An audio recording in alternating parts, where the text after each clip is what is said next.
Origins. Chapter 1. In the coming darkness, stepping off the stony cliff path and into thin air did not seem unfeasible. Andy too easily composed the only headline he'd ever make, post-mortem.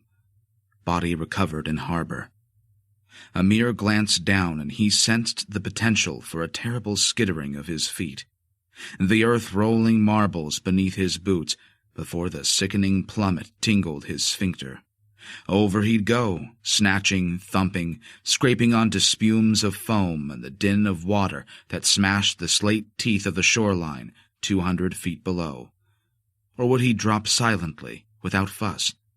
He pictured an egg breaking on the side of a ceramic bowl and winced. Even though little had been marked or signposted across the last 5 miles to offer an escape from the coast path, remaining on it was too dangerous.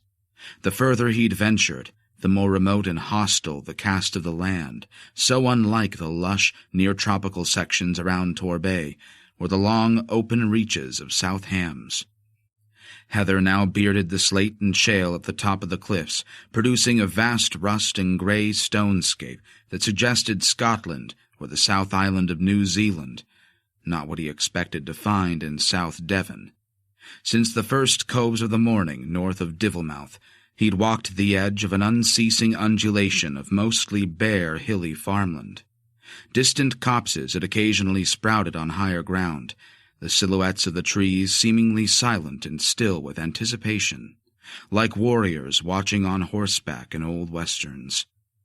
Earlier, closer to Divellmouth harbor, it had been the vista of an enormous aquamarine sea that had lulled him into complacency. Nothing could go wrong beside water so achingly beautiful. But beauty doesn't last. That stretch of the coast was a long way behind him now, and he'd not seen another walker since. Only a paraglider had offered any human contact. That was at midday, and he'd been packing up when Andy stopped for lunch, 3 hours gone. The man had called the hills the Cardiacs. Those hills. Rendered clumsy with fatigue by late afternoon, what remained of his body's depleted stamina tinkled inside a near-empty tank. Andy couldn't even recall how many rocky hillsides or rough stone steps he'd struggled up. Maybe 4, but they'd all looked similar, and in his memory had fused into one torturous travail.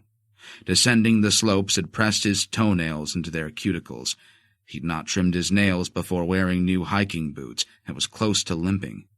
There had been no mention of so many hills in his guidebook, a publication aimed at those with more local knowledge than he possessed.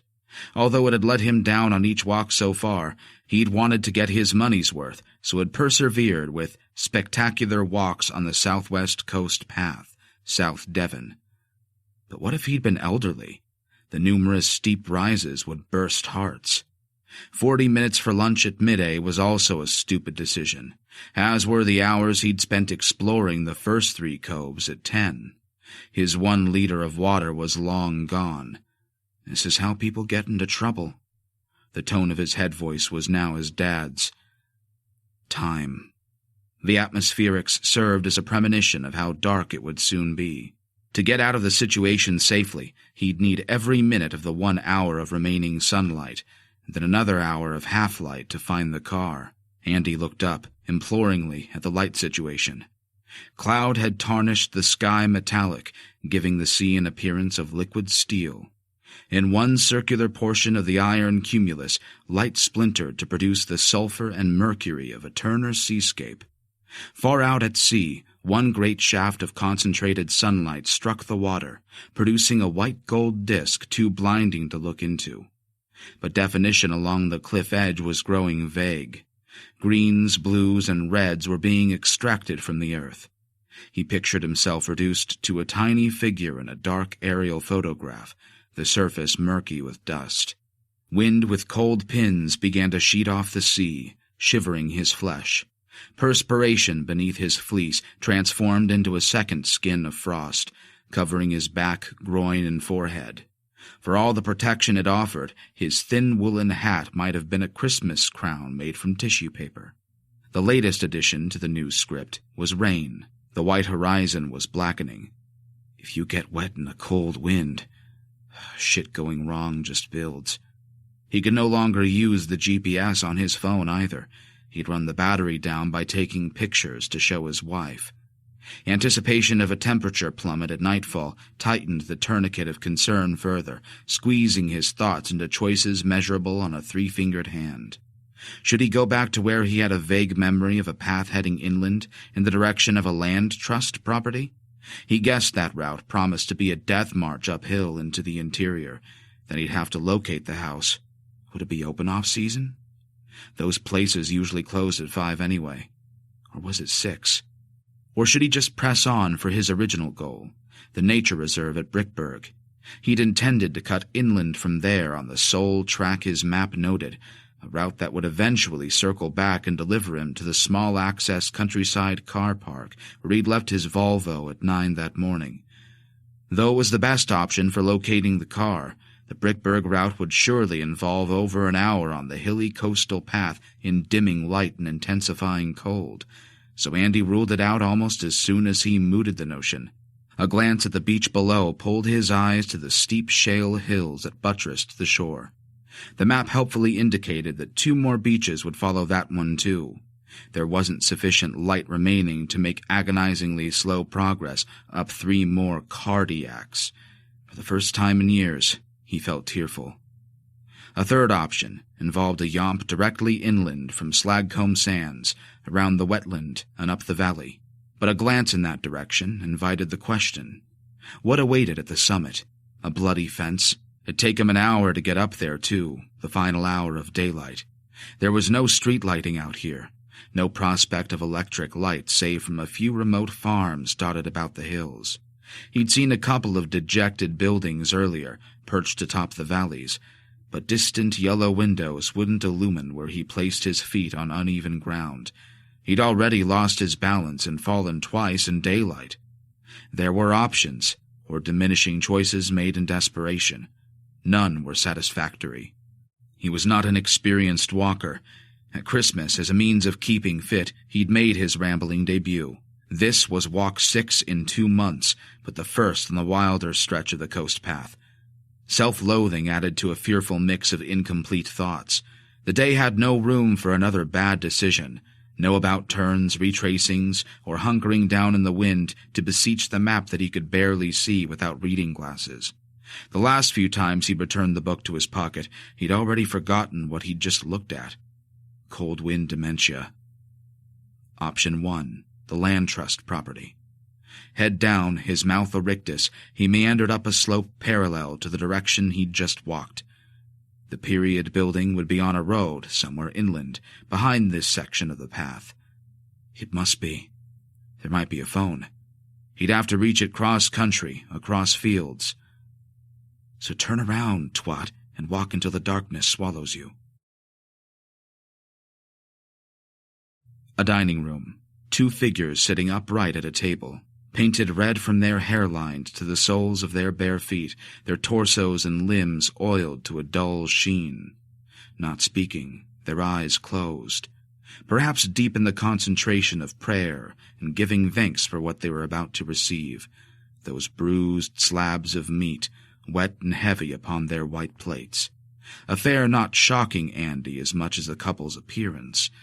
To come so far and be confronted by this? He feared that fate had marked this day out for horror. Prior to this revelation, he'd walked inland from the coastal path for a couple of hours, moving west on a muddy groove rutted by hooves and black soil caked with dung. The odor of animal waste had become a permanent stain on his sinuses. He'd persevered and followed the crease for 90 minutes until the lit windows of a building had become visible atop a ridge. As he trudged to the isolated house, the last vestiges of sunlight had dissolved into a sky of iron. The iron had subsequently faded to coal, his eyes filling with pitch. He'd stumbled through night-sodden fields and talked out loud to suppress panic. Blind to the world's forms from his waist to his feet, he'd crashed through hedges and fallen down the sides of stone walls, snagged himself on fences he'd only seen when bent over them. Pawing his way over a gate, he'd scraped a thigh. That whole leg was now wet, and his waterproof trousers were stuck to stinging flesh. Both knees were bruised. Sometimes his feet had crunched stone chippings, sometimes grass. Sometimes he'd slid in mud, often he'd skated through dung. His hands were chilled to claws black with dirt. Blood from his nails had adhered the wool of his socks to his toes. Rain had made his jacket twice as heavy, but he'd continued, staggering about a lumpy land without light, aiming his lurching at a far-off row of yellow squares, window shapes that had been distant for hours, embedded within buildings indistinguishable from the void their lights pinpricked. A lighthouse for a careless rambler, a farm enclosed by barbed wire. As he'd arrived, the big hand on the luminous face of his watch had clicked past 7, the hour his wife would start to worry. He then passed between outbuildings, his feet sliding through putrescence, the stench of fresher feces drifting from underfoot to seep brain-deep, swinish with nitrates, shortening his breath. He'd even heard a deep cough in the nearest night-smudged building, followed by 2 more cries, as if the beasts within had acknowledged his trespass through their sleep. Unlit barns? He'd only sensed solid structures rather than identified what they were, but the glowing windows of the farmhouse had gradually enlarged, and then he'd been standing outside a long room, a combination kitchen and dining room. By that time, any shame he felt about banging on a stranger's door at so late an hour had evaporated. Human intervention in his plight had become necessary. And then he'd seen them through the window. The people. The red people. Naked red people, a woman and a man, their true age obscured by the dark pigment encrusting their faces. Had they wiped each other red with blood-caked hands before sitting down to eat? They didn't make sense, and while lost in the dark, Andy couldn't imagine anything he'd rather not have seen through the windows of a stranger's house. Dizzy with shock, he turned to sneak away. His intention was to move silently round the building to the enigmatic front, where he'd creep away on whatever metalled surface he could place his bemired boots upon.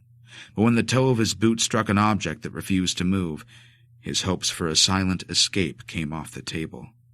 Solid, immobile, and unseen, the shape responded with a dull thunk, transmitting a tremor to his knee. His body continued, while the foot remained rooted.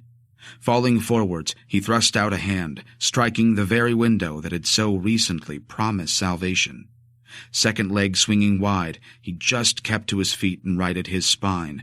As a hot-cold sensation preceding the fall wilted, he peered back at the scene he'd surely disturbed. He had. The 2 figures remained seated, but their horribly white eyes had widened to stare right at him. Big eyes that contained as much surprise as his own. When the bulky male figure rose from its chair and pointed at his face, Andy stumbled and fell about in the darkness of the yard. Within moments, the sound of a door latch chimed through the cold, and under the roar of his breath, the trespasser whimpered.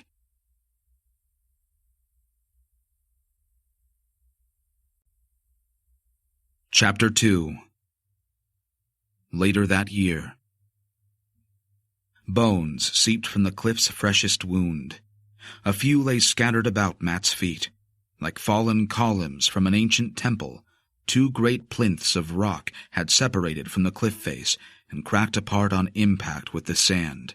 He imagined the wet thud they'd once made in the tiny cove.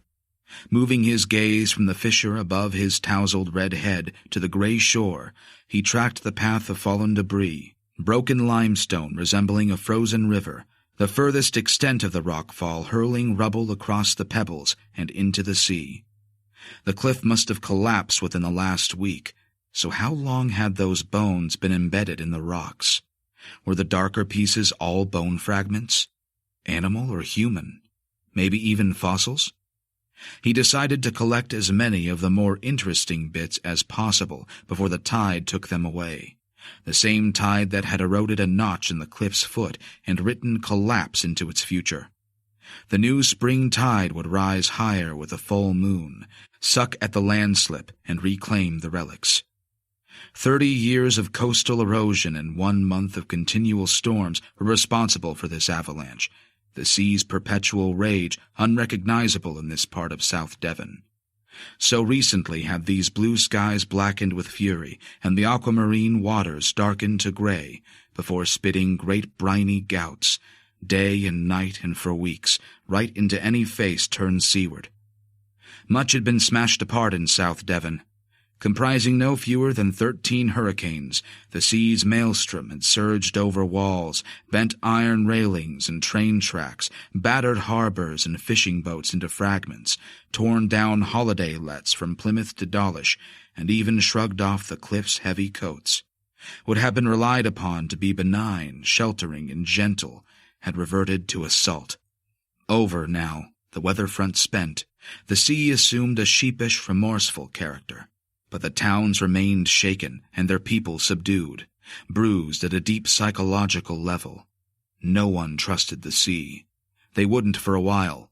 For those who lived beside the coves and the long red beaches of the towns further north, it would take time and forgetfulness to rehabilitate the old bond. On hands and knees, Matt climbed into the stones and into the bones. He'd seen the fissure 200 meters up while paragliding in air cold enough to bite through his face mask and purple his skin. Conditions for gliding had been good, and he'd reverse-launched from a beauty spot intended for coast path walkers.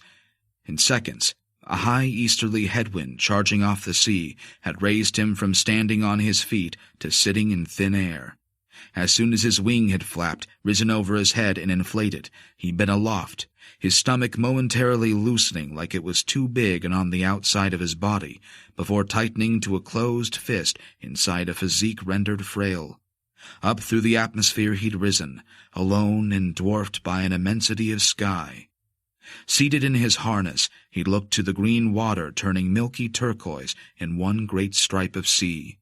Further out, the waters were stained a bitter Atlantic blue, finally turning indigo and sparkling silver, the distant horizon rimmed with white fire. When he glanced back, the land lost the ramparts of natural obstruction at ground level and appeared flatter. No matter how many times he'd looked down upon this earth from altitude, the sight of how Brickburg was revealed anew always startled him. A velvet fuzz of grass scarred white by tracks and roads, trees imitating broccoli, rocks at the shore lumpen and necrotic, cloud shadows wafting like ghosts wearing actual sheets, gray farm buildings imitating the hard Lego bricks that found the arch of his foot and cramped his toes to claws when his son stayed for the weekend. A column of air had spiraled from the sun-warmed cliff face, and he'd stepped into the invisible, muscular core of a powerful thermal. Get it wrong, drop into the sea and you're dead. His mate, Bill, had told him that when he started Matt off a long time ago. Matt had been piloting his glider up and down the coastal area for 6 years. The cliff fall was 2 kilometers east of where he'd launched and where he'd watched the earth reform into an aerial photo. Cliffs that were a part of ancient South Devon, most of them forged from dark volcanics and shales, forming a mosaic from the regal purple, the rust and brassy pigments of Devonian slates, rocks minted 400 million years before, when this part of the earth was under a sea positioned south of the equator. His own country had given its name to that era in the earth's long history, the Devonian, when its rocks were smelted in ancient elemental forges of fire, steam, and pressure, raging beneath oceans now extinct. But the fissure that had released the bones appeared in a strip of different stone.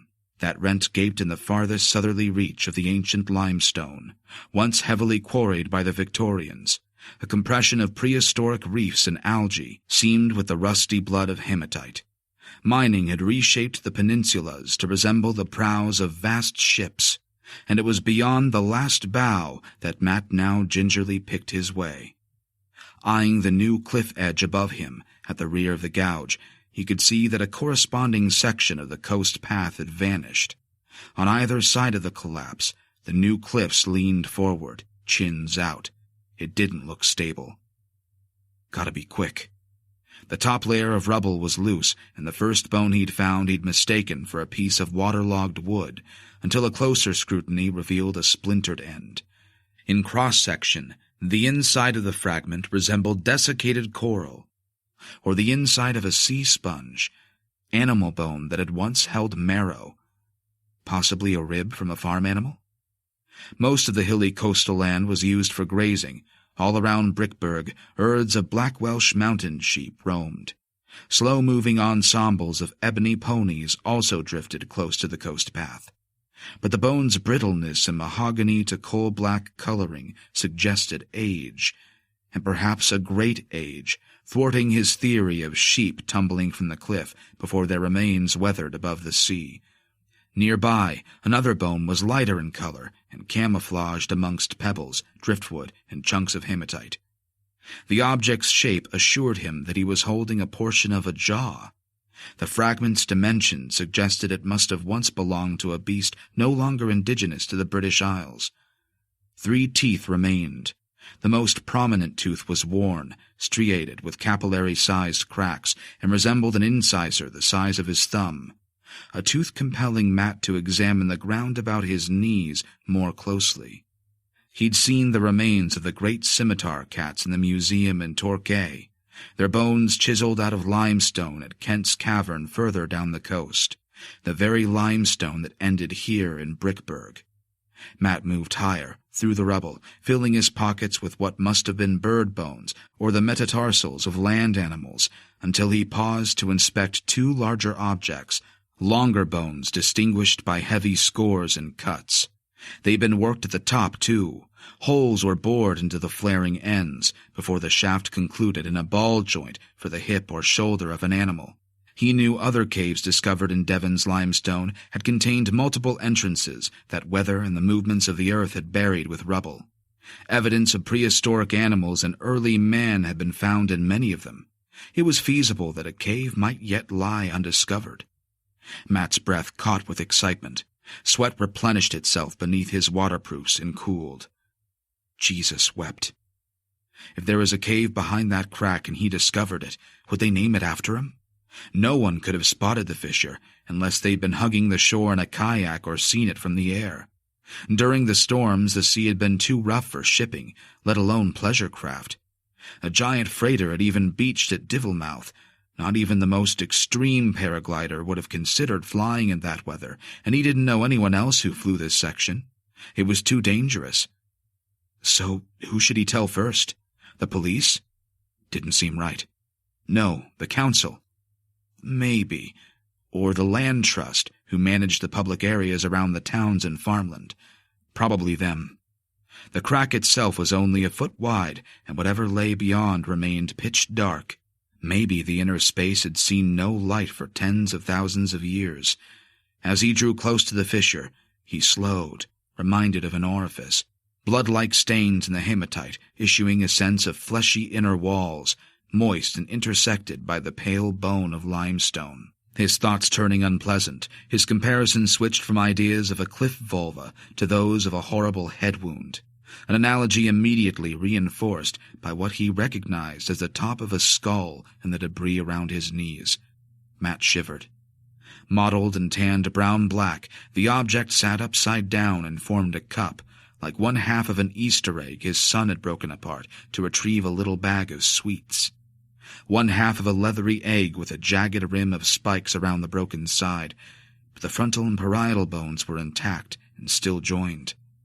The bone was almost weightless, and the exterior was also deeply grooved and scored, as if scratched by stones or an implement.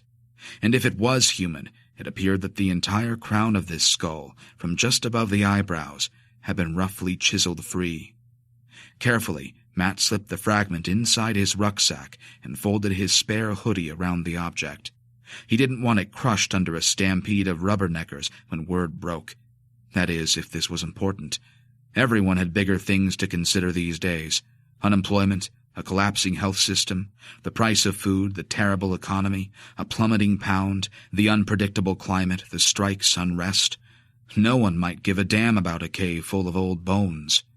At the mouth of the fissure, he turned his smartphone into a torch and shone it inside the crevice, again wondering when light had last fallen inside this cave, because that is what this was, a cave. Across the reddish floor, he could see more bones, scattered as the fissure extended into a damp funnel with a low ceiling. At the furthest reach of light, the ceiling met a tumble of rock, a restricted space, and nothing tempted him to push inside, his chest compressing at the very idea. Instead, he extended his arm and shoulder into the hole to retrieve what resembled another bone with an odd shape. Sitting back on his heels, he held the fragment in better light and gently brushed the sides with a thumb. Bone, and he could see where it had been snapped from a longer appendage, upon which the legs of the carven figure may once have been attached. The creature's torso suggested a heavily breasted woman with wide hips. Part of one arm had been fashioned, the other side was damaged. But if that was a head, then it was the head of an animal. A dog, he thought. A hound thing with a boxy muzzle. In fact, the carving was intricate enough to suggest indents for tiny eyes. This had been made by human hands. When Matt returned his scrutiny to the darkness of the fissure, his mind leaped into awe at what he held. Behind his shoulders, the sea rushed in and slapped the pebbles.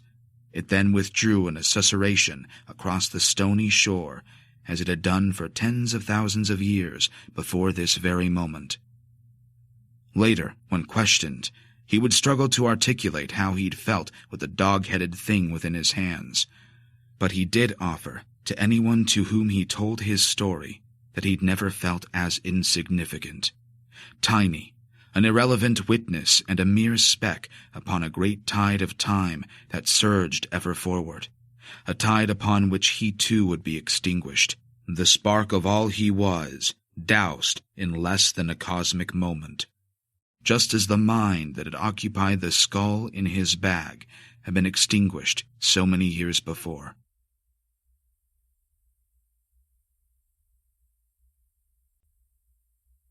Chapter 3. 2 weeks later. Shelley couldn't decide if their campsite possessed a single redeeming feature. The landscape was all that Greg had promised.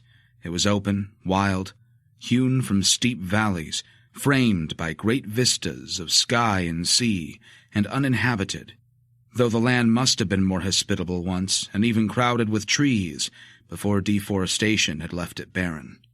There had been a lot of mining here a long time ago. Greg had said so, but despite man's devastations, nothing appeared tamed. Here, all remained intimidating, and was as wild as it had been before, but in a different way to her eye. Here was mistreated and feral, not healthily wild. But by the second day of the trip, what really exceeded her considerable physical discomforts from the hike, followed by a sleepless night in the tent, was a curious, persistent murmur of anxiety, an enduring unease not dissimilar to mild vertigo, combined with an apprehension akin to trespassing with confident friends, while secretly wishing that you weren't. Maybe the strange emptiness of the land was troubling Shelley, or the paucity of color accounted for the dissonance, the sheer relentlessness of the tones that she associated with camouflage. Whatever the cause, she'd remained unable to read the land about herself adequately. To acclimatize or orientate, she must have moved too far from the familiar, because her imagination had additionally been lured into epochal considerations she'd not entertained since childhood. Too clear here were reminders that she was a mite on a great chunk of rock, one formed by distant and monumental collisions and processes in deep space, occurring billions of years before. Awareness of the great absences above the inert earth and the vast unbroken stretch of empty water unto the horizon seemed to intensify her loneliness, while making her strangely fearful. More discomforting still was the notion that this place and this planet were part of some divine plan, and that her belittlement here was both intended and punitive. Perhaps her feelings had inspired a growing suspicion, too, that their campsite was being observed from the top of the steep valley. From the corner of her eye, the trees suggested figures that only became stationary when you looked at them directly. They seemed to alter their positions when she wasn't looking, and though this odd perspective was caused by her movements below, the imagined maneuvers above were hard to disregard. Hardest of all to judge were the distances around the tent. The top of the valley didn't appear far away, and yet she was only too aware of how long it had taken them to descend just one side. In her memory, the very coast path they'd walked to get here had additionally grayed into mist, as if swallowing the world they'd known. A unique set of perspectives, and Greg's enthusiasm for the valley had only served to increase her estrangement. To even reach Slagcombe, they'd crossed 2 similar beaches to the one they'd camped behind. All 3 formed from boulders rolled down by waters draining through valleys across millennia. At each beach, the sand between the rocks was as dark as emery cloth. Neither of the first 2 beaches had offered car parks or public access by road, but at least they were closer to Divillmouth. Shelley had wondered out loud if they needed to walk any further, as the first pair of shorelines were empty enough for their purposes, but Greg had described those beaches as too popular. Once or twice before he'd seen a few fishermen use them, and because of what a local man had recently found in a hole inside a cliff near Slagcombe, even it could soon be fenced off and full of twats. Sometime during their stay, Greg intended to find the hole that had been in the papers. More of these vast stretches of rubbly beaches lay ahead of them, too, in the direction of Brickburg. In Shelley's imagination, they were all more of the same thing, rugged and inhospitable. They'd subsequently spent their first night at least 7 miles from Divillmouth Harbor, and except for hearing the distant grunt of a motorbike and seeing the drifting, luminous orange flag of a paraglider, they'd had no reminders of their own species. It was to be just the 2 of them for 2 nights, their tent beside the beach under an open sky. A chilly breeze scoured from the sea again, blowing her hair into a tangle and prickling her pale, untrained body. From arrival, she'd stayed huddled inside her fleece and Gore-Tex jacket, while occupying the sole fold-out chair that Greg had humped all the way from Divillmouth. At least a big fire had been promised to add some much-needed color and warmth to the excursion, and its fulfillment was well underway. Where the wetland at the foot of the valley met the stony shore, Greg was building the pyre. He was going to cook on it, tinned sausages that would be slipped between open buns. Shelley watched her man toil, beyond the impossibly flat water of the marsh that glimmered like a huge pane of broken glass. Reeds the color of wheat obscured much of the surface. Brightly colored waterfowl continually flew over their tent. And now they were back again. The stinking black rams. Their shit was everywhere. Shelley watched the group of black lumps moving down the valley sides towards the tent. Shortly after their arrival, the previous afternoon, the sheep had descended and occupied the grass around their tent, a welcoming committee content to stare and crap. At first she and Greg had laughed, thinking the arrival of the animals an exciting addition to their weekend adventure in the wild. But it hadn't taken long for the unbroken gazing of so many amber eyes, bisected by a horizontal black slit, to unnerve her.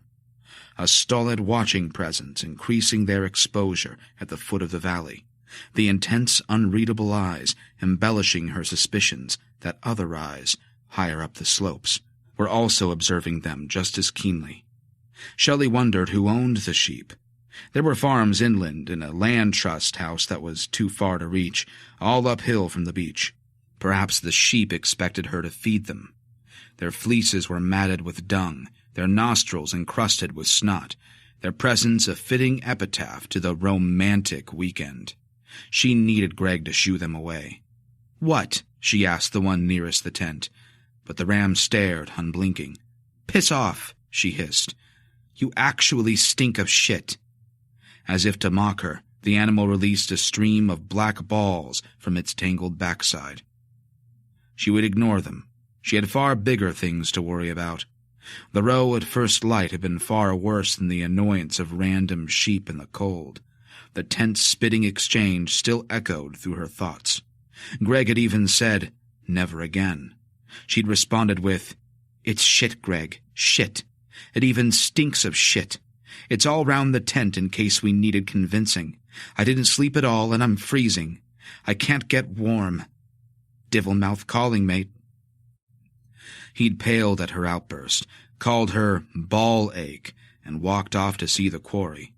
She'd only seen him get that angry with her twice in 6 years. Ball ache. Once Greg lost it, he could take days to return to himself. They had another night to get through, and the sulking was now wearying and wearing them both down. Shelley stood up. Her knee joints ached from being stationary for too long in the cold. Stumbling about to ease the stiffness and to get a better sense of what Greg was up to, she moved away from the sheep. As she did so, her enduring sense of a distant scrutiny found a startling definition and confirmation. A human figure was now standing at the top of the southern slope of the valley. At first glance, she hoped the form was one of the odd-looking trees in her peripheral vision, bereft of leafage and made skeletal by the wind. But a closer scrutiny confirmed that it was indeed a person up there, because the thin figure, silhouetted against the ashen sky, was moving its arms. It was raising something into the air. Shelley heard a note, a single piped note. They weren't trespassing. The shoreline was public land managed by the Land Trust. You weren't supposed to light fires, but who would ever know, Greg had said. Another note wavered behind her, from a distance. Shelley turned and spotted a second figure. What sunlight seeped through the clouds no longer smarted her eyes, and she saw the piper more clearly than its partner. A man standing on the ridge, thin, scruffy-haired, and blowing into a flute or pipe. He was naked, too. She caught the hint of dangle at his groin. Across the valley, his note was matched. There was fresh movement behind the tent. Another 4 rams had made their way to the campsite, as if directed downwards by these distant shepherds. Shelley raised her eyes towards the inner depth of the valley and identified an additional trio of the spindly human silhouettes. They were also naked. It's why they all appeared so slight. What she didn't understand was why their skin was so dark. 5 of them now. She called out to Greg. The wind buffeting up the valley from the sea prevented her voice extending much farther than her lips. She edged toward the wetland. If she walked at an angle, she'd skirt the boundary of reeds and pick up the track that led to the shore. She hadn't gone far, but couldn't resist another look up the valley. The numbers of their visitors had swollen in mere seconds. The new arrivals were also now moving down the valley's sides. Shelley estimated that within a few moments 12 of these figures had appeared, all now possessing a sinister inexorability in their unhurried descent. Equally distributed across the slopes of the valley and in the ravine flowing from the summit, they walked. The beach or their tent appeared to be the destination. Her thoughts scratched about, trying to fathom whether the situation called for hilarity or caution, fight or flight. A spurt of adrenaline made her lighter on her toes. She stumbled, jittery, knees clumping together. Her feet required her full attention, and without that resource she skidded on the moist grass, plowing dung. "Greg!" He hadn't heard, and continued to roll a large stone across the pebbles toward the fire pit. "Greg! Greg!" That he heard. He looked up, his body still bent over. Shelley pointed to the slopes. "We got company." She returned her eyes to the slopes. The naked people continued to observe their careful sidesteps. Easier to see those on the northern slope now, and in the low light their bare skin issued a scarlet sheen. Red. The people were painted red. Red people. Naked red people. And what had they done to their hair? That wasn't right, having it all tufted and clawed out from the sides where it glistened. Most of them gripped something in their hands, small black objects. 2 of the men held what might have been a staff or spear. 2 others carried the thin pipes she'd heard. They've come out of time. Shelley turned to Greg for confirmation that these people were actually there and that this was actually happening. He'd stood up straighter to see over the wetland's reeds, shielding his eyes to survey the visitors. Anxiety increased a pricking of Shelley's nerves. If she wasn't careful, fear would soon take hold of her throat and make her voice warble. She couldn't show that she was frightened. She had a notion that looking afraid would be a bad idea. She'd not run, either. She'd walk normally. Picking her way across the uneven ground and the slippery grass mounds was slow going, comic even, slapstick slow, and she soon regretted the decision not to run. To circle the marsh and get to Greg on the beach, she'd need to make the track traversing the southern side of the valley. By moving so slowly, she'd now meet the naked red people descending the slope over there. They'd reach the track first. Shelley stopped and acknowledged why she'd not run. She feared that they would, too, towards her. "Greg, hurry!" Greg was still on the rocky shore, slowly making his way to where the marsh turned into a stream, embedded with smooth boulders. Upon his distant pale oval of a face, Shelley read his confusion. Tension had thinned his mouth to a slit. "Shell?" he called. On came the red people, without pause, fastidious in their exodus from the hillsides. Even though there were wide gaps within their ranks, they were incrementally forming a tighter semicircle as they neared the shore. Shelley was becoming trapped behind the wetland, within a shortening necklace of naked people. Far off, at the head of the valley, two of the group had remained behind. One was sitting down, which was odd, but Shelley lacked the clarity of mind to scrutinize what the distant form sat upon. The second figure was standing and had raised thin arms. All that differed between those that were approaching their tent and the people who remained behind was the heads. At a distance, the heads of the couple at the top of the valley were out of proportion to their bodies, were too large, misshapen. "Greg?" A childish urge ushered her back toward the tent, as if the campsite possessed a private domestic boundary that wouldn't be crossed or invaded by the insistent visitors. She wasn't thinking straight, and knew it.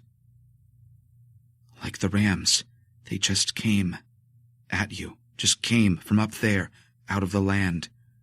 Then they're here, around you." The idea was simple, and it horrified her, as did the faces of the figures as they drew closer. All red, the eyes and teeth too white. Their expressions alone collapsed her resolve, and her hope that it was all a jape. These people were angry. No, they were more than angry.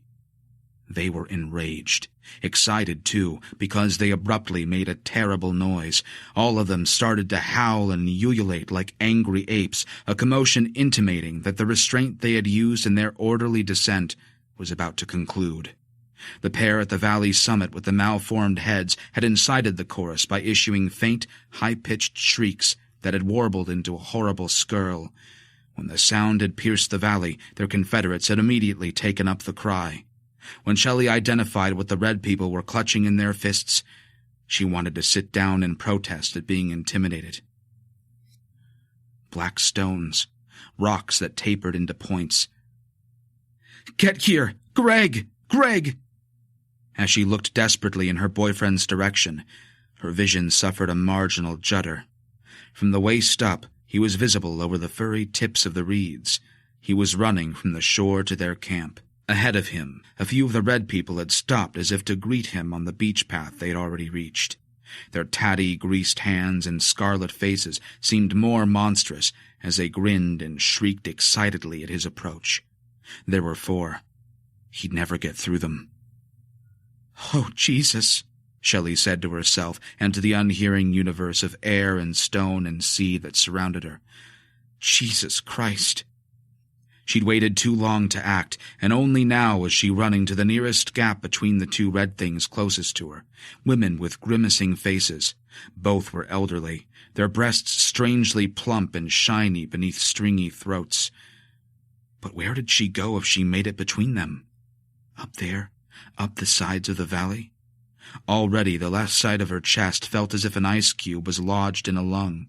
She wouldn't get far, and wasn't fit enough to do more than crawl that slope. Without any alteration in pace, the 2 women nearest to her moved together and narrowed the parting. Shelley stopped running, turned, looked for another route through the enclosing corral of red figures. She ran for a space at 90 degrees to her previous course. No sooner had she set this course when a heavily bearded man, his facial hair entirely soaked in what might have been blood, simply stepped closer to his neighbor and annulled that option. Shelley adjusted her course again and ran for the other side of the valley. As if reading her mind, 2 of the red people sauntered inwards at her and sealed that route. The wetland. That was behind her now. She might make it. Into the water. Wade in. Harder for them to get to you in there. Shelley screamed, a reaction to Greg's raised voice behind her. He just shouted, "What? What do you want?" Above her rapid, noisy breathing, she heard the scuffling of bare feet on the stony track, signaling a commotion, about 30 meters distant, where Greg was. She looked there, but no longer saw Greg. She could only make out the oiled torsos and spiky heads of the howling red people standing where she'd last seen her boyfriend. Amidst the reeds of the wetland, their stained arms rose and fell at whatever tried to tear itself from between them. "Greg!" They hammered at her boyfriend. He'd fallen, and the red people had quickly formed a circle to smash their rocks into his body. The sound Shelley heard was akin to the beating of a drum filled with wet sand. Dunk, thud, dunk, thud. Her will to run died. A whiteout of shock and bewilderment bent her at the waist so she could be sick. Ducks flew overhead. Dusty wings flapped amidst honking cries of alarm. Dunk, thud, dunk, thud. "Oh, God, leave him. Please leave him.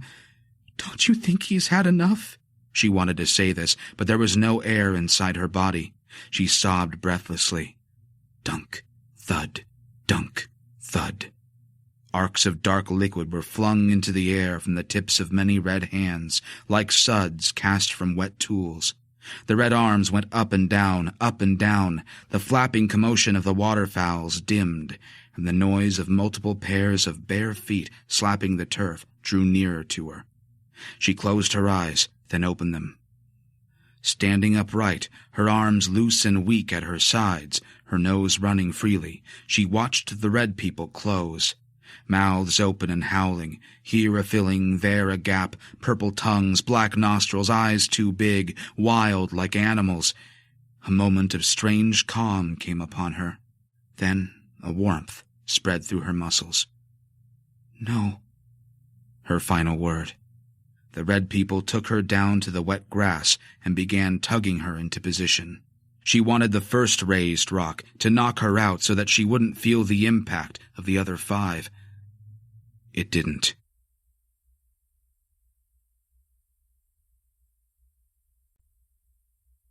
Chapter 4. 2 years later. I can assure you in my field, no prehistorical site in the British Isles has been the cause of so much excitement. The extraordinary finds of the Brickburg Cave far exceed the combined riches discovered at Boxgrove, Creswell, Swanscombe, and Go's Cave. Katrine arrived at the press conference late. For a few seconds the room was a blur of lights, unsmiling faces, tight rows of chairs upholstered in red to match the hotel's furnishings. Even the carpet was obscured by the equipment bags, studio lights, cables, and camera equipment littering the floor.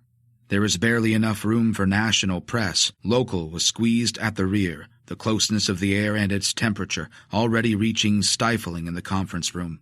Damp all over and stressed, angry at herself, she sat at the back. Journalist misses press conference for the biggest local news story of her lifetime. Unable to park anywhere near the hotel, she'd hobbled in heels through town to get to where the press had assembled to brief the world. She'd seen Euronews and CNN Europe's logos in the vans parked outside the hotel. Her press pack was on the floor. She picked it up and started her recorder. The speaker continued. "We know that the cavern was used 13,000 years ago, and for around 1,000 years. The semi-permanence of the occupation being the most crucial element. As with other European sites, our cave was used by late Upper Paleolithic people, Creswellian hunter-gatherers. They'd been returning to various parts of Britain from France, Belgium, and the Netherlands during warmer spells in Europe's climate, a relatively brief thawing before another cold period, the Younger Dryas, that ensued in 12,800 BC, when most of Britain would have been covered by an ice sheet, the southwest a bitterly cold tundra. To get here, these people would have crossed a great land bridge known as Doggerland, now submerged beneath the North Sea.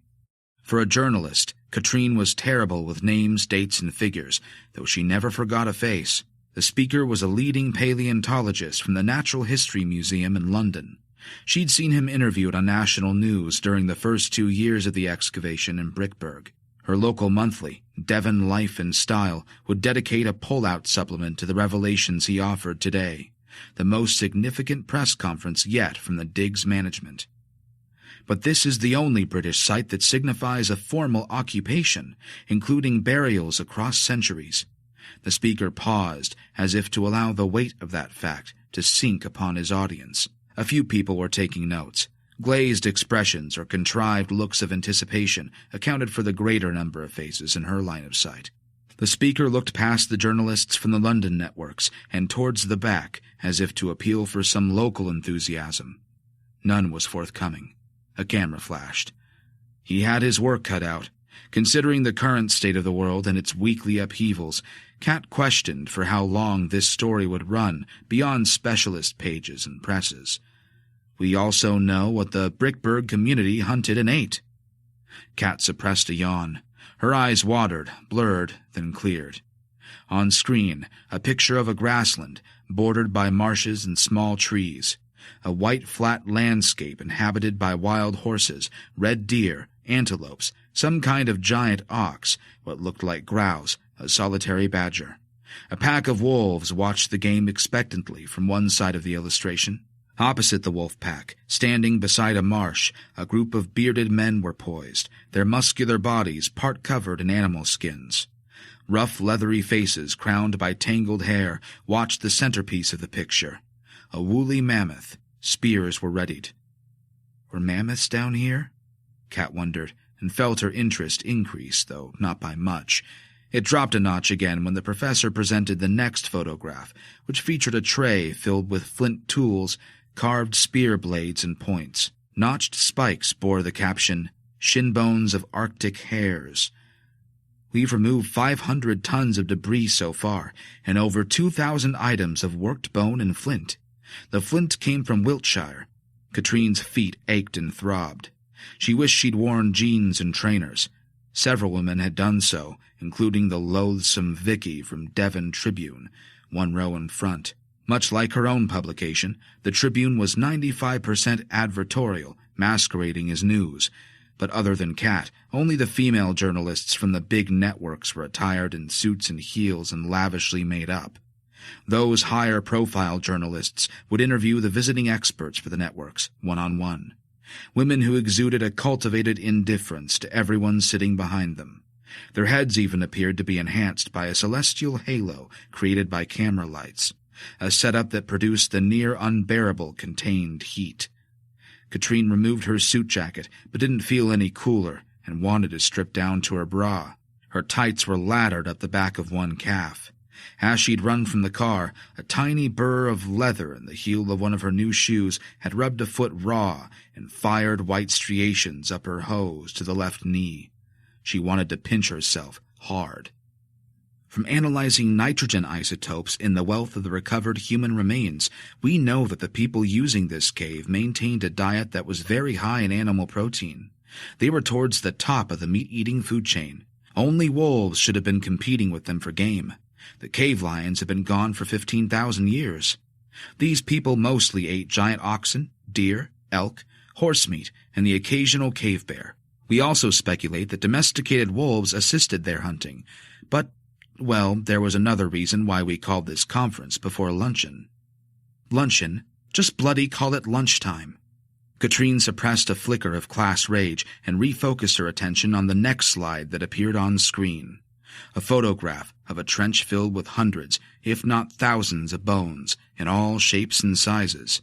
The charnel house was lit by powerful lights mounted on metal stands at the head and foot of the long gutter. From the pit, the macabre grimaces of incomplete human skulls drew the eye. Jawless, they peered over the surrounding bones at what may have been the first living human faces to gape about the cave in 12 millennia.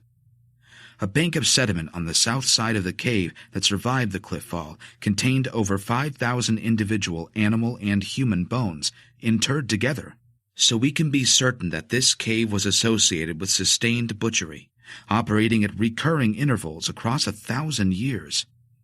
From the wear on the bone awls and flint scrapers recovered from this level of the site, We know what created the myriad cuts and scratches on the examined bones, and what took place here was a great deal of skinning, filleting, and dismemberment, as well as the stripping of tougher tendons from carcasses, perhaps to manufacture rope or even thread, on all of the remains. Katrine's spine tensed. What's he saying? Did they? A camera flashed at the front. The rustling in the room ceased. The speaker raised his voice as if his throat were dry. In this phase of the excavation, the process mimicked the purpose of a police forensic team at a crime scene, or that of the United Nations inspecting the evidence of war crimes. You see, the teeth marks on most of the examined bones are unmistakably human. For a settlement with a carnivorous diet, we cannot fathom why cannibalism occurred on this scale when other food sources appeared to be plentiful. Or perhaps there is a scarcity of food at the climax of the last glacial interstadial to account for this behavior. But between glaciations, the inhabitants of the Brickberg caves were engaged in a systematic, industrialized practice of nutritional cannibalism. Murmurs gathered momentum the length and breadth of the room, indistinguishable mutters, as if the journalists were talking into their lapels, afraid of being heard. Only the blond heads of the A-listers up front appeared more alert at this whiff of blood in the air. The whispering continued until the speaker finished drinking from a glass of water and cleared his throat. To make absolutely certain that we were looking at interpersonal trauma within this community, an extensive forensic investigation was carried out by our colleagues at several British universities. This established a more precise idea of how these people died. From an eventual assemblage of single body parts and from the angle of the cuts and neck vertebrae, we were able to ascertain that nearly all the victims were decapitated while lying face down. The removal of the heads probably occurred after death. Other bones matched to the same skulls, particularly the ribs, revealed scars resulting from violent blows, caused by spear points or blunt trauma from hand axes. The speaker paused, occurring prior to the remains being butchered and processed for food. Kat guessed it was one thing to know this, and another to articulate it in public. But whether we examine the remains of human or horse, elk, or ox, the same tools were used in these distasteful preparations. For example, we know that a bone tool resembling a spatula was inserted into the mouth to break the jaws free of the skull, in order to make the softer tissues of the mandibles accessible for consumption. And we can be fairly certain that the facial features, the eyes, lips, ears, noses, and even the tongues were defleshed, cut and scraped away carefully, along with the muscles surrounding the skull on the brow and at the sides and rear of the head. This technique is consistent with the processing of animals for food at this time across Europe.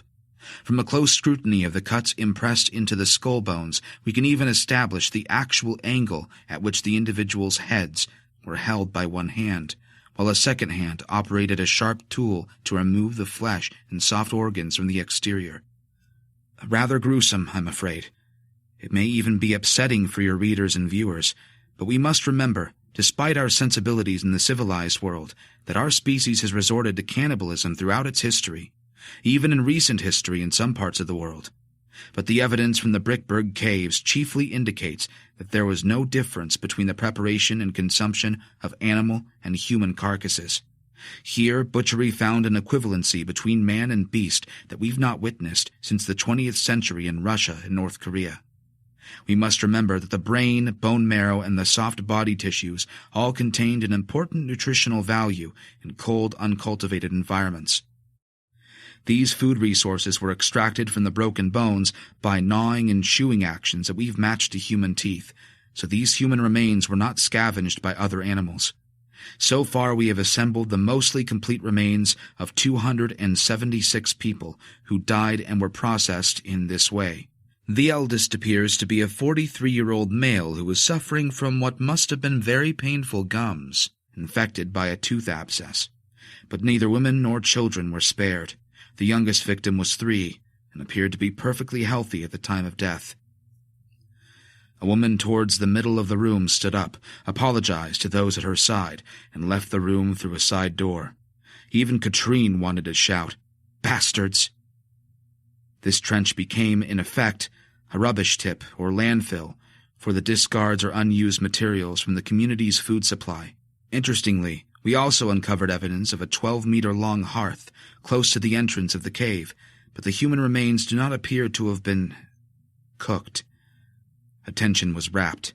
Kat would have heard a metatarsal drop inside the room. The crafting of many of the human skulls at the Brickberg site as a domestic and cultural center is also extraordinary. We've observed an identical usage of the human skull in Go's Cave in Somerset, but not on this scale.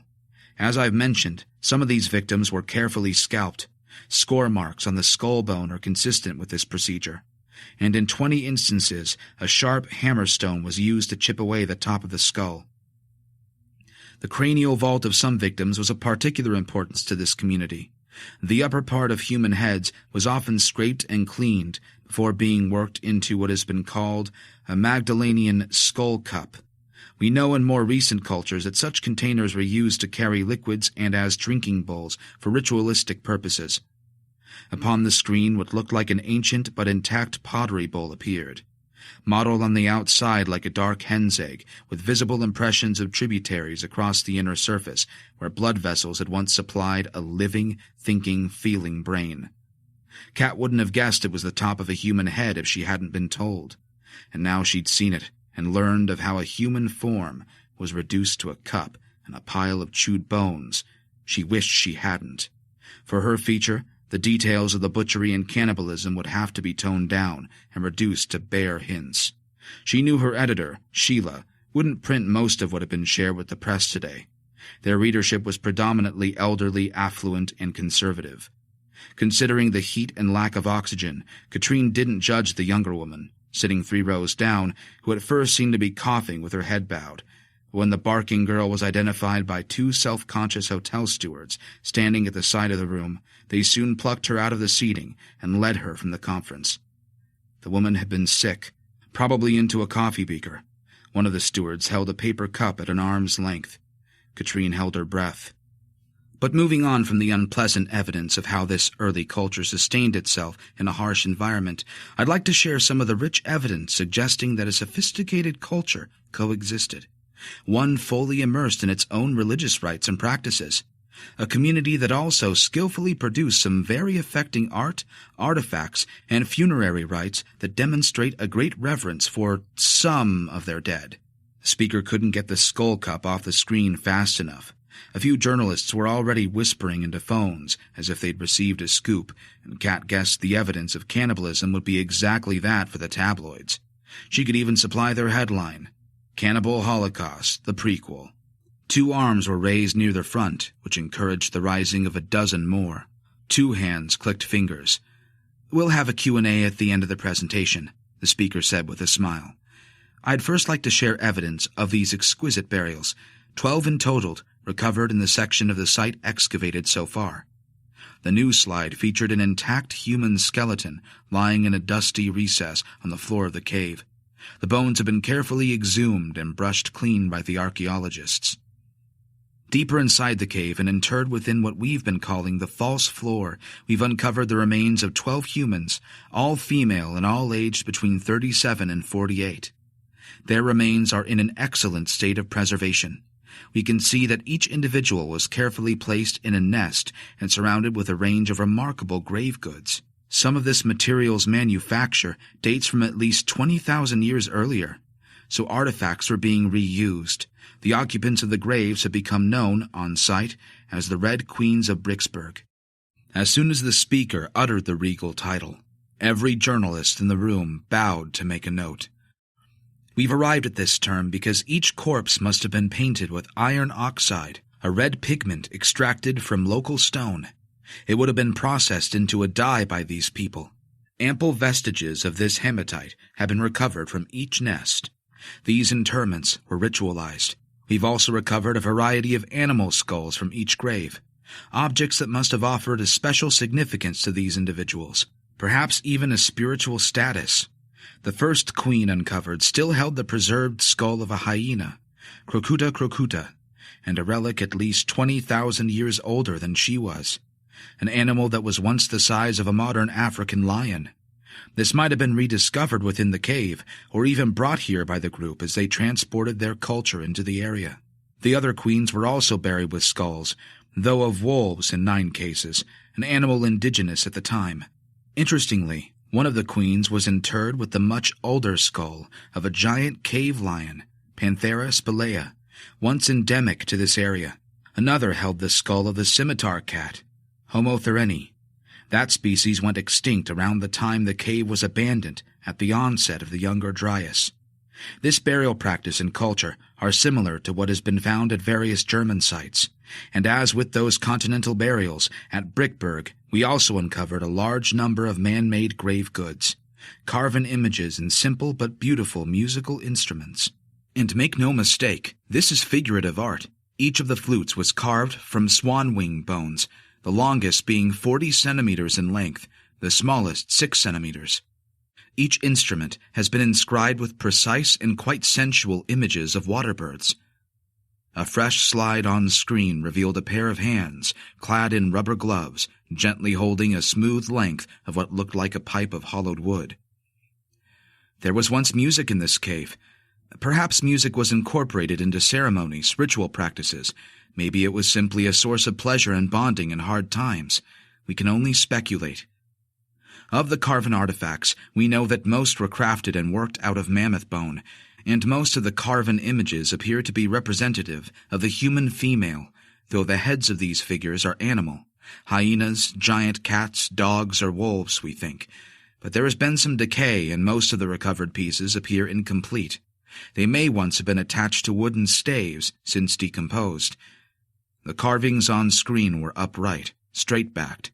All missed hands and feet, their abdomens tapered to spikes, but the tiny blockish spurs of animal ears were unmistakable, well-proportioned, even elegant figures, but transmitting a distinctly bestial character to Cat.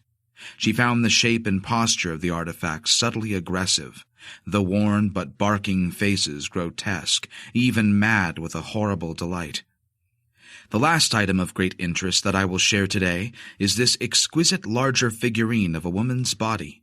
This item, however, was constructed out of baked clay and mirrors similar Venus figurines that have been recovered from all over Europe from earlier Cro-Magnon sites.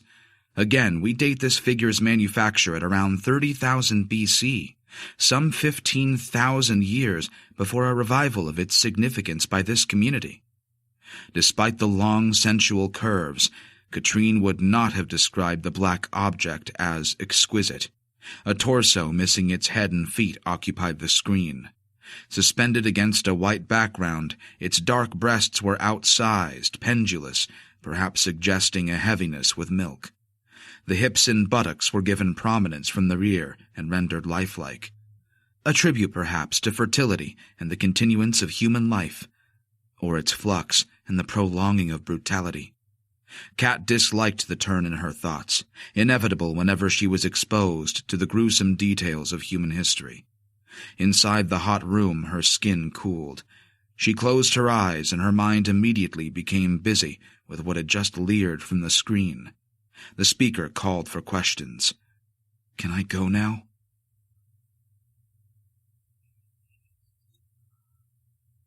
When that red earth of Brickberg yawned and revealed its horrors to the archaeologists, Cat was living north of Divilmouth, on the periphery of the affected area. Tucked away in Moorbridge, in her 2-bedroom cottage on Kiln Lane, she'd observed the transformative power that spread from the lightless mausoleum to the nearest harbors. The discovery of the first cave made headlines, locally and nationally for a while, and perpetually in academic and scientific journals that fewer eyes read. But 2 years after a paraglider spotted a crack in a cliff face in South Devon, the initial excitement was eclipsed into insignificance by a greater fascination about what had been found inside the cave. The piles of ghastly, rusticated artifacts extracted from within that cold, pitch-black tomb possessed a unique reach and enduring resonance internationally. Such discoveries generated stories and theories and revisions of what was known about early man, and these speculations, both academic and Fortean, did not quickly fade nor slow. The caves became the biggest deal in living memory for the harbor towns of Brickburg and Divilmouth. In Brickburg, an ailing, deprived fishing port that had lost out to Brixham's rise further north, she'd watched the reawakening of a town all but abandoned after the last quarry had closed in the 50s.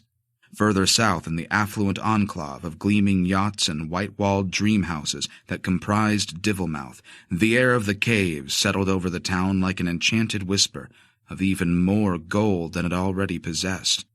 After the first exhibition that toured the British Isles and Europe, in Divilmouth and Brickburg, it appeared as if every hotel, inn, guest house, B&B, ice cream parlor, gift shop, and fish and chip restaurant swelled with a horde of new faces, while each ferry, car park, and narrow rural road rumbled anew with vehicles from elsewhere.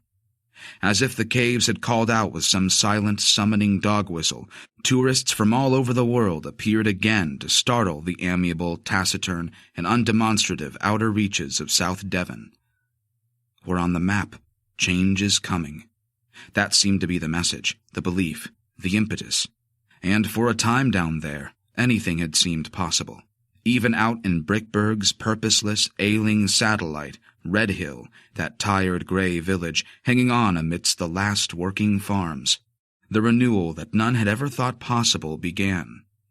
Kat saw the holiday accommodation near the harbors refurbished, the empty shop units find new tenants, the widening of roads, the council's dispensing of development grants, the resurrection of ancient and dimly remembered festivals, and the arrival of a celebrity chef to open a fish restaurant. Even the odd cruise ship was occasionally seen on the horizon, slowly passing what had come to be known as the Cannibal Coast. But the most noticeable changes all occurred some distance from the actual caves. Across the 12 square miles of hilly land surrounding the caves, and where the sea's mists smothered the coastal combs, things remained resolutely agricultural, as they had done long before the old quarries first opened, and long after they'd closed. There were a few hiker trails out Redhill Way, and they proved too difficult for guided tours to take hold. The farmers, as if forming some ancient guardianship of the land, had tended to renew and heighten their border fences and pretty much carry on as they had done for some time. A ring of wagons around the caves. But what Kat recalled most about this time of discovery and potential was the night that followed the press conference in Plymouth.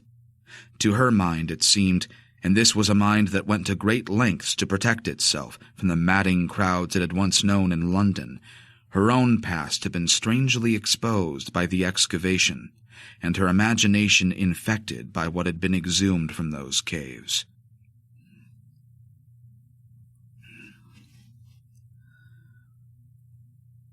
A cold stone bed lined with bones, a collapsed human skeleton scattered about the crumbling skull of a hyena, thin arms hugging the mottled and fearsome head.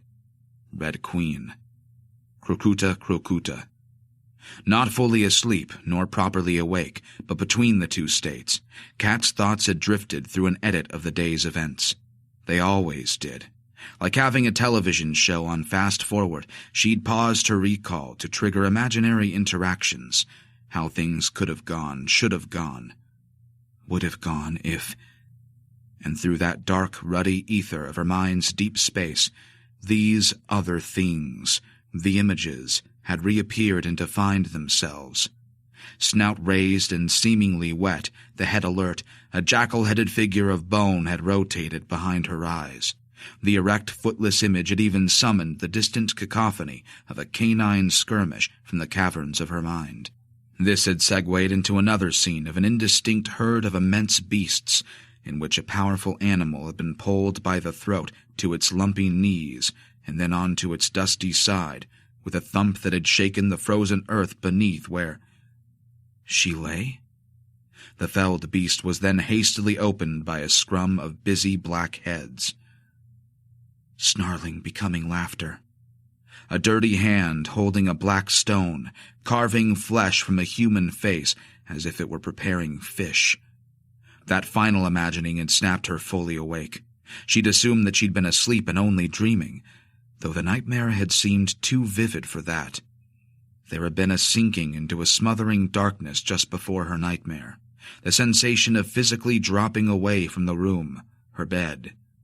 Then had come the sensation of a misstep and a sinking into an inner abyss where that bestial head, carved into stone, had grinned and turned. But the defleshing. She'd sat up. Defleshing, nutritional cannibalism. Such terms had not been part of her awareness when she'd stepped inside that day's press conference. Her vocabulary had acquired a new vernacular of brutality and bloodshed. A few moments staring at the newly decorated bedroom ceiling to clear her mind of a noisome infestation had been required. No doubt a discoloration of her imagination had occurred that day in Plymouth, a taint, reanimating memories of what she'd seen in the PowerPoint presentation, had transformed into these dreamy scenes of her own making. But her curiosity had stopped short of asking how the visions had distinguished themselves by becoming clearer than dreams should be. On awaking from the first bad dream, she'd noticed the bedroom lights were still on. She and Steve had both been too tired to turn them off after a more intense sexual collision than they usually enjoyed. Steve's slender back had been turned to her. In post-coital slumber, his breathing had been muffled, yet deep. Her boyfriend had been eager to get her into bed after he'd found her dressed in a suit and heels that afternoon. She'd smiled at that, an outfit she'd rarely worn since leaving London years before, a part of her wardrobe she rarely excavated. But the suit and its accessories had stimulated his libido as if she'd become another woman, a new lover. And maybe it had been her clothes that had also awoken her reminiscences of the brightly lit-up parts of her former but abandoned life in the capital. A chapter she'd only dared skim-read since moving to South Devon, before swiftly closing that particular book. She'd quit a career at its peak, but that wasn't even half the story, and regret was deceptive because what caused regret was never the whole story. But at the press conference, her old uniform had swiftly become a high-maintenance encumbrance with bad memories stitched into the seams. There'd been a reopening of personal tombs that she'd locked away inside the false floor of her own mind. The falls and disgraces, thoughts of her ex, Graham, were the most insidious recollections of all. As a result, she'd remained irritable for the duration of her journey home, even grinding her teeth as she always did when she thought of him. What Kat usually remembered from her past in London was a lingering sinus condition with headaches akin to bullet wounds, the ethanol withdrawals, forgetting to eat, not sleeping, then sleeping for 20 hours, her mind and mouth firing as fast as a computer processor, then crashing and stuttering lethargically like a shitty broadband connection for far longer, and being so weary, so tired, bone deep, soul deep. But at least for a while the sex with Steve had expelled the foul images of the cave and of Graham that she'd brought home with her. Though to be of any use the following day, Kat had known how badly she'd needed to sleep. She closed her eyes and tried to get back to sleep and passed out a second time, in a manner akin to being sucked into the darkness beneath her bed, and her dreams had quickly filled with other curious things. A stone axe, shaped like a pendulum, near purple in the thin light of memory, napped to produce sharp edges, the toothy spike of a bone awl, thin notes from a flute fashioned from bone, a reedy lightness, beautiful and ethereal, and filling a smoke-filled darkness, music that summoned skeletal human faces, the tops of their heads chipped away like eggshells, the perforated bone of a wolf's head mounted upon human form. Her running, then falling, as if one leg was shorter than the other, into a cave, into the void, dropping into the false floor. A bulbous Venus, smooth clay turning as if on a carousel, round and round, curves and raised contours catching red firelight. A voice in the darkness, the gibbering of a man, or was it a dog? A wet thud, the sucking of soft tissue. Kat had sat bolt upright at that point, breathing quickly, bilious with nausea, the echo of the heavy thud resounding. From where did the sound originate? She'd been sure it had arisen from inside the cottage. Not a noise she'd have created herself or could have attributed to anything but murder. She'd glanced at Steve and wondered whether to wake him. She'd not wanted to be alone after the second nightmare, but once brighter, waking thoughts had banished the resonance of the wet thump, she'd climbed out of bed. After dousing the bedroom lights, she'd gone down the narrow stairs to the ground floor. The cottage had once been the home of a quarryman and his large family, 100 years gone. The past was all around. And wouldn't local history now make her more aware of itself? Bad memories never died. They only blurred, became smooth and heavy, and not so spiky and sharp. The small building had been her sanctuary for a few years. 2 up, 2 down, with a front door that opened onto a lane that ran to the shops in Ivycombe. A home purchased from the sale of a 1-bedroom flat in a depressing area of London, at a time in her life when she'd given up any hope of ever living in an actual house again with 2 stories and a garden. Her home was brightened by electricity, not kerosene or coal or wood. Magnolia coated the walls of the warm, centrally heated building. A widescreen television dominated the cozy living area, and she turned that on to rebury her upsetting dreams. Had the other journalists shared her lurid thoughts? Kat had soon looked to the curtains and pondered what really surrounded her home. Would the landscape henceforth only remind her of what had once roamed these valleys and of what had been done beneath them? Was her funny turn going to become permanent? Butchery. Processing. How far away were the caves from her front door? 6 or 7 miles, she'd estimated, and situated in a place she didn't know well. All that empty space surrounding Brickburg Harbor. She only ever drove through it to get somewhere else. Why would she go there? No one did. What was there? Farmland. Redhill, a dying village. Fields carpeting the rank spaces beneath the earth, filled with the chewed evidence of industrialized murder, the grimy fragments hidden for thousands of years, but exhibited anew in her sleep. She'd pushed back at an early hour dread that there were no longer any solutions to the worst places and the worst kinds of human behavior. She'd never ordinarily entertained such thoughts, but the early morning news had been sufficient indication that such desperate times thrived once more, were always striving to reappear, and not only beyond the borders of the First World. An exposure to the bloodiest episodes of human prehistory would make anyone dream the way she had done. Surely. Kat had turned the television off, and in the sudden vacuum of silence had briefly warmed with gratitude that she was having her time then, in a home that wasn't a damp cave, inhabited with reddened flesh and dirty teeth within crude faces, where the black air must have reeked of carrion and skeins of smoke been backlit by flickers of firelight, filthy hands slippery with the fluids of what was stuffed inside bearded mouths. In her imagination, the elegant modern room around the sofa briefly recast itself as stained and streaked with charcoal. She'd winced at that, wanting to punch her own face to knock it out of her head. She'd just seen it all too, hadn't she, when asleep?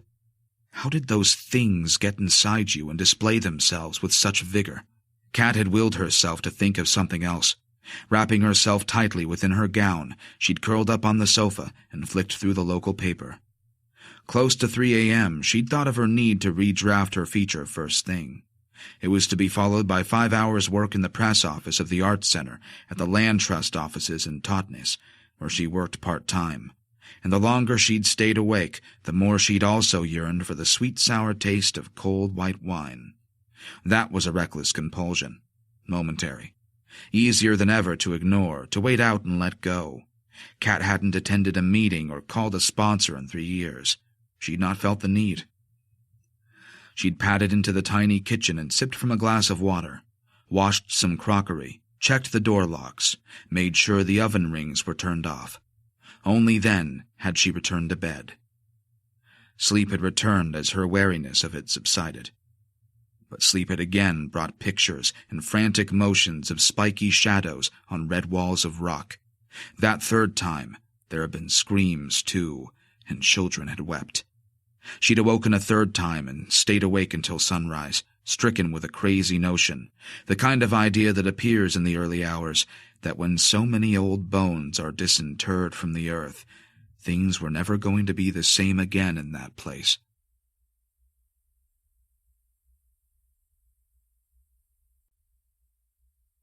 Excavations. Chapter 5. 2 years later.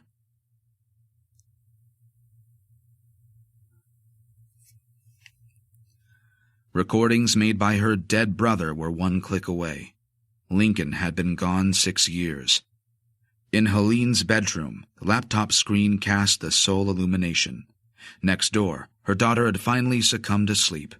Each evening, the pressure to make meaningful use of mum time quickly transformed into anxiety, undermining the very possibility of relaxing. How determined little Valda was to occupy those last 2 hours of her day. She'd never been a child that could be alone for long. At last, in the warm, dark silence about her bed, the residual static of irritation generated by the nightly struggle to settle Valda prickled less. Pebbles of tension eroded to sand in her neck, back, and shoulders. A second glass of wine unclenched her mind. Only the ghost of a grimace remained as a trace behind her face, a fading mask. No longer committed to domestic and maternal tasks, Helene yawned. Most evenings her eyelids dropped and locked up shop before 10. Partly from anger at Lincoln for taking his own life, Helene had never played the discs spread out on the duvet. She'd been the only person available to empty her brother's disorderly flat in Worcester 6 years before. She'd found the recordings inside a plastic box with Sonic Geo written on the lid. With the exception of smoking skunk and experimenting with legal highs inside his grubby one-bedroom nest above a bookie's in Worcester, Lincoln's sole and final obsession, as far as she knew, had been the recording of ambient subterranean sounds. Through the concluding year of his life, the search for these curious noises had returned the excitement of childhood to her brother, until he jumped from the Severn Bridge. He'd only been 30. When the police located his car near the bridge, they'd assumed the obvious. His camping gear had been stuffed inside the boot. There had been no note, which was odd, and Lincoln's body was never found. But bodies weren't always recovered when people jumped from that bridge, the police had told her and her mum. In the garage of her little townhouse in Walsall, provided by a housing association, Helene had kept her brother's effects, boxes of books, comics, the strange music and weird horror films, his worn camping equipment, the recording devices found in his car, and a box of compact discs, no doubt crackling with weird sounds. All of it had been shrouded in polythene for 6 years. At the time of his death, Helene had been too worried and preoccupied with a difficult pregnancy to go through his things, and her rage at her younger brother for ending his life had sustained itself until the last 5 minutes of his funeral. Only then, in the front row of pews, had a powerful sense of him come upon her. An inexplicable but comforting sensation. Perhaps it even belied the madness of her grief. She'd given birth for the first time 4 days after the funeral. There had been no capacity for mourning since, and his possessions had remained a symbol of waste, a testament to his downward spiral, maybe even contributing factors to wherever his head had been at the end. Caring for Valda had been the only thing keeping her and her mother upright ever since. At the time Lincoln went missing, mishap and misfortune had maintained an insidious habit of taking over her family, a momentum that gathered pace until there'd seemed no bottom to their woes. Only 1 year after her dad passed from prostate cancer and her mother's diabetes and arthritis flared to disabling levels, Lincoln had gone and done that, inflicted more tragedy upon them. She'd never imagined that her anger at him could have served as so sturdy a mast amidst grief's storm. While she had been swollen, suffering abdominal agony with preeclampsia and back pain so severe she could barely stand straight most days, Lincoln had jumped from a bridge. Weeks away from becoming an uncle, an idea that had thrilled him, he'd taken his own life. As Valda's uncle, he'd have adopted a major role, too, because Helen would have made her younger brother take one. They needed him to be around, her and her baby and their old mum. Helen had returned to work when Valda was 3. That arrangement, even when assisted by her mother, a childminder and 15 free hours at a nursery, had hardly been easier to manage than being at home alone with a child for the preceding 3 years. But now Valda was showing a greater tendency towards independent play and developing a better awareness of personal safety. Helene had found herself thinking about Lincoln far more than at any time since he died. The postponement of recognizing that he was truly gone had never helped. The idea that he was still around was always hard to suppress, him being out there, somewhere, awaiting another fixation or obsession with a new group of people or a preoccupation with a peculiar hobby. Even without his emails or texts for 6 years, she'd a hunch that he'd still come back when he was ready, like he'd always done. Lincoln had yet to return. His final recording was dated 2 weeks before he'd vanished and was made around the last time she'd heard from him. He'd sent an email, too, which she'd since copied into a Word document. "Going back to Devon, Cisco. Then I promised to check in with Ma. Have some amazing recordings from South Dartmoor and Brickburg. Going back for more. A website, Gaia Cries, are going to post my collection. The best bits. I'm getting an album on there. An album. This stuff is so freaky they thought I'd faked it. It's better than anything I've heard on their site, recorded in all those train tunnels, nuclear bunkers, and disused mines. Think I'm only happy inside a tent too, Cisco. I've been in a state of ecstasy and awe in Brickburg all summer. And no, it's not only down to the weed. Have uploaded some stuff for you to play to the baby. Seals in a Cove. Here. Promise I'll call Mum. Lynn. Hugs." Mooching online, Helene had found Gaia Cries, a website for investigators of the Earth's ambient soundtracks, a forum for contributors who set up field labs and recorded subterranean noises in a range of uninhabited places, sound files made in disused urban structures, industrial complexes, and the few wild places remaining on Earth. There were even listings for Chernobyl and Area 51. Down in the dark, forgotten places, the unobserved mines and tunnels, empty shafts, extinct volcanoes, and caves at low tide, it seemed there was a surprising amount of sound produced by the Earth's shiftings, or piped from the rusting monoliths discarded by man's exploitations. Accidental performances with melody absent, rhythm obscure and unintended, the instruments utterly indifferent to an audience. To punish herself, Helene recalled her own uninterest when her brother first enthused about his recordings.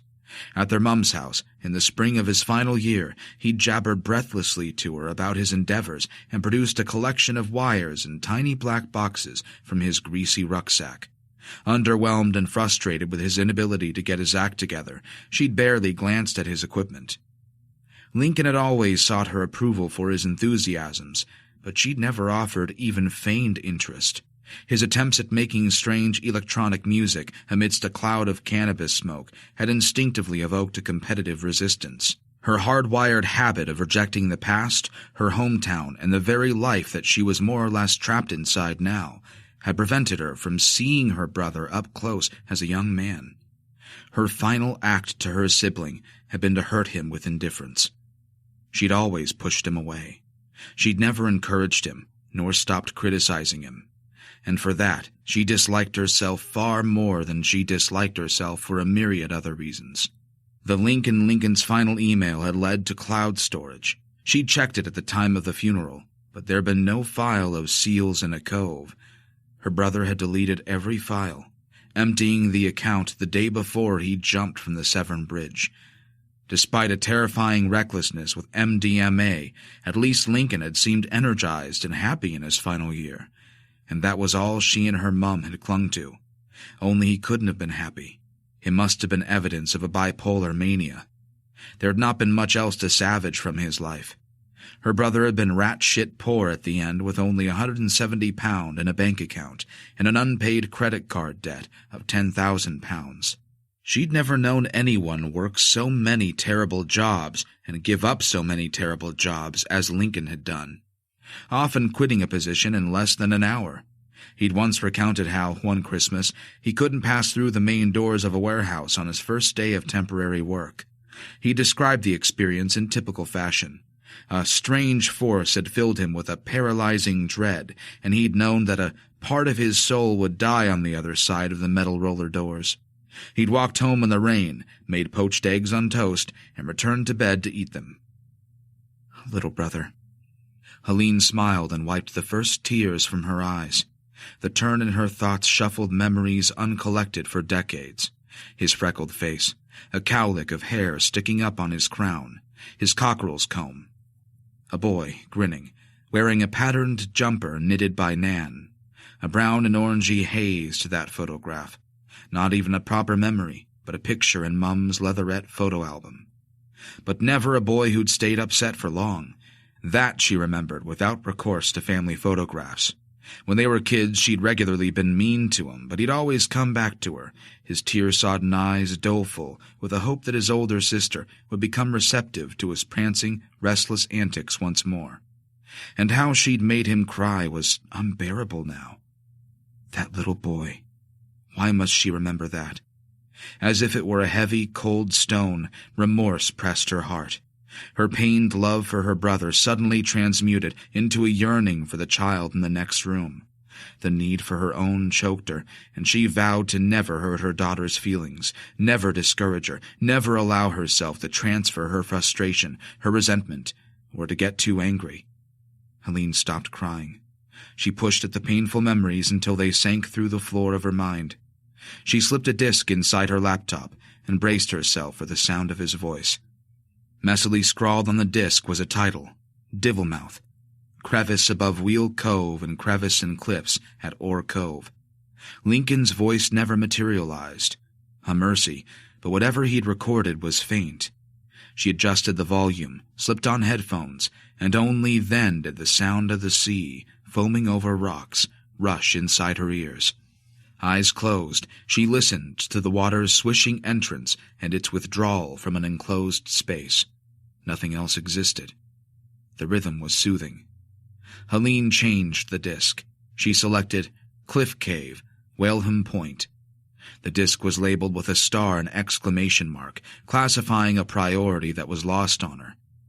The recording contained a rumbling reminiscent of thunder. The piece was 6 minutes long, but at 2 minutes, the soundscape altered, and she was reminding of air passing through a pipe. Not music, no notes, but a continuous funneling of air through a narrow aperture. Perhaps a recording from a subterranean crevice where he'd stuck a microphone. It made her feel cold. When close to ejecting the disc, her head abruptly cocked alert at the sound of a distant voice. Or voices. Yes, what might have been a small crowd emerged, their speech muffled by distance and by the flow of air in the foreground. She increased the volume, but no words or individual voices became discernible. The mumble remained a crowd, passing away. Air rising underground might mimic voices. Thunder returned to the background. Maybe an earth movement had caused the rumble. Without visuals or an explanation, anything could become something within a stimulated imagination. And yet she received her first intimation of why her brother was so fascinated with sonic geo. How natural sounds extracted from an environment acted upon the mind, creating a mysterious sense of unobserved activity inside an uninhabited place. Lincoln would also have been stoned when he played these back. The rhythmic thump of something solid against a hollow object replaced the thunder, a sound that encouraged her to picture a wooden vessel being struck. Then she imagined that something harder and denser than wood was being hit, like a hollow rock. The recording ended. Helene inserted a third disc into her machine, one marked by a star and 3 exclamation marks after the title, Second Cove at Whaleham Point. Complete silence. She checked the clip's duration on the audio player's graphic. 2 minutes remaining. But she was still hearing nothing at 20 seconds and was about to stop the segment when an exhalation made her start. A tiny cough preceded absolute silence that resumed for another 20 seconds. An animal? At 46 seconds, the sound of trickling water was unmistakable. The water may have been trickling over the rocks of what she presumed was the cove of the disc's title. It was unceasing for 15 seconds before the running liquid was joined by another cough, this one in the distance. Only when she heard an infant crying, a noise she was highly attuned to, did Helene sit upright and rewind the recording. She slipped off the headphones to make sure that it wasn't Valda next door. No, the cry had been on the recording.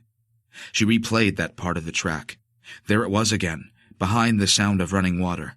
though surely that was the cry of a bird or an animal near the crevice, or inside it. But God, that had sounded just like a child. The clip finished. Helene exchanged the CD for a fourth disc, Slagcombe Sands and Inside Cliff Crevice/Cave at Whaleham Point. This one had also been festooned with stars and exclamation marks. The recording had been edited and began with an audio commotion, a sequence of sounds expanding her imagination into the image of a pebble rolling around a stone bowl continuously. That's what the noise made her think of, a dry pebble, small and smooth, circling the curved interior of a bowl. This continued until a word appeared inside her headphones, or almost a word. Cromcreelhum. That was how she imagined it being spelled phonetically. The word was followed by the suggestion of a large throat swallowing. And again, wind traveled through a hollow pipe. No notes, but a nose similar to Valda enclosing a tube with her lips and blowing through it. Only this was a thin, continuous hush of air, one that grew until it filled her headphones, right before the sound file abruptly ended. Helene checked her watch, getting on now, but she no longer felt tired. Instead, she was intrigued, even unnerved. She picked up the final compact disc entitled Redstone Crossroads, Quarry on Farmland. The labeling was embellished with the subtitle Money Shot. This was Lincoln's last recording, and he'd made it 2 weeks before he disappeared. Helene moved her fingertips over the surface of the disc in the place her brother's hand would have rested as he'd written the title. The sound file began with water trickling at some distance from the microphone, continuing until it was broken at 16 seconds by a disturbance that might have issued from an animal. A kind of rumbling and lowing. Moments later, when the noise was repeated, she equated the sound to a man groaning, though surely the reverberation was too deep for a man, the sound originating from a much larger chest capacity. Maybe a cow or bull? A fresh groan lengthened before being abruptly choked off by a bark. So something that was not a man, but maybe a farm animal or wild animal, had been drawn to the water and had issued the noises? Helene replayed the segment, but the noise still suggested that it might possess both human and animal origins. Before she could consider this further, from out of the watery distance, the infant's cry reissued. Only this time, the wail was smothered by a pig-like grunt in the foreground, near the microphone. A bellow followed, coughed with force from a muscular throat, and again she thought of a bull. The juvenile cries drifted nearer the microphone.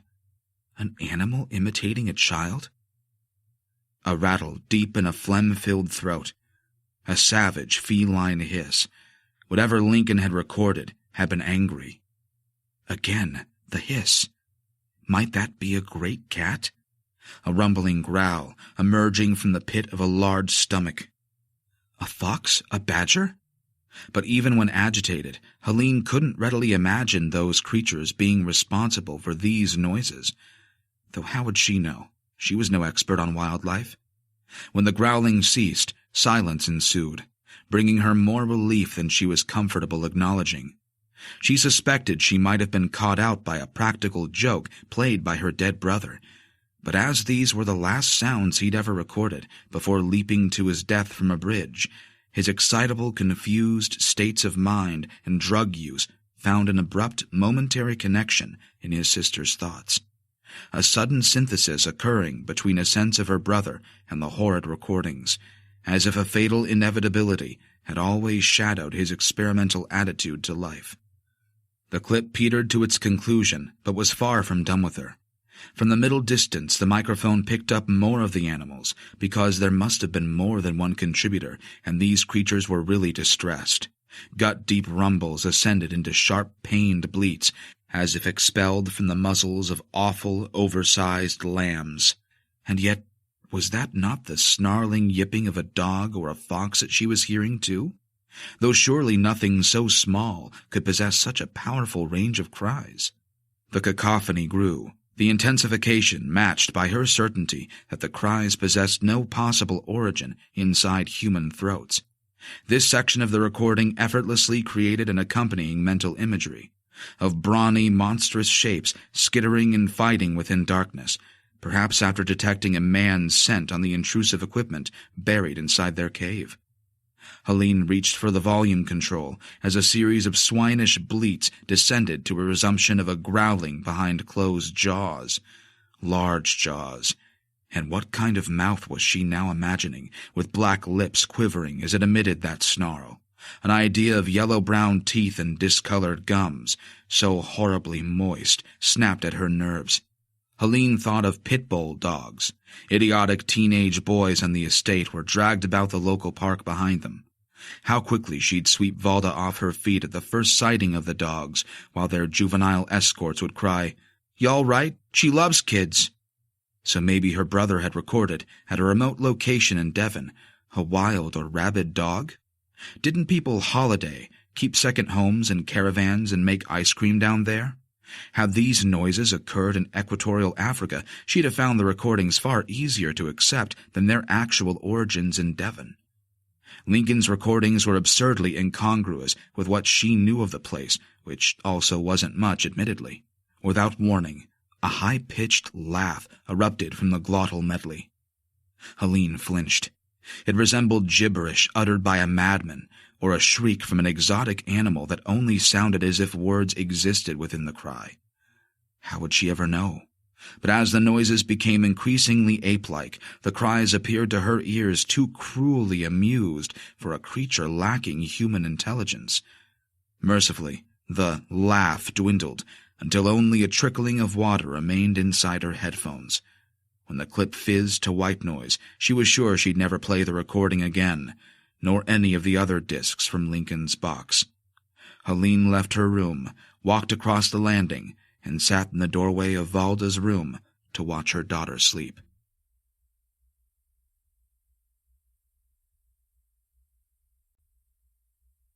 Chapter 6. 2 weeks later. Did you walk here, little brother? And here? There, too?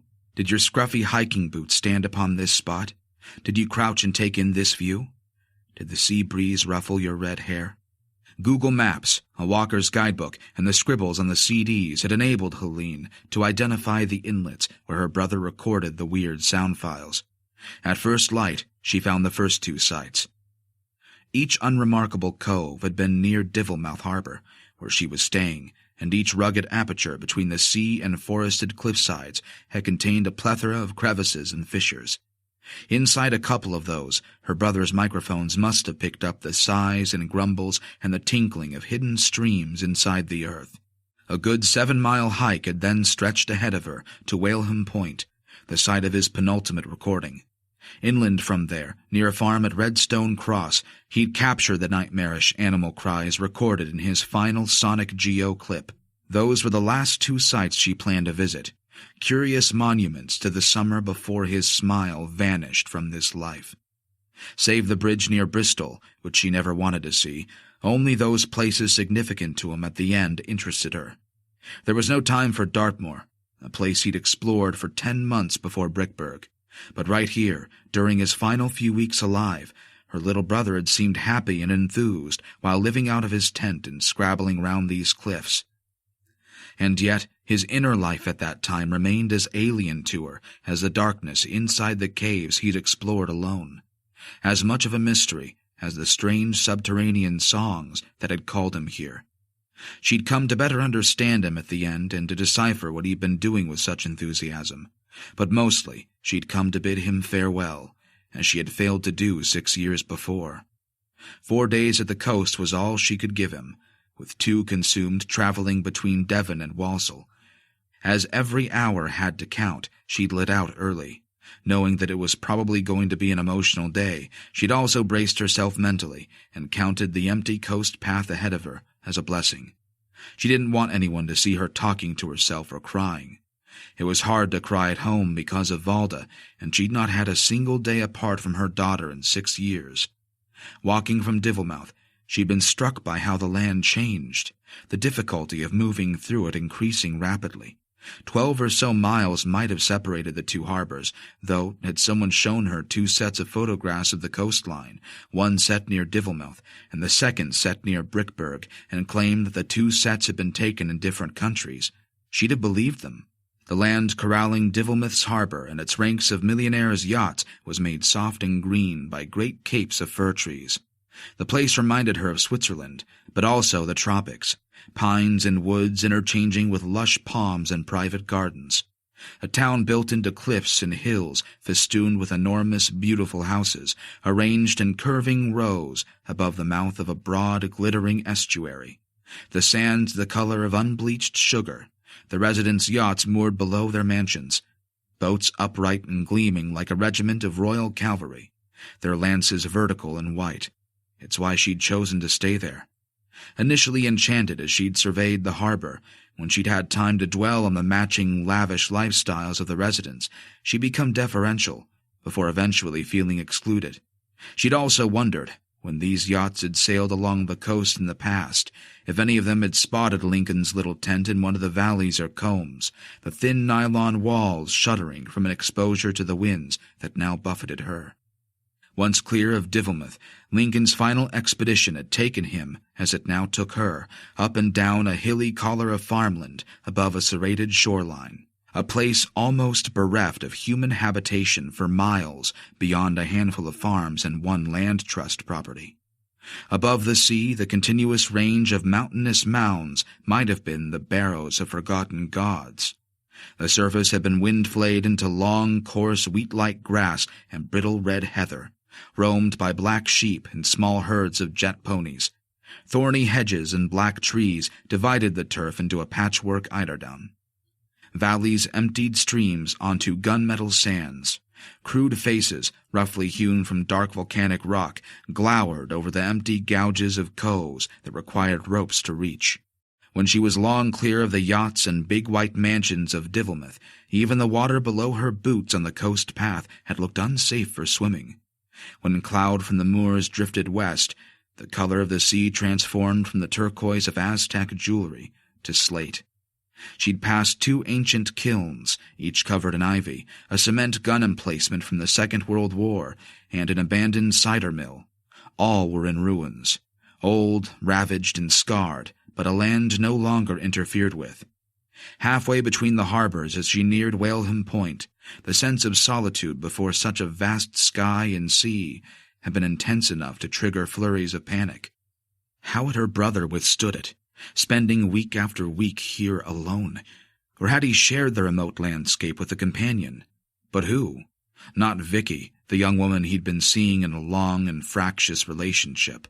A sullen, possessive girl with a round face who'd attended his funeral and been overly conscious of what she'd looked like, which had impelled Helene to wonder how much kindness her brother had been shown by the girls in his life, including her.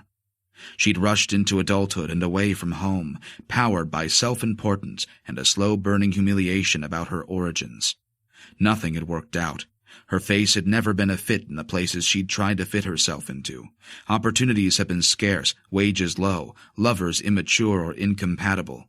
Worn out, she'd eventually dragged herself home and briefly hooked up with an old boyfriend who'd always been kind, Mitch, and became pregnant within 2 months. He lived in Australia now, and they had little contact beyond bank transfers. He'd shown no interest in Valda. As she walked up a slope to a distant bench perched near the cliff edge, her thoughts ambled to the question of her brother's untroubled veneer and its incompatibility with the manner in which he'd ended himself. According to their mother, the easygoing persona Lincoln had adopted in his teens, the mask, had lasted until his death. Chilled. That's how people had described Lincoln. He'd even been optimistic about his future, despite all the evidence that he'd nothing to be optimistic about.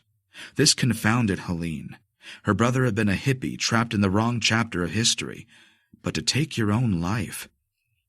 At the top of the hill she could barely breathe from the exertion of her ascent, but her brother seemed to fill her, briefly yet frantically, as if his very spirit struggled for her attention, a sense of him that was too fleeting for her to relish, before it passed as quickly as an arresting dream that she couldn't claw back upon waking. Tired and becoming tearful, she sat on the wooden bench above Slagcombe Sands. Across the beach, the mossy claw of Whaleham Point reared. Gulls circled the limestone spur like pieces of litter caught in an eddy of wind. Somewhere over there, Lincoln had recorded the curious piping and the criant infant sounds. Inland, up in those stark hills that Helene turned her gaze upon, he'd then recorded the awful screaming of the fighting animals in an old quarry.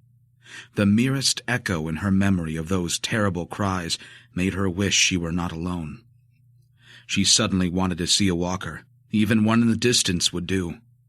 And where was this famous dig, the cave filled with bones that had been discovered the year after Lincoln passed?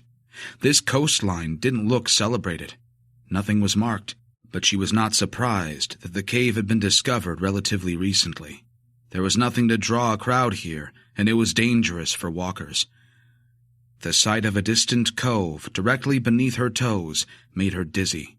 Uncomfortably exposed to the vastness of the air and sea, she almost felt compelled to be drawn forward and over the edge. Gravity itself seemed different here, altered. Combining with the gusts of wind, it seemed to move up and down in bands that made her too light on her feet. Lincoln used to say he suffered vertigo merely from peering up at tall buildings from the ground. Not once had he mentioned bridges to her or their mother. His choice of exit from his life made no sense. The sheer improbability of it had always made her feel distant from his death. Going out like that just wasn't Lincoln. But what do we really know of anyone? Helene left the bench, her legs stiff. Even in such an open, uncluttered space, her thoughts confined her. Despite her fitness from years of swimming, she had less energy here. A late winter cold was trapped by the rock and bit more keenly when up so high. She looked down to Slagcombe Sands, a gritty shoreline fringed with ferns and a wetland filled with reeds that reminded her of sun-bleached wheat. Where the baby cried. Slagcombe Sands, inside cliffs at Whaleham Point. So maybe he'd installed his microphones in the distant dark hollows and slits that she could see at the foot of gnarled Whaleham Spur. With the wind slapping his head and the sea's tumult crashing inside his ears, he must have implanted a listening device inside one of those caves at low tide. His older sister's respect for her brother increased tenfold.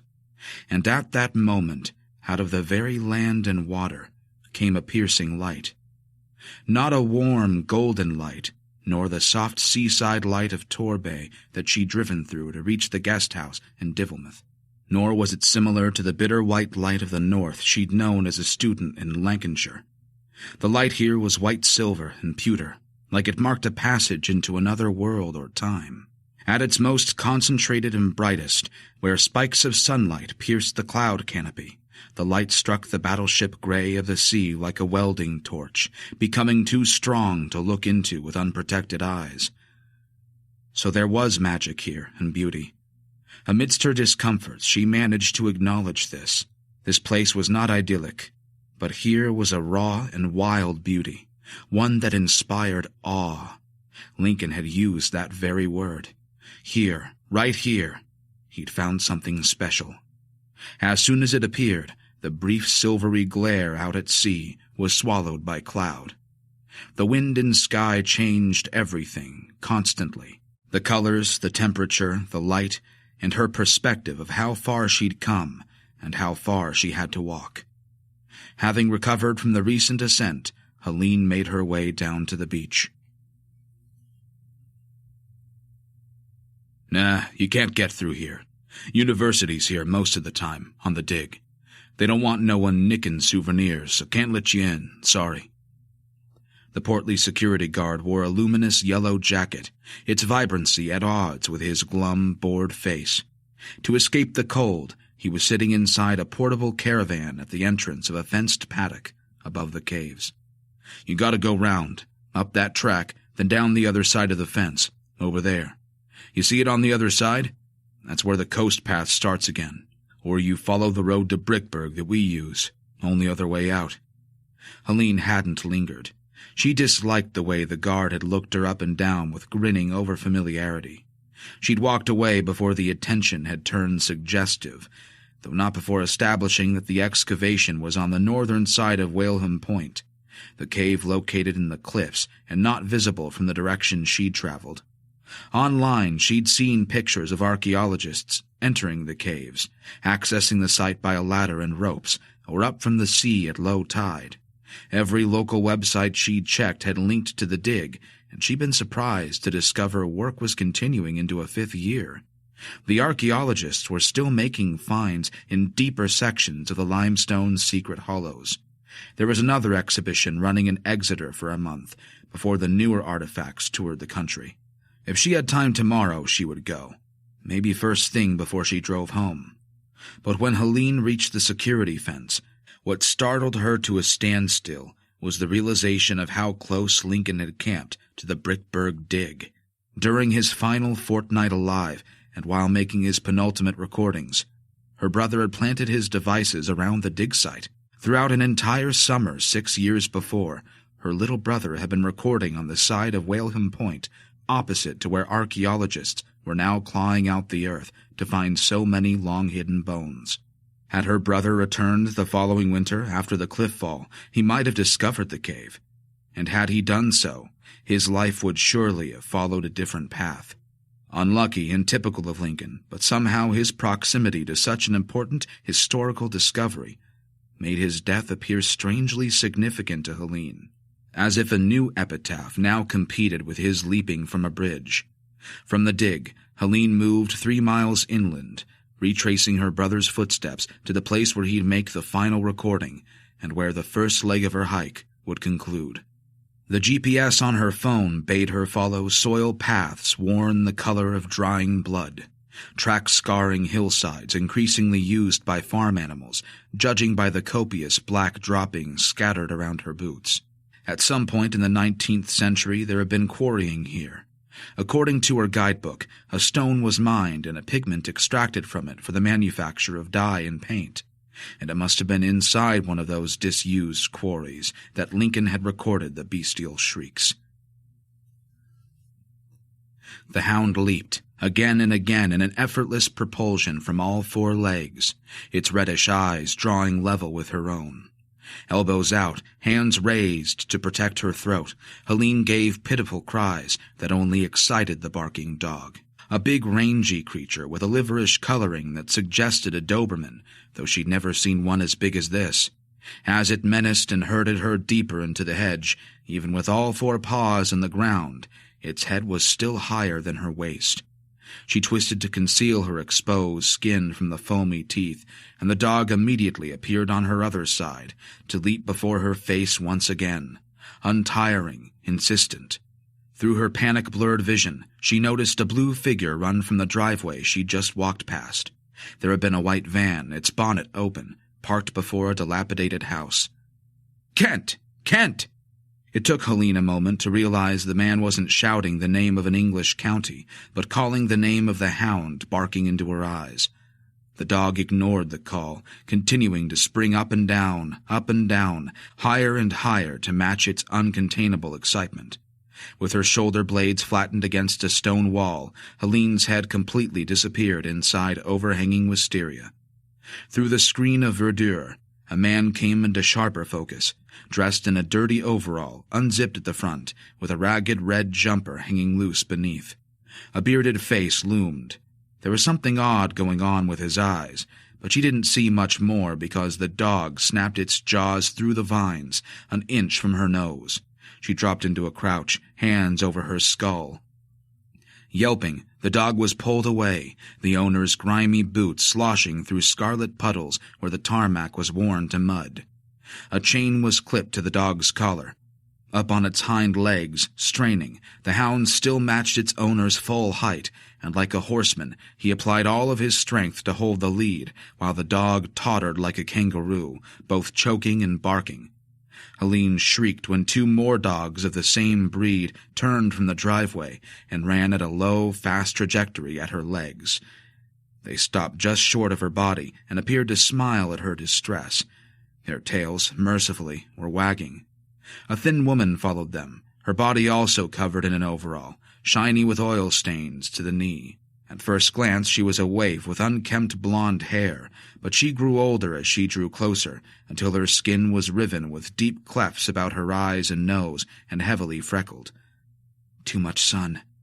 Even with the elfin bones of her worn face keeping her handsome, she must have been in her 50s. "Kent!" the man shouted again. Then, "Private road!" at Helene.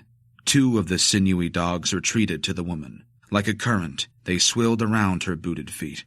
She came to stand beside Helene, her position obscuring the road ahead.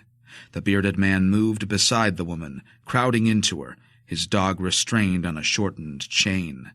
The positioning of the people, so uncomfortably close to her, was as discomforting as the presence of the enormous dogs.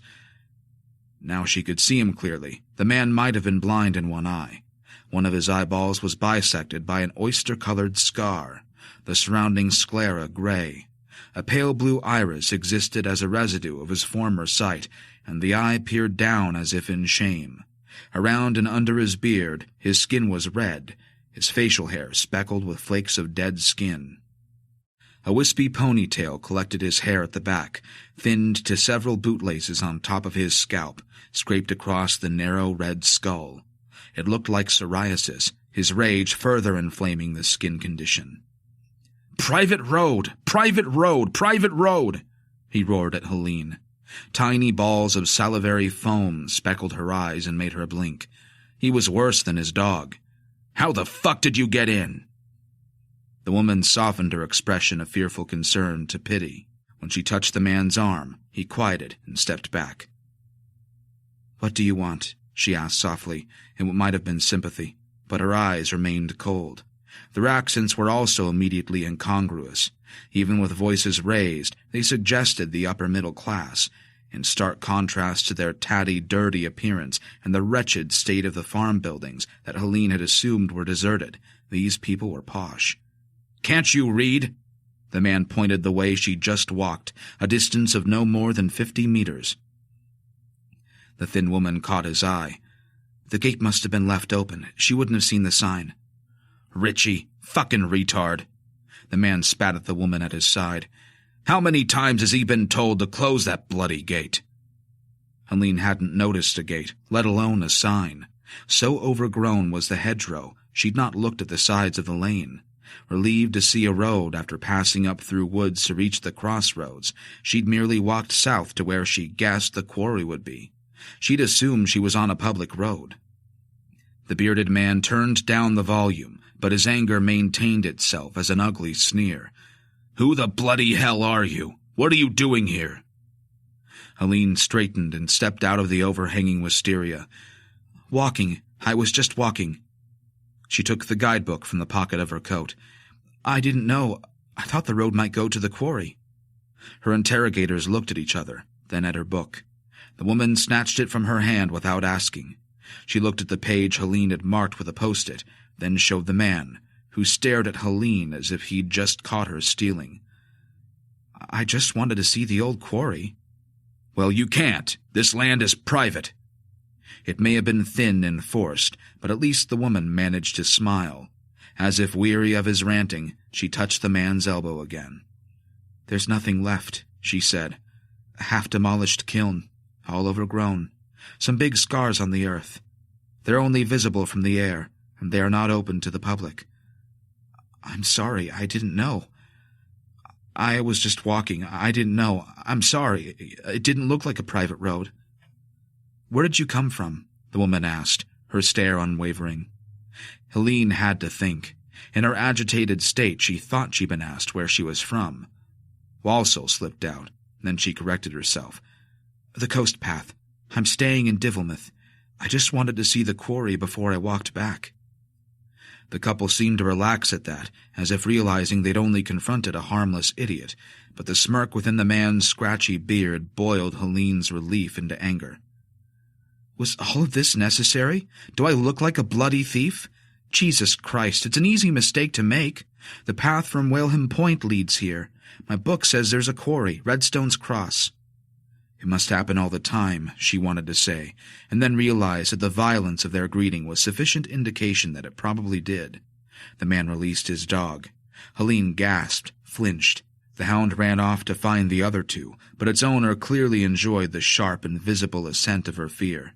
Trying not to betray her amusement, the woman dipped her face to read Helene's map. The track for walkers you used from Waleham is the original lane, an old green track, but this road is private and always has been. That gate should not have been left open. The man jerked his thin, ferrety head behind him. There's nothing down there, nothing. Two other men wearing raincoats and Wellington boots appeared outside one of the dilapidated wooden buildings farther down the lane. They came to a standstill, content to watch at a distance. The woman touched Helene's forearm to reclaim her attention.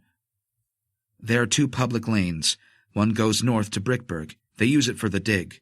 The other one heads west, but there's nothing that way until Divilmouth. See, here. If you'd carried on down this road, you'd have an awful long way back to Divilmouth in the dark. You've done you a favor. A bloody big favor, the man said, then seemed to think better about embellishing the admonishment, and looked to his dogs instead.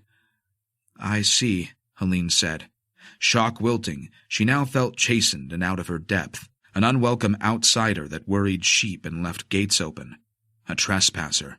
She wasn't sure she'd ever trespassed before, but Lincoln must have done to make his final recording. He'd either walked further down this private road or approached the quarry through the beard of woodland beneath the farm that her path had partly circumscribed. At the meager crossroads, she could now see how walkers were supposed to walk straight on or turn right and not left as she'd done. Helene thought of mentioning her brother, but explaining that he'd been here the week before taking his own life was a story she didn't want to share with hostile strangers whose private road she'd traipsed across. She peered over their shoulders at the few miserable buildings in the distance, dark wood and gray stones at a slouch. A door sagged, green with mildew. From beneath an awning, the black face of a ram peered back at her. The woman caught her interest. You better get going. I'd advise heading back the way you came, or walk to Brickburg and catch the bus.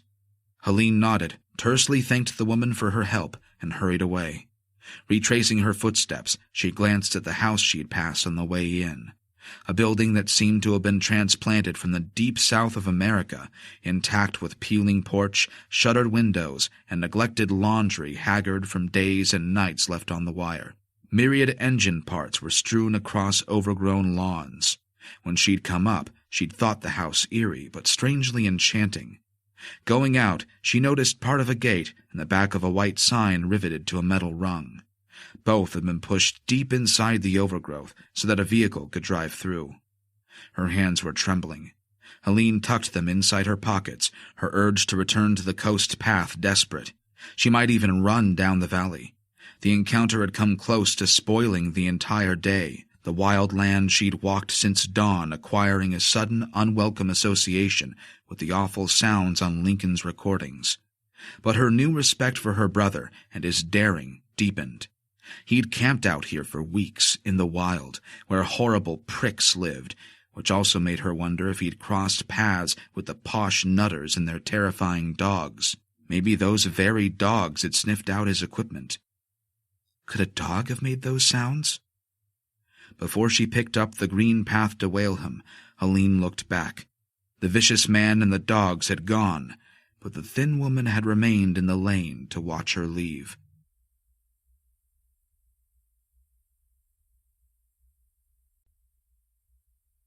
Chapter 7.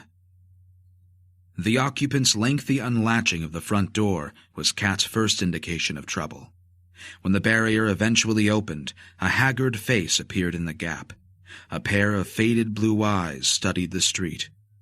In a prickly seizure of mortification, Kat believed she'd knocked on the wrong door in the row of identical former miners' cottages.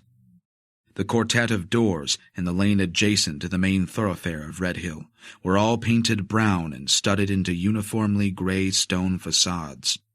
She rechecked the number on the door. 4.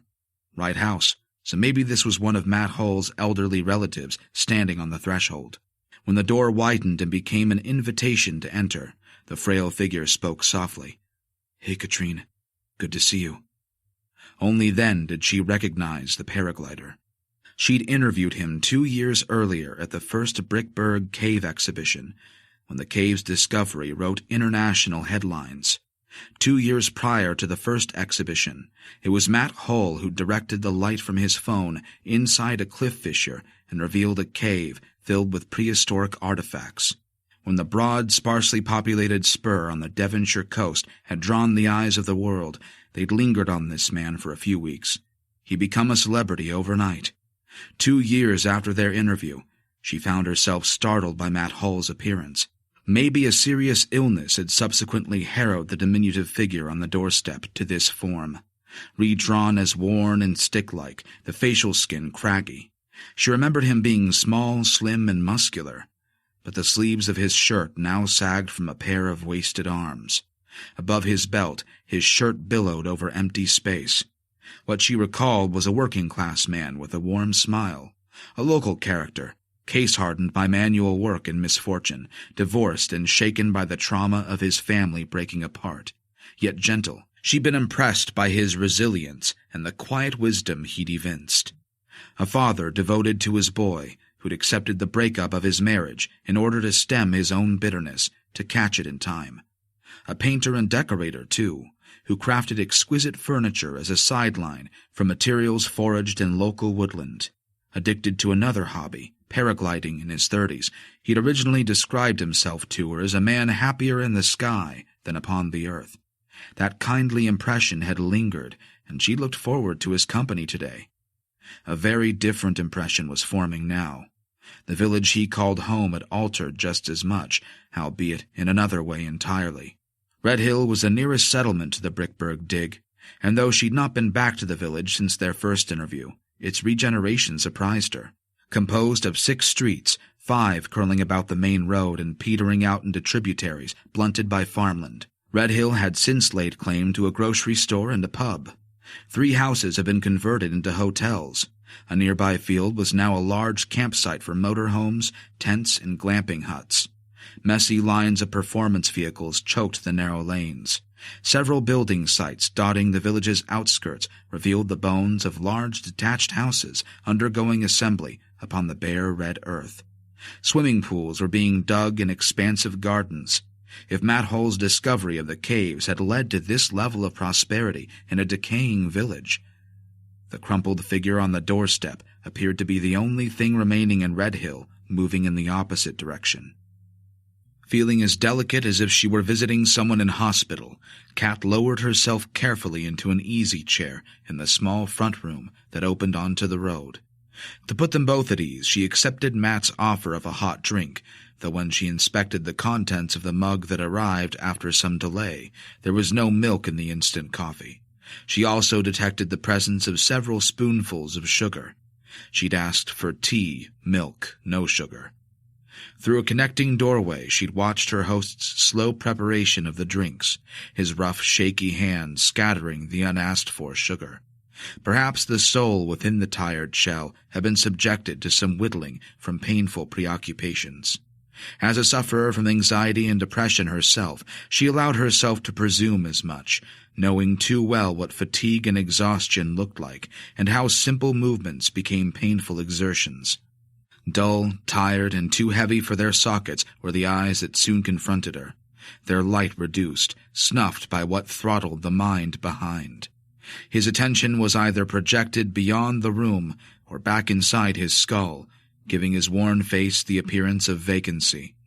And when he was seated, his knees jumped and hands trembled without cease. That looked like Parkinson's. His fingers only calmed to roll a cigarette. "You still fly?" Kat asked. "Stopped all that." His words accompanied by a wince that nearly shut an eye. "Been put off." Katrine maintained a cheery tone. "Tell me you still make that beautiful furniture. I still think about the table you'd made from mountain ash. If I'd had the space at home, I'd have bitten your hand off."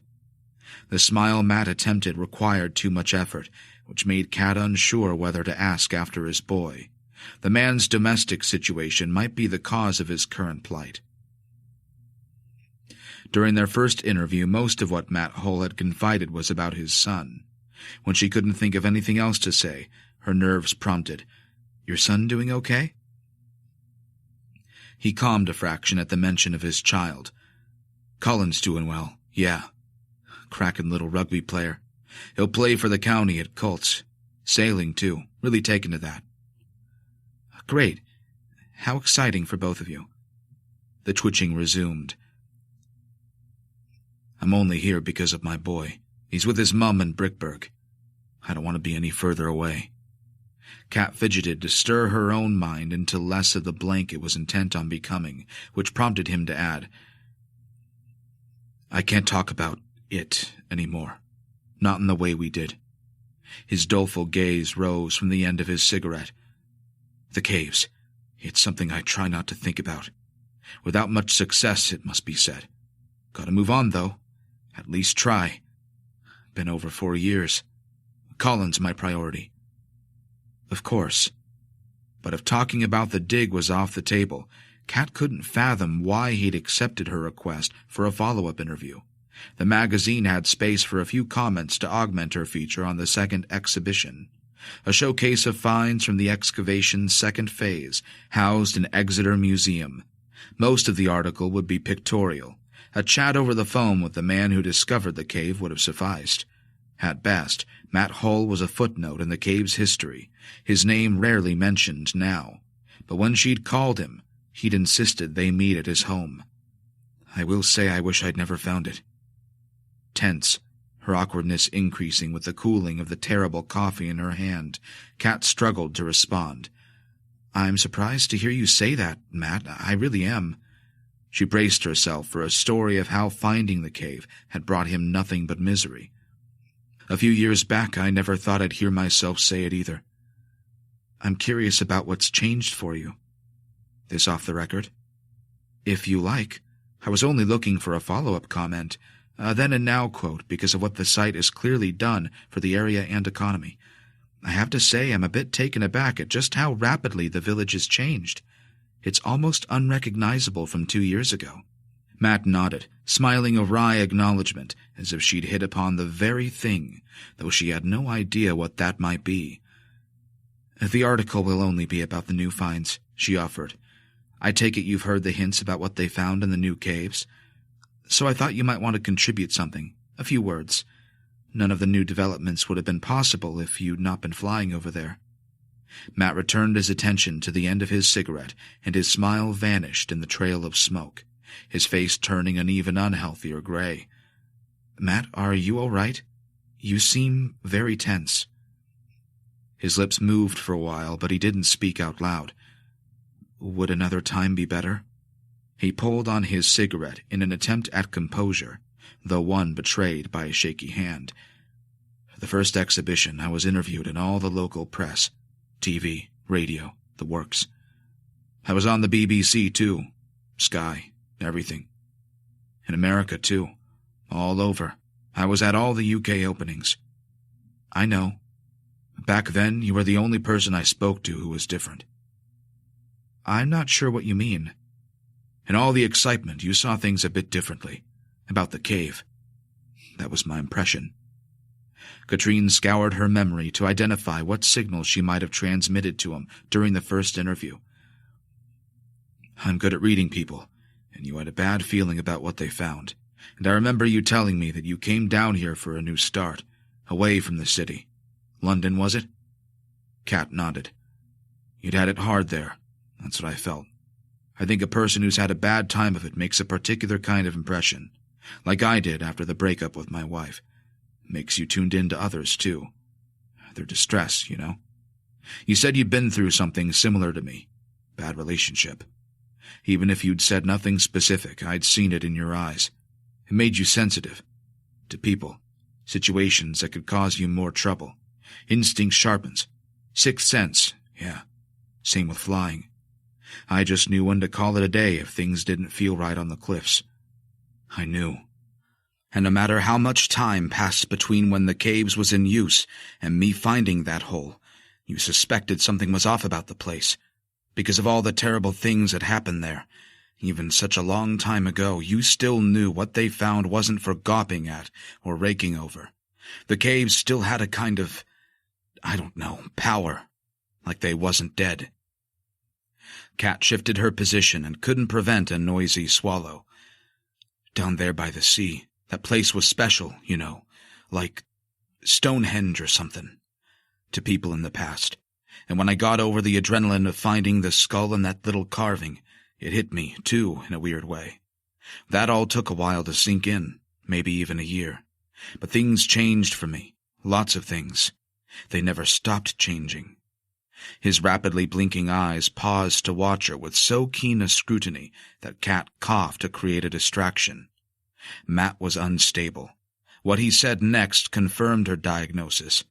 Morbid. From that time onwards, my thoughts were very morbid. That's when it started, and I'd never thought about things in that way before. I can assure you of that. Strange. I felt strange. Here was different afterwards. And I got a sense that you felt something similar. You didn't even like thinking about what they dug up.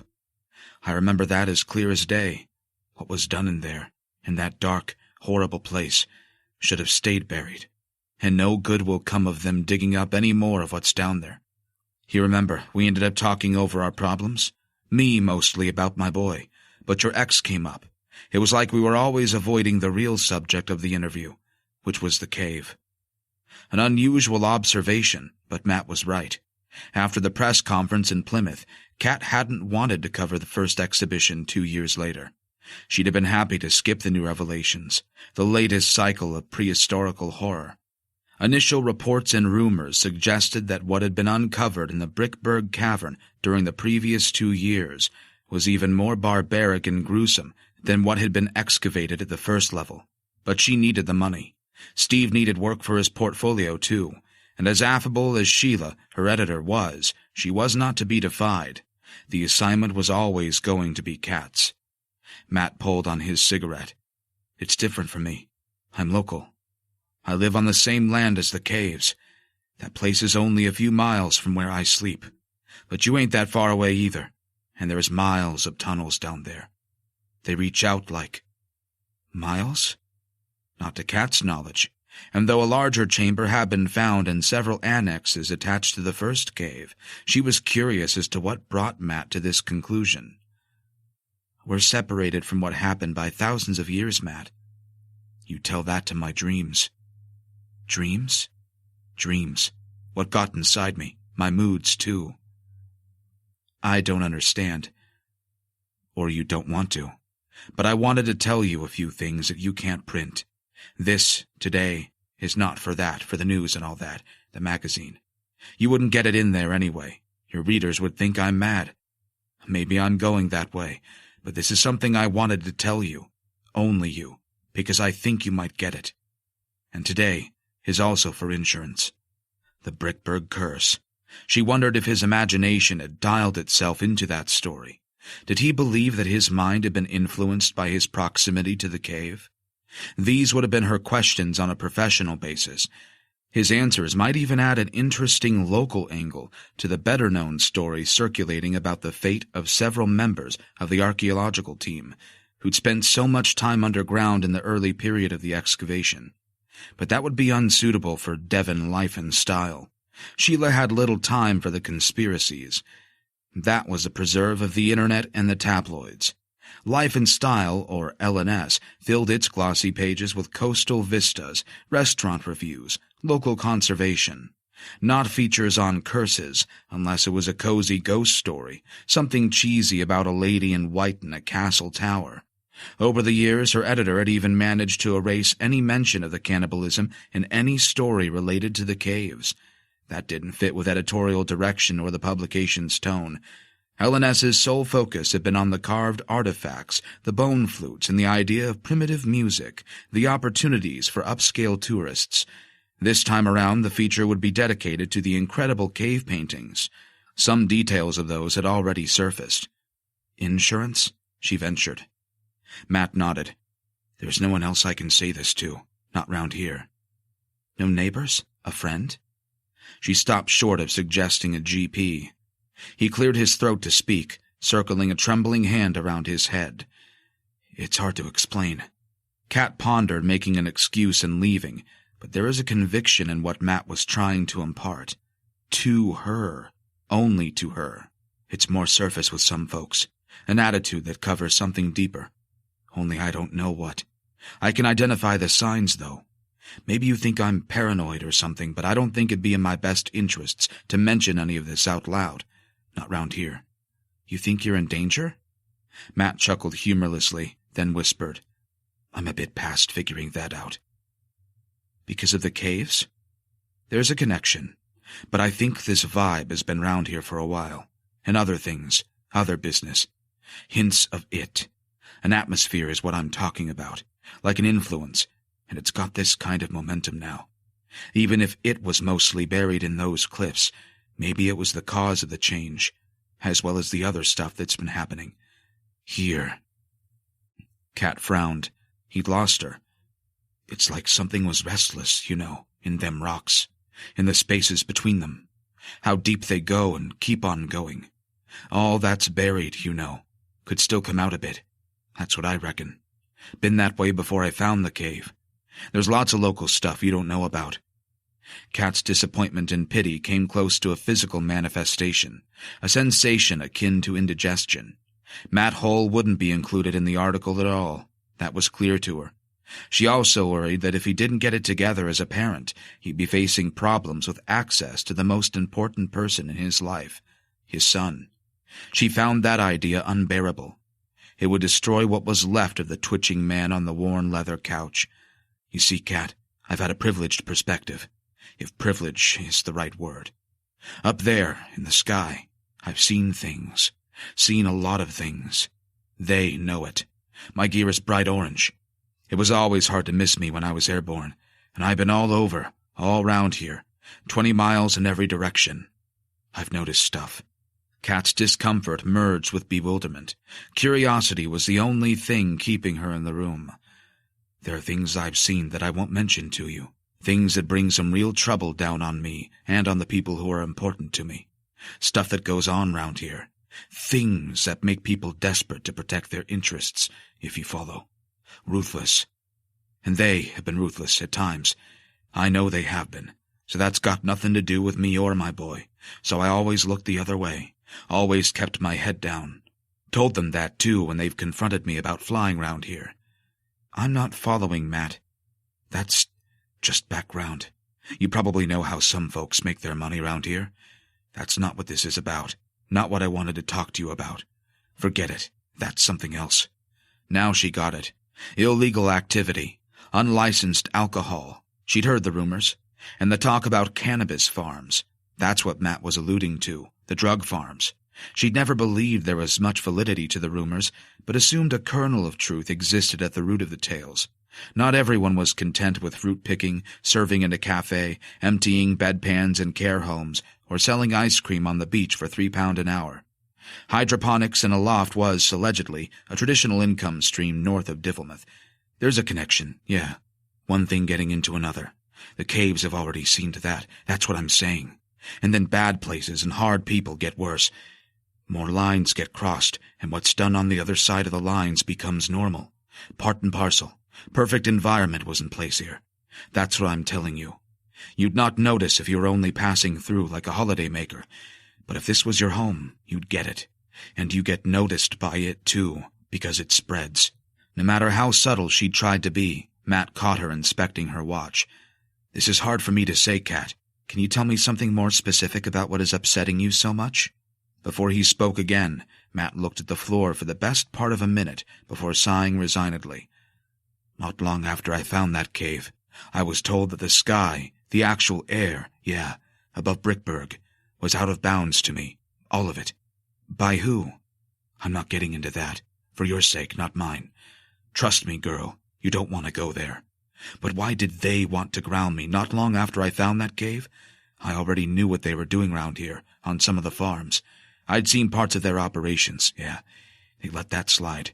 I'm talking about other things. Things that have happened that they never wanted anyone to see. The bigger changes is what I'm talking about. The change is common knowledge here. Kat's skin chilled. She didn't want to hear any more. A horrible suspicion of becoming implicated in an unpleasant racket or local feud seemed to alter the air pressure around her head. She was a lifestyle journalist. her specialty being fashion, luxury properties, holidays, not organized crime. I'd rather not. I'm not sure I want to. Not sure this is in my brief. They don't want me flying in case I see something as bad as I have already, and they aren't the kind of people you can disagree with. A heavy presence. They're spies here. They have this air about them, too. Call it a tone. Just looks and things, you know? But people have been getting hurt, Kat. Here, since I found that cave. Before that, too, I reckon. That crack in the cliff wasn't the only opening, to what's down there. Katrine's body tensed. The police? I don't know what it is you're trying to tell me, Matt, but maybe you should go to the police. As I said, things have changed. You can't be sure who already knows stuff. Who's on which side now? This goes deep. It's spread wide. A confused conspiracy, that's all it was, whipped to critical mass by a shut-in's paranoia. But something Matt said earlier continued to work at her mind as a source of discomfort, like a stone in a cerebral shoe. Dreams. Matt, you mentioned your dreams? Though she was keen to change the subject from the topic of criminal activity, her own unpleasant imaginings had lasted for months following the first press conference. Her nightmares had also been reignited by the first exhibition of the earliest artifacts. They'd never really gone away. Matt grinned. I guessed as much. What? You know what I'm talking about. You had them too. I had a natural reaction to some very upsetting revelations and to the physical evidence found in those caves. I'd say that was a healthy response. Or for someone on the edge emotionally end up here. Matt tapped his head. Even if you only brushed against what had been in that ground for so long. And you're saying that because you found the cave it's been worse for you? Not just found it, but reached inside and took a few things out. I admit it. I kept a few things here for a while. More than enough has been discovered in that cave. No one will worry about you taking a few souvenirs. It's not them I worry about, the museums and universities or the land trust. It's others who've been touched by that place more than most. Who? Matt smiled grimly and shook his head. Let me put it another way. Don't you think it's strange that two of the archaeologists topped themselves? They've been inside those cliffs for over a year. No past history to account for suicide. They went downhill inside that place, in the caves. The head of the project even quit. They say he's a mental case, a wreck. There were other contributing factors. Stress, his relationship fell apart. Sure, I've heard the official line too. They always stay on message. But he wasn't the only one who lost the plot down there. None of those working at the start are there anymore. Katrine shrugged. I'm not privy to the staffing arrangements, but I assume that lots of universities are involved and a great many people are queuing up to work there. I wonder how long they'll stick around. Not long, so I've heard. Think about it. People might come and go for all kinds of reasons. True, but I know it's because of their dreams. And let's call it the atmosphere that they've breathed in. Sounds raving mad, doesn't it? It did, though within Katrine's mind the heavy curvature of the clay Venus figure rotated again through a dim background of darkness and blood. A mere memory, a fragment from her own unhealthy thoughts. It's not just the archaeologists and me. I've got a mate who works in 2 old people's homes around here.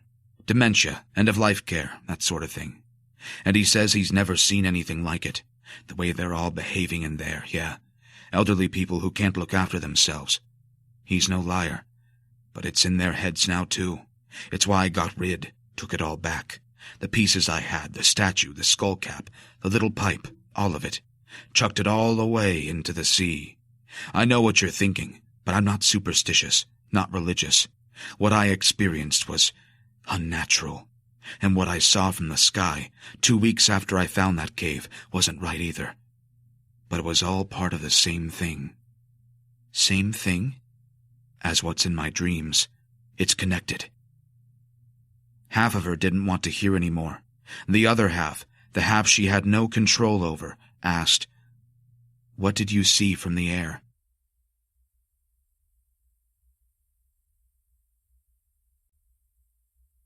Chapter 8. Sorry, what did you say? Kat hadn't caught Steve's request. He reappeared in the mouth of her tiny kitchen, the jazz on the kitchen stereo muffling behind his bulk. Baked, mashed, or chips?" "Oh, anything." He rolled his eyes. Baked." Steve returned to the stove. A percussion of rattling utensil drawers followed. The troubled and wizened figure of Matt Hull had lingered vividly in Kat's thoughts. Steve's arrival hadn't banished the specter of that frail figure with unkempt hair, standing in the doorway of his small gray home, anxiously peering about the street. In the rearview mirror, she'd watched his front door close, sealing him off from the village once more, where he'd lived all of his life, but now resided as if hunted. A grown man made unstable by acute fear. Often hard to follow, most of what he'd confided of his ideas, dreams, or whatever inspired his jumbled mixture of fantasy, conspiracy, and paranoia had been disturbing. Before Kat left, she'd advised him to see a doctor, but known he wouldn't. His sincerity regarding the threats made against him she didn't doubt. Genuine terror was hard to fake, and that's what she'd seen in his eyes. He'd refrained from disclosing a single identity, too, yet from what she could gather, he was claiming he'd been victimized by a group of local people for years. He'd complied with their requests, eschewed paragliding, and kept his feet on the ground. The idea of him being bullied upset her more than what he'd recounted about the effect of the caves, at least until Matt Hull intimated he'd witnessed a double murder. That she still balked at. The rambling about bad dreams, an influence seeping from the caves she could weather, but murder? A fantasy, surely. Of what lay between Divilmuth and Brickburg she knew little. Excluding the excavation of the cave, the area had produced nothing newsworthy during her time in Devon. She couldn't even recall a minor crime, let alone what Matt Hull wanted her to believe. Her professional assignments involved the higher-profile tourist destinations of South Hams, Dartmoor, and parts of North Devon, the affluent, picturesque bits, which is why she'd come home after the interview surprised that Sheila had never commissioned a feature on Red Hill's astounding regeneration. They were never here before they opened the cave, the Red People. Another new addition to Brickburg and Red Hill, and news to her, what Matt Hull had called the Red People. They'd formed the ultimate focus of his chaotic narrative. His first sighting of these strange characters was the most bizarre story that Kat had yet heard in her career as a journalist. A story that had stuttered from the mouth of the same man who'd also admitted to being consumed with psychotic thoughts directed toward anyone he perceived as a threat. Not something he'd ever experienced before, or so he'd claimed. "I see red too, I do, for hours some days. I've broken 2 teeth from grinding." At that point, Kat had nearly grabbed her coat and run from his home. Rage was a natural response to victimization. It was also a symptom of depression, though she'd been truly baffled by his story about Red People attacking a campsite. She hadn't asked if she could record the interview, but had surreptitiously set her phone to record when his story took an especially sinister turn. The second bedroom of the cottage she used as an office, and just before dinner, she replayed the recording in there. "This swarm of them Red People came down the hill at Slagcombe, taking their time. They just walked towards each other and surrounded this couple at the bottom, and that valley became a pit with 2 animals trapped inside it. I stayed in the air because I didn't like the look of how things were going on the ground. One of the campers was by the tent, the woman. The other was on the beach, her fella, I think. She was running this way and that, but gave up and went back to the tent. I don't know why. I was shouting, 'Get in the water, get in the water!' But she'd never have heard me, and this whole time her fella was running up from the shore to get back to her. But it was too late. They were surrounded. The red ones came into the valley naked, but painted like they were from another place, like they were from the past. I remember looking for cameras and thinking, is this a film? But there was none of that. No cameras or the lights they use. This was real. It was happening. And these 2 people, the campers, didn't know what to do. The ring of Red People just got tighter. In the end, the woman gave up, was resigned like... I'll never forget it. I heard her voice before that. Faint. She was shouting something.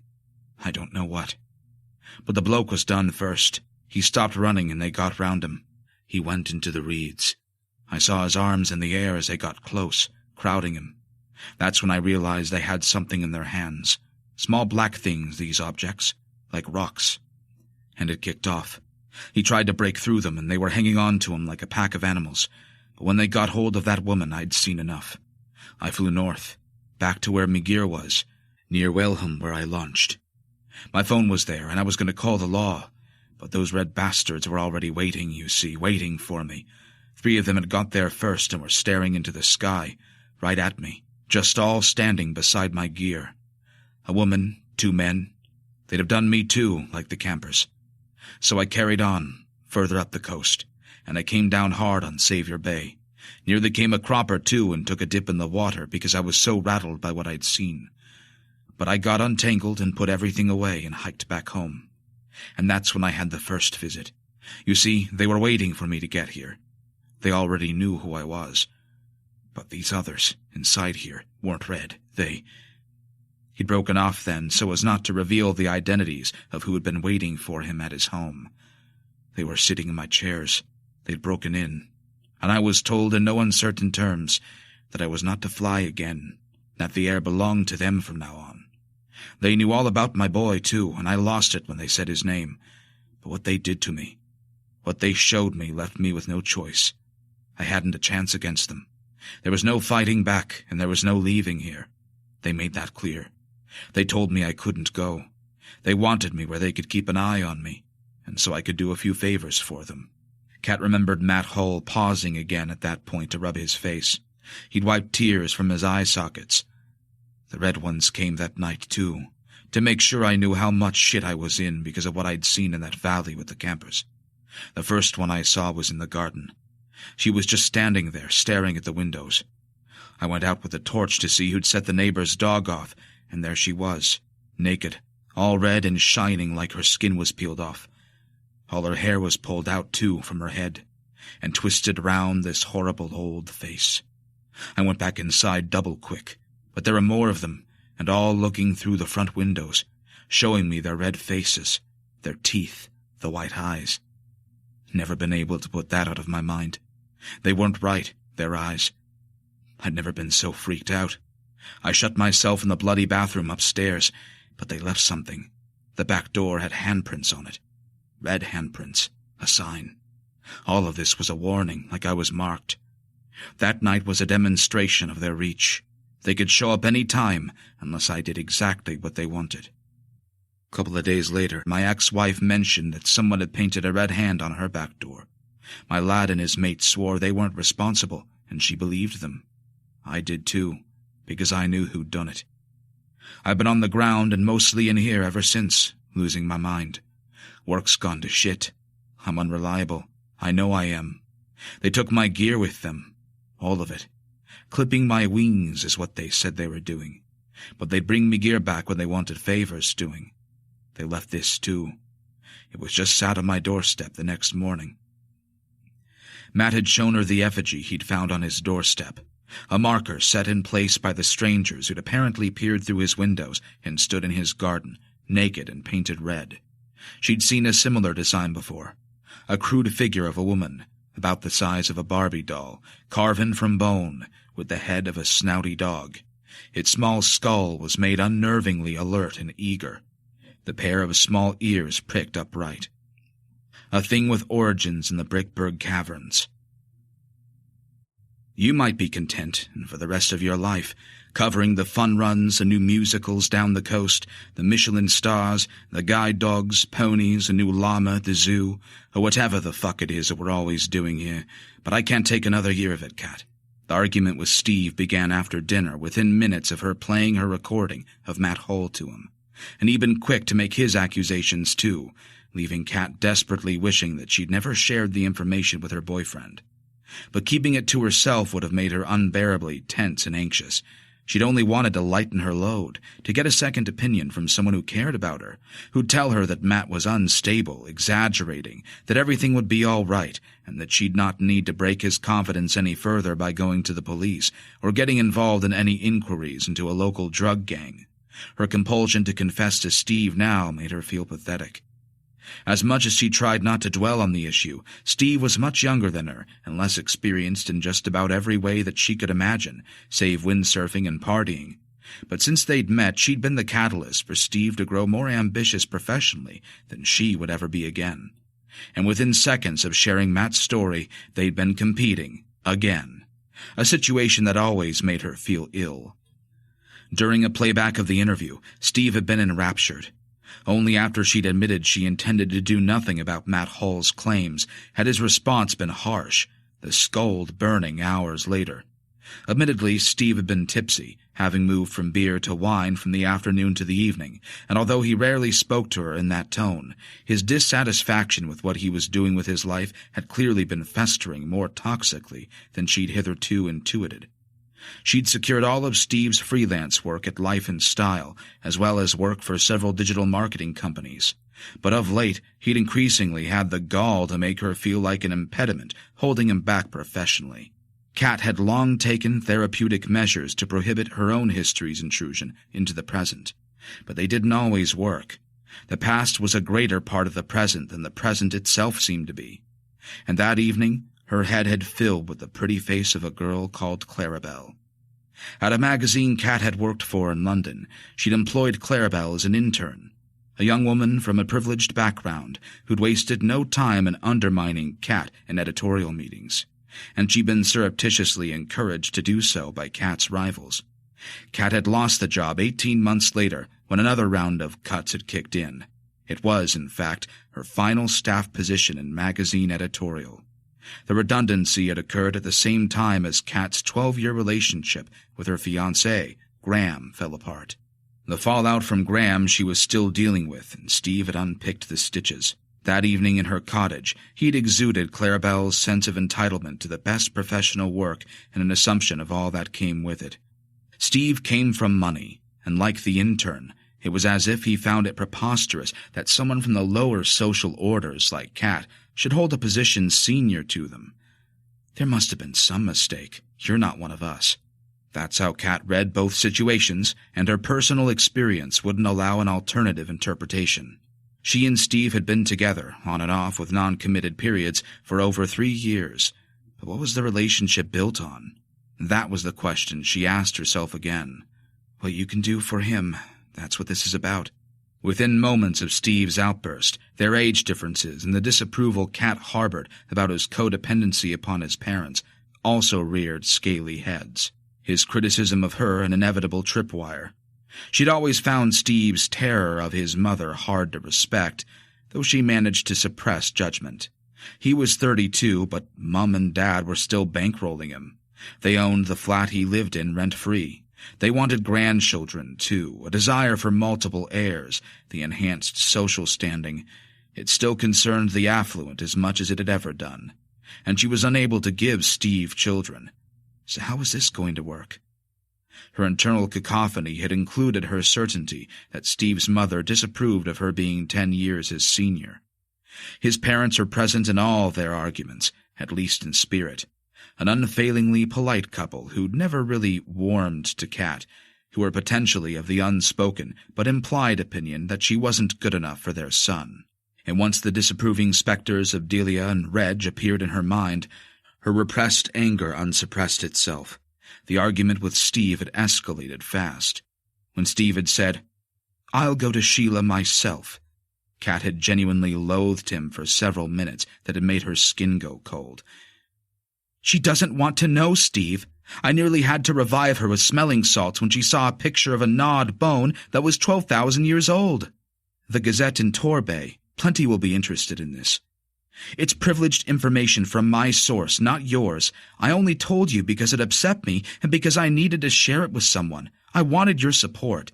Support from someone who keeps telling me that he's in love with me. Makes me wonder what the fuck this is all about.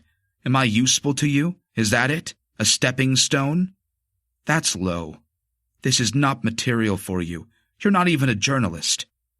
When Steve had hit 30, he'd become tired of bumming around and doing his own thing, as he'd initially pitched it to her.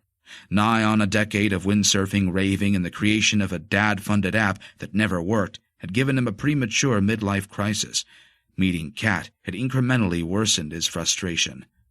Despite her world-weary air and her consistent efforts to detox her former lifestyle from her system with diets, yoga, meditation, and anything that helped her cope with the post-traumatic stress disorder that she'd been diagnosed with 7 years before. By the time she was Steve's age, she'd already been working in the capital's top-flight media for 9 years.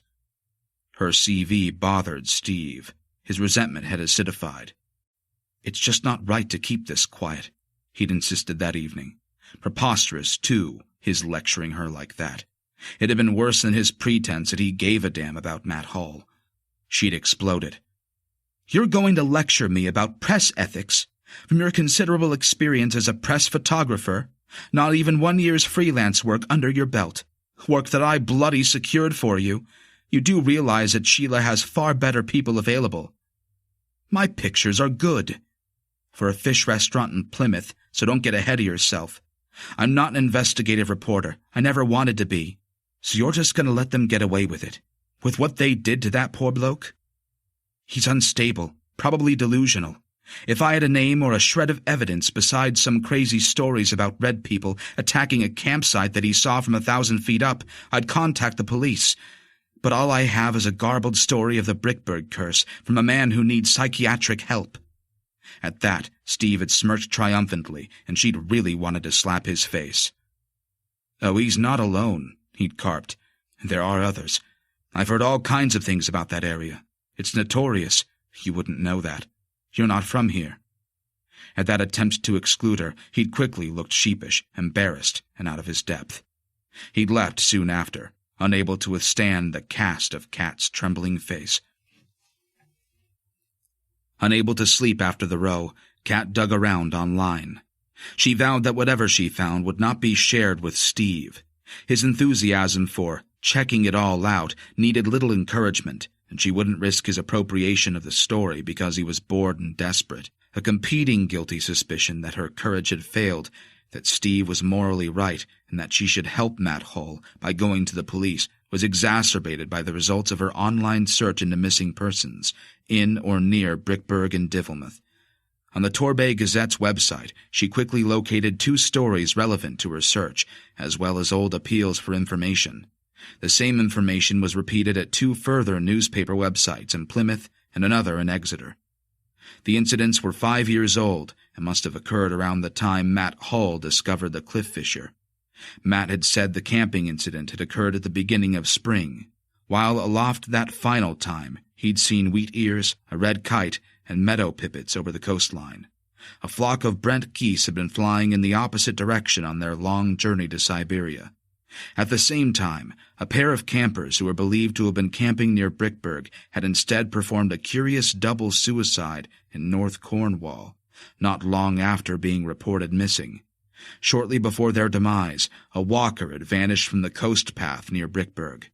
Curiously, articles of the missing couple's clothing had been found in a remote Cornish cove, folded into 2 piles and left together besides other personal effects.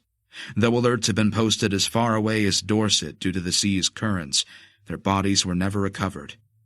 Their yellow Volkswagen Transporter had also been found near their clothes, their camping equipment packed inside, some 20 miles from where they'd been staying in Divilmouth. There was no motive for the double suicide or why Cornwall had been chosen. The case had mystified their families. But they'd last been seen in Divilmouth. They'd even told a guest at the hotel where they were staying that they'd intended to hike and camp near Brickberg. Cornwall had never been mentioned by either of them. But as their vehicle and effects were found in Cornwall, the search had moved 20 miles down the coast, and the official focus, while it lasted, appeared to have remained there. Had she not heard Matt Hull's story that afternoon, nothing about the incident would have inspired her curiosity. But 2 campers going missing at the same time he flew over Brickberg who'd never been found? She thought that odd. By the time Kat was scrolling through page 7 of a Google search, she found the second missing person case from the same area. Earlier in the year the campers vanished, a walker called Andy Little had also been reported missing near Brickberg. It was believed that he'd been overcome by darkness and fallen from the cliffs, misjudging a walk on difficult terrain. His body had never been found either. No suspicious circumstances were reported, and his rucksack had washed up in the next county on Chesil Beach. An accident by all accounts. They often happen near the sea and cliffs. but when the Andy Little incident was considered in relation to the missing campers, whose intentions had been to hike to the same place as the walker, and around the very time that Matt Hull claimed to have witnessed red people attacking a campsite, Kat did wonder. Old news 5 years distant, and it wasn't impossible to assume that Matt Hull had read about the camper's disappearance and concocted a story.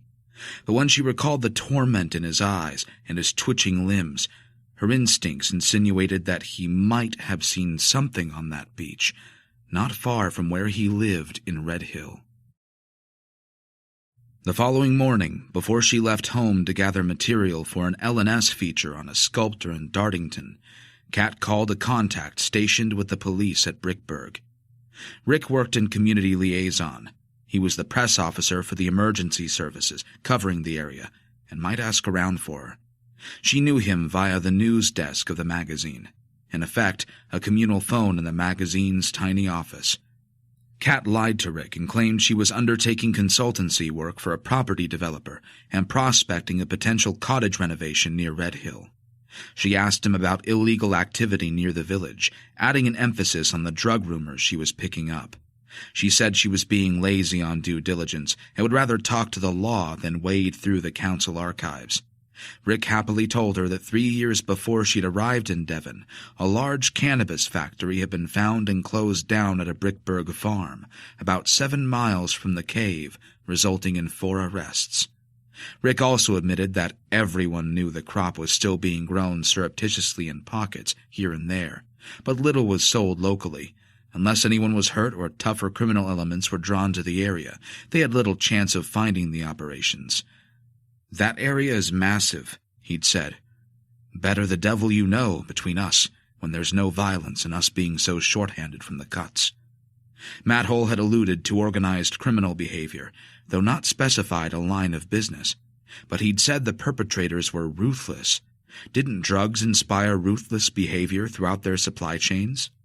Besides a plethora of minor drug busts in Torbay, Plymouth, and Exeter, local operations selling narcotics received through the harbors and rumbled through occasional police operations, the only other headline-grabbing drug-related incident that Kat uncovered online occurred in the early 80s.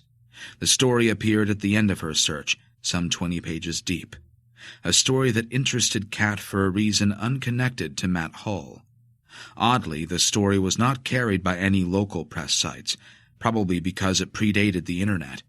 Instead, it was posted on Wikipedia, as well as several other websites concerned with folk and folk rock music. Brickburg, Red Hill, and drugs had been the keywords that had dredged the information from the depths of the online cosmos. Although she'd lived in South Devon for 7 years, she'd not known that a folk rock singer, Tony Willows, owned a farm at Redstone Cross near the Brickburg dig. His band, Witchfinder Apprentice, had been a cult band in the 70s. She'd heard of them and remained vaguely aware of one eerie song, Old Black Mag, that her ex, Graham, had often played in their flat in Westburn Grove. She'd never taken much interest in Graham's music collection, but recalled him regarding Witchfinder Apprentice as the Black Sabbath of British folk rock. A quick check of their Wikipedia page confirmed they'd charted at number 2 with a song, All Around My Throne, at Christmas in 1974. Another tune that Graham had often played at weekends.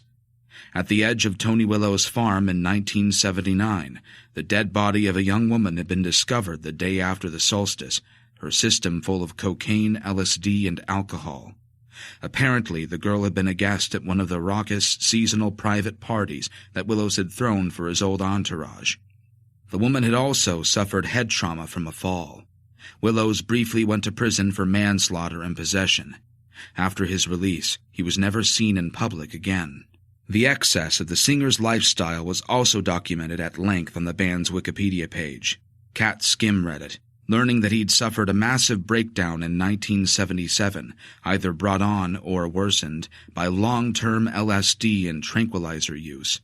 He left the band and released one eclectic solo album of folk music on his own label. The record had surfaced in 1986, but he never appeared on a stage after 1977. Elsewhere online, his biography petered out with his current status as a breeder of rare ponies and black Welsh mountain sheep at Redstone Cross Farm. When Kat searched for the farm, Google Maps placed it 3 miles above the Brickberg Caves. She quelled her own instinct for conspiracy and random but easily made connections. Famous entertainers hiding in South Hams and Cornwall were not uncommon. She knew of at least 3 from the same period of Willow's heyday in British rock music. As so often happened with an online search, she found herself being dragged into an annex unrelated to what she'd first attempted to research. But what surprised her most about the Willows' information was that no one at the magazine had ever mentioned him. Which was odd considering Life and Style's obsession with local success, affluence, and celebrity. Kat made a note to ask Sheila about Tony Willows the next time she called the LNS office. By the evening, her interest had drifted away from missing campers and Matt Hull. Her priority became a persistent desire to mend the recent fracture with Steve. They needed to produce a feature article together on the new Brickberg Dig exhibition in Exeter, and the last thing she wanted was an atmosphere, with him sullen and monosyllabic as she directed him around the displays, telling him what to photograph. Before she lay down, Kat sent him a text. "We need to talk about Exeter. Tomorrow. K. X."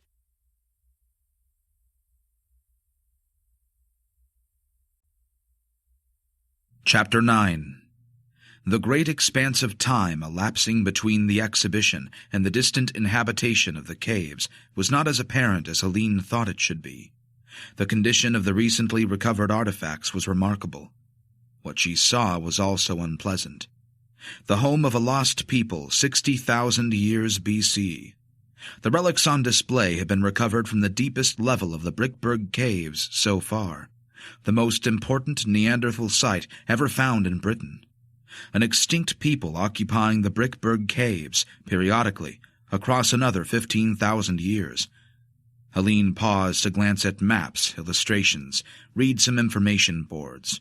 She'd like to have watched the films, but there was always one child or another drawn to the glowing screens and pushing buttons. The Bout-Coupé hand axe had been the first artifact identifying the remains in the cave as Neanderthal. U-shaped in silhouette, the tool had a convex blade, a surface curved like a sphere, its bluish-black flint glinting under electric light. A sign explained its purpose: butchery, decapitation, dismemberment, defleshing carcasses. A stone napped and flaked to hack and carve flesh. Merely by looking at the blades, Helene could effortlessly imagine the damage the tools could inflict. And beneath the forbidding and starkly beautiful landscape that had swallowed and rejected her while she looked for vestiges of her brother's final path, these very tools had once been slippery with a great volume of blood. The foaming mouths of the dogs at Redstone Cross, her being so tired on the wind-swept hills, the bestial noises her brother had recorded, must also have conspired to form the unpleasant collusions inside her sleeping mind the night before. She'd first woken at 4 with a start, suffering the terror of finding herself inside an unfamiliar room, separated from her daughter. Unable to recall specific details of her dream, most of it obscured by a dark red smear suggesting a frenzy of activity, she'd woken unrested that morning, suffering something akin to a hangover. But the exhibition both revived and worsened the lingering sense of having witnessed something terrible in her sleep. Detailed copies of the cave paintings were reproduced on large photographic boards installed in connecting stairwells. Helene suspected it was these images she dreamed of, though in sleep the figures on the red walls had been moving. A constant hypnotic sound of wind, piped through the claustrophobic confines of a wet tunnel, had formed a soundtrack. A 3D graphic beside the axes caught her eye. The illustration depicted a group of thick-set figures, hoary of face, and made bulky by their animal skin coverings. In the long grass where a vast creature had fallen, exhausted from many wounds, the men stripped the elephantine beast of its flesh, exposing the sturdy scaffolding of its bones. A thicket of black spear shafts and the animal's tusks thrust through misty air. Vultures circled and alighted to feast. A wounded hunter lay on his side, clutching ribs and a limp arm. his face gray. Hard times. 1,000 tons of sediment had been mined and sifted from atop the exhibited remains. A great layer of earth installed by natural soil movements, floodwater and glacial activity, separating this group of early humans from those that came after them, 15,000 years later at around 45,000 BC. The latter remains were found in another section of the cave system and were displayed on level 1. She'd get to them next. But while the Neanderthals resided in the Brickberg caves, it appeared that other things had occurred in those black recesses of the earth. Terrible things, happening for reasons unclear to the experts. Hunger and the extreme weather had probably played its part. The perpetual drops in temperature, the stalling of the Gulf Stream, the frozen tundras pushed forward by the northern ice sheets. And with some help from the illustrations, Helene had no difficulty imagining hunters returning home, gaunt and empty-handed, the vulnerable drawing deeper inside the cave and about the fire as the hungry dogs of an eternal winter howled outside and inside a cold labyrinth of moist burrows. The final chapter in the Neanderthal display, the one that had drawn so many excited schoolchildren to itself, shaded Helene's thoughts even darker than they'd been at first light. These were artifacts to make any mother want to hold her child tight. Fragments of a human skull obliterated by a large stone littered the faux rock floor of the display case. The scattering of shards resembled stone chippings, but the pieces had once formed a child's head. A boy's skull reduced to a vase dropped upon a hard floor. Beneath the incomplete skull, a collapsed human skeleton was splayed. Like splinters of ancient pottery, each component of the skeletal structure was set in a ruddy-colored stone. A rectangular plinth cut from a section of the cave floor and removed in its entirety. The final resting place of a young Neanderthal male, malnourished at the time of death. Stanzas of unintended horror poetry on white display cards indicated that 7 children and 3 young adults had been found upon a slope inside the Neanderthal cave, their pitiful forms concealed by debris. Now installed inside a cabinet, 3 tiny infant skulls grimaced their little faces at the light of the future, where their unspeakable story was interpreted. Large eye sockets and small jaws offered determined expressions. Initially, archaeologists assumed the group of youngsters had been crushed by a cave-in. A forensic examination of the bones revealed a different fate. Each of the individuals had been manually disarticulated. Many of their bones were then smashed apart and gnawed by other Neanderthal teeth, perhaps by their fellows, even family members. Their demise had been established through the indicative Neanderthal dental condition, tarodontism, that produced stronger teeth, more exposed from the gums. On receipt of that information, Helene had shut her eyes to dispel an image of yellow teeth clamped on a small bone. Ape-like mouths sucking. Origins. How it began. Helene moved away, before her imagination coated the little skulls with other features and expressions. She stopped by photographs of rock piles, only they weren't stones but pictures of hyena droppings, petrified mounds rich in both animal and human bone deposits. A hyena den had existed close to the Neanderthals, a pit inside an adjoining branch of the cave system. A section filled by the Earth's movements, but a chamber once accessed through a crevice on the surface. The card accompanying the photographs postulated that prey was dragged through the fissure and devoured below. Teeth marks on the pelvis and skull of a mammoth suggested a new species of hyena had existed, as large as those previously thought extinct. Neanderthal teeth and bones, discarded as indigestible, were also discovered inside the petrified droppings of the jackals occupying the pit. Following herds of mammoth, Neanderthal hunters, wolves, and hyenas had loped from the plains of northwestern Europe, crossing Doggerland. Some distance from the bone larders of the children, devoured by their own, another 6 Neanderthal bodies had been found. These were buried in a different manner, side by side. At the time of their death, these people had been old. Their skulls were intact, and each revealed the characteristic Neanderthal bulge at the rear, the occipital bun. Paleoanthropologist artists had fashioned a resemblance of one of the inhabitants on a mounted bust. Level with Helene's eyes, the face leered directly out of prehistory, its wrinkled flesh the color of tea, and as riven by deep lines as an 80-year-old woman of Helene's time, one who had spent a life working outdoors without sun cream. Tufty white hair sprouted from the elongated head. The murky brown eyes displayed a clear, hard human intelligence. A bulbous nose flared into black nostril pits, and Helene recalled the weathered vagrant she'd once seen in London's Soho, who'd worn a Union Jack flag like an emperor's cape. Unlike the children's remains, the mature individuals had been interned with reverence and care. Elders prized after they'd died in their 4th decade. Perhaps they'd been laid to rest when food had not been so scarce. No animals had worried the remains, and they'd stayed undisturbed in the very places in which they'd first been laid out in the caves, sometime between 55,000 and 50,000 BC. Conditions in the sealed limestone cave had preserved their bones. Even signs of arthritis and tooth decay had been revealed in analysis. That they'd been cared for in their dotage, even loved, offered some much-needed evidence of humanity within such an abattoir. Inside the shallow trenches of their graves, a ruddy stain, an iron oxide dye, had also been detected by chemists. Across generations of Neanderthal occupation, the remains of the special dead had been painted before interment, and each rust-stained figure had ventured into eternity with a cruel black hand axe within reach of its skeletal hand.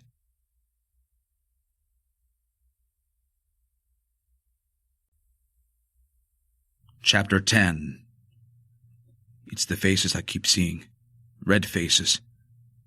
Every time I fall asleep, they come in and out of a dark place. There's smoke, red light on the walls. The wind, too. Always the wind. But they're not all the same, the things in that black place. There's something much bigger than the red people. It has a dark face. And there's these white things, like big rats. They all walk like them little dogs you see in a circus, on their back legs, but they're bigger than bears. Devils. It's like I'm dreaming of devils. It's the noise of the young ones I can't stand. The babies, the kids. And when the dogs, these devils, start whining and the babies start screaming, I wake up and I'm crying. On seeing the reproduced cave paintings at the exhibition, the dreams that Matt Hull had narrated to Kat found further synchronicity with her position on mankind's perpetually harsh, savage, and troubled past. To her, history itself was an epitome of darkness, and it seemed humanity's very origins had been made epochal by their ghastliness. Even simple articles of clothing stored behind glass in museums suggested the grotesque and death to her. From end to end, history was collected horror, preserved for the fascination of a bestial species. Her experience of museums had never been sufficiently different from her experience of funerals, and the most recent fragments exhumed from Brickberg's famous caves curiously sharpened a sense of her own time, while reducing her sense of security within it. The artifacts were stored behind glass so highly polished that Kat felt she might step inside the larger exhibits. Then and now seemed uncannily closer. Too close. Clean bathrooms and a chic cafe waited downstairs. Traffic rumbled and swished past the museum's red bricks. Here were ordinary people wearing contemporary clothes. A boisterous school party wandered past her before dispersing to mill elsewhere. And yet, despite the modern screens, a sense of the cave's raw primitive presence, this brutal time on exhibition, had truly been evoked as a morbid and most vivid spectacle, its atmosphere intensifying within the artificial space. Kat found herself looking at the ceiling and windows to break a trance-like fatigue, as if she'd been forced to look at the evidence of war crimes. The presence of other people and Steve with his camera offered some comfort. She wouldn't have walked here alone. Conscious of their solemn, hesitant progress, Steve said, "Like a crypt, isn't it?" At least their heads, for once, were inhabiting the same space. By design, the first level of the gallery space resembled the largest cavern discovered in the Brickberg cave system, the Grand Chamber. Between the installations, the walls and ceilings were decorated with the same ochre and charcoal colors of the caves. Dark-blooded and womb-like was the atmosphere, and made doubly oppressive with shadow to replicate the enclosed stone environment. The slit Matt Hull had reached through to grab a few souvenirs years before had subsequently revealed itself to be the equivalent of a small rear window opening onto a large subterranean burrow divided into separate chambers. All of the caves have been used intermittently by various subspecies of humans across tens of thousands of years. And this was a big deal. The cultural significance alone of what had been displayed, the manufactured relics left behind by ancient societies, had shattered much of what was known of early man. Existing knowledge about the first colonizations of Britain was currently under root and branch review. Kat had been given the opportunity to write the LNS feature, an assignment coveted by the magazine's freelancers. Kat told herself she was lucky. About her head, a herd of horses fled across the walls, their swift passage defined by long, sensual curves, shaped from thick sweeps of charcoal. These were the first things her eyes had been drawn to, reproductions of the cave's art. Discreet speakers even transmitted a reproduction of animal shrieks and of a galloping rout across the ancient turf of Devon. Expressions of terror were still frozen upon the horses' red muzzles because of the great dogs that bounded behind them. The hunched, black-muzzled creature that led the pack's hunt was of an unnatural size, the centerpiece. Unto it the ancient artist had drawn the eyes of his audience. Seemingly, the dog thing had risen upon its hind legs, or had been depicted leaping for the last horse. It was hard to tell. The eyes above the creature's wrinkled muzzle were crazed, maliciously eager, idiotically sadistic. The face had been chipped into the rock and impacted with red dye, over and over for millennia, and with so much care by successive generations of occupant. The Theranthrope, as it had been called, had confounded the dig's archaeologist. Bizarre chimeras. 3 of the savage amalgamations of human and animal had been found depicted on the walls. Much patient digging and sifting across 4 years had led to a revelation of their ghastly forms. Inside this dark place, within the humid air so fraught with the sounds of animal distress, Kat was unwilling to look at them for long. To her, the jackal-headed things functioned as a sudden, startling distillation of the natural order's horror, the eternal repetition of bloodshed occurring the world over. Those curating the exhibition proposed that the 3 hound-headed human figures, one was large and jet black, the other 2 smaller and sickeningly pale, might have been gods or some curious supernormal forms into which shamans believed they could transform themselves. Only vestiges of Stone Age and Aboriginal belief systems offered any clues as to what these curious figures represented. Kat cribbed notes. Were these people suggesting they could access a spiritual world? Was this a religion that far predated the Bible? As she scribbled, her focus was broken by images of Matt Hull's haggard face and of what he'd so recently recounted to her. The people's faces are red, always, but the red faces are filled with fear. Lined, scarred, dirty, painted faces, terrified. And they're beating things. Rocks with sticks, all of them together. They're talking or singing something. It's all high-pitched and weird in this wind. A wind that's in the darkness with them. The wind comes out of the earth with the dogs, the devils. I can always hear them. The devils. Coming up. Kat refocused on her notes and on directing Steve's photographs. She needed the information boards captured for reference. Steve didn't notice her preoccupation, nor did he seem aware of her distress. He only saw what was before his camera lens. When they reached the 3D model of an elder's head, he whispered, "Ugly bastard," from the side of his mouth. "I get a bit of Shrek. What do you think?" Kat found the crinkled face profoundly unappealing. Several of its brown teeth were missing from the dark gums.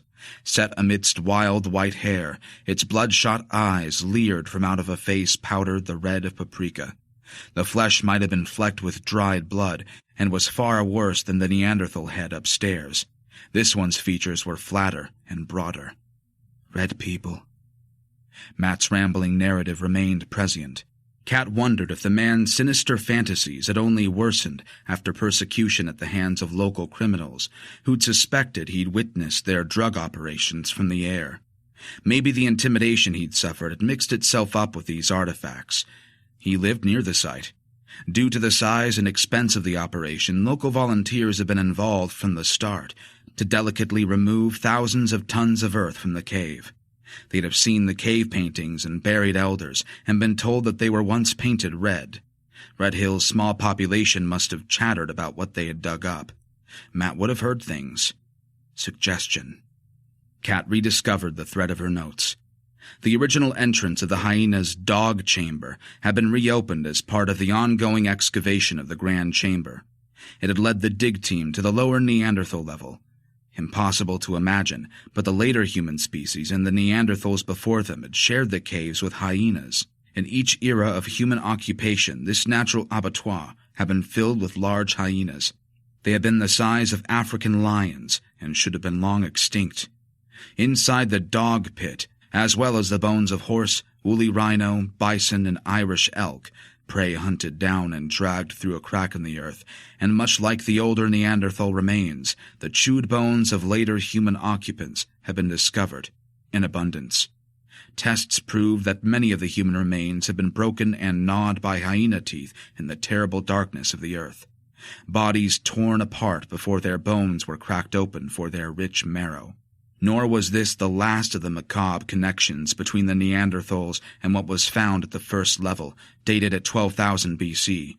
At the press conference in Plymouth and in the first exhibition, it was revealed that the humans had also eaten each other in the same way that their canine superiors had eaten them. In these caves, in all three periods of occupation, it was as if people had been tutored by the greater predator. And I can hear wind. The people are in that cave, close to a fire. It's all red and black with shadows spiking across the ceiling. Their faces are red and creased, and their eyes are white and mad, all rolled up. That's when I hear them, coming through the dark. The devils. Am I seeing hell? That's what I ask myself when I wake up. Is this hell in my head? And the devils always come for that woman who's crouching in front of her kids. They've come for those dirty kids in the corner who are grabbing at their mother. She keeps looking for a way out. That woman and kids have been given to the devils by the red people. They're like shadows, the devils. Their shadows dim the firelight. It shrinks, but I can still see them. These things with the long bodies that get up on two legs. Everywhere, there's the sounds of devils in the smoke. The rocks are wet, red and wet. They laugh like men but growl like dogs, deep, horrible, whining and whistling and laughing in the wind. Them kids, shaking them in its mouth. This is hell. This is hell I keep seeing. When Matt had told Kat of his nightmares, she'd been able to picture them vividly. She'd had them too. The half-remembered dreams, the ruddy black smears of places filled with frantic movements and screams. She and Matt Hull had shared the same dreams. Children, the cries of children. Matt Hull had only ever been describing what she had also experienced. His narrative had only given clarity to what she'd been suppressing in her own disturbed sleep since the press conference in Plymouth. Kat looked for somewhere to sit down. She needed water. Steve was quick to express his own fatigue with a nearby sixth-form lecturer who was holding forth to his blazered students. That teacher could use a hand axe in the mouth. Shh, let's get a drink.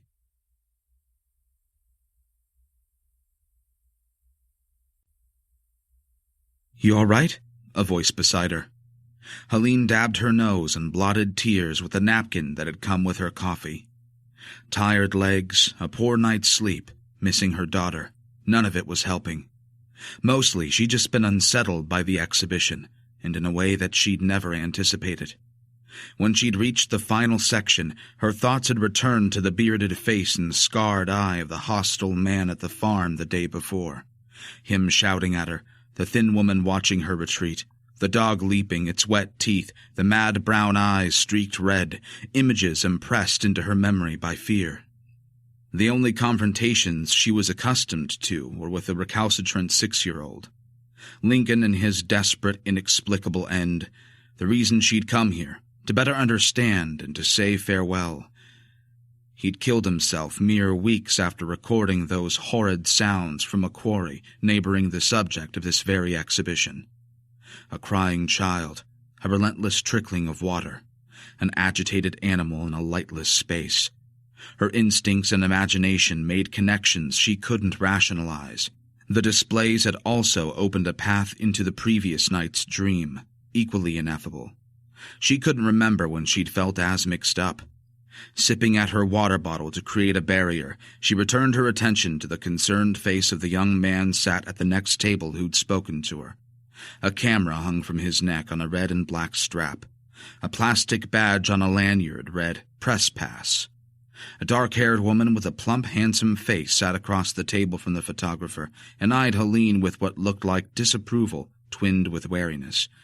Perhaps she was only preoccupied with the book and papers spread on the tabletop before her. A woman engaged in a professional task, no time for distractions, her stiff courtesy of first defense. Helene had seen the couple inside the grand chamber and again on the stairs between the floors of the exhibition. The man's face was slim and attractive, his beard producing the effect of noble and hipster. He was much younger than the woman, so she doubted they were together romantically, and yet the woman's cool demeanor might yet be born of a perceived threat, an intrusion into her space and onto her ground. Helene loathed that kind of tension between herself and other women. She'd made a few jealous in her time. "Get to you, did it?" the man said, his smile kind. "That's why we came down here. Those children's skulls were the final straw." He winced. Awful. Some men could effortlessly offer companionable support without seeming intrusive. Helene found him attractive, too, but made sure not to show it. She nodded her agreement.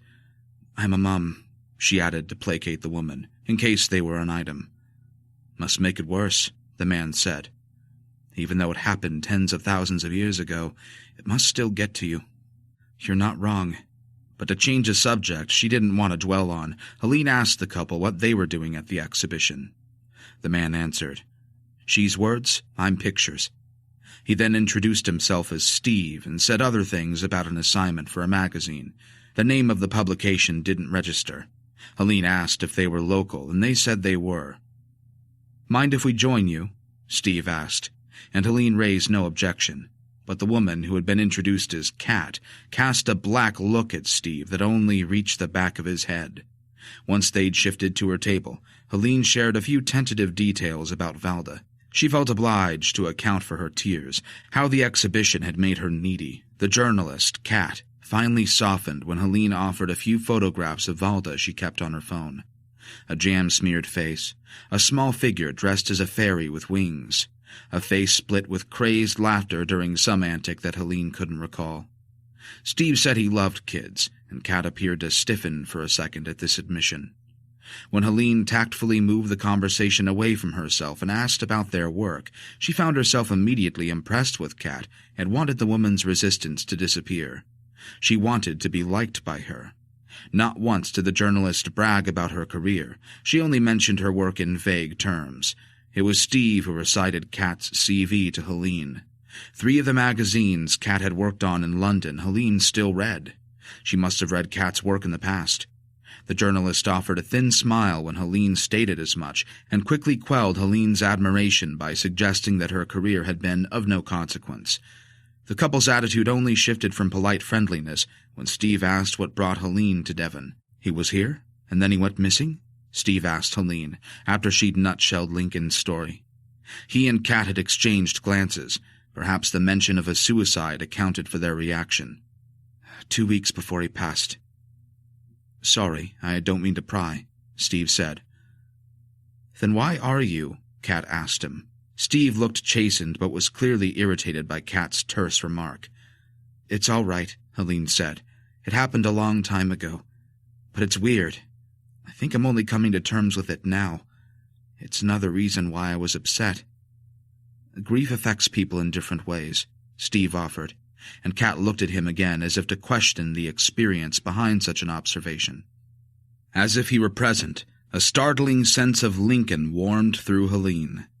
It had happened the day before. My brother was quite a character.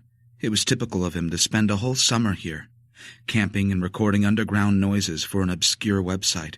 At further prompting from Steve, she described the recordings and confessed how uncanny she found their connection to the sound effects piped into the exhibition. She'd never see Kat and Steve again, so it didn't matter if they thought her a weirdo. The soundtrack here was probably recorded in a zoo or taken from a music library with a safari section, Steve offered. But he appeared unable to contain his excitement when Helene mentioned where Lincoln had camped, though she wasn't sure why. She also feared she was out of touch with what was interesting to people like Steve and Kat. This made her wonder how switched on her brother had been, and how clueless she was about what was cool. She'd always believed the opposite to be true. Kat only frowned as Helene narrated her story, and she sensed discontent in the journalist, even a store of unhappiness.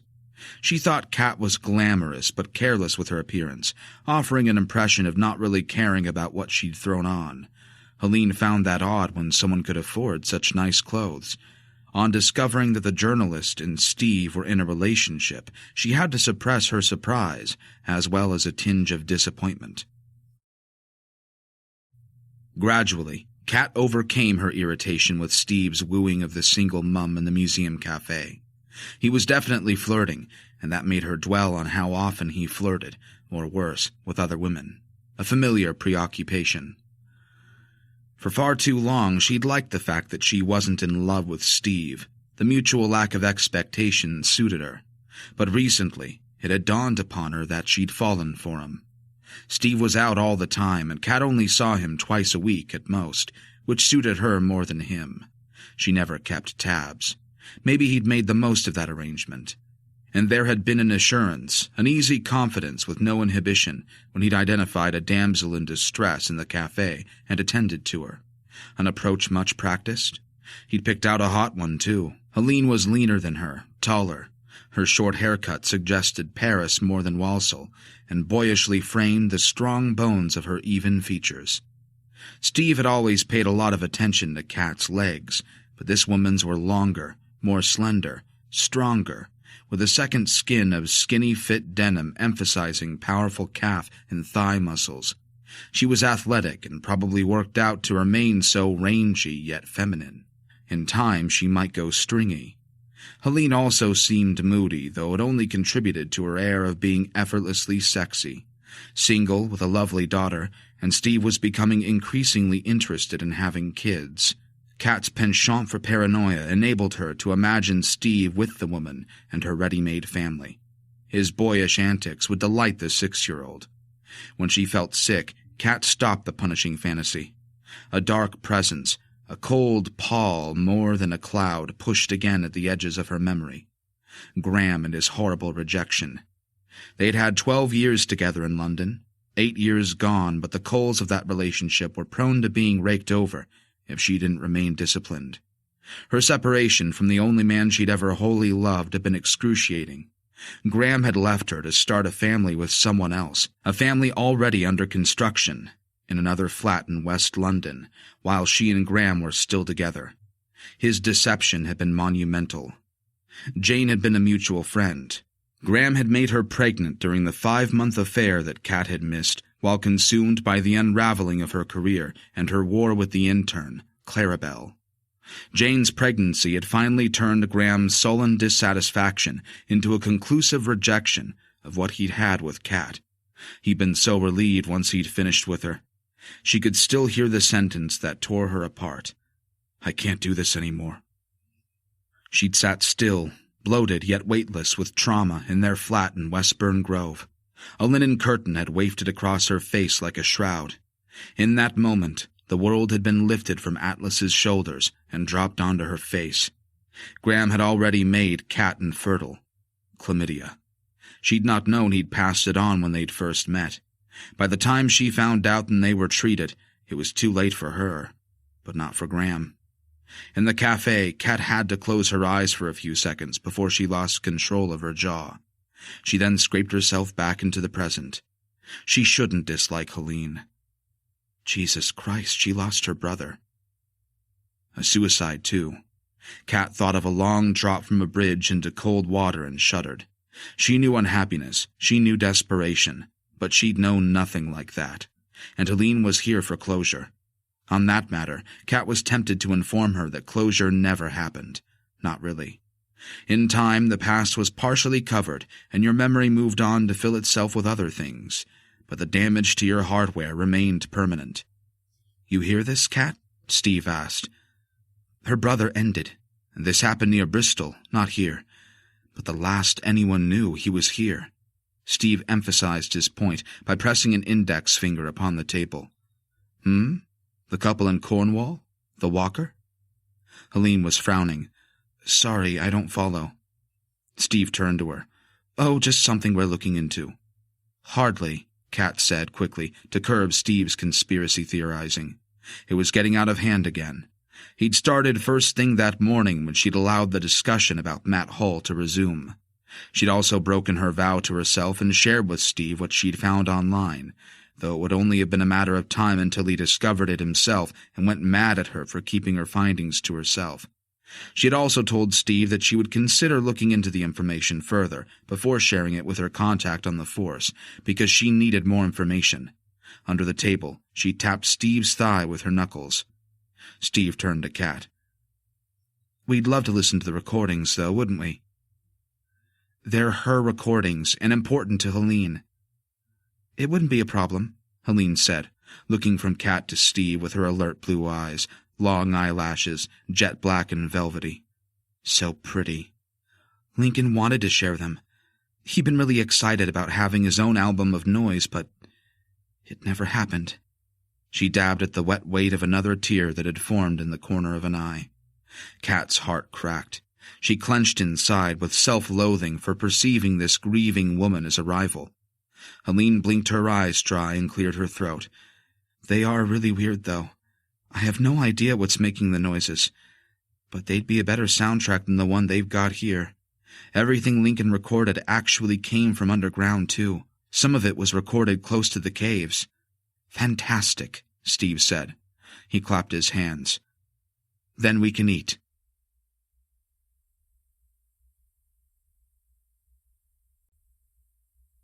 Chapter 12. "Steve, no, absolutely not. What would you achieve?" "But it's what you should be doing. You said you would look into this more. This is one way of doing that. Just hear me out. This is a story, your story, I get that, if it's anybody's. But I can help."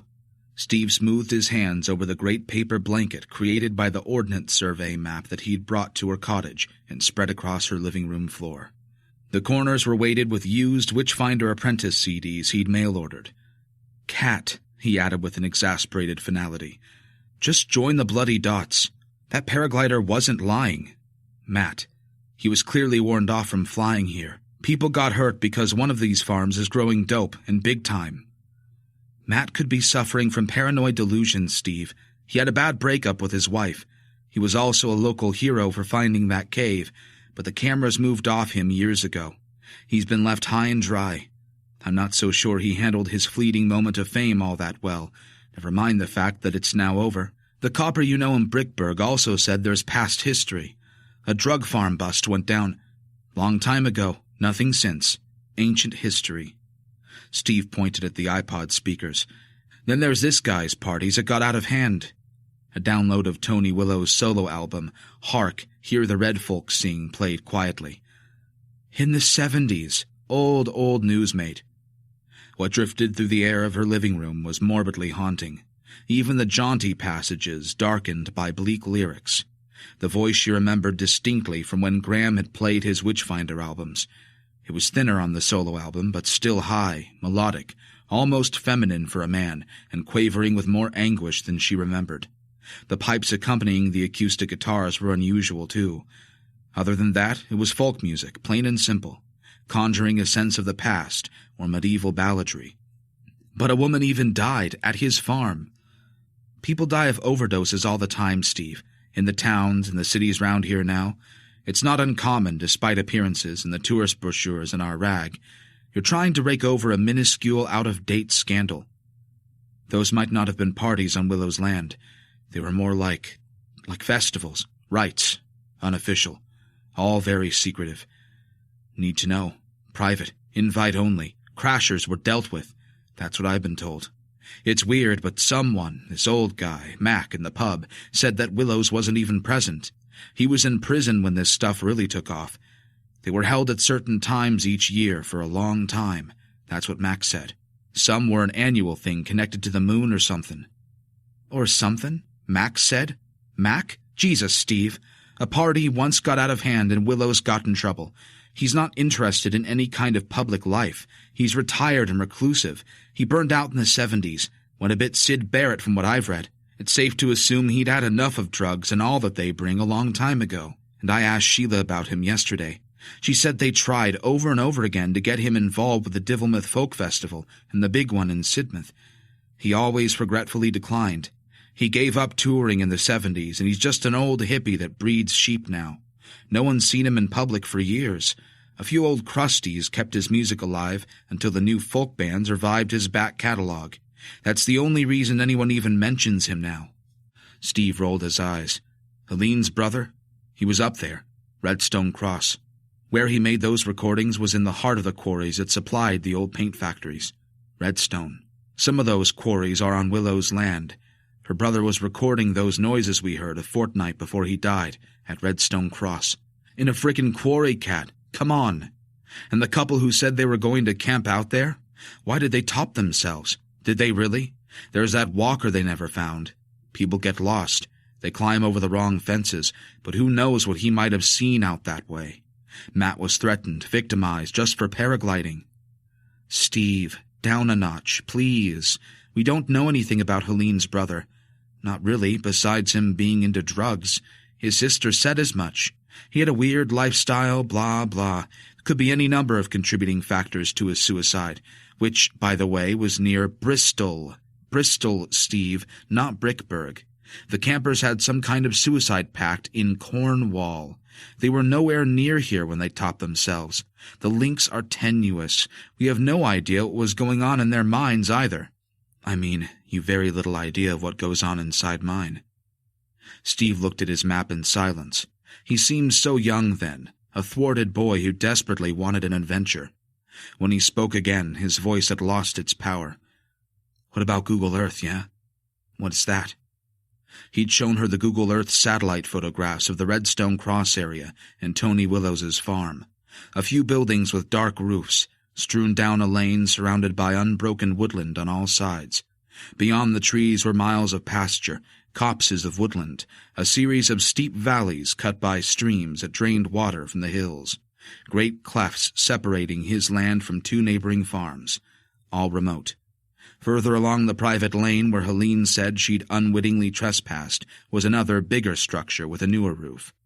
What did surprise Kat was how much land Willows owned. She guessed he must have sold a lot of records and invested his money wisely, or maybe got a good deal on the land at an economic downturn. The 70s were a time of heavy recession. Maybe the sheep farming had done well, though that was not something she often heard about the local farming industry. But what did she and Steve know about farming? Nothing. West of the buildings was a great flat expanse of ground, bordered by a thick perimeter of trees. It was this area that Steve had become excited about. The grass between the woods was marked by what appeared to be a paler strip of land, resembling a giant cricket pitch. Airstrip, Steve had ventured confidently, tapping it with a finger. Why would a retired folk singer and bringer of odd-looking sheep need an airstrip? Think about it. Only when Steve mentioned an airstrip did Kat see the similarity, but it might just as easily have been the patterning of crops. How would they know? Steve, there's a land trust country house right in the middle of all that farmland. Red Acre House. Part of a national organization and about 3 miles from that farm. No one would erect a drug operation anywhere near one of those places. You've got the Saga crowd trekking in and out all summer to see the award-winning gardens. And don't say hidden in plain sight or anything like that, because if you start down that road, then you might as well introduce UFOs into your theory. Maybe aliens use the airstrip and harvest DNA from his sheep. Steve took another long swig from his beer bottle. All I'm saying is there's no harm in just nosing around a bit, on foot. See what gives. Land Trust put some walkers' paths through here. It's not all private land. You can go on some of it. Public right to roam. The coastal path is open, too. They've widened another old green track for the dig traffic. It's an accessible area. We'd not be trespassing, just taking a look around. Big area, Steve. Over 12 miles wide. You might have the leisure to stroll around it, but I haven't. I need to earn a living from paying assignments in line with editorial direction. Not the bit I'm looking at between the cave and Redstone Cross. That's no more than 3 miles as the crow flies. And what happened to Helene when she wandered up there? Someone set their dogs on her. She said herself that her brother must have been trespassing. The quarry, or whatever is left of it, is on private land, and there are kilns and quarries all over that area.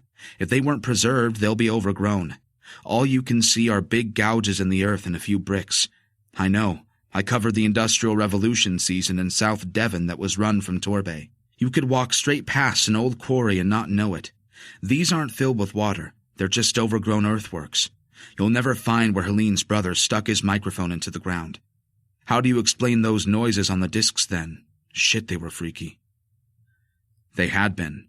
Disembodied, ghostly sounds, varying from faint and enigmatic to outlandish and horrid as they'd filled Helene's tiny car. Kat couldn't think why Helene or her brother would fake the sounds, nor had she shared the discs with anyone else in 6 years. I can't explain them, Steve, but there is an explanation. Some kind of wildlife. Little creatures can make huge sounds, especially in enclosed spaces. The earth moves, you know. It never stays still. The wind can produce all kinds of noises, even like voices underground. So can water. You're reaching. Not as much as you. You were just talking about some mammoth drug operation with an airstrip, and now you're basing your story on weird underground noises, narcotics and the paranormal. Not my bag, mate. Steve took another draught of beer and returned his attention to the map. It could be... I don't know. It's weird. Can I turn this off now? Kat pointed at the iPod. Nah, I like it. Steve didn't stay over. Kat had assumed he would. He'd sloped off in another sulk, taking his map and music with him. She didn't like discouraging him, but her boyfriend hatched ideas for new projects on a monthly basis. When in that mood, she found him exhausting. He was a stick-at-knot, a flitter, possessing a restless soul, one somehow both idle and sporadically bursting with energy. But something sinister had happened to the paraglider Matt Hull. Kat believed that much, though whoever Matt had tangled with was never going to be anyone she planned on doorstepping. People growing cannabis were none of her business. Though thoughts of the campers, the hiker, the curious sounds, and the recurring idea of red people in the area confounded her, as did the coincidence she'd happened upon the day before when she'd spoken to members of the archaeological team who'd taken part in recent digs inside the caves, information she'd decided not to share with Steve. For her feature about the new exhibition, she'd requested an interview with the dig site staff.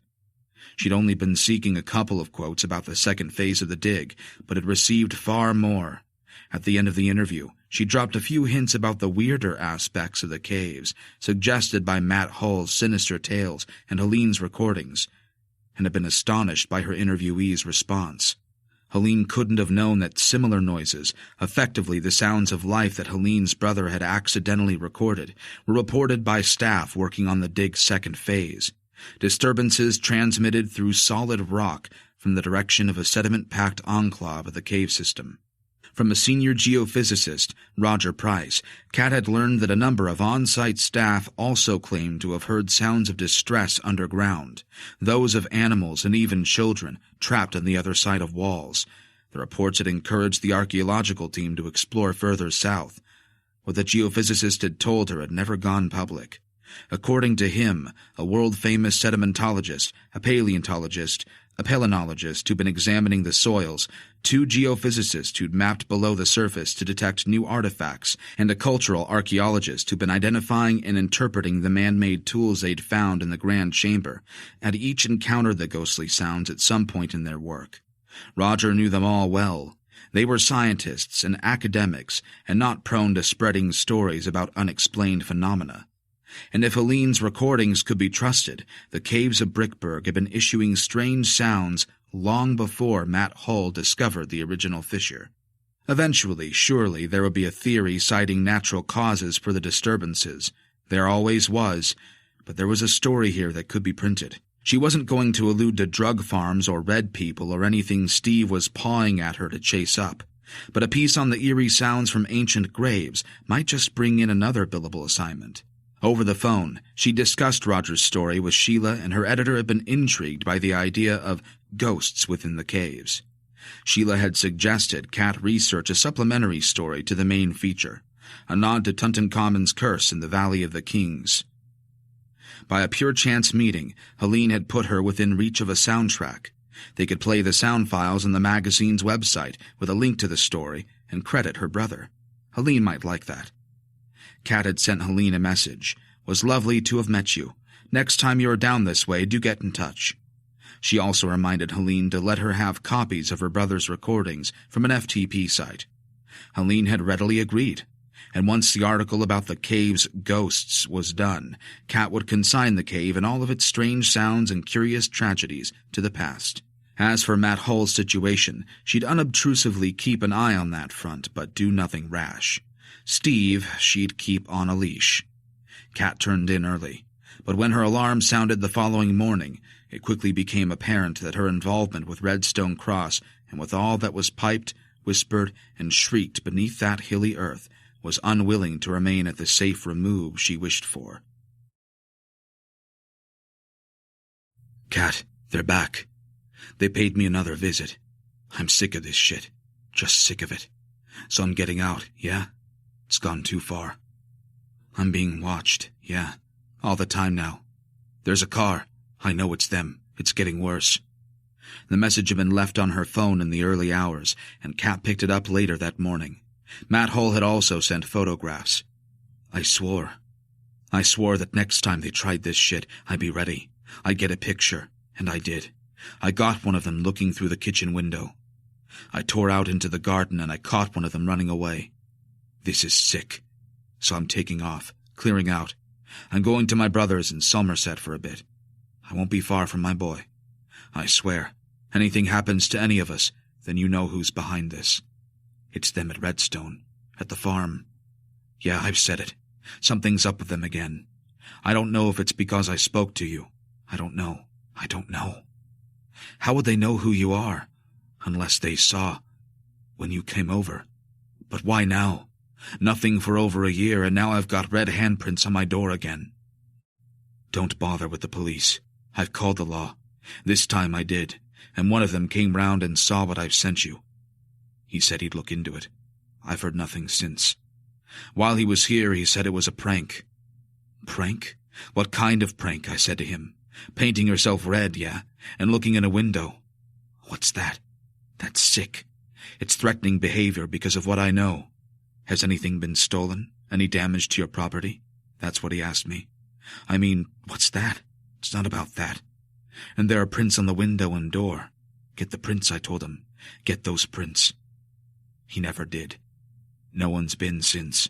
I've heard nothing. I'm sorry. Sorry for bothering you with this. It's my problem, not yours. Because of what I've seen, from the air. And what I did for them. They know that I know. Yeah. They won't leave it alone. Not ever. They were never going to. I've been kidding myself. But everyone's got a limit. I have reached mine. I'm sick of it.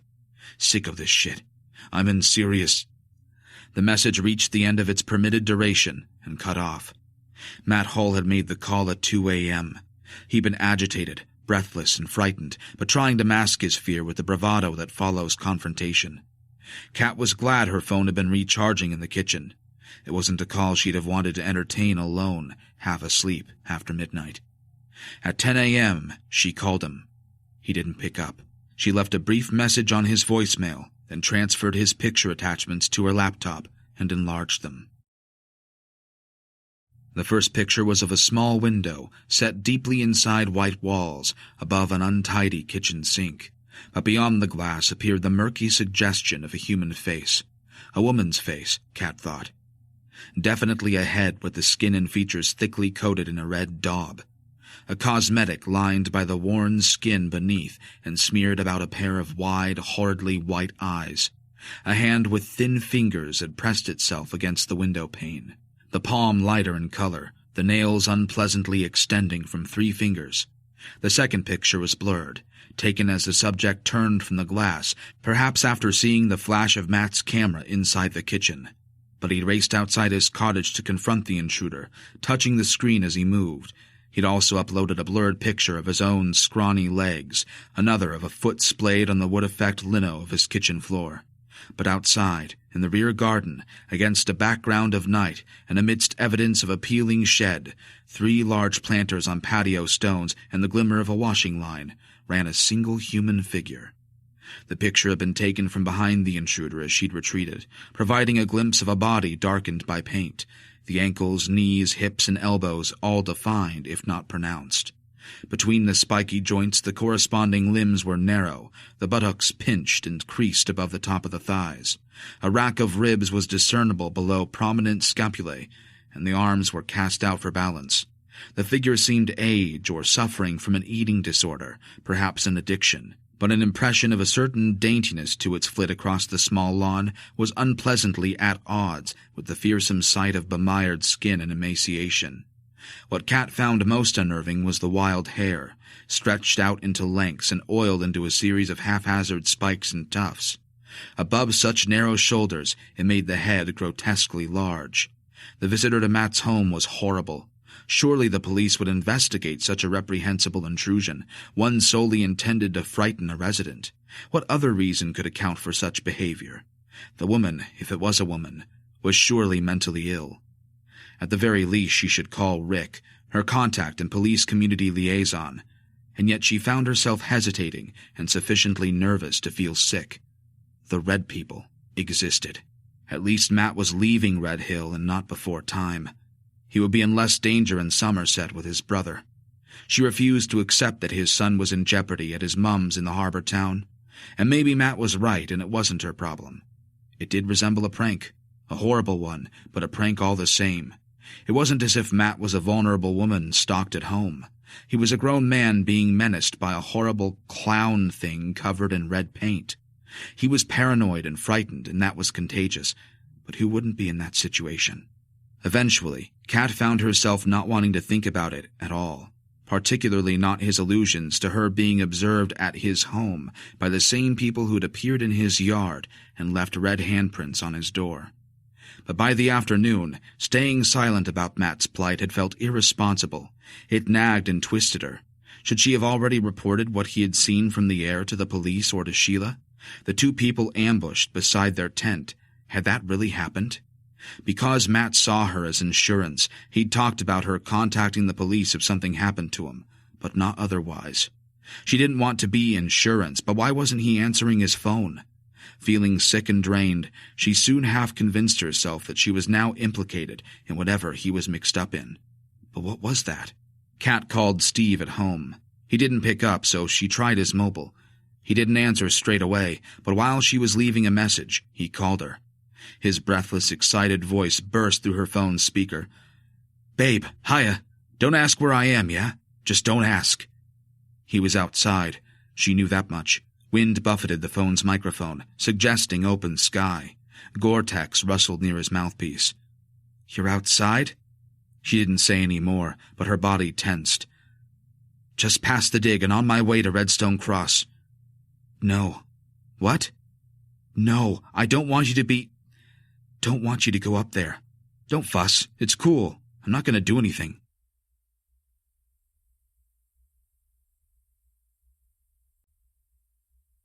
Chapter 13. One by one, the black sheep stopped walking when Steve did and stared at him. The posture of their bulbous forms suggested expectation. Their thin legs were set apart and braced for his next move. He imagined they were waiting for him to speak, and was reminded of the sudden interaction with strange children, patient, insistent kids, instinctively following an adult. Their presence made him tense. 90 minutes of breathless weaving had elapsed before he reached this impenetrable tangle of brushwood and blackberry vines, untamed between the boughs of the unappealing wood. Up across the valley floor he'd crossed spongy turf, turning marshy at the very foot of the valley, following a stream that often disappeared underground, its hypnotic trickling on his left side. Most of the animals were rams, their expressions impassive, though almost noble in a peculiar way, with long muzzles like the faces in Phoenician bas-reliefs, and powerful gray horns curled into crowns. He was an interloper here, an intruder, and he imagined that other eyes might be upon him too. Maybe the landscape itself was aware of his passage. The suspicion was hard to suppress and contributed to his unease. A drop in temperature and the dimming light further eroded his resolve to continue. The sun's descent had been swallowed by a sagging ceiling of dark cloud, an underbelly compressing earthbound shadows into swaths of gloom. Along the horizon, where the sun remained visible, the light was intense, white, yet smoky and brushed with sulfur, a nuclear explosion casting out fiery skirts from end to end of the visible horizon. And from the darkening cliffs, these horned creatures had tottered out to him, their bellies swinging, black-muzzled, Satan-horned. 9 pairs of beautiful feminine eyes had immediately fixed upon him. They'd been positioned like sentries on the buttresses of rock at Whaleham Point, near the Brickberg Caves, black shapes standing on their spindly ebony limbs above rock faces. The distance between them and him had been hard to judge, but they'd appeared effortlessly poised upon narrow grooves in the cliffs, as wide as a human foot, worn by generations of hooves. He'd taken photographs of the sheep before the celestial backdrop, their horned silhouettes in the foreground. Eerie pictures that could have served for a cover of an old Witchfinder Apprentice album. A landscape at dusk, the very tones of the artist's mind. Perhaps the very atmosphere accounted for why Willows settled here. The soles of his boots were now claggy with dung. Every square foot of land seemed to be set by leathery plums that squashed and adhered to his feet. The inside of each calf was shit-smeared. Hasty. He'd been hasty. Not entirely prepped for this one-man mission either, if he were honest with himself. He'd left his flat late. That grated. Kat hadn't wanted him to come here, but she'd laugh at him if he bailed now. He bailed on a lot of stuff since meeting her. She inspired him, but just as quickly identified the flaws in his designs. He hated that, and was now ignoring her repeated calls. He planned to BS her about there being no signal on his phone. Steve looked down the valley and was struck again by the fact that although he lived not too far from this area, and had done for most of his life, he was unfamiliar with this part of the coast. He hailed from the other side of Divilmouth, 12 miles south, and had never walked here. It made him question his desire to escape a place more unfamiliar to him than he'd ever imagined. He didn't know anyone who'd walked the coast from Divilmouth to Brickberg. This place was truly overlooked. Had it not been for the cave, no one would ever have come here at all. Odd. He'd always thought the countryside odd, too. No one about. No one visibly working. British flags on bags of carrots and the odd tractor holding up traffic were the only evidence of activity in the countryside. And here was this epic silence about land so open and inactive but fenced off, in which these 4-legged creatures ambled freely and chewed and shat. What was the point of it? Respect to Helene. She'd been fit in more ways than one. Her lungs must have been bellows to get her lean body up the valley slope. She'd walked all the way here from the north banks of Divilmouth. He'd not covered half that ground and was spent. She'd then walked all the way back to her car once she'd been caught trespassing. A brief consideration of the young woman's legs and slender hips consumed him. A swimmer's body. Stop it. Kat was too clever not to have noticed his amorous fascination with Helene. He deliberately sat near her in the cafe, and though hating himself for the thought, he'd pretty much seen Kat as a hindrance from then on. Some women just hang around in his head. Helene was one of them. Before he'd uploaded his exhibition pictures to the FTP site for Kat, he'd also made sure to extract the incriminating images. Photos he'd surreptitiously taken of Helene at the exhibition that were now hidden on his hard drive. There was an absolute gem featuring her bent over, her skinny-fit jeans taut as she read a sign before a case of bones. But this was no good. The sheep had to fuck off now. He needed to press through the woods beneath the buildings at Redstone Cross Farm. Willows's homestead was somewhere on the far side of these trees. The ground was steep inside the woods, and he was at a loss as to how to get through. But his current upward trajectory should put him near the middle of the longest buildings as indicated on the satellite map. This next part of the operation called for stealth, not an entrance heralded by a herd of livestock.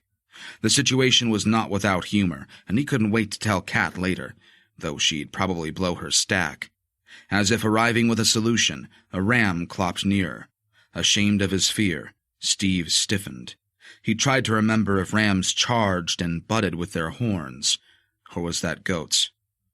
The creature's muzzle was stringed with snot. 3 of its fellows followed the leader and ambled over too.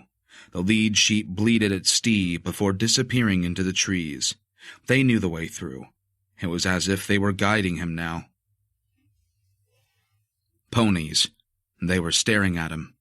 Black ponies with stocky legs and small muscular bodies, short heads, broad bushy tails.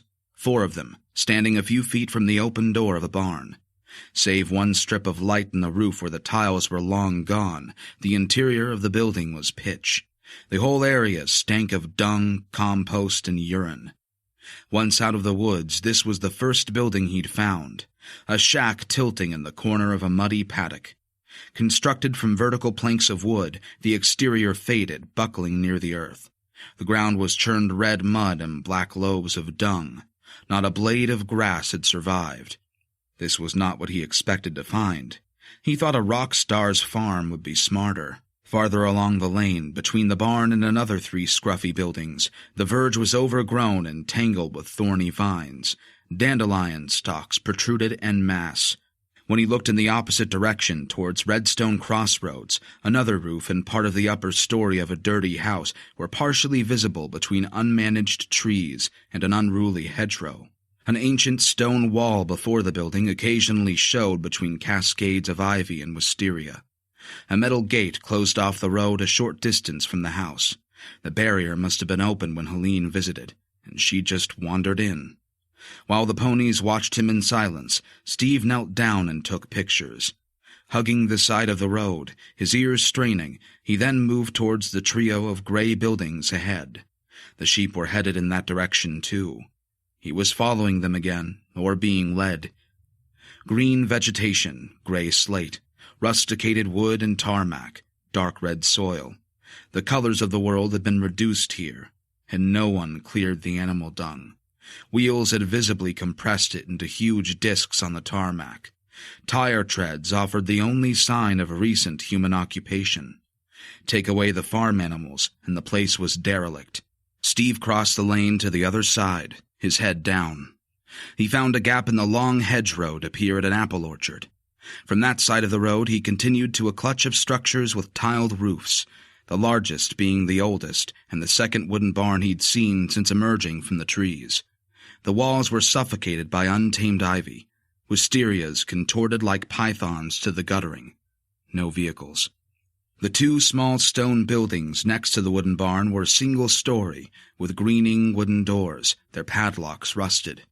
A single window at the top of each gable was thick with dust and green algae on the outside. The panes of glass dimly reflected branches from the unruly trees.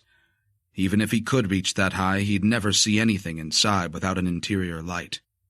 A concrete extension jutted from one end of the barn at a right angle, its white stucco milky green with sap. A window at head height was so dirty it only revealed metal bars, painted white and cemented into the sill. An ancient ceramic sign on the door read, "Dangerous floor, do not enter." Steve took pictures. Where the trees of the orchard thinned on the other side of the road, he found a 3rd barn, also slouching. There were no doors. A black opening gaped at the front, and the black sheep had gathered outside the miserable structure. A metal gate, once barring the paddock, lay on its side beside an overgrown drainage ditch. There was nothing else to see unless he broke a padlock. The place was impoverished. Beyond where the sheep congregated, the air lightened, suggesting an open expanse. That must be his airstrip. Steve called himself a twat. The lane continued further past the peeling, ivy-smothered buildings, then turned.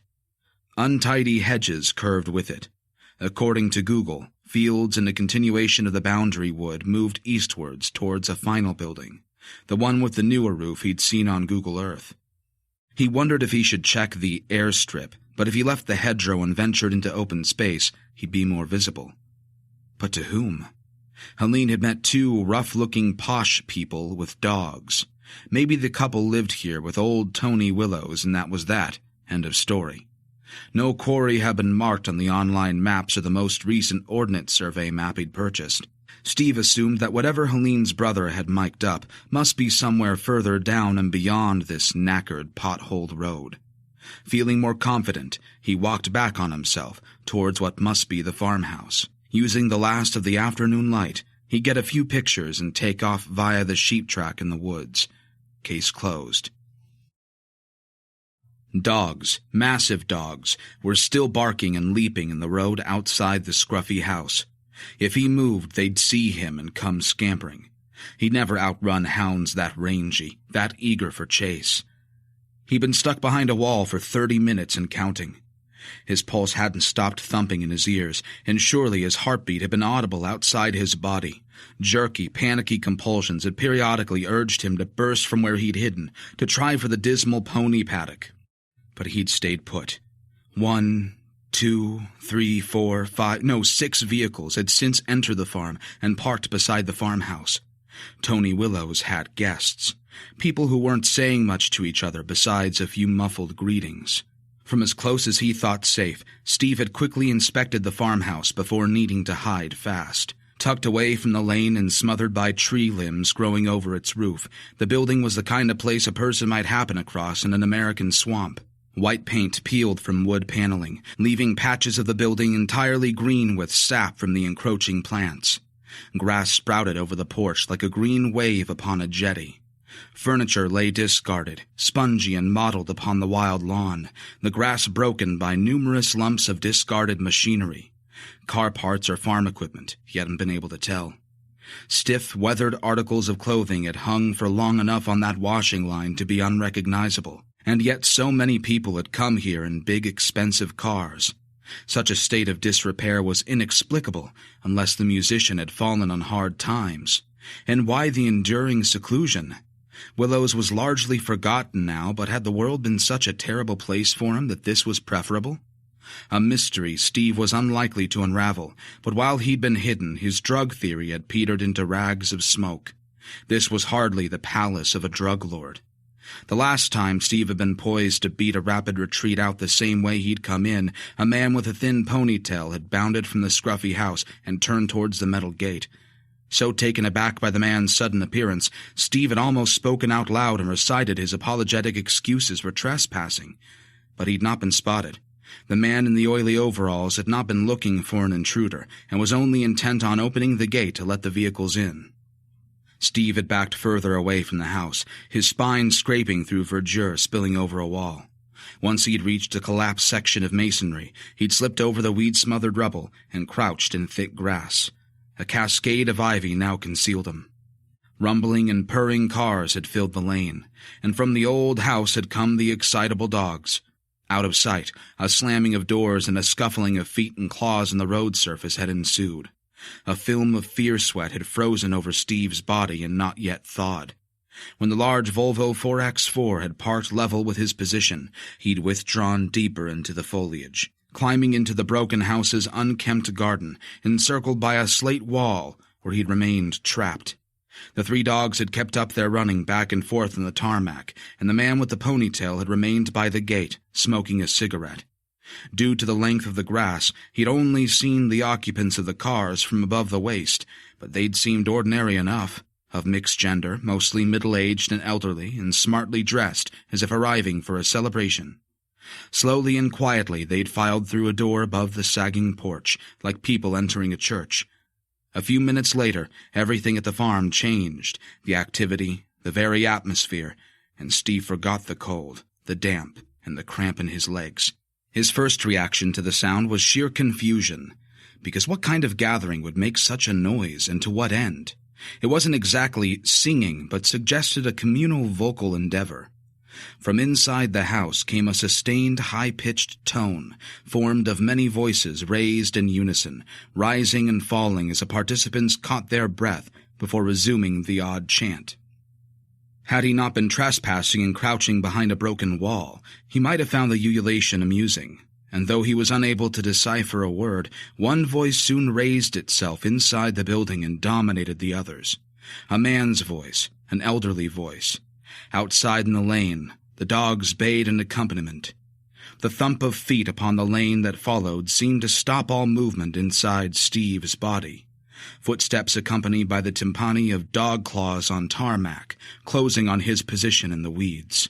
The thin, bearded man with the ponytail reappeared, crowded by the excited dogs, all hurrying down the lane as if towards the nearest agricultural building. The man entered the pony paddock. From there he was soon leading the smallest animal into the road. The other 3 ponies followed, their heads nodding disconsolately before stopping at the verge.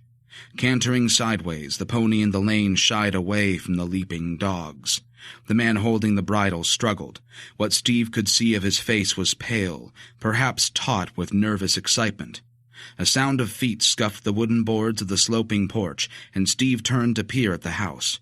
His view was part obscured by the vines of the boundary wall, though not enough to prevent him from seeing what came out of the back door. A single file, a solemn parade of naked people. Not a soul wore a stitch of clothing. These people were much changed in another way, too, and for some time Steve neither blinked nor inhaled, because each person was colored red from head to foot. The red people entered the lane and walked unhurriedly in his direction, their progress accelerating a collision of possible connections that made him grow cold. Tony Willow's last album. Hark, hear the red folk sing. Red folk. Iron oxide had coated the human remains found in the Brickberg cave on and off for 60,000 years. All too much to be a coincidence with the grand chamber no more than 3 miles east of where he crouched on Willow's knackered old farm. A hippie folksy thing, then? Must be. Pagan folk music thing, a tradition. Forget the drug farm. This was a weird backwoods Devon thing, an old man with some influence enacting old practices. His festivals from the past, a relic of those. Must be. But harmless, don't freak out. Willows had fried his brains with LSD in the 70s. Maybe there was no coming back for Tony. Sure didn't look like it. But the campers Matt Hull had seen from the air? A sudden imagined scenario of himself surrounded by the grotesque red figures made Steve deeply uneasy. Along the potholed tarmac, the red folk walked barefoot, sagging bellies, shriveled genitalia, wasted breasts. Most of the people were getting on. Pale bluish tattoos, not completely covered by the dye, were visible on some arms and legs. But only when the last few figures reached his position did he spot the objects they clutched in their scarlet hands. All but 2 of the figures held a dark rock. 2 bald, overweight men trailed spears with stone heads. Weapons. Not something Steve wanted to see in this context. Those that had hair had teased and lathered it outwards, stiff with the red stain. They all looked a sight. They looked a fright. A tiny impulse bade him take a picture, but he dared not even twitch. If anyone in that ghastly procession peered to the side of the road, they'd see him. Steve pretended he was made of stone. As they ambled to the pony in the lane, the scratchily bearded face of the man who held the animal became solemn. His dogs leaped joyously about the red people. The naked figures stroked the pony, caressing the shivering beast with their hands while uttering the curious fluting sounds. Red dye was wiped upon its flanks, ribs, and thick neck. Skittish, the pony's visible eye went big, white, and wild. Steve knew how it felt. And on to the far buildings the strange red procession continued, in single file, led by the man with the paint-smeared pony. From a distance, Steve finally managed to take pictures with the flash disabled. There was still enough light to catch something. Using the zoom, he enlarged his view of the gathering, watched them enter the open doors of the largest barn. Inside they went, heads bowed and arms rising as if in greeting. This was no longer about what he could find out about missing people or drugs. The day was now all about Steve's unrestrained curiosity. His fear on the wane, he shivered with excitement. One half of his mind, driven by instinct, still shrieked and begged him to run away fast. Another part, the one that drove him to surf in high winds and angry breakers, or to dive from cliffs into the sea, bade him tarry a while longer. This place was too damn weird to abandon now.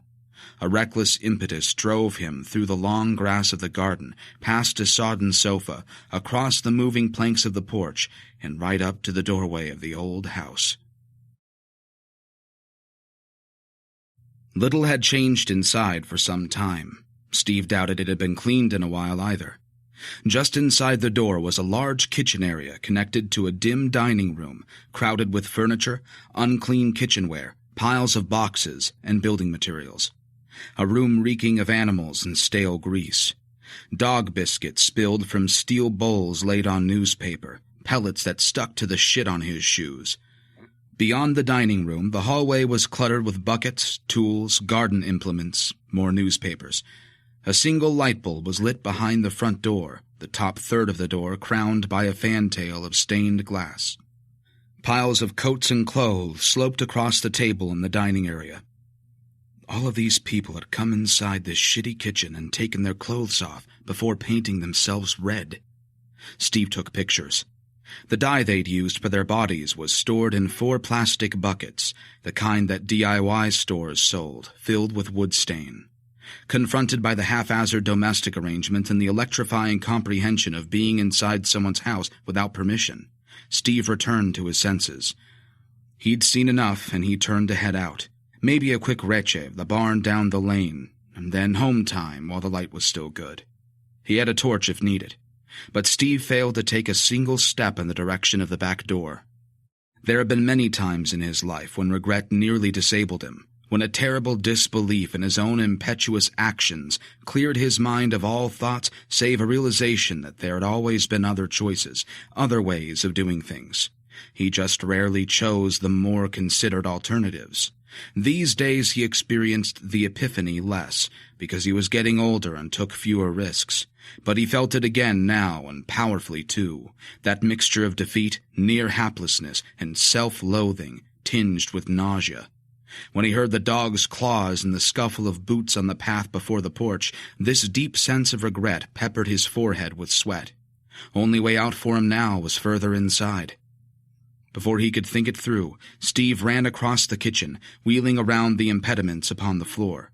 Inside the adjoining hallway, he ducked through the nearest doorway at his left and entered a parlor. Within the moment, he had to establish what he'd fled into. He thought the light fitting too ornate for the chaotic space. A bulky shade of red-stained glass, unlit, hanging over a room cramped with heavy furniture. Dark antique chairs and a settee piled high with clothes and papers choked the floor. Save the big curtained bay window, the entire wall space was festooned with framed photographs that reflected the thin light escaping the hall. A dresser was filled with broken stones. A vast fireplace gaped and seemed to exude, like some kind of horrid mouth, a reek of dog, engine oil, and a vinegary, sebaceous human odor. But only at the conclusion of his hurried appraisal did Steve catch sight of the wizened form sunk inside the easy-chair before the windows. A hunched thing, a wheelchair collapsed against the armrest. So dark had the dye made her shrunken flesh that he'd not seen the occupant when he came in. Now he gaped. A patterned tray of mostly uneaten food lay beside the figure's lumpy red feet. Asleep, or worse, its eyes were closed. It was a woman. Breasts shriveled like large raisins gave the gender away. The head was mostly hairless. Behind the wall, the kitchen filled with dog claws on lino, canine whines, barks, and the muted thump of booted feet. Steve performed a quick 180 and dropped behind the open door, then pulled it towards himself until the door's edge met the armrest of the long sofa. A rustle and a thump sounded as his tailbone struck the skirting board, but there he squatted, squeezing his jaws closed. All of his concentration and will were required to calm his breathing, the air whistling through his nostrils, forming tiny screams. He dearly wished that he was a smaller man so the top of his head would not be visible. Directly outside the room, a man shouted, "Stay!" To Steve, it sounded as if the dogs were jumping up the walls of the hall. Steve's last act was to slide a musty towel from the back of the sofa to cover his head, which he pressed into the sofa's bristly rear panel. His body behind the door, his toweled head jammed behind the sofa, looking down at a scruffy carpet rimed with gray dust, he didn't know how visible he'd be to whoever entered the parlor. The very presence of the man in the room ignited the inside of Steve's skull into a storm of white terror. He even wondered, stupidly, if he should stand up and apologize for being inside the house. How he stayed still, he wasn't sure. He was unable to see what was happening inside the room, only hearing the man's feet on the floor and seemingly too near his head. Mercifully, the dogs had done the man's bidding and waited outside where they whined. They'd have sniffed him out for sure. But as each long second dragged itself through an awful stasis, with his consciousness taut as a snare drum's skin, Steve anticipated the fall of a hand upon his shoulder, a barked challenge or the sudden yanking away of the towel and a horrible exposure. Instead, he heard the crack of knee joints. Then the man muttered softly on the far side of the room. Steve presumed he was speaking to the old thing in the armchair. "Now, time, Mother. They're here. The children are waiting. Come now. That's it. That's it." There followed a snapping metallic sound and the noise of a spring extending, which Steve understood to be the unfolding of the wheelchair. A startled cry came next, and a sound resembling a child's sob when the woman's rest was disturbed. Then she took to whimpering as if roused from an awful dream. The man quieted her with cooing sounds from the roof of his mouth, a strange interaction muffled by the density of the ancient upholstery Steve hid behind. But his shock still mingled with a heightened sense of the absurd. "She's come close," an elderly voice announced. "The den is full. She's not alone." Yes, it's time. "Up so far again. We must respond." The voice was cracking and frail, but the woman was well-spoken, her tone deeper than Steve expected from a person of such advanced years. "Yes, Mother. Their bellies yawn. Are we safe?" "Of course. Everything's okay." "You know what they bay for, what they want, and there's outside getting inside again." "No, everything's fine. Just the red here. I'm going to lift you now. We can't wait any longer or they'll be through with us. We don't want that. It's in the air, the outside. You wouldn't know it." "There, that's it. Sit." Steve heard the sound of springs compressing, the air squeezed from a cushion. The old woman sounded frightened. "Around here, they've come in. I can tell." "Yes, it's all open. The air is alive. We're only waiting for you. We'd never start without you." "But we're safe? The gate?" "Yes, Mother. Just friends here. Only the red." "No one else?" "No one else." "Then I must have a face to greet the red." "I have it right here." The sound of the chair's wheels and the crowding pack of excited dogs moved away from the odoriferous pall in which Steve crouched. Beyond the interior wall, he heard the man and his mother navigate the porch.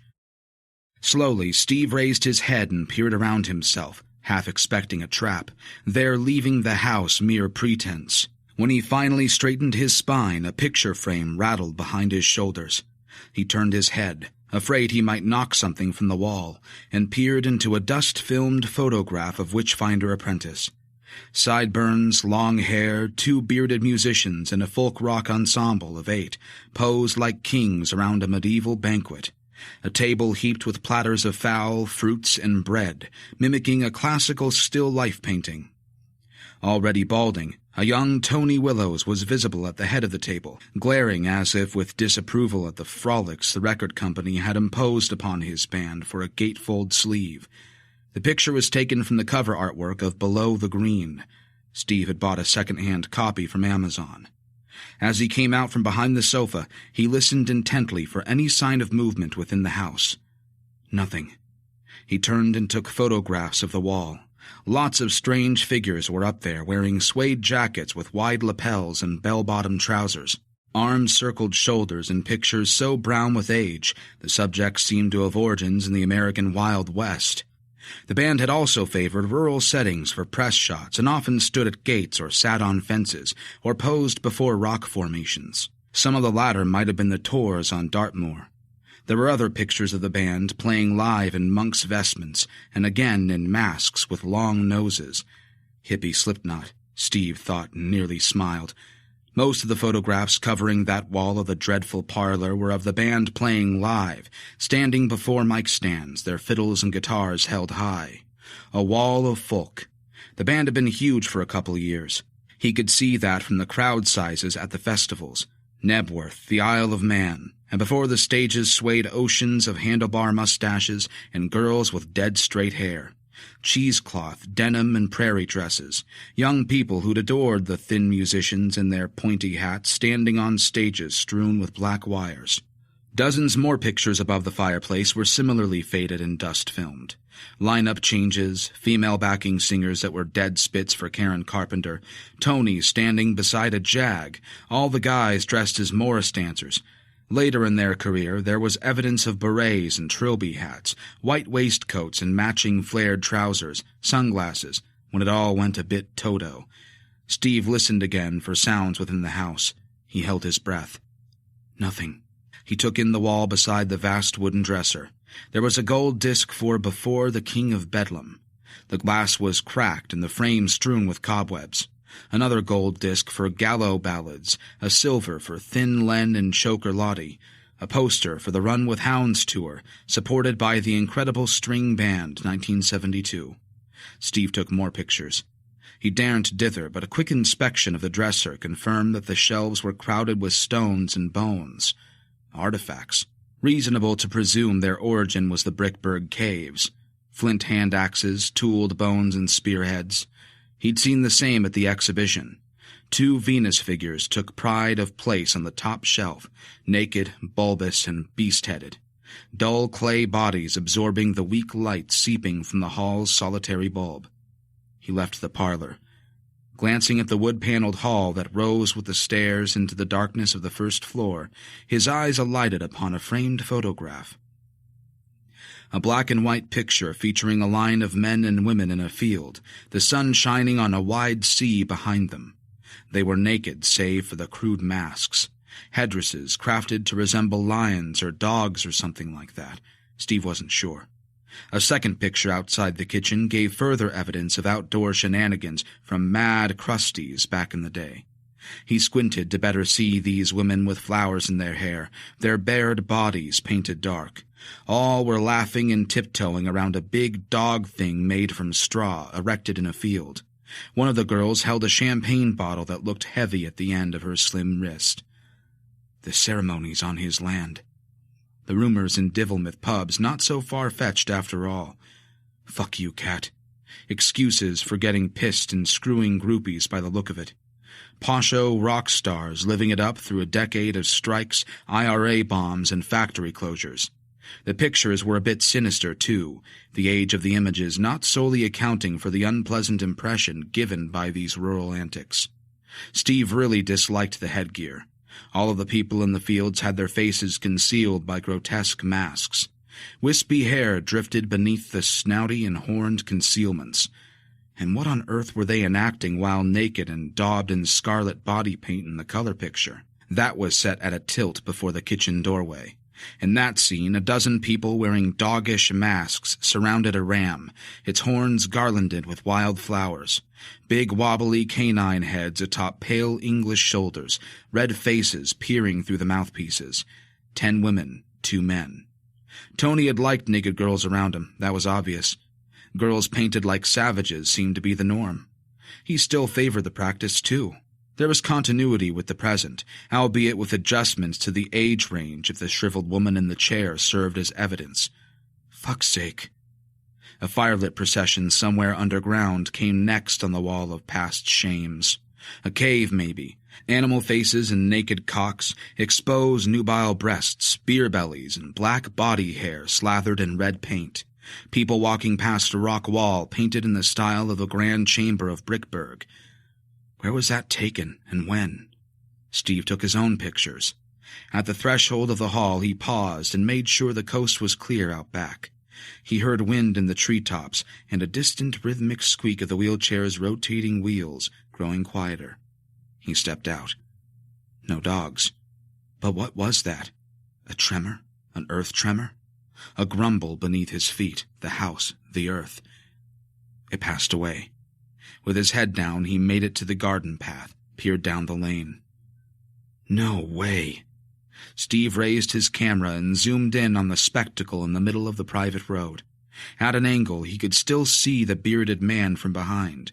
His body was also now stained red from his thin neck to his bony feet. His progress was slow and made with measured pomp, displaying a regal absurdity in the manner in which he pushed the elderly woman in the wheelchair.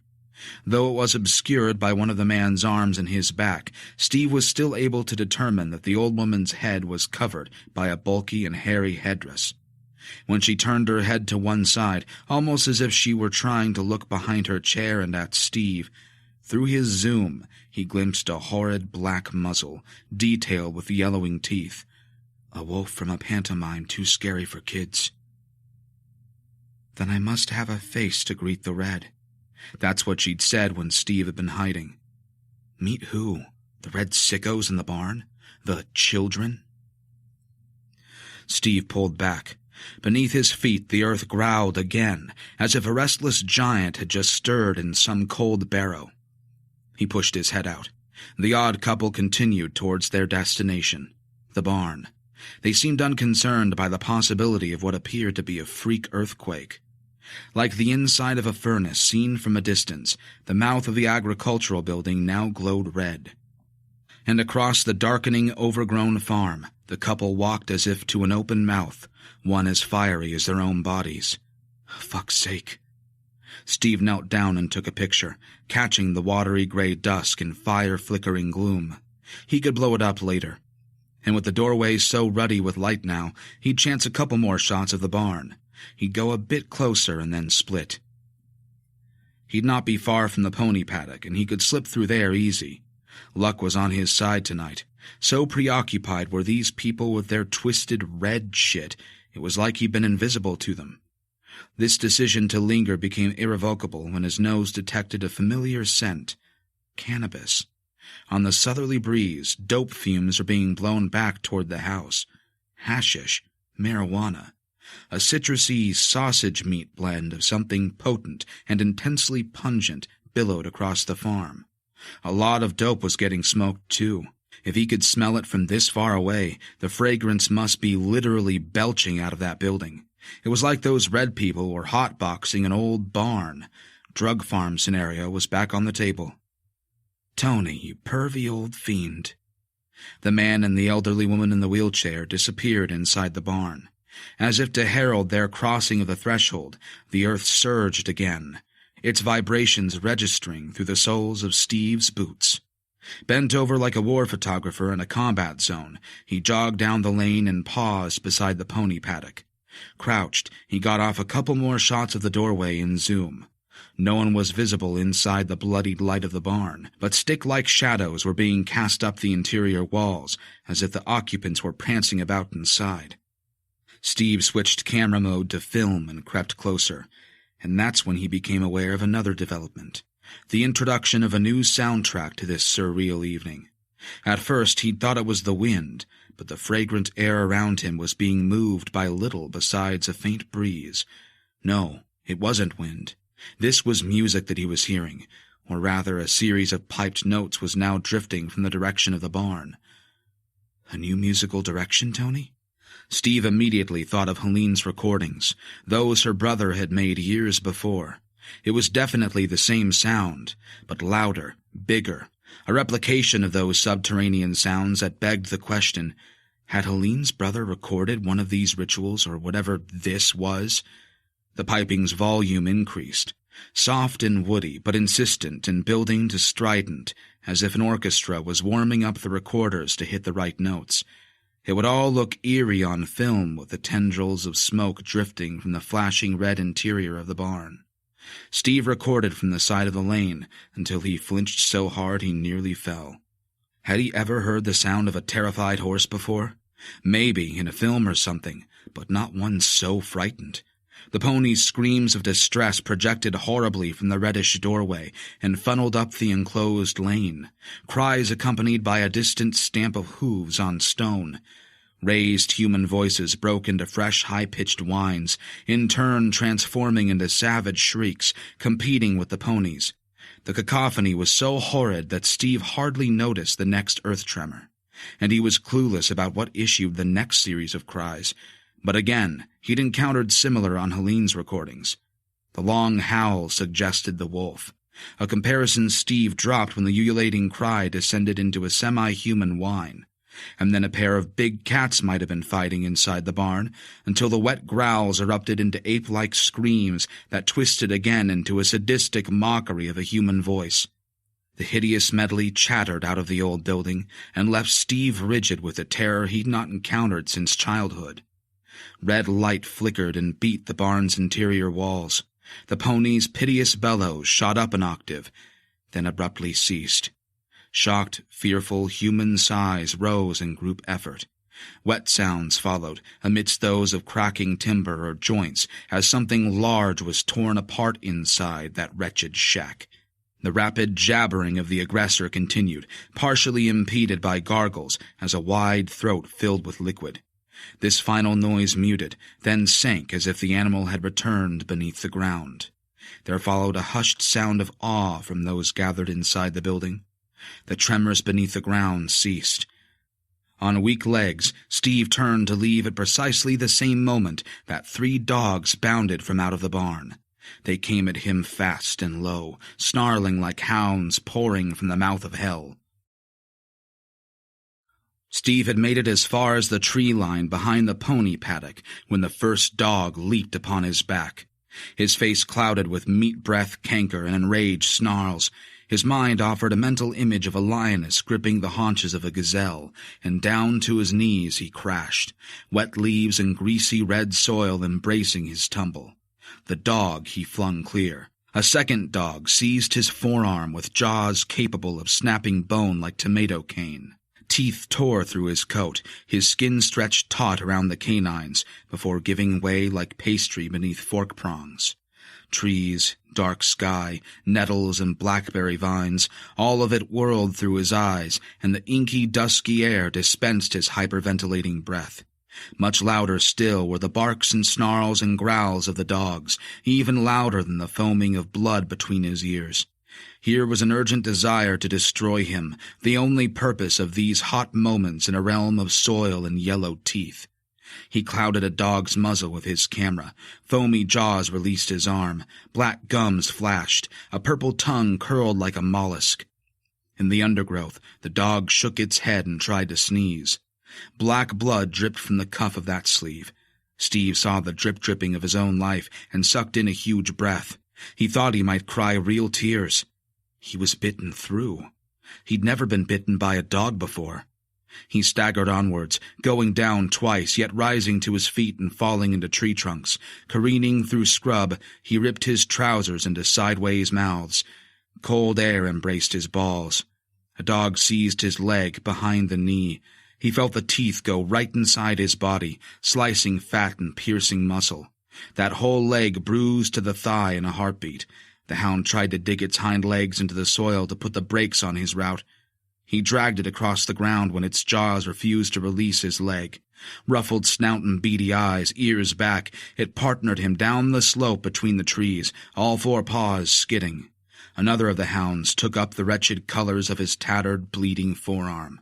The arm bone was the lowered shaft of a regimental lance in a massacre. While gripping the exposed pole of his forearm, the dog bunched its considerable neck muscles to try and twist him down and onto his face. Throat. It wants... He had no speech, no cries save whimpers. Odd words failed to become sentences in his mind. All was darkness and teeth and black mouths that shook meat on the bone, a smell of wet leaves, mulch and cold air about the thin body of a weary, frightened boy in trouble. But onwards he dropped, using the slope of the earth and gravity to propel him through the gloaming wood towards the lighter air above the fields below. The pony... He fell from the tree line and into the dung, bumpy grass. He landed on all fours. Turf sodden with moisture registered through the skin on his knees. His attempts to remove himself from the terrible wet sounds of the hounds' long mouths that gripped his flesh were faltering. His head filled with a light bright and white. He bellowed, pushed on. This fresh surge of strength raised 2 dogs completely from the earth. They hung on with their teeth like big leeches. 3 were fastened to him now. He could feel another set of teeth grinding against an ankle bone. The backs of his legs were wet. The arse of his trousers was completely ripped away. He hurt and kept on hurting, but adrenaline pushed him another 10 steps out from the tree line, where he screamed for help. All 3 dogs held fast. The pack was wearing him down. Trained. Somehow he still held on to his camera and had it raised above his head like he was wading through water. He brought it down hard on the skull of the dog chewing up his arm. It yelped, closed one eye, and staggered sideways. A human voice bellowed, "Cunt, don't you touch my dog!" Steve looked behind himself, turning his heavy body with a skirt of canine flesh swinging from his limbs. When he saw the line of red people, most of his remaining strength leaked out of his legs like warm water. "Oh, fuck," he said to the sky. They fanned out, at least a dozen people. Wild, greased hair and intense red faces slowly moved about him, patiently accompanying his insufficient progress into the valley. Like the sheep that had followed him up the slope earlier, the red folk traipsed in silence, and like indifferent animals, the aboriginal horrors were content to survey his terrible sufferings without making any attempt to alleviate them. From the great white orbs of their eyes, he thought he detected excitement at his plight. Terrible pain washed hotly through his legs, verging on the agony that drains a body white and limp. One foot squelched, and he dared not look down. He was slowing, his adrenaline spent. Steve called out for his mother, and his voice broke. The man with the beard stepped forward, came in close. He held a black rock. His ratty face snarled, baring snaggled teeth, a mouth like one of his dogs. An eye was scarred with a milky slash. A sinewy arm punched the black stone into Steve's face. Crunch. A tremor jarred Steve's entire head. His sight went out, was all white dots in darkness until half of his vision returned. He saw spit loop from his own mouth. That scent. Was he smelling his own brains? Dogs tugged and tore. A tooth severed some big nerves in a leg. There were pins and needles like he'd never known before, and the corresponding foot turned cold, then numb. His balance slid sideways. Sky, dogs, all the red ones watching.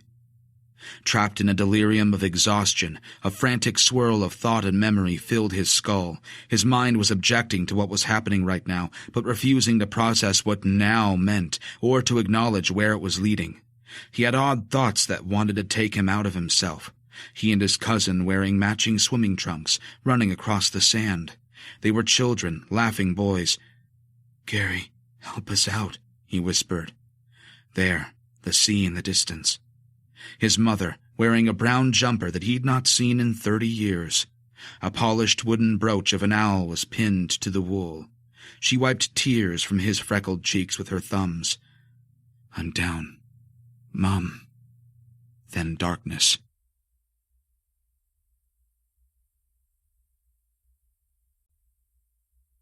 Chapter 14. Handsome and as immaculately presented as ever, Kat's editor clumsily picked around the cabinets of her chic office to locate an additional salve, a bottle of water.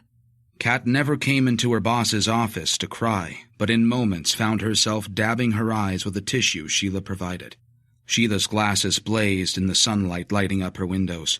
Only when her eyes were momentarily visible did Kat note her editor's discomfort and assumed, not without prior evidence, that catering for an employee in distress was an unfamiliar activity.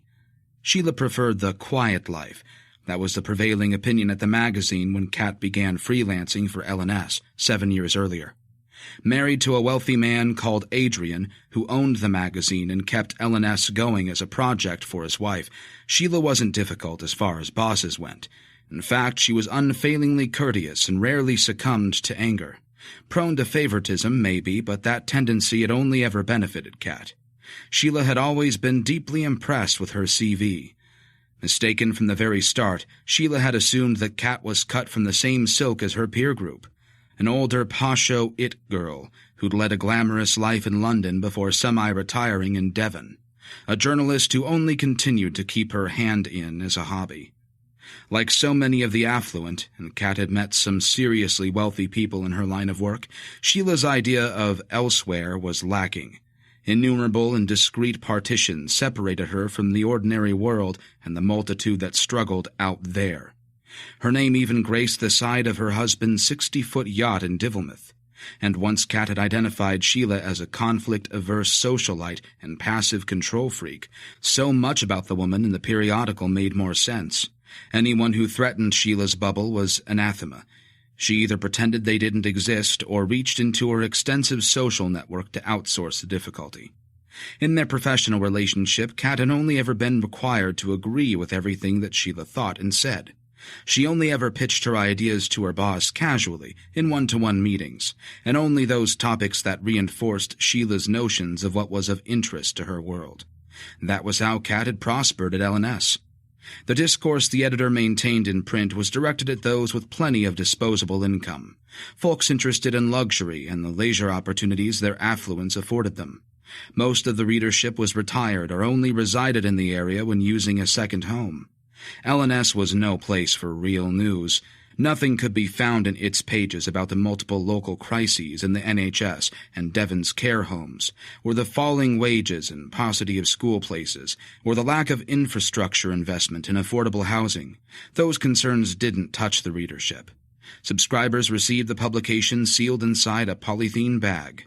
The magazine's lifespan expired after a few months of idling upon elegant tables in spas, hotels, private dentists, and conservatories blessed with panoramic sea views. Over half of each monthly edition was paid for as advertorial for chi-chi businesses in the Southwest. Vast hotels, retirement villages, Michelin-starred restaurants, farm shops, private boarding schools, cruises, wine importers. Kat wrote many of these advertorials, commercial copy dressed up as feature articles. Local interest pieces about notables, cozy histories, wildlife initiatives, charity balls, and society news filled what remained of each edition. Professional survival was about consensus, not creativity or blue sky thinking or rocking the boat or originality.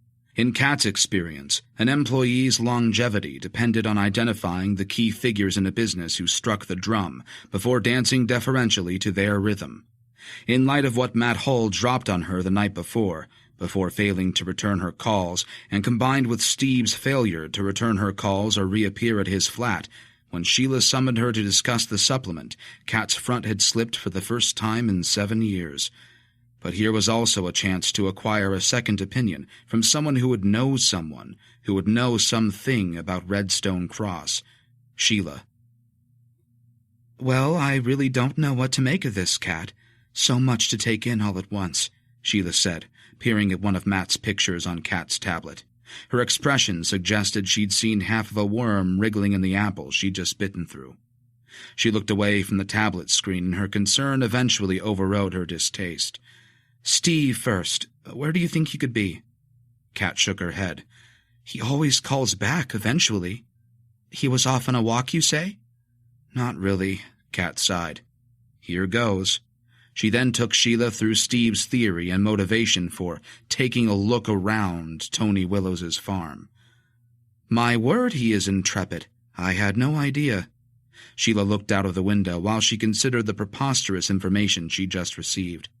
Kat embellished her story with the catalogue of Matt Hull's revelations and grievances about his persecution at the hands of the Red people. Finally, she passed her phone to Sheila so that her editor could listen to Matt's recorded message. "I feel sick with worry, Sheila, for both of them."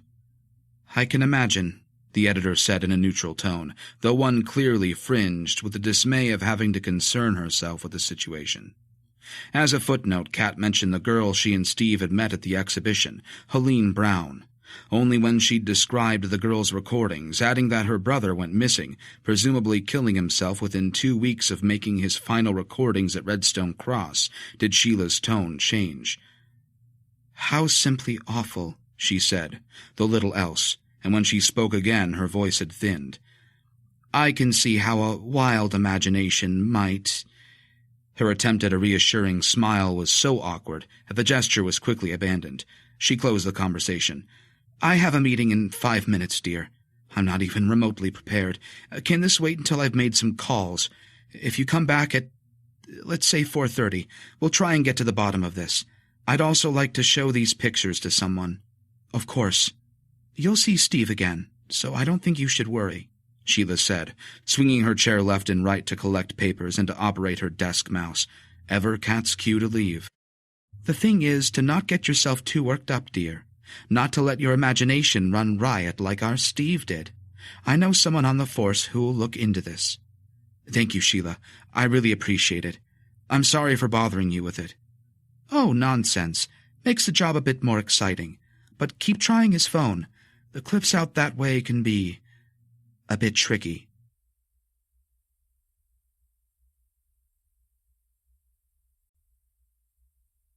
Chapter 15. Tony Willows's thematic preoccupations were predominantly derived from M. H. Mason's Ancient English Poems and Ballads, published in 1908.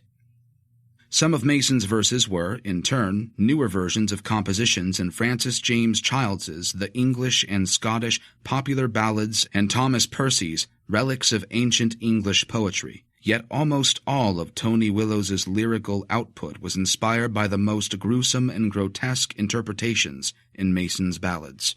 Wikipedia. Kat unlocked her front door at 8.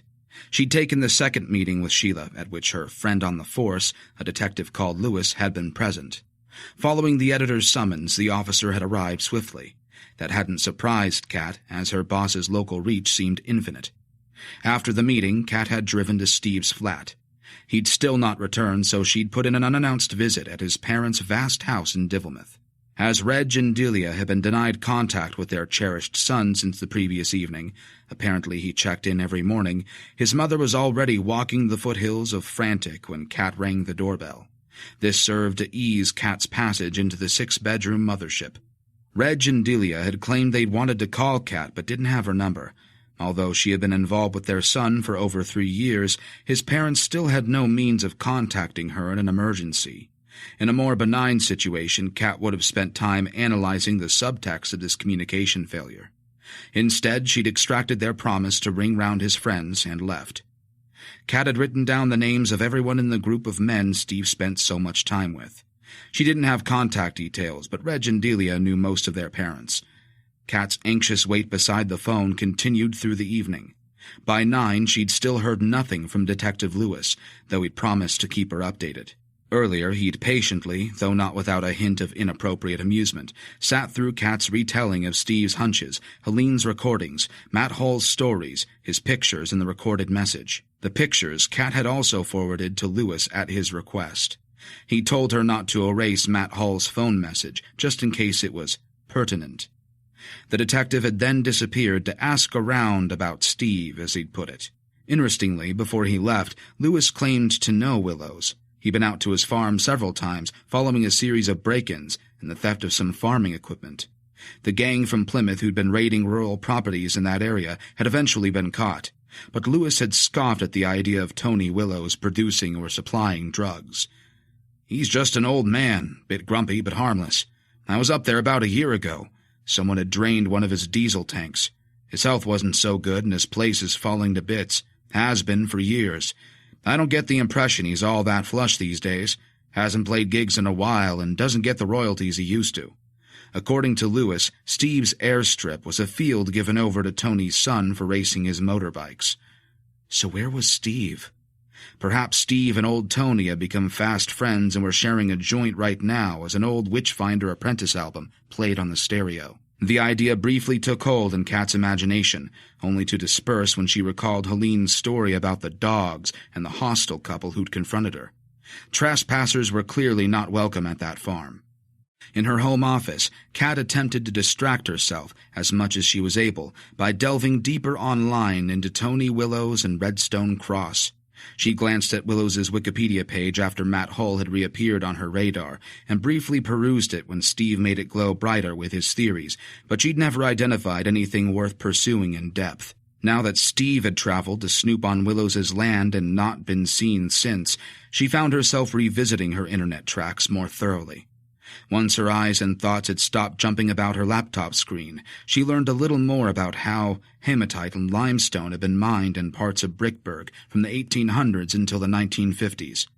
The biggest quarry was near Redstone Cross, but she could find nothing else about the site online. She moved on to the scores of articles available about Tony Willows and Witchfinder Apprentice at fan sites.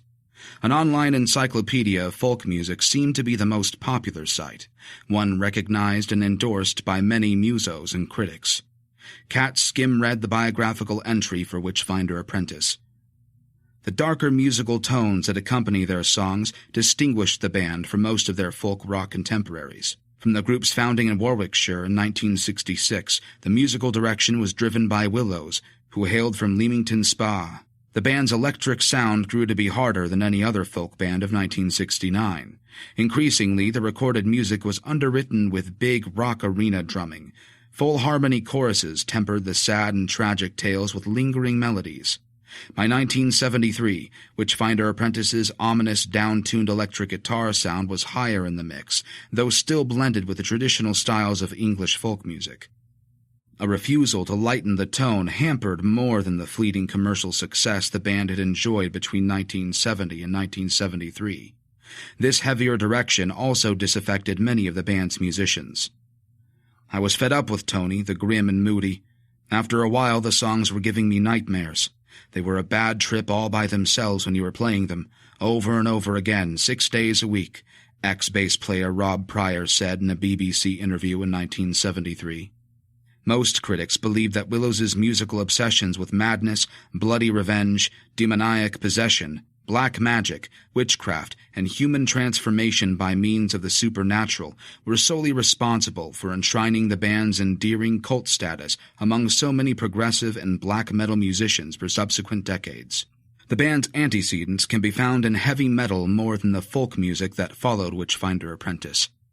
The list of song titles for their last album, Friends of the Dark, caught Kat's eye. The record had been recorded when all had been going south for the band and released after their acrimonious split in 1978.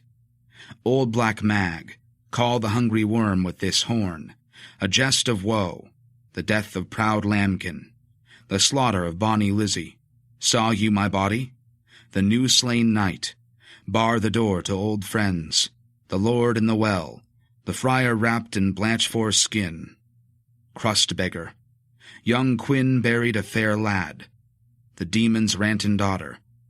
Kat got the gist of the subject matter without analyzing the lyrics. There had been 7 Witchfinder Apprentice studio albums. Their chart positions were given between 1968 and 1978. Their ascendance was as well documented online as their fall.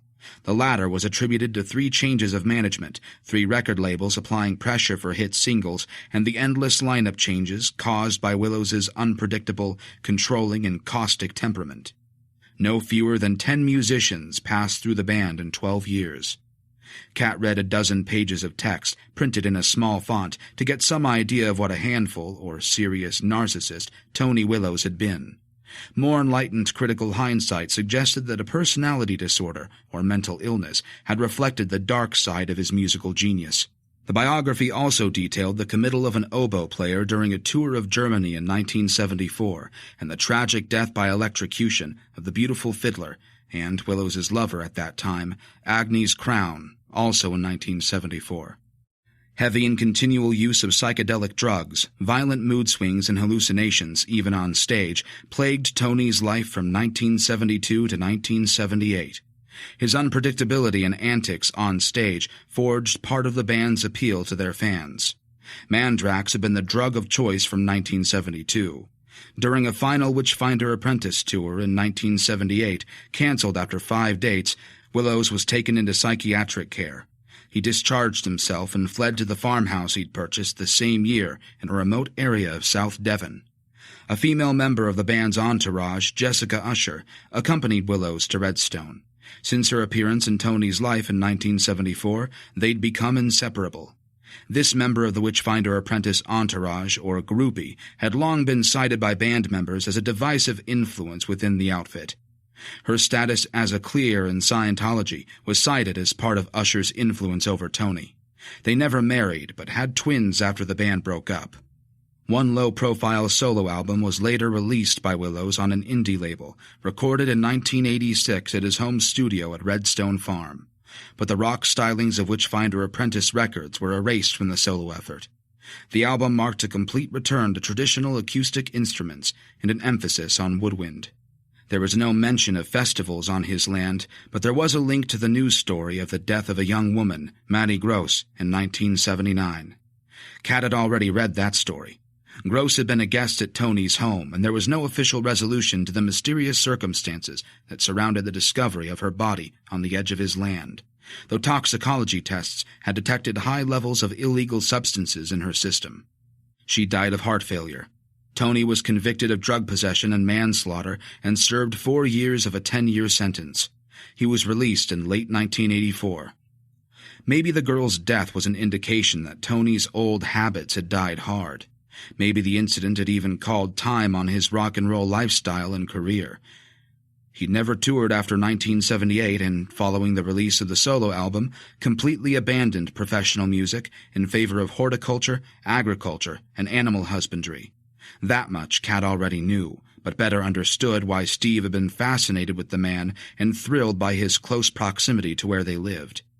Beyond cover versions and remaster releases of Witchfinder Apprentice records in a box set, there was little recent news concerning Willows. A site dedicated to the music of Witchfinder Apprentice's longest-serving musician, the mandolin player, Aid Reimer Lankin, did mention how Willows was hounded by fans of their early albums for years after they'd broken up. People often made the long trip to Willows's farm to catch sight of the musician or to get their album signed. Apparently they were given short shrift by his family. The last time Aid Lankin and Tony Willows had any contact was in 1986. Lankin had played mandolin and contributed vocals to Willows's only solo album. Anxiety overran Kat's mind at 9:30 p.m. She called Sheila at home, something she'd never done before. As soon as Sheila picked up, Kat became conscious of how thin and breathless her own voice sounded. "Still not shown up?" Sheila asked, while trying to mask her uninterest, or was it annoyance now? "Well, I'm not surprised you're worried. Afraid I've not heard a thing, dear. Let me chase Lewis and I'll get back to you." After that, Kat was left to the four walls of her cottage for another hour. Fear gnawing at her raw nerves in a suffocating silence, she remained on the sofa, nursing a lukewarm cup of coffee, watching her screens. Breathless with panic, Steve's mother finally called at 10:30, which did nothing for Kat's nerves either. When Kat claimed she still hadn't heard from Steve, Delia hung up without another word. The role of Steve's girlfriend seemed inconsequential to his mother. Kat's second attempt to contact Sheila soon after that was met with a recorded voicemail message. While trying to distract herself with the BBC News and recurring thoughts of cold white wine, the first red face appeared at the window closest to where Kat sat.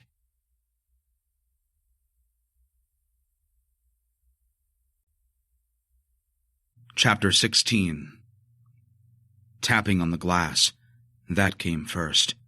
And for reasons Kat later attributed to wishful thinking, she imagined that Steve was outside her home knocking on a window. By then, he was all she could think about. This desire for an external sign to end the terrible wait for her boyfriend compelled her to draw the curtain back from the window. Before she had an opportunity to regret her haste, she was staring into the primitive face of an adult man. The first feature to claim her attention was the intruder's eyes. They were mean, the sclera yolk yellow, traversed by blood vessels.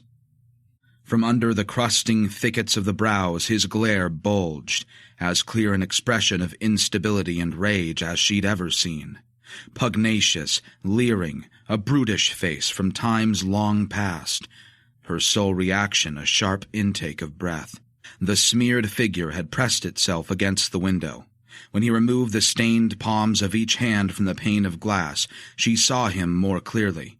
Pot-bellied, flabby-chested, bearded, balding, entirely naked, a stub of purplish genital evident in a scarlet scrub of pubic hair.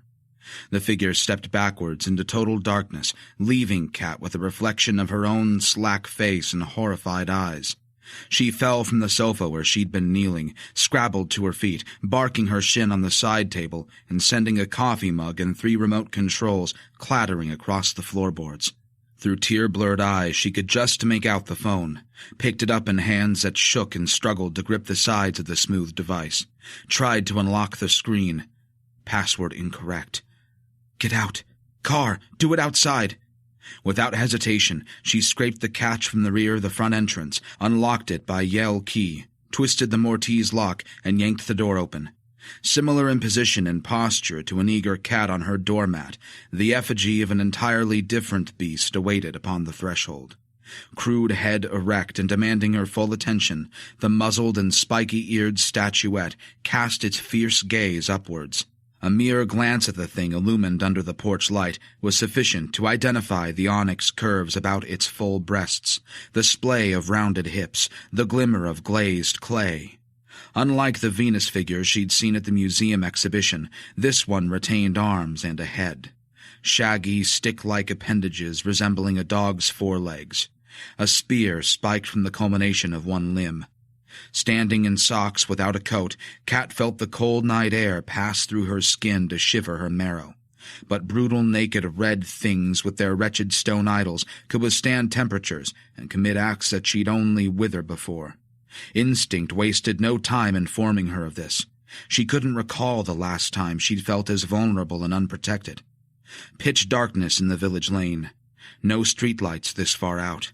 The only light was spot cast from the 5 cottages in Kiln Lane, yellow shards peeking between chinks of drapes and the 2 dim orbs of exterior lamps.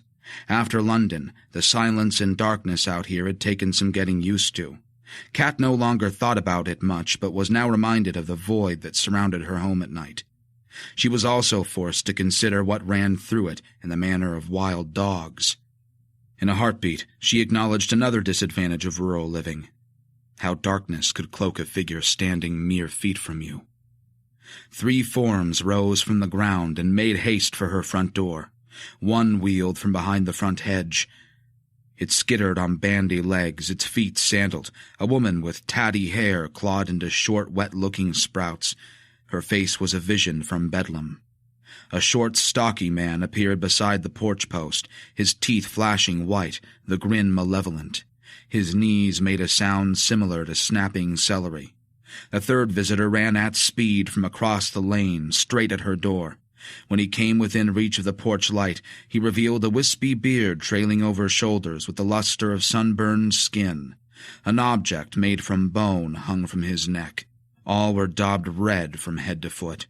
They wouldn't have looked amiss in the Brickburg caves, scrabbling through the damp darkness 40,000 years gone. Each clutched a pointed black stone. Hand axes.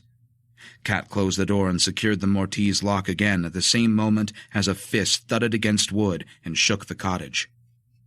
Pressing her back into the door, she tried to control her jerking arms and hands. Investing what concentration she still had, she pressed a fingertip to the phone's screen and inputted 2 of the required 4 digits, this time in the right sequence. Whenever she was downstairs and Steve used the tiny bathroom upstairs, the floorboards always cracked and ground together. Sitting below was not unlike being inside the hold of a sailing ship.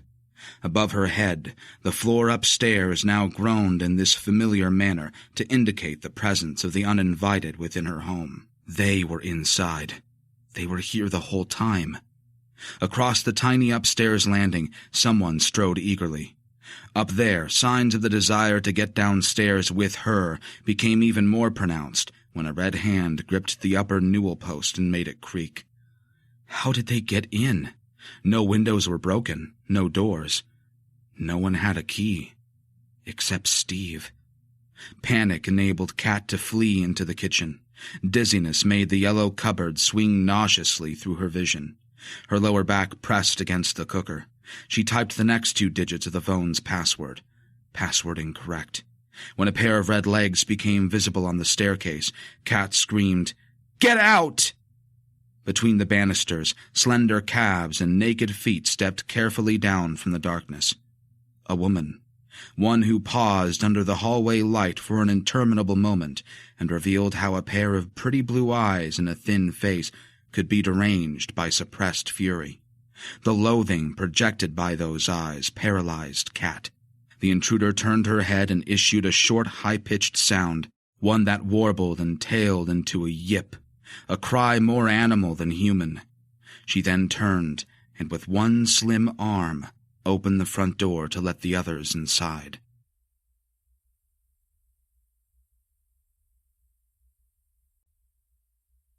Chapter 17. Helene ended the call and sat in silence. The Game of Thrones episode finished without her noticing. On screen, a group of women in another show were shouting at each other. She turned the TV off and refilled her wine glass. The contact had been unexpected, as was the information she'd received. According to the call register, Kat, the journalist whom she'd met in Devon, had also called twice earlier when Helene had been reading The Little Grey Men to Valda. Her daughter was still awake and was animating soft toys on her duvet. Through the ceiling of the living room, Helene heard the muted voices Valda attributed to each character. If Kat had called 3 times, then what she had to say was important. But what exactly had Kat just relayed to her during the 3rd call that Helene had managed to pick up? The entire communication remained vague because of the enigma of its contents. But Kat had alluded to the fact that she had come into some information about Helene's brother Lincoln, news pertinent to the time that he'd spent in South Devon during his final summer alive. Prior to this revelation, Kat had issued a caveat, that she'd been reluctant to call Helene because she didn't want to upset her. Kat had also judged an email to be too cold. That's what she'd said. It's best that we talk about this. Information. Kat had received information about Lincoln. Trust me, Kat had said. You really need to come down and see this for yourself. The journalist claimed that she'd met people whom Helene should definitely speak to about Lincoln, people he met while he was here. So she'd correctly understood Kat, and the journalist had somehow located people who'd been with her brother near the end of his life. Only she'd omitted to explain how she found these people, or who they were, or anything about the information they possessed about Lincoln. She'd only mentioned that they were local people your brother stayed with. This was more than Helene had hoped for when she'd traveled to Divilmouth alone, but it now appeared that her chance encounter with a journalist and photographer in the museum cafe would lead to something far more meaningful.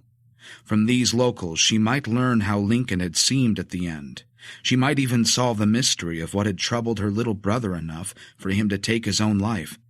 Helene still had no idea where he'd camped or slept during his last 2 weeks in Devon.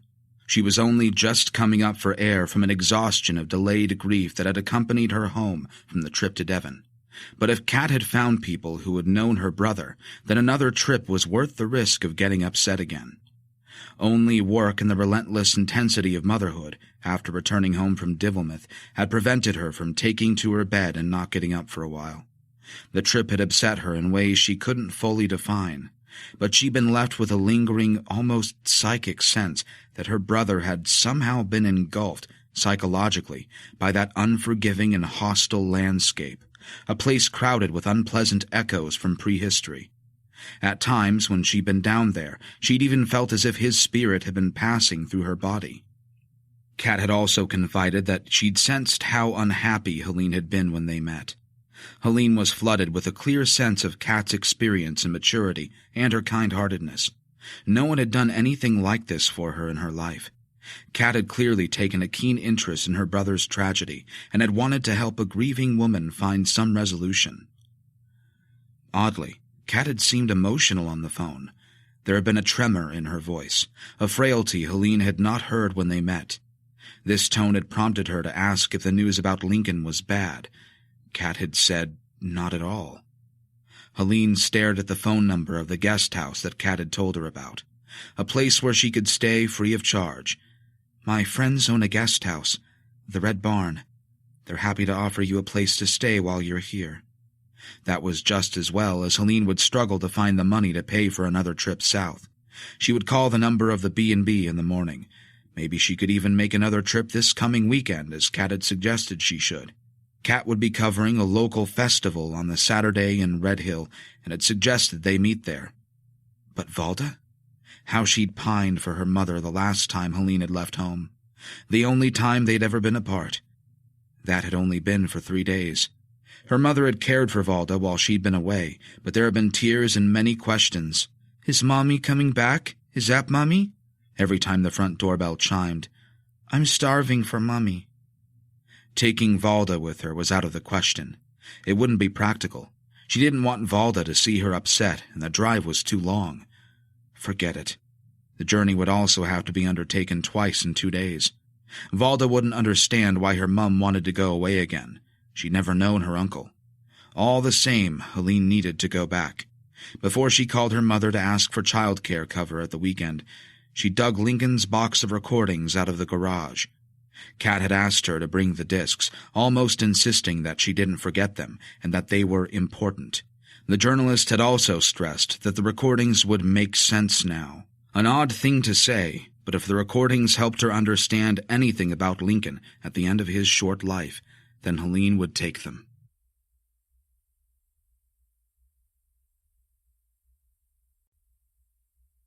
Chapter 18.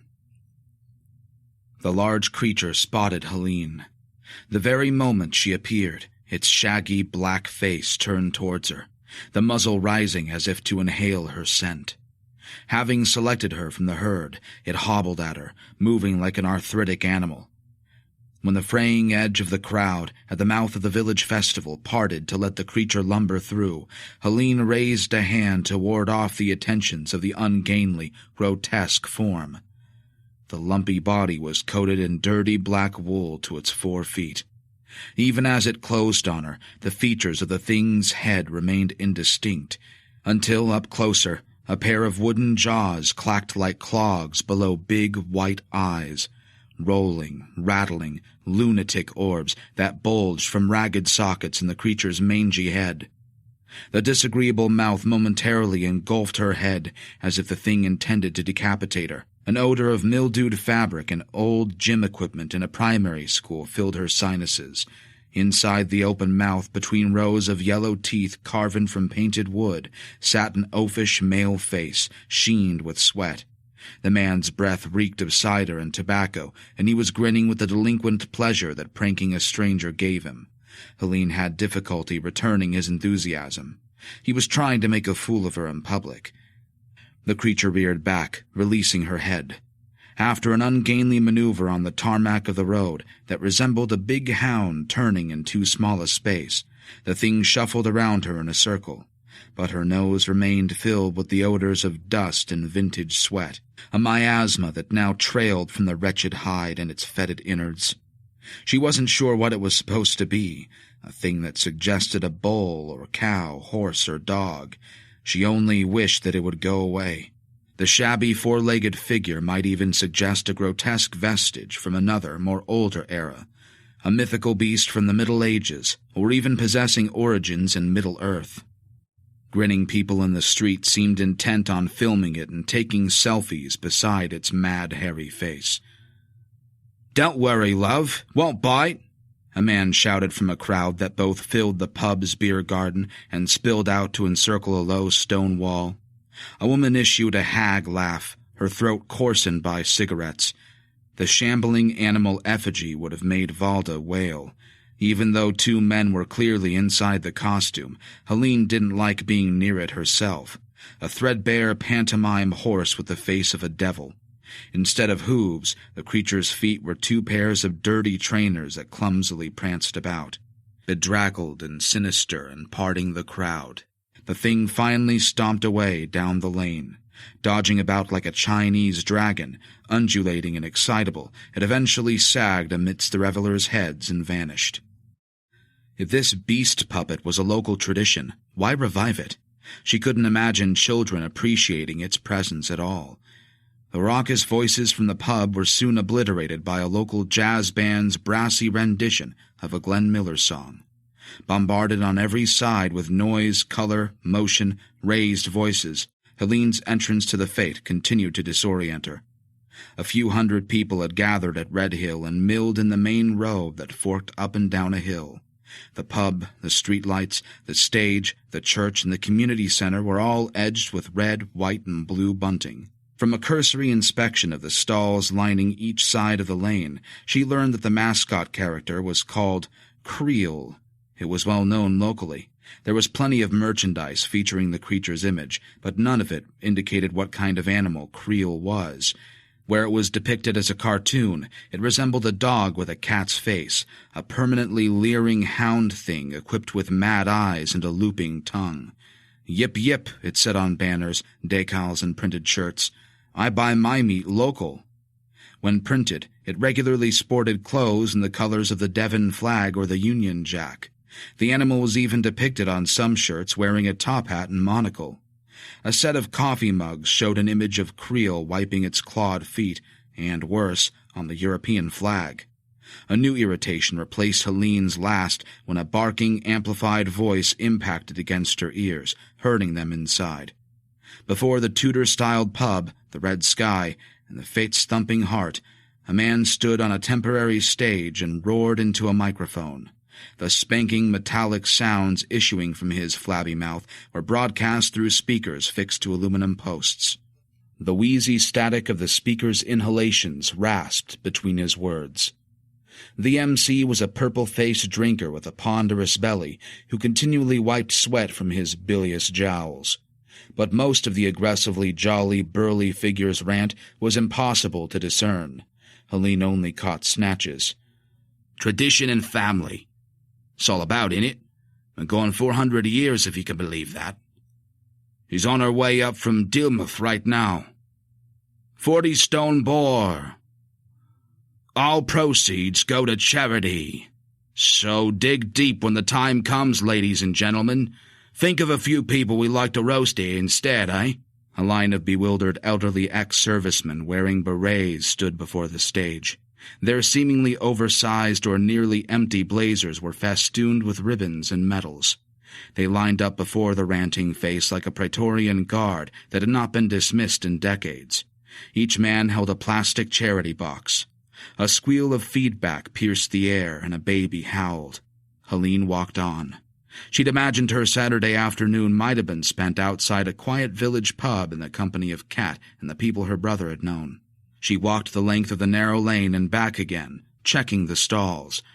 Home-baked cakes, sweets, an ice cream van, barbecue, handmade toys, cider and clay jugs, a land trust countryside membership table, dated souvenirs. Her browse lasted 5 minutes. All about her the people were loudly and assertively happy, though Helene sensed a taut wire of defiance in the gathering too. An angry, tipsy energy bustled in places, particularly near the pub. She didn't know where the ire was directed, but suspected she'd walked into a community forcing a confirmation of its identity, an idea of itself based on what it knew of the past, or had even lived through but only selectively remembered. Maybe she was detecting aspects of that familiar, depressing, working-class nationalism.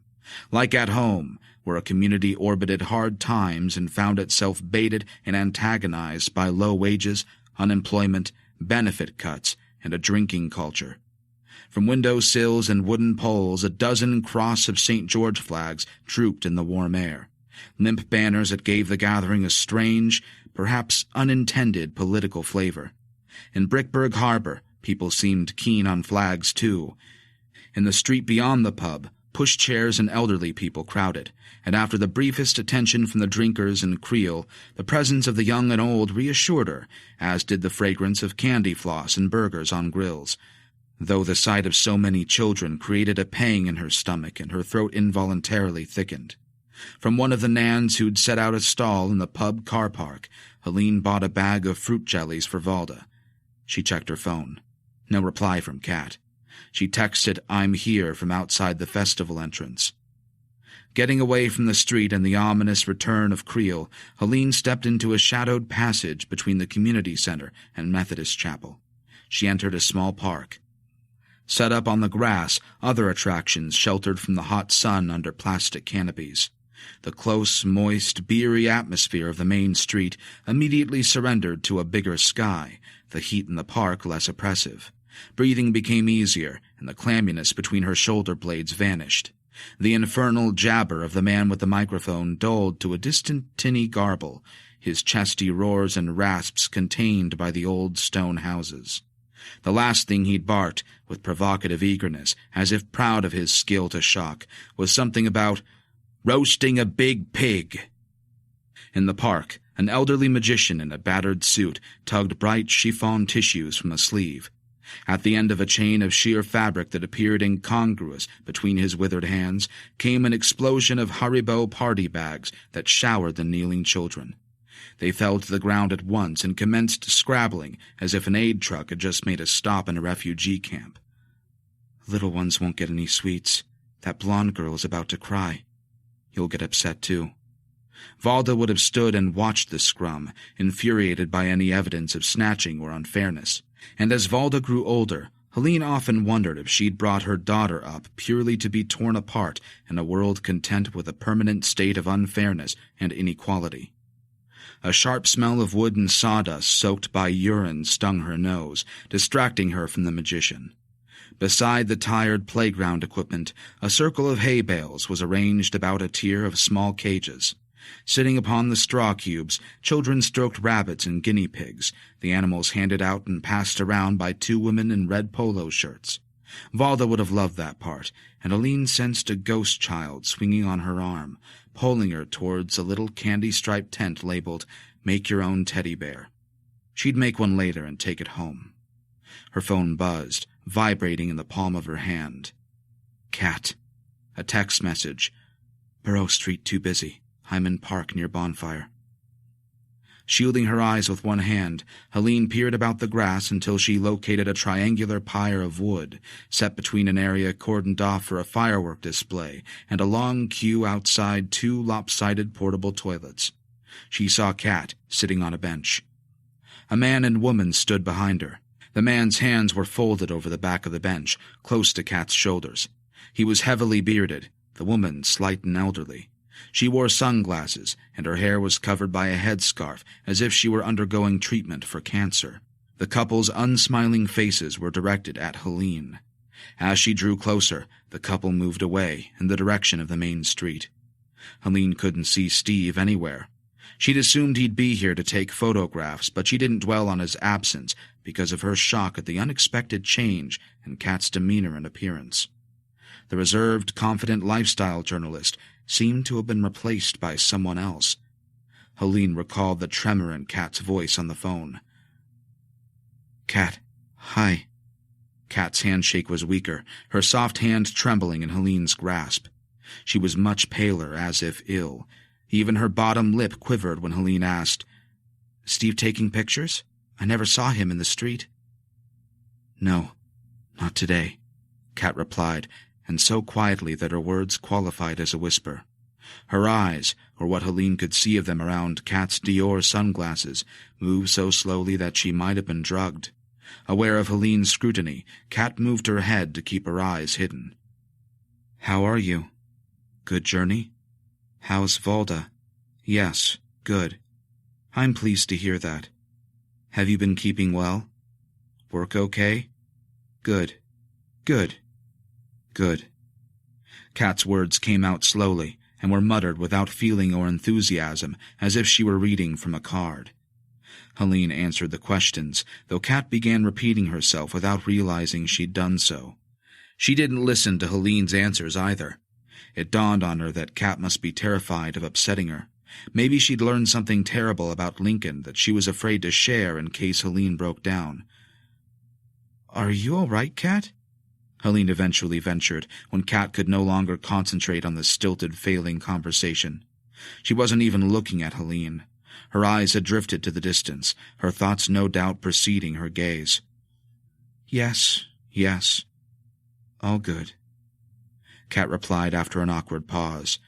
They then sat together in silence for longer than seemed bearable, and Helene felt the first scorch of impatience behind her sternum. "May I ask where they are?" Kat turned to her. "Who?"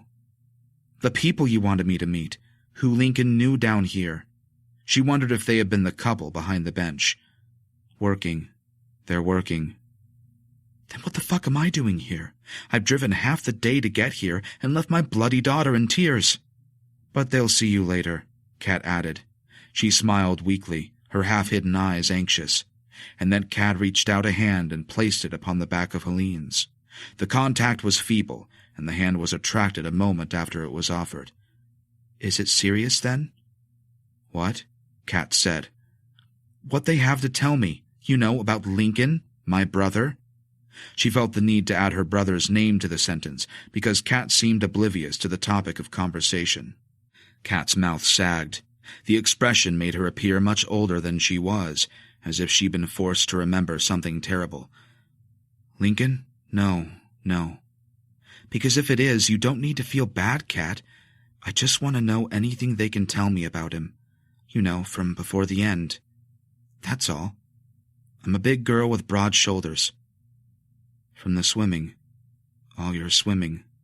Kat's distress and preoccupation soon reminded Helene of visits she'd made to an elderly grandmother. The faint voice, distracted expression, an inability to concentrate or connect with whoever sat beside her, the struggle to even smile. "Shall we get a drink, Kat? Though maybe not in that pub." Kat seemed to pale further at the suggestion. "I'm not allowed," she said, as if without forethought. I'm working here." Helene shrugged. "Soft drink?" "I'm okay, thank you." "Forgive me for saying so, Kat, but I've come a long way, and I came straight here from the motorway. I was under the impression that I was going to meet the people who knew something about Lincoln. That's what you said on the phone. It's why I came to the fair, but you seem—" "Oh, don't worry. Soon. They will be here soon. But it was really important that I came. You said that." Kat swallowed again. Her hands knotted white within the lap of her jeans. "You brought the discs?" "Yes, but these people, I'd like to establish when I can meet them. It wasn't easy for me to get away at such short notice." Yes, of course." Kat was now looking past Helene again and into the distance. And God, how her mouth was drawn. There was a long stain on her blouse, too. It looked like coffee. Had Kat not noticed that? She hadn't put herself together very well. No makeup. She'd barely touched her hair. Something was wrong. Helene really wished that Steve was here. He wouldn't have been short of something to say. "So, maybe later," Helene prompted. "I was thinking that you, me, and Steve could grab a bite to eat if you're both free." A visible shudder passed through Kat as if she'd been pricked by internal pain. Yes, she was actually crying, too. Kat slipped a finger behind her glasses to touch an eye. We're not, Steve, not seeing each other anymore." "Oh, God, Kat, I'm sorry. You broke up?" "I didn't know. I'm sorry." That would provide something of an explanation for Kat's behavior and appearance. The woman was shattered, cut up. "You sure I can't get you a drink? I think we could both use one. Who's ever going to find out?" "Love to." Kat swallowed to regain control of her voice. "But I can't. I'm in recovery." "Oh, shit. Sorry, I didn't—" "Could I have the discs?" Kat said, while looking at her own bloodless hands. "Sure." Helene took her bag from her shoulder. "It's very important," Kat whispered. I don't know what these recordings have to do with anything, so can you at least tell me how they come into this?" Helene wasn't keen on hearing them again. "The magazine. We'd like to use them," Kat said in the same vague, non-committal manner she displayed since Helene arrived. "I don't have copies, Kat. I didn't get a chance to make a copy." "Good. That's good." "What is?" Kat looked flustered for a moment. "That you brought them. This will help." Helene had given up any hope of getting any sense out of the woman, but experienced an unexpected tug of attachment to the discs. They had Lincoln's handwriting upon the shiny surfaces, and the titles might have been the last thing he'd ever written. "I don't want to lose these. They're the last things he ever made." One of Kat's trembling hands reached forcefully toward the discs in Helene's hand, making Helene think of an addict reaching for its junk or a beggar snatching at change. She moved her body to put the discs out of Kat's reach.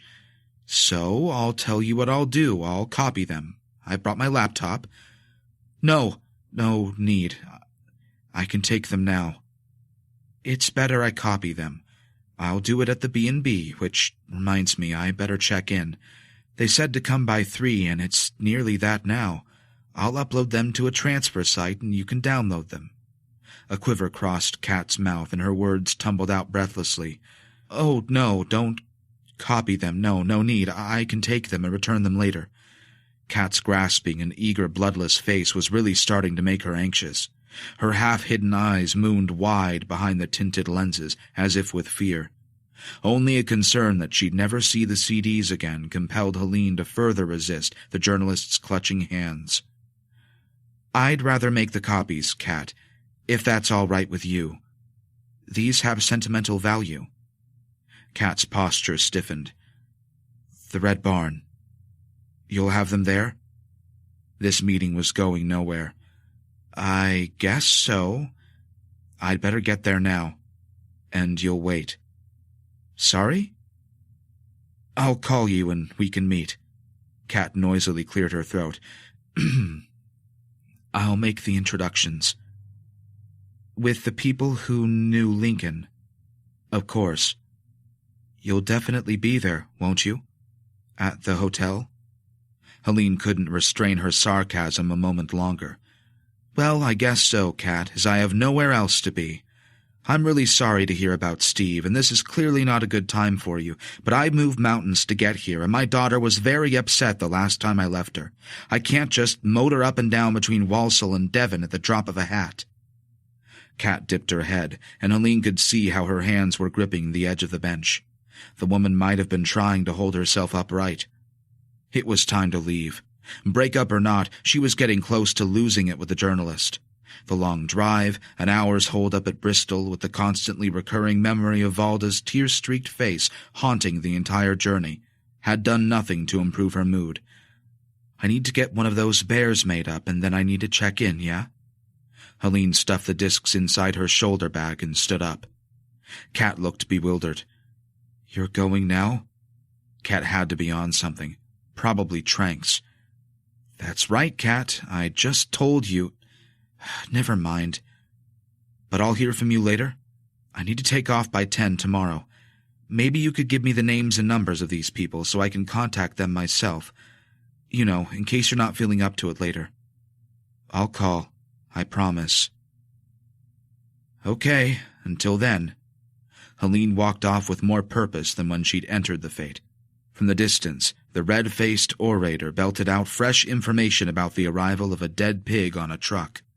Inside the stifling teddy bear tent, Helene created a toy for Valda. She chose a rabbit and stuffed the furry skin with foam, then covered the bunny in a pink dress. While doing so, she noticed that a creel toy was available, but again, neither the empty skins nor the stuffed sample hanging from the roof indicated what the animal was supposed to be. As Helene paid the woman who ran the stall, she asked, "What is this creel thing?" The woman shrugged. "I'm not from here. I came over from Torbay, but it's something from a story, like a legend, I think. A monster." It certainly was one of those. "They was on the walls of that cave, I think. People's using it on souvenirs now. Been really popular, too. I've nearly run out." The woman dropped her voice to a whisper. Not the sort of thing a child wants sitting on its bed, I'd have thought. Before she left the little park and re-entered the street, Helene looked to where she'd left Kat. The journalist remained seated on the bench, but the bearded man and the woman in the headscarf had rejoined her. The old woman's face was lowered close to Kat's to whisper into her ear. And if she wasn't mistaken, Kat had covered her face with her hands. Maybe that was Kat's mum, comforting her after splitting up with her boyfriend. A blurt from the speakers, an amplified roar from the MC twisted her nerves anew. A rattle of applause and the crowd's murmur spiked with excited shrieks. Helene looked to the main street and saw a large flatbed truck slowly shake and wheeze between the buildings, parting the crowd to bump over the grass. The vehicle parked beside the dormant bonfire pyre. About the truck's cabin, a row of red faces grinned their white teeth and waved at the crowd. The people on the back of the truck were dressed in furry loincloths and bikinis, their exposed skin daubed red. 2 figures, arranged on mock thrones like a king and queen, wore what looked like black creel masks tied their faces. In the middle of the flatbed, a pale carcass lay upon a wooden box. Presumably this was the huge pig the MC had been ranting about, soon to be roasted and offered up to the gathering. Helene made haste for her car.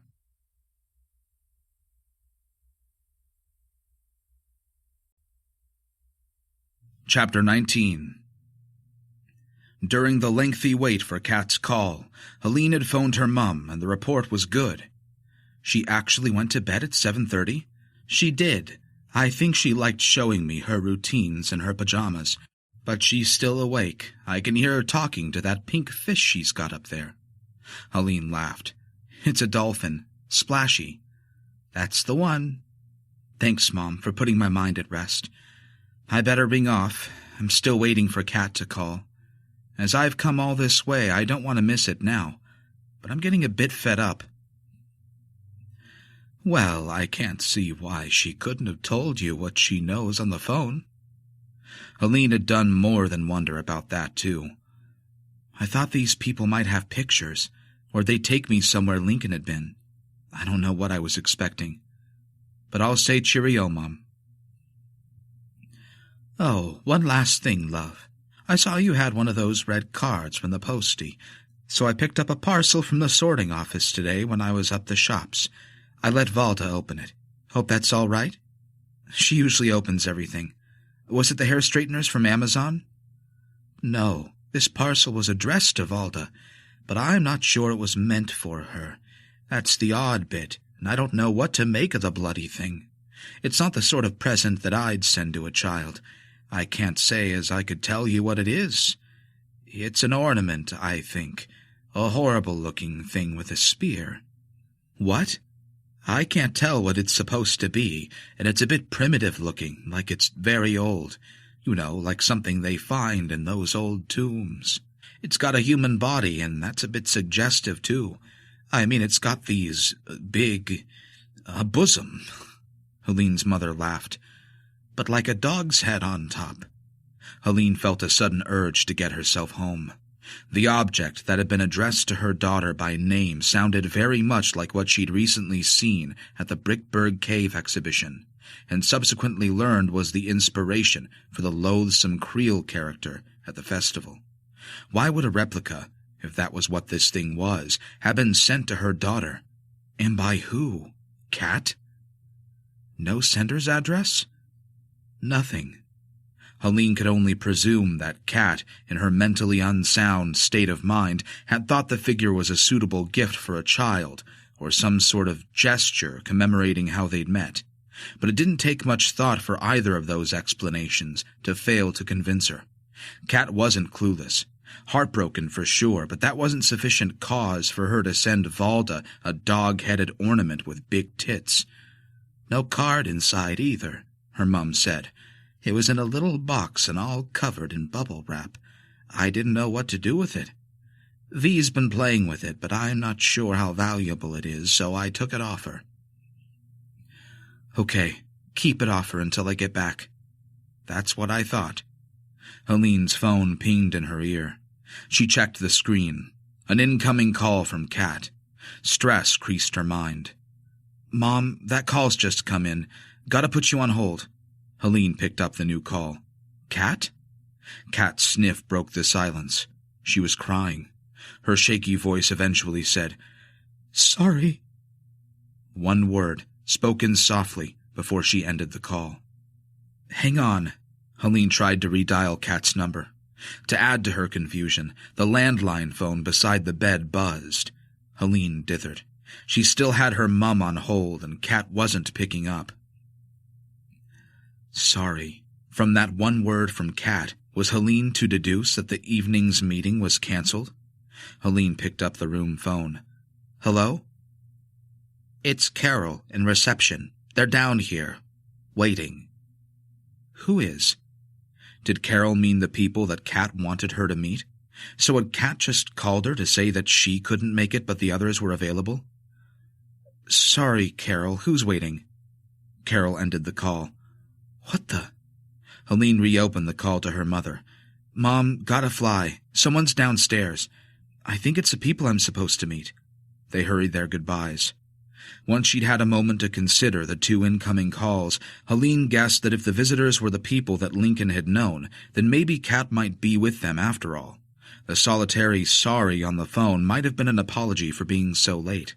There'd be no time now to go out and eat, but surely her brother's acquaintances wouldn't just show up at the Red Barn. They didn't know her. At the festival, Kat had said they'd been working during the day. Confused and irritable, Helene left her room.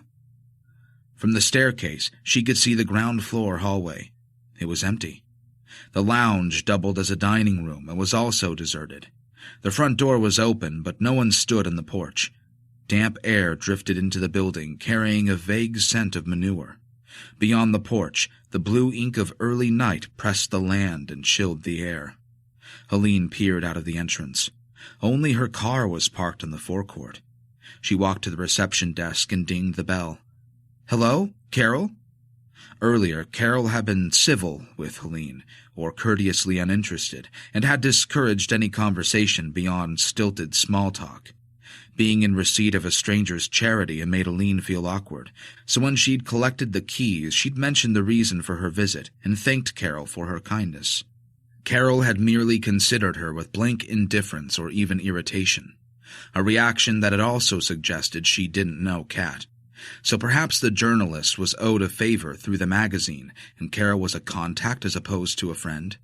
Helene didn't know, but ever since she'd arrived, the situation had grown weirder and more frustrating by the hour. "Hello, Carol?" Helene repeated over the reception counter. "They're here for you." That was Carol's voice in the room behind the reception counter, situated to the side of the desk. Helene leaned over the front desk and peered in the direction of Carol's voice. "Sorry, who is?" Through an open door, a kitchen became visible. Carol was preparing food with her back to the entrance. Helene recognized the thin shoulders and the small bird-like frame, topped by a functional bob of thick gray hair. "Sorry, Carol. No one seems to be here." "Carol?" When Carol turned around, Helene understood even less about why she'd been called downstairs, but she also wished that Carol had remained facing forwards. The sight of her was a shock, because the woman had painted her face red, a bright blood red from lined forehead to grooved chin. Was she injured? But then, did people in pain grin to reveal oversized teeth amidst the stained scarlet flesh of their mouths? The incongruity of the red skin amidst the hood of gray hair appeared especially fiendish, grotesque in contrast to the woman's ordinary clothing, the brown trousers and floral-patterned blouse. The woman's throat was also stained red, indicating that her entire body beneath the clothing might be dyed. As Helene tried to fathom if Carol's appearance had some bizarre connection to the nearby festival and to those characters waving from the flatbed truck, a patter of bare feet announced a new presence inside reception. Behind her. Helene turned. What had come in through the open door of the Red Barn, or had been hiding on the ground floor, immediately reduced her to a motionless gawping. And when one of the red things issued the first shriek and rushed at her, all she managed to do was clap a hand to her chest to steady her heart.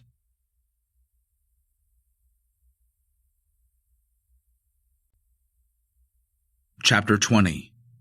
When Kat closed her eyes, the darkness spun, but nothing came up to dribble into the toilet bowl.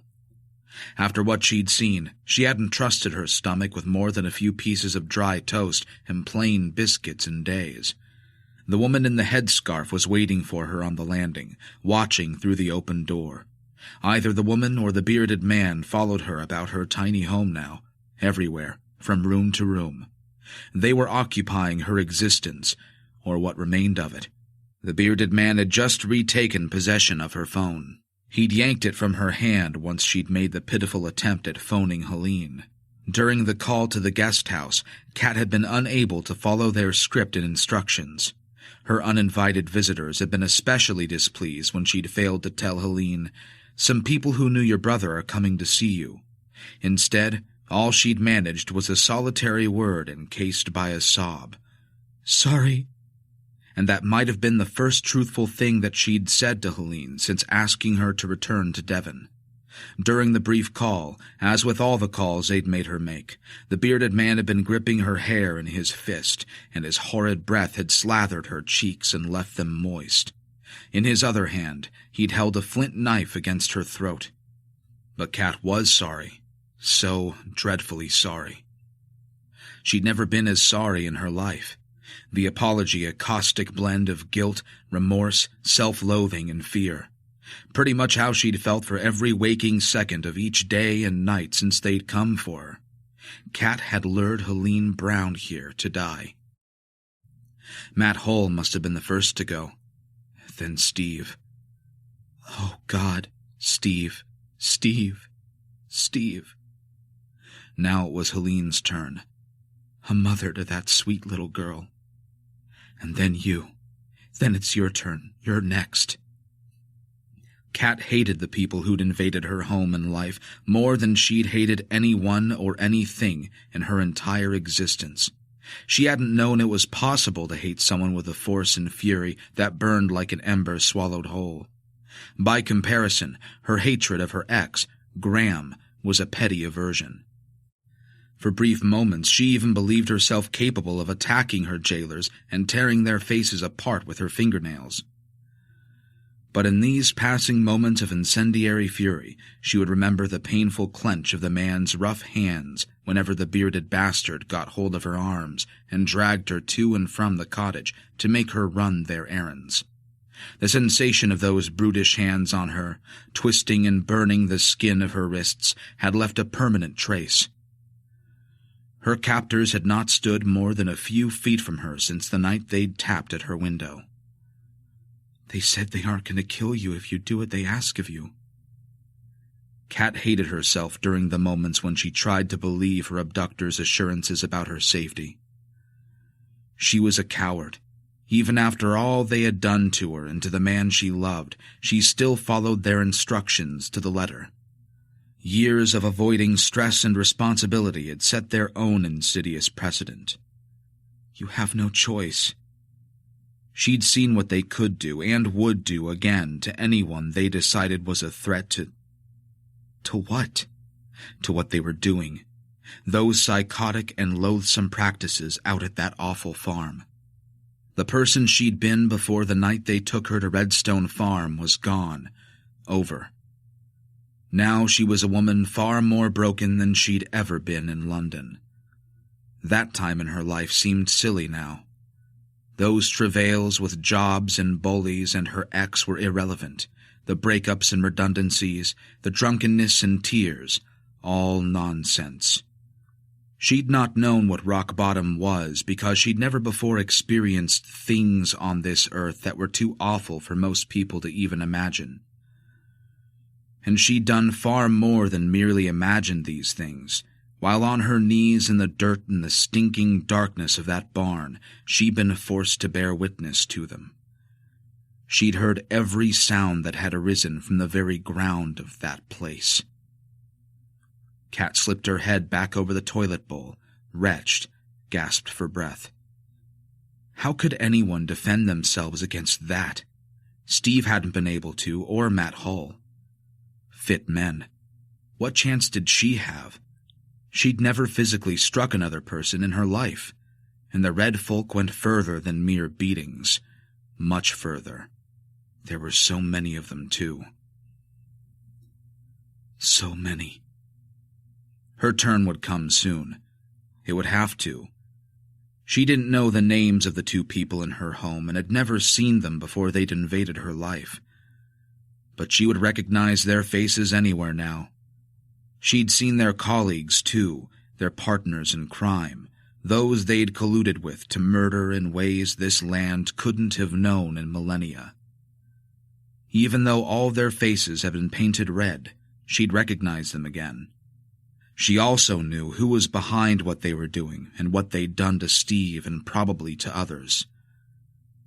Assuredly, Kat knew far too much.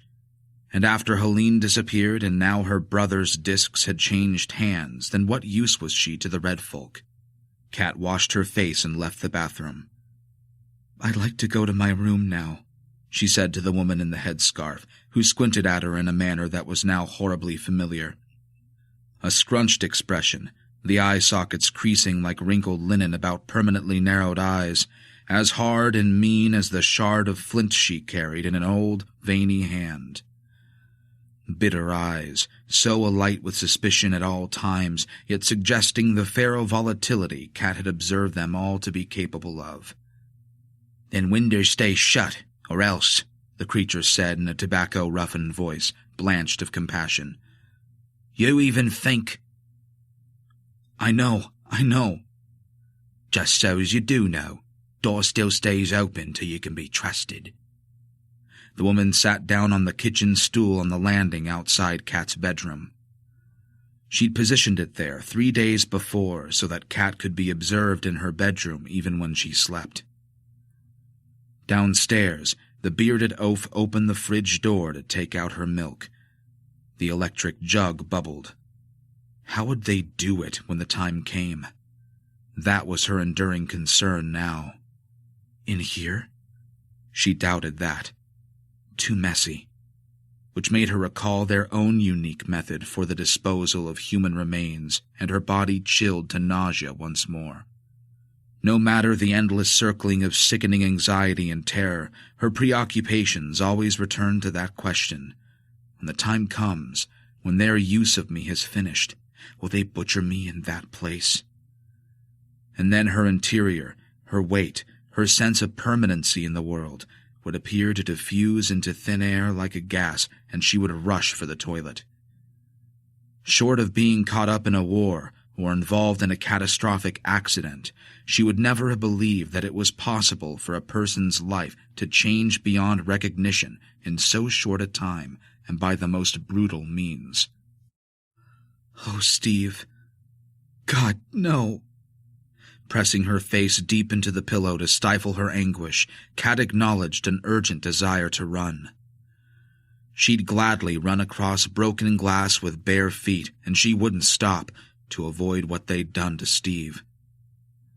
Kat closed her eyes, and again her self-tormenting thoughts returned her to that place.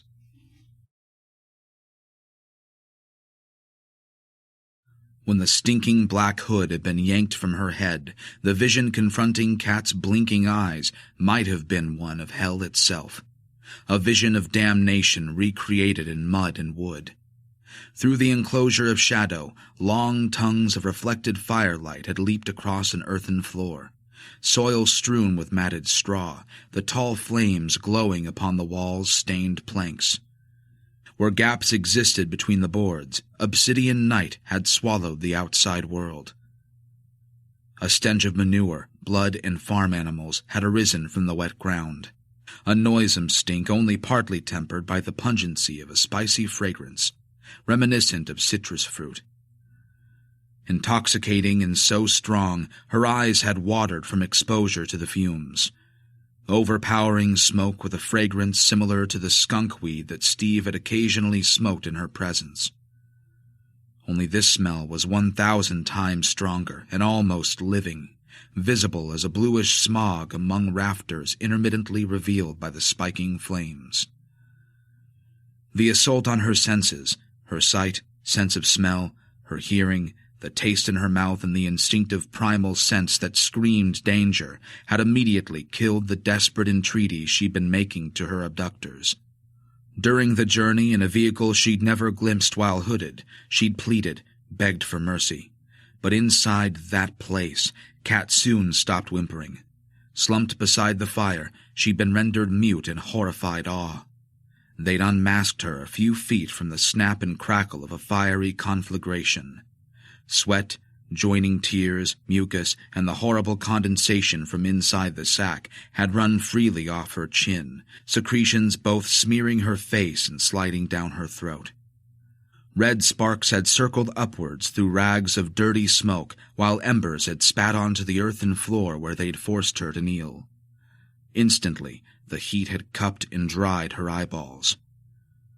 Her hands had been secured with green twine. Gardeners used the same string on rose stems.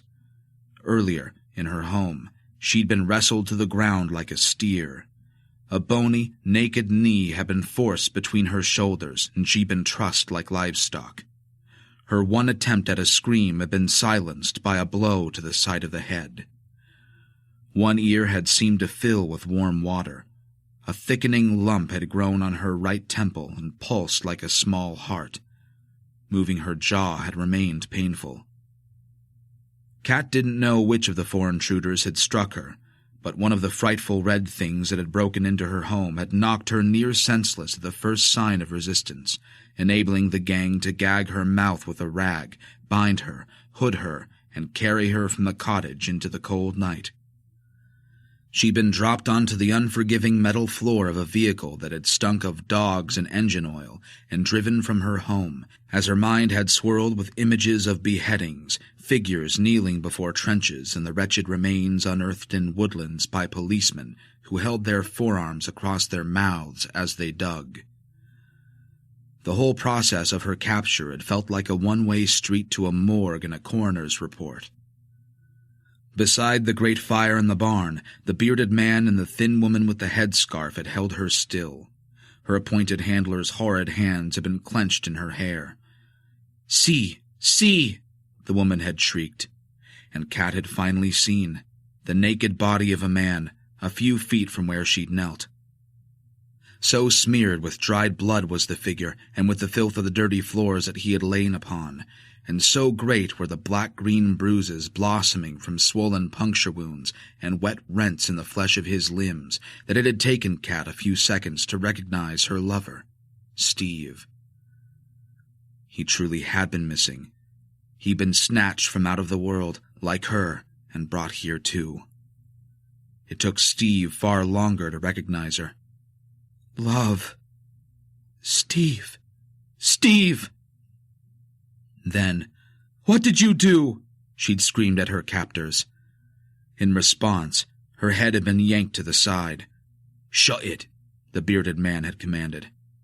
Frantic, her burning eyes had swiveled, desperate for understanding, for a sympathetic look, for anything that wasn't the fire and dirt and Steve so physically ruined.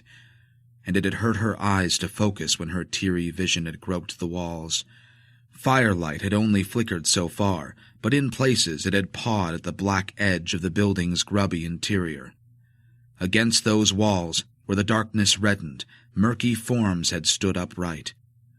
A dozen or so people, all unclothed, their flesh made oily with a scarlet stain. Bare legs, sloppy breasts, rotund bellies, thin legs, the moon-like whites of eyes maddened by fear or excitement, perhaps both. Faces showing even more than that, those teeth-bared expressions had appeared awestruck. To keep her feet, a woman had clung to the wall with her stained hands as if suffering a swoon.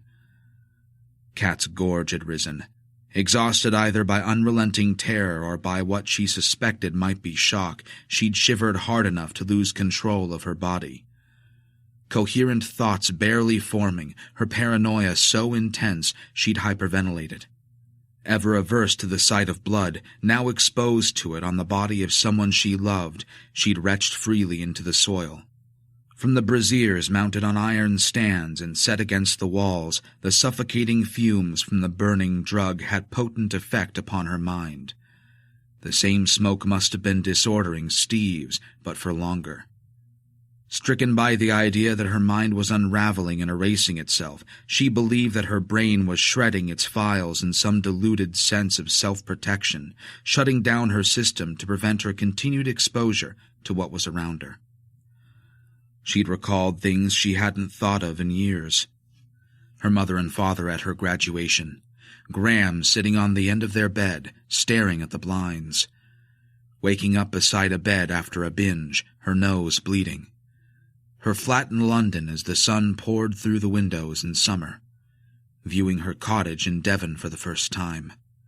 Slipping down the stairs in a nightclub. Steve in his wetsuit, shaking water from his hair. A birthday cake she had as a child, a castle made from chocolate fingers. Opening and closing in fast motion, memories had flashed vividly, then disappeared, like the film of a flower opening but speeded up. Her heart had beat 4 times the recommended speed. She'd retched saliva. Her straining senses had then become dimly aware of a new and equally undesirable stimulus, another fresh exposure to a horror unwilling to pause. Voices had raised themselves near her, shrill wails joining each other, forming a piercing falsetto and rising into a horrible skirl as much animal as human. A reedy piping had caught the clamor of caterwauling voices and directed them higher. Some vocal cords had even broken into shrieks seeking the black rafters high above, smoke-stained, web-choked beams. A crude hole had been fashioned in the tiled roof to let out the smoke, but not enough of it. Kat had imagined that her skin was about to blister. Her hair would surely catch alight. She'd been placed too close to the pyre and was soon only able to taste smoke and her own stomach acid. A terrible thirst had made her cough. When she tried again to pull away from the fire, she'd been held fast. The female shrieks in the choir had transformed to wails never heard at Christian funerals. An elderly woman had batted her head with her hands. Kat had glimpsed the face within that small skull, crowned with bemired spikes of hair, being thumped by scarlet hands, a face so wrinkled it might have been made of bark. A plump bald man had stepped forward from the wall and raised his hands into the air, his eyes fixed on something that Kat could not see. Other men had roared, full-throated, straining their lungs. And then the woodwind section had quickly fallen silent, and the voices had dropped to a dying wail. Someone had sobbed, briefly, in the darkness on the other side of the pyre, then quietened until only the spit and whoosh of the flames had been audible. A new voice had broken the lull, one elderly and female, its words so carefully enunciated that Kat might have been in the presence of an aristocrat. A voice from another world, educated and imperious. A voice at once absurd amidst the filth, fire, blood, the wide eyes, and the noise that had pierced Kat's ears and disintegrated her thoughts. "The past is red. The earth is red. The sky is red."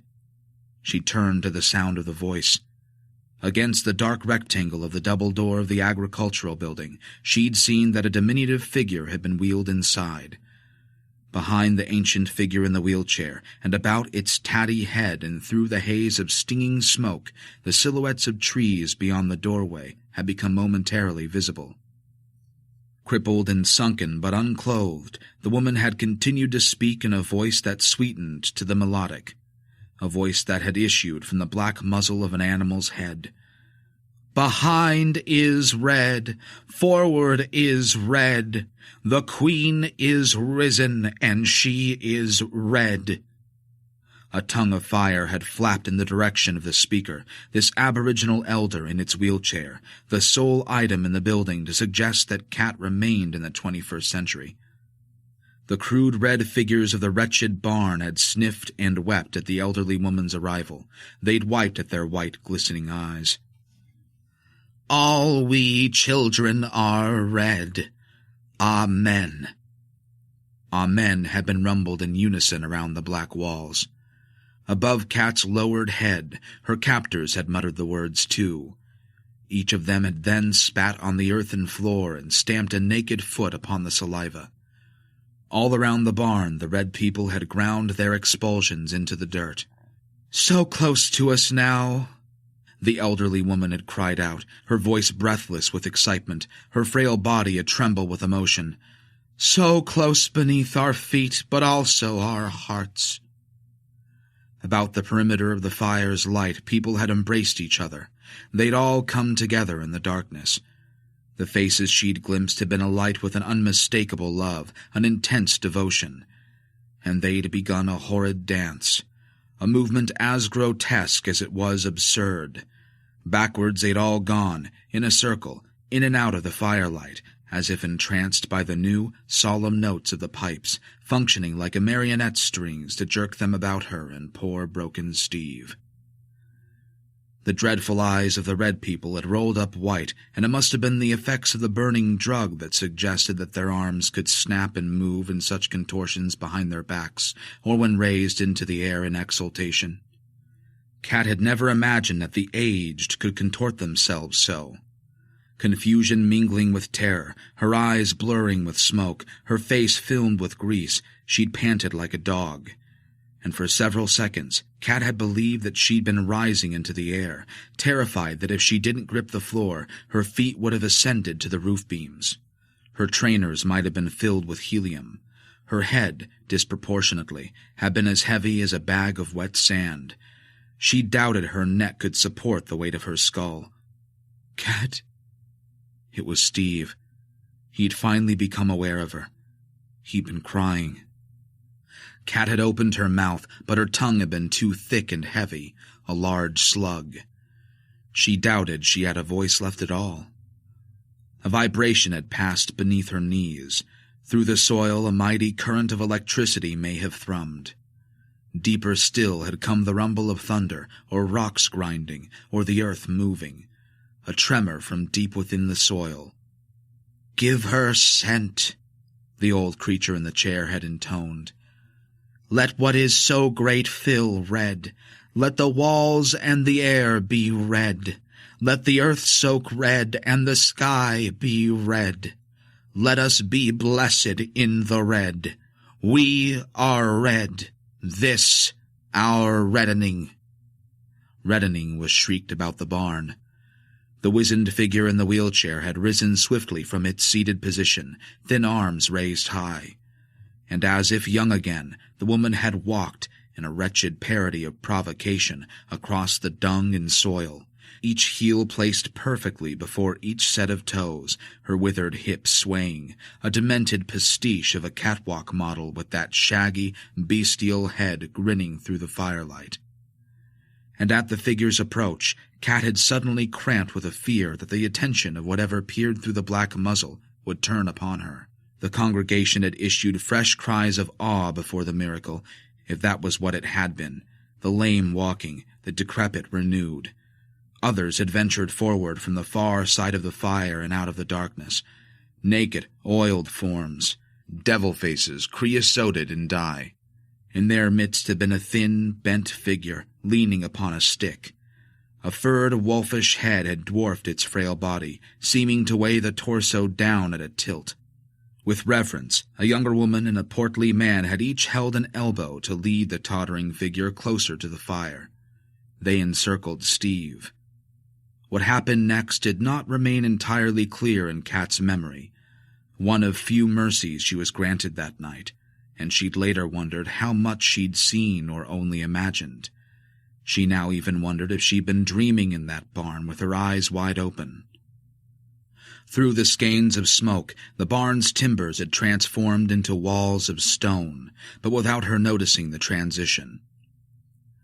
Rock walls had appeared on either side of her and above her head. A cave chalked, painted red. Upon the rough rock surfaces, the sensual silhouettes of beasts had been shaped from charcoal. Herds of animals, glimpsed betwixt rags of smoke.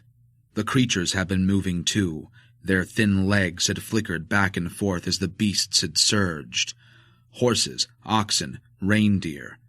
And yet, impossibly, the animals had remained in place upon the walls, running forever, but never progressing.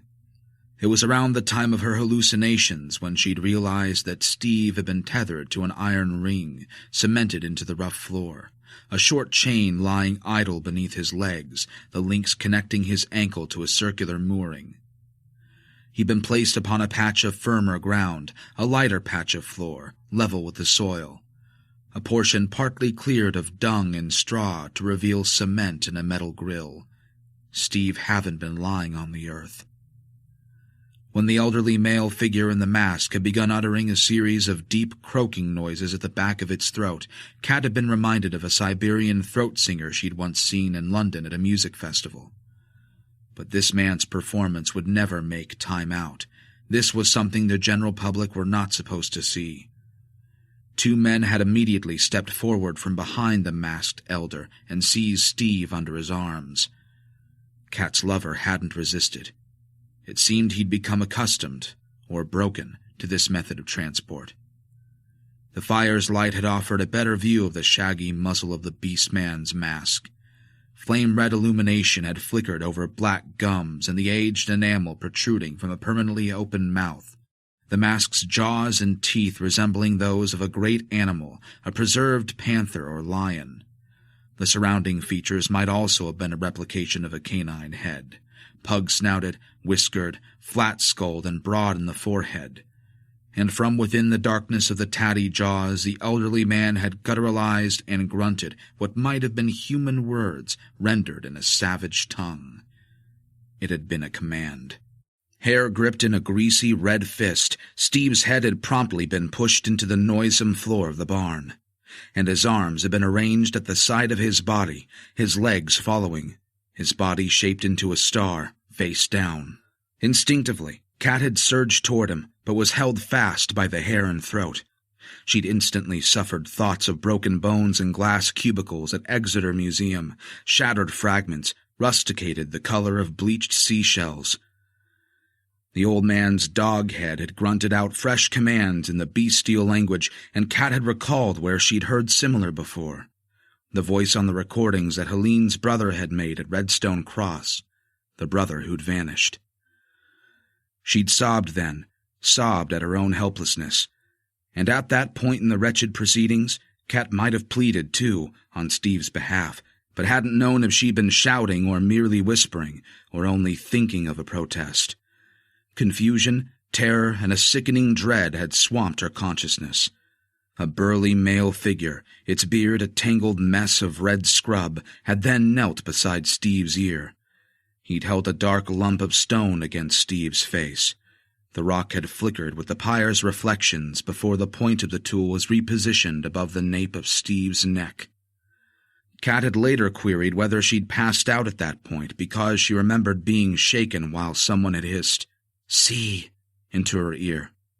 But she'd kept her eyes closed as a human scream had broken into a cough. The cough had then evolved into a moist, glottal rasp, suggesting that a terrible finality had been achieved. When she'd been slapped alert, what she saw had since existed in haphazard form, in flashes. Sinewy forearms glistening by firelight, hands slippery and gloved in bright scarlet, a hand sawing, another hand tugging at hair and raising a head too far from its shoulders. The congregation had committed their voices to fresh ululations, exultant, deafening, born from their rejoicing, and in the red barn the fire had leaped higher as 4 men worked like butchers. Slick, wet sounds from the carving, sharp black stones and wet fists, up and down. Hack, hack, hack. Crack of bone, the stretching and splitting of sinew, the black air seething yet squeezing her with its undersea pressures, smoke billowing about wet straw. The stone ceiling had seemed to lower to crush Kat's mind. Then the roof had vaulted up and away, and she'd wondered if the ceiling of rock had completely gone, and the only remaining things were the fire, the stars she saw, and the nothingness between them. A void that she could have fallen into at any time. Her stomach had turned itself inside out. She'd gulped for air but swallowed more of the burning blue smoke. Around her skull, thoughts and nonsense had swirled as if it had been stirred from above with a ladle. Her head had been pulled about to watch the slap of a heavy, whitish limb upon the ground before her eyes, followed by another. On the ground there had been a dirty torso with no arms, the neck an oval, white at the center, a thick snake cut in half, forceful sawing between the legs into the V of the groin's meat. Kat had coughed saliva onto her thighs. At the edge of her vision had lain an upturned hand, lifeless, the curling fingers dirty. She'd screamed and screamed. The red people had shrieked too. They'd brayed like beasts of the field. Their vocal cords had found impossible ranges. Their reedy ululations had made them eunuchs, castrated animals. Each oily face she'd glimpsed had broadened, become more bulbous, scarred and pugnacious. Brute faces, oaf mouths, leather-breasted and bloodied forms shrieking amidst the smoke. On the walls the animals had continued to lurch, wide-eyed, forever stampeding the ground that had trembled beneath Kat's shivering body. Wet parts had been raised from the mess on the floor. Heavy meats had been passed out to so many reaching red hands. Slippery fingers had pulled her forehead upwards so that she could better see a tongue being sawn from out of a human head, one already missing its lower jaw. "Cuckoos, gabbers, and narks all get theirs," a voice had said. Dirty knees had bumped her arms. Naked feet had slapped the soil about her fingers. A woman had panted with sexual desire. She'd looked away, to the side, to the door, as if to draw the colder air into her polluted lungs. But, alas, in such places where hell is made on earth, one can never look away from the business of depravity. That had been his jawbone that she had. That old thing that had risen so youthfully from the wheelchair was unmasked now, and a jawbone had been cracked open and was grasped within its long fingers. Her wrinkled mouth had suckled. They didn't cook him. They'd consumed his parts raw.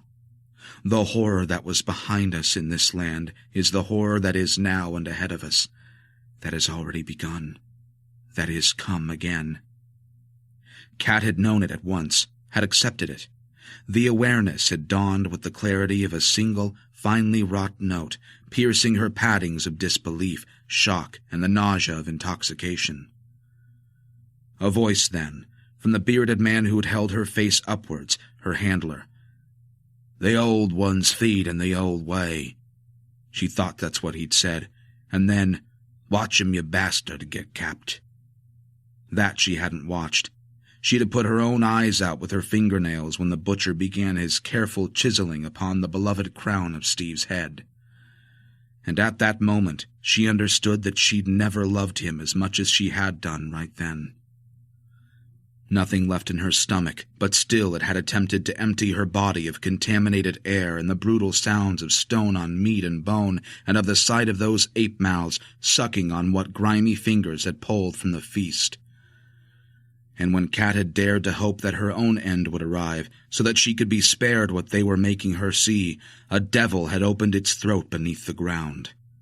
Echoing from out of a chamber beneath the barn, or this cave, or whatever this wretched space had become in a fog of smoke, transforming the walls from wood to stone, had come a cackle and yip that Kat had been certain was a human laugh. A shriek had followed, one distorted by schizophrenia and amplified to ear-splitting volume. The full-throated baying of a hound, followed by the chitter-chatter of an ape, nasal whines from a vast muzzle, yelps and whinnies, exotic, zoo-like, unearthly. The ground had shaken from sounds culled from the lowest part of a vocal range, below her knees, but no longer so far down. Her mind was squeezed, crushed, and flattened by what had vibrated through her ears. The metal grill in the center of the cement that Steve had been tethered to had been raised from the earth, and a noxious wave of air had plumed from the aperture.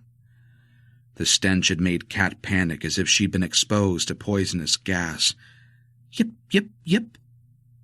Into the dark hole her lover's parts had been tossed, and from down there, in eager receipt of the wet tumble, had come a scrabbling of great claws upon the rock.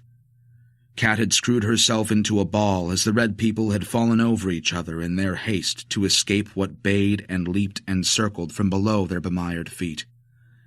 Only the elderly male figure in the doggish mask had stood firm. He'd appeared more upright, impossibly taller, erect, the head and shoulders thrown back, and into the air he'd shaken his staff, and from his shabby muzzle he'd coughed and growled out more of the rough, unintelligible sounds. Kat had seen no great beast with muscular flanks that rippled beneath a reeking hide, but she had seen something, or experienced its presence, though only behind her closed eyes and within her mind, as the tremendous expulsion of hot, foul air had belched from the ground and filled the cave. A mighty bleat had resounded inside her skull. Inside her mind she'd also seen a geyser of panic erupt in the wild brown eyes of an animal, orbs peeled by panic into the size of apples. Those eyes had filled her thoughts as the creature's flesh had been torn into by spears and sharpened stones. She'd felt the great impact of a woolen side slammed against a snow-dusted earth. Another victim from another time, but brought here. Reason had become irrelevant, but she'd navigated those images as if dreaming. She'd been in the presence of the Red, known this at once, instinctively. There, in that place, had existed an impossible continuity from another time to this one. And she'd seen these things behind her squeeze-shut eyes, the rough-faced, both young and old, male and female, their bodies stringy and dirty as they'd plodded into a fire-strobed darkness on unshod feet. Tatty-headed people herded by red devils. She'd seen their huddled forms dragged to the floor and sawn into, all in this very place in other times. Razor flint, black and iridescent, parting joints, separating limbs from forever and ever. Down there, under the barn, she'd listened to the consummation of the rite. Slippery bones had been crunched by teeth that must have been longer than thumbs. Devils that once clawed that very ground had pawed the fetid soil again. She sensed the steam-breathing snouts of black things that had once trodden the earth when it was much colder, those that had flowed sinewy from out of crevices and galloped the surrounding plains. And they had been returned for a terrible succour in that same darkness, partially illumined by firelight. Had there been words in that pit, too? Voices? She'd thought so, but in no language that she'd ever recognize. Eventually, rough hands had pulled her backwards and away from the fire. All who'd been summoned to that awful place had withdrawn from the lightless crevice in the floor, a fissure in stone, beneath the grate that had been Steve's final bed. Inside the barn, all had retreated save the elderly man who'd stood too tall and the smeared ancient woman who had risen from her wheelchair to prance and parade like a young girl before a bedroom mirror.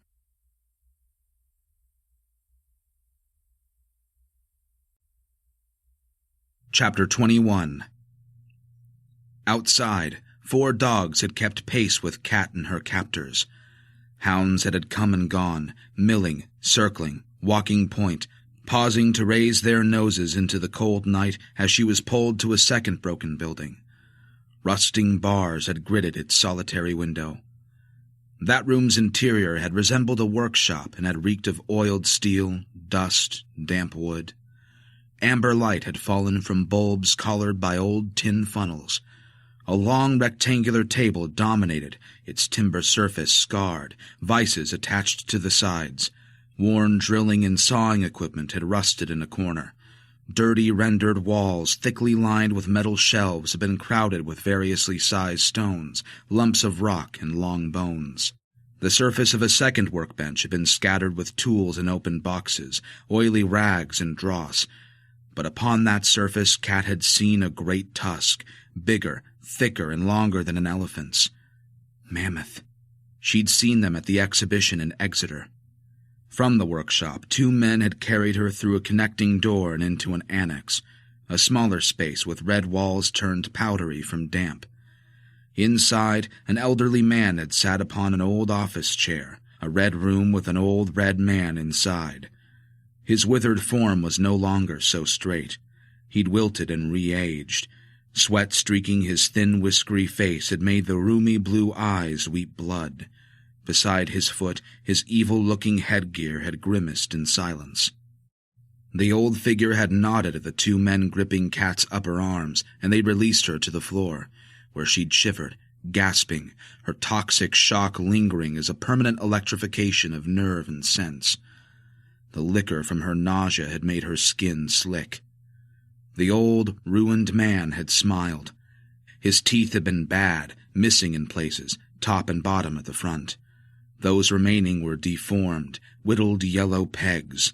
He might have been imbecilic had his eyes not leered with such a frightful confidence and cruel intelligence.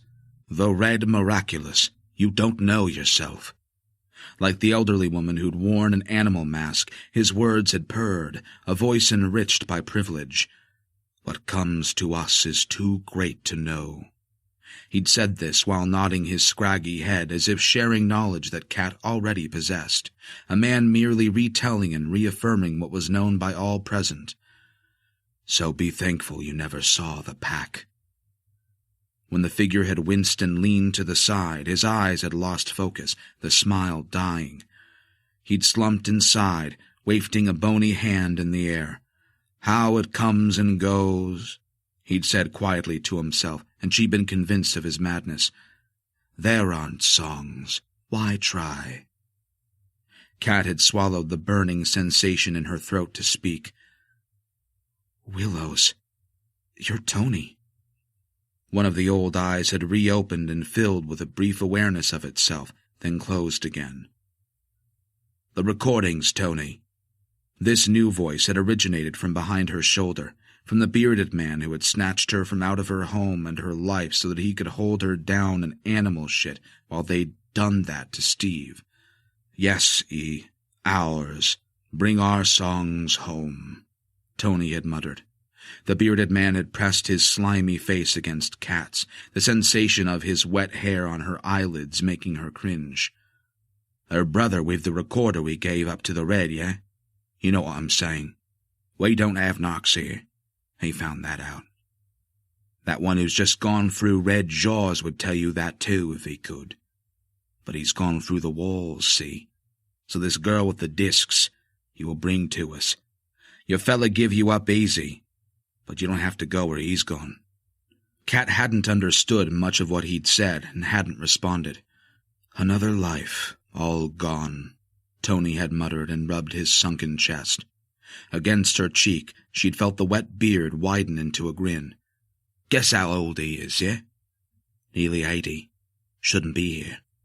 Heart. His heart was fucked. And her, guess how old? Which wife's even older? Cancer should have had her twice. The Red bit it out. The Red looks after its own, yeah? Some is favored.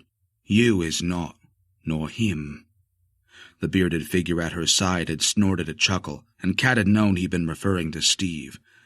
You don't know nothing. We's the ones who let the dogs in.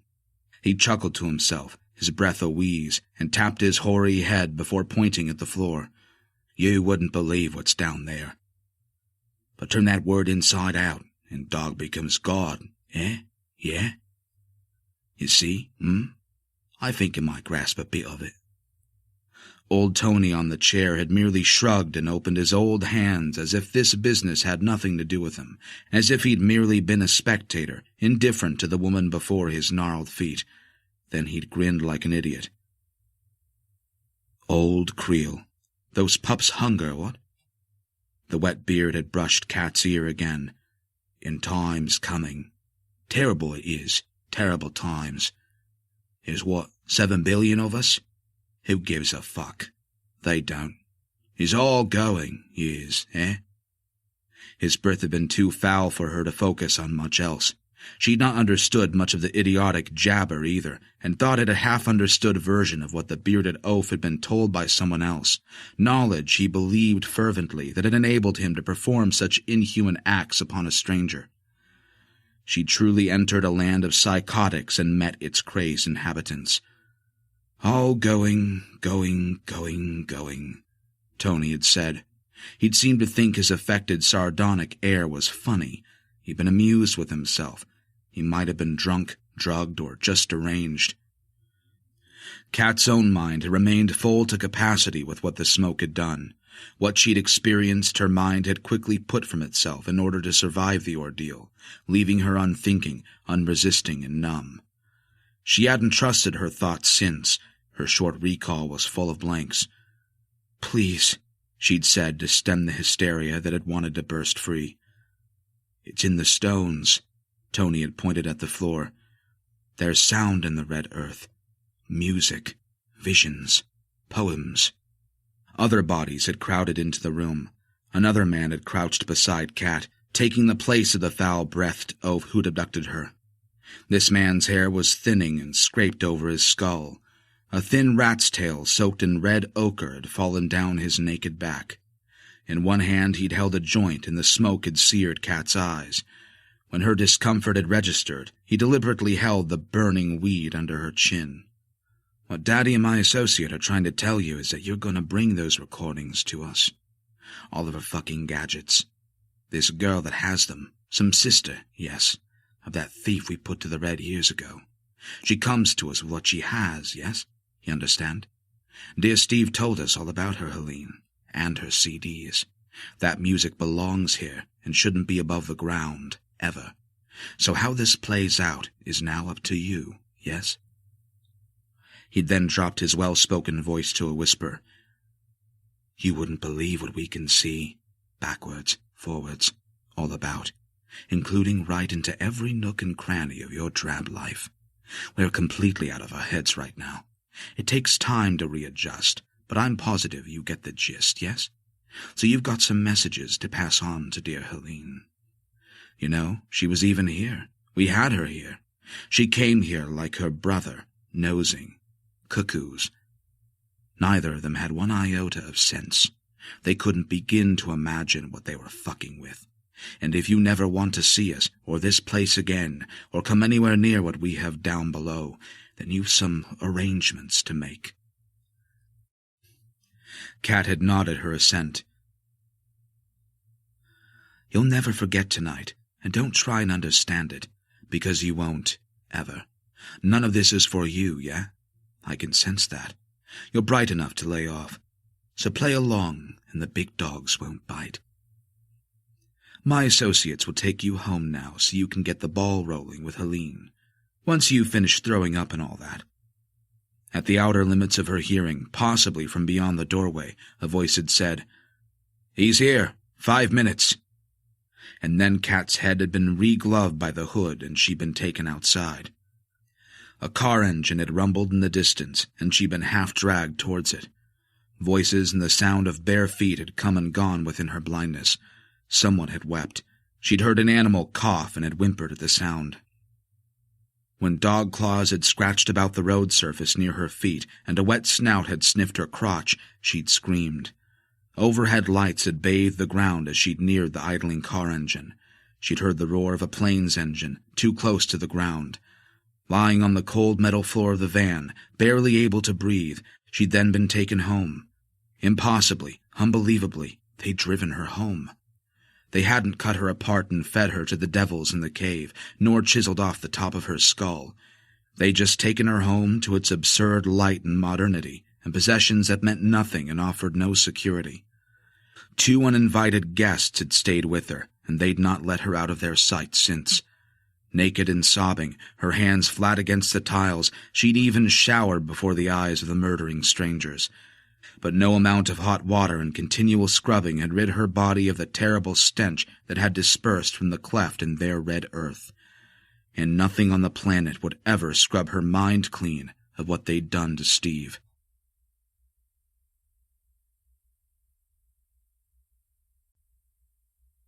Chapter 22. His mum and dad. His bloody mum and dad. Steve's mother, Delia, was coming apart on her sofa. Kat doubted she'd ever seen a body shake as much. Reg clutched his wife's hands as if to prevent her twitching free of the furniture. Delia was barely recognizable. Naturally thin, maybe, but she'd recently developed a crippling stoop. Legs and hips at the point of collapse, she'd been led inside the cottage by her husband. Only one eye seemed to be functioning behind her glasses. While crisis pummeled her mind and set fire to her nervous system, all of Delia's focal power was concentrated into that one interrogative orb. Kat's call to them, 3 days before, had fertilized the first seed of concern in Delia about her son. The seed had germinated into chronic anxiety and subsequently flowered into a panic that required sedation. Over the last few days, Delia's periodic calls to establish if Kat had heard anything yet had been her only contact with Steve's parents. Her petty estrangement from Reg and Delia had maintained a distance, but it had finally been erased by parental terror, a fear now slipping towards grief. Mourning was the unavoidable conclusion to their plight, though Kat was unable to get them started on what she was suffering. Reg had never entirely disapproved of their son's choice of girlfriend. Kat had shared the occasional bout of camaraderie with Steve's dad, and they both read Le Carré. At the handful of stilted dinners she'd endured with them, he'd found Kat's company easy enough when Delia wasn't micromanaging him and everyone else in the room. But little bread had been broken between them. Now, Kat wondered if she'd ever experienced such desperate social discomfort. She was trapped by it, clueless about what to offer the couple by way of support. Hideously, what made things easier was her inability to share anything other than what the red folk had told her to say. In a single, mad surge of excitement that nearly became action, she did consider telling his parents the truth, just letting it all spill from her mouth. But she remembered the keen edge of the bearded man's flint against her soft throat, and she assumed that if she confessed, the red folk would have no choice but to butcher all three of them. When Steve's parents arrived, her two guardians had retreated to the kitchen. As she'd been instructed, Kat had meekly told Reg and Delia that the strange man and woman in her home were neighbors offering support. Steve's parents had accepted the lie without comment. They weren't interested in her arrangements. They just wanted their son back. The red folk now stood near the kitchen door and listened to every word that was being exchanged in the living room. Neither Reg nor Delia seemed aware of them. Scrubbed of the red dye, her jailers were merely ordinary, scruffy people. Reg spoke in taut specifics. It was a farmer out by Waleham. He saw a person in the water. This was the same evening that Steve took his walk. The mention of water quickly sent Delia into a fresh paroxysm of shudders. They think, Reg continued, that he might have fallen, and with the tide going out and an offshore wind, the farmer reported it to the Coast Guard. They sent a boat from Divilmouth but couldn't find him. This all happened before we knew he was missing. Apparently it's happened before, with walkers out there. But what was he doing there at that time? Delia shrieked, as if fatigued by her husband's soft voice and his considered words, so weary with resignation. For Delia, this was no time for polite reasoning. It was high time answers were thumped out of people. He must have told you. He was always here. Her one sentient eye bored into Kat.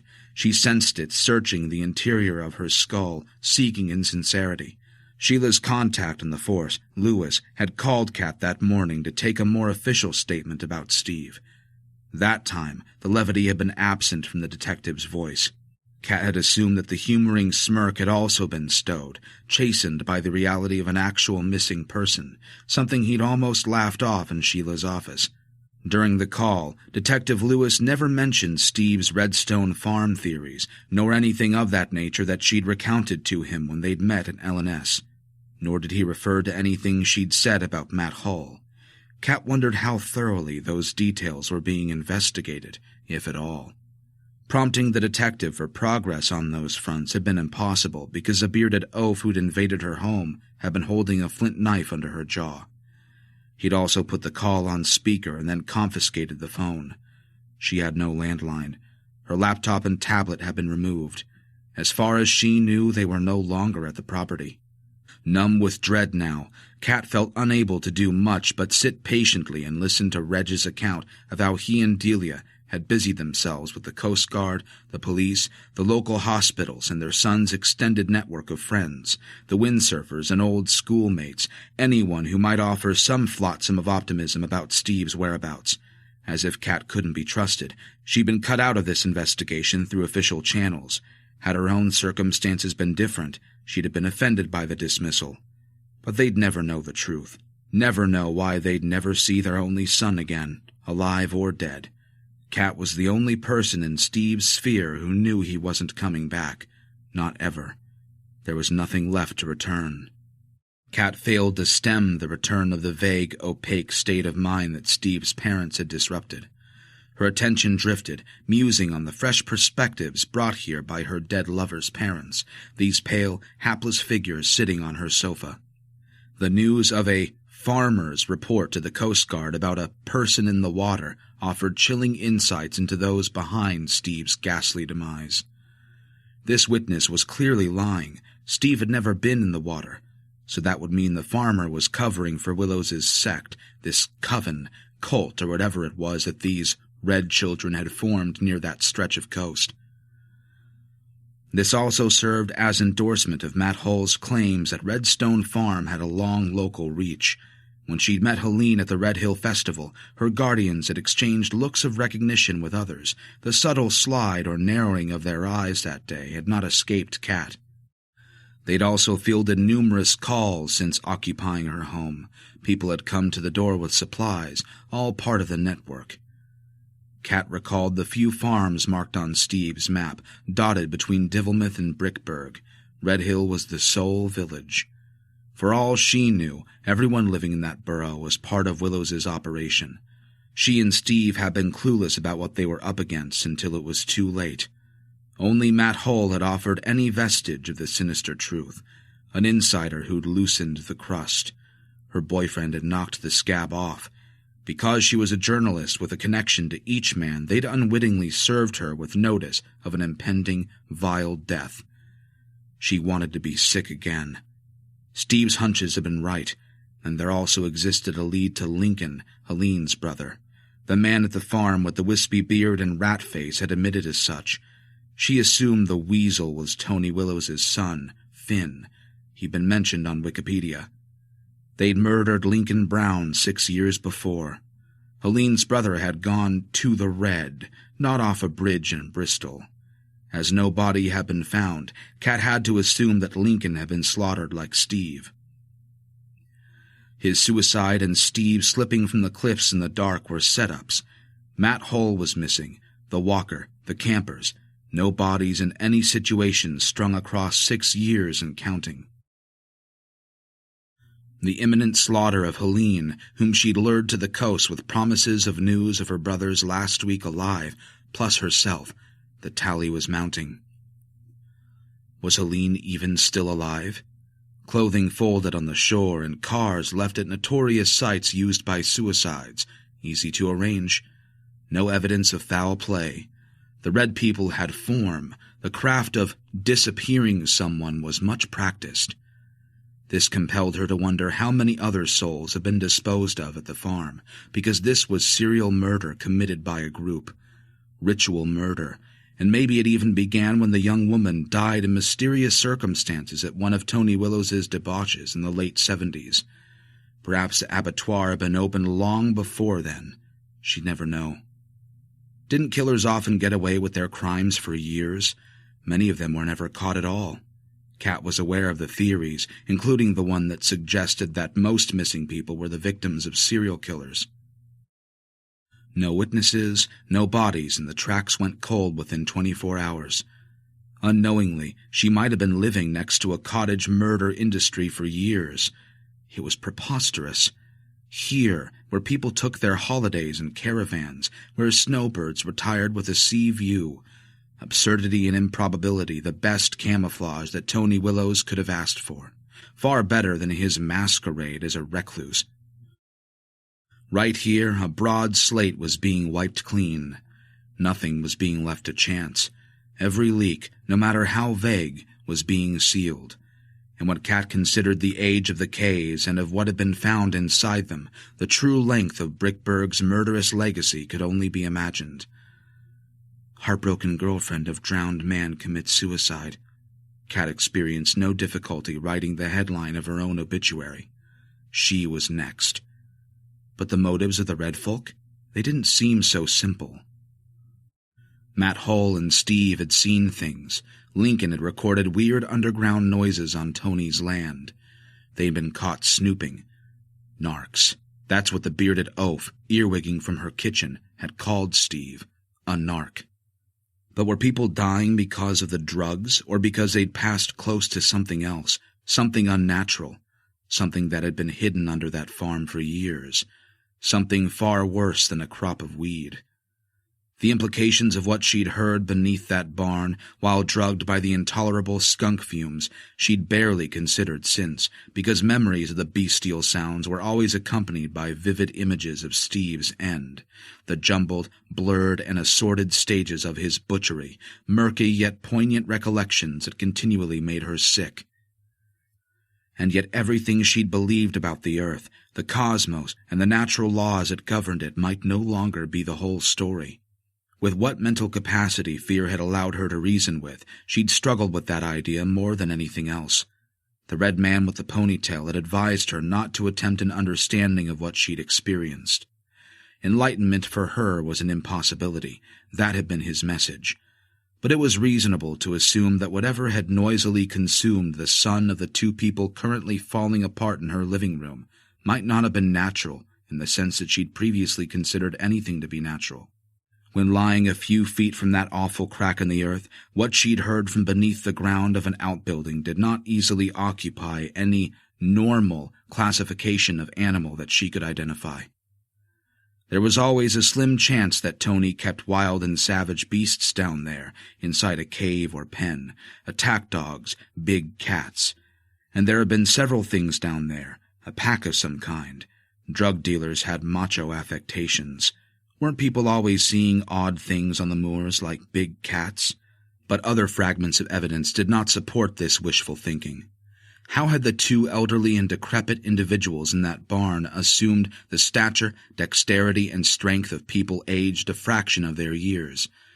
Why had the wooden walls become stone before her eyes? How had rock walls painted with the prehistoric imagery of extinct animals become animated? Might the effects of the burning drug have caused her delusions? Had everyone in that barn been hallucinating too? Or did Tony Willows's farm maintain an unnatural continuity with the past, an era most bloody and cruel, in which survival was determined by the murder of others within a cold, harsh climate?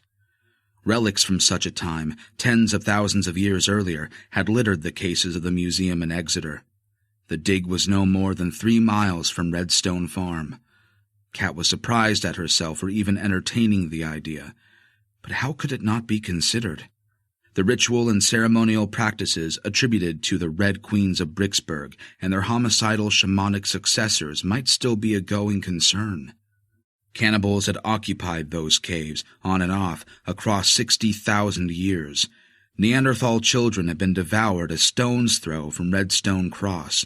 Human heads had been capped, bones splintered, then gnawed for their marrow by busy human teeth. The shelves of Tony's outbuildings had been crammed with artifacts. While psychotic from LSD overuse, maybe Tony Willows had found something on his land and copied it? It seemed unimaginable, the stuff of fiction, but Kat knew the only things stranger than fiction were the people who inhabited reality. "But why was he even here, on those cliffs? That's what I don't understand," Delia shrieked, breaking Kat's preoccupation. Reg's muttered pleas for Delia to calm herself were ignored. "He was there because he was looking for a crazy story about an old folk singer who grew drugs on his farm, who made people disappear if they trespassed on his land, and your son discovered that his crazy, paranoid conspiracy theory was half true, and that the whole truth was far worse. But he died with all of this knowledge, as I will too, with what I know. Soon." Kat excused herself from the living room. She went upstairs to be sick. The old woman in the headscarf followed her. "Just seeing she's okay," she said to Reg and Delia. Delia was crying again. Reg remained polite and said, "Of course, thank you for helping, Kat. You're so very kind." Upstairs in the bathroom, Kat fell to her knees.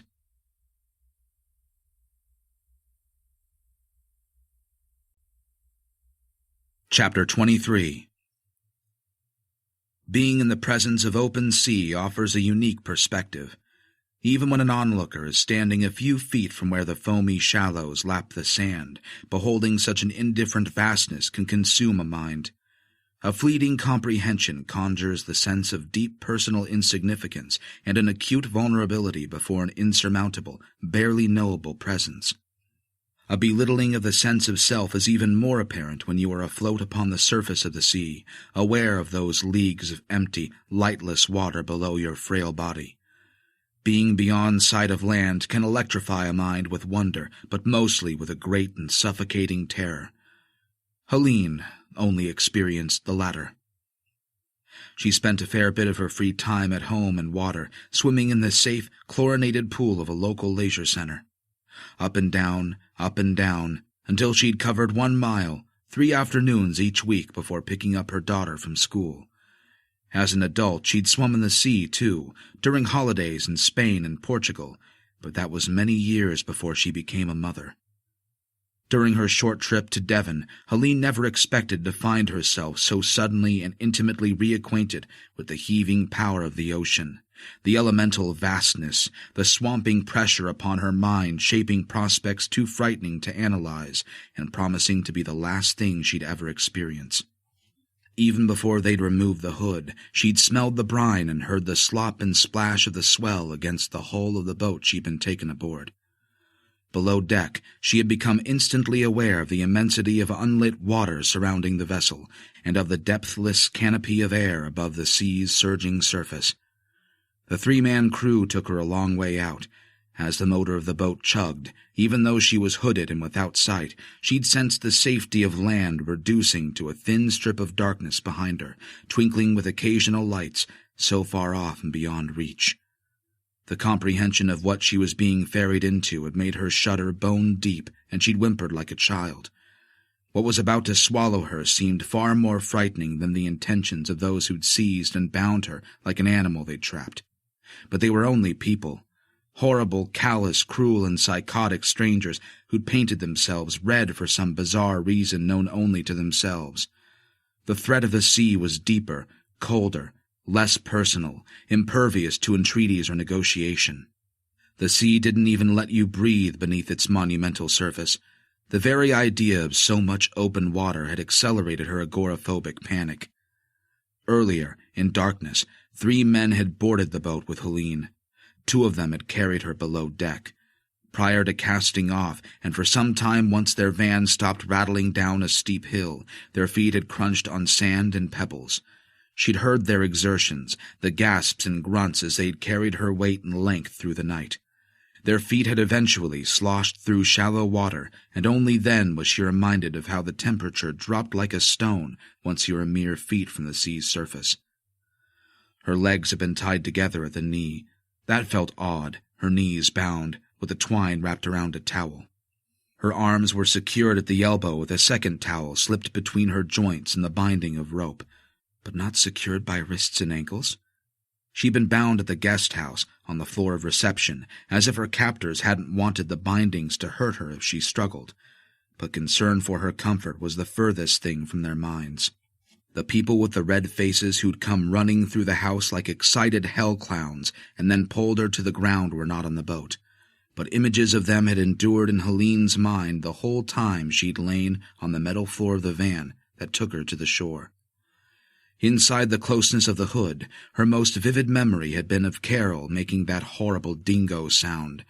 As Helene was seized, from behind the reception desk, the elderly woman had barked like an old lunatic mistaking itself for a dog.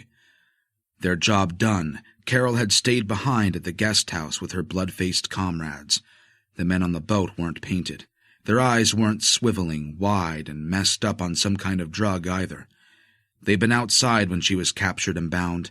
Their van had been parked in a lane shielded by a hedgerow near the guest house.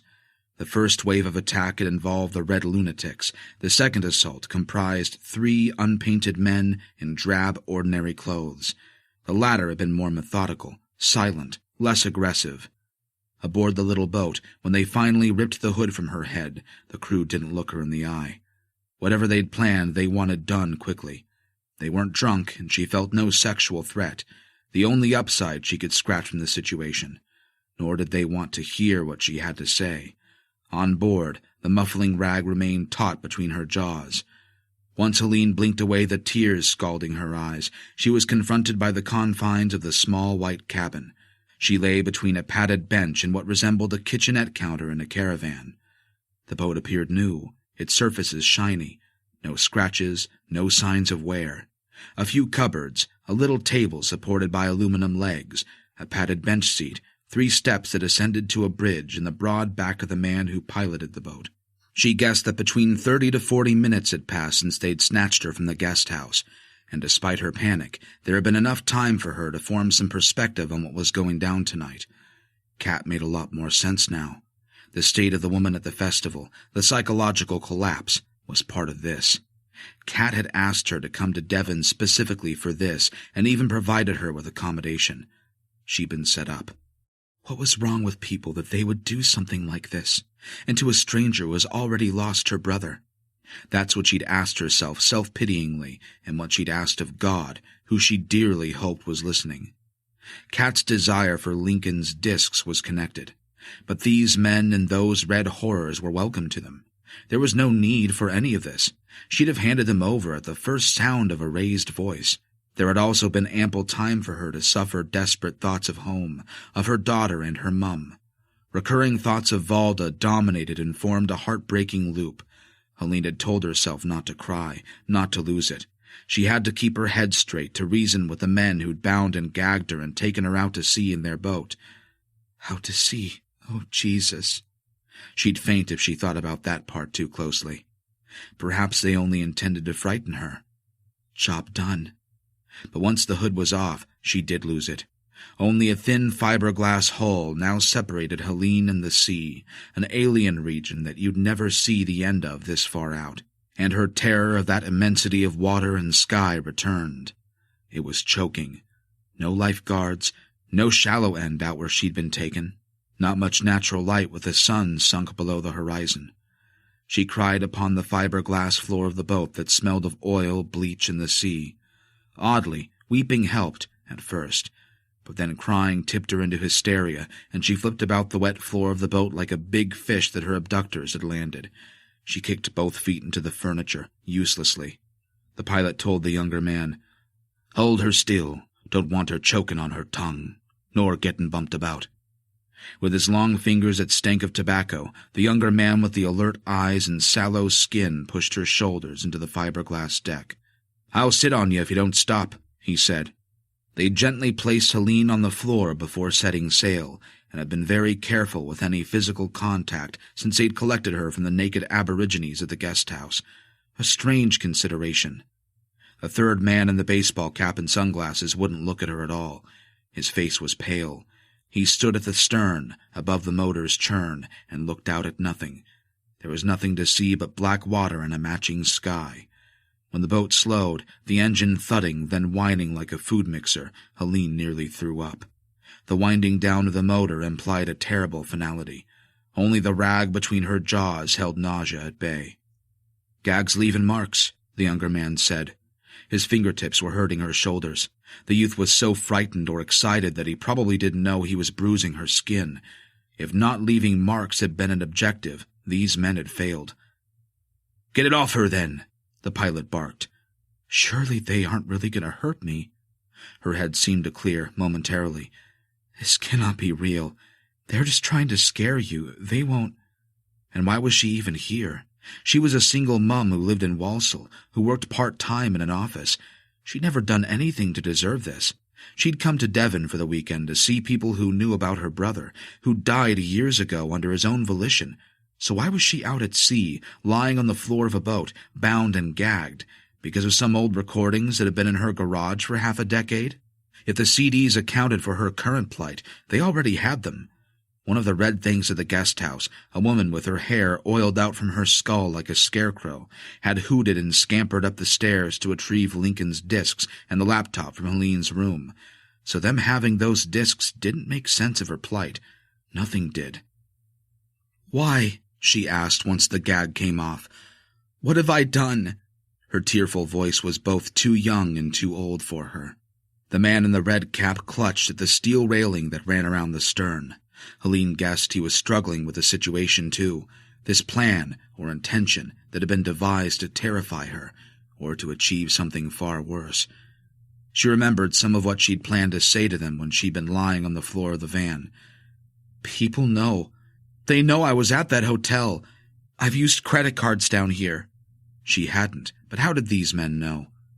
"There are emails and phone calls between me and Kat. I told people where I was going." "You'll not have to worry about that, Bint," the pilot said as he came down the steps from the bridge heavily. His trainers expelled air as his weight thumped down. Woof, woof, woof. He was the only one present who seemed comfortable with the situation. A bald, stocky man with a face that looked like ham molded into porcine features. He wheezed like an asthmatic, but the suggestion of strength in his solid pink arms was intimidating. She suspected he was trying to generate confidence to bolster the resolve of the other two men. She wouldn't be found.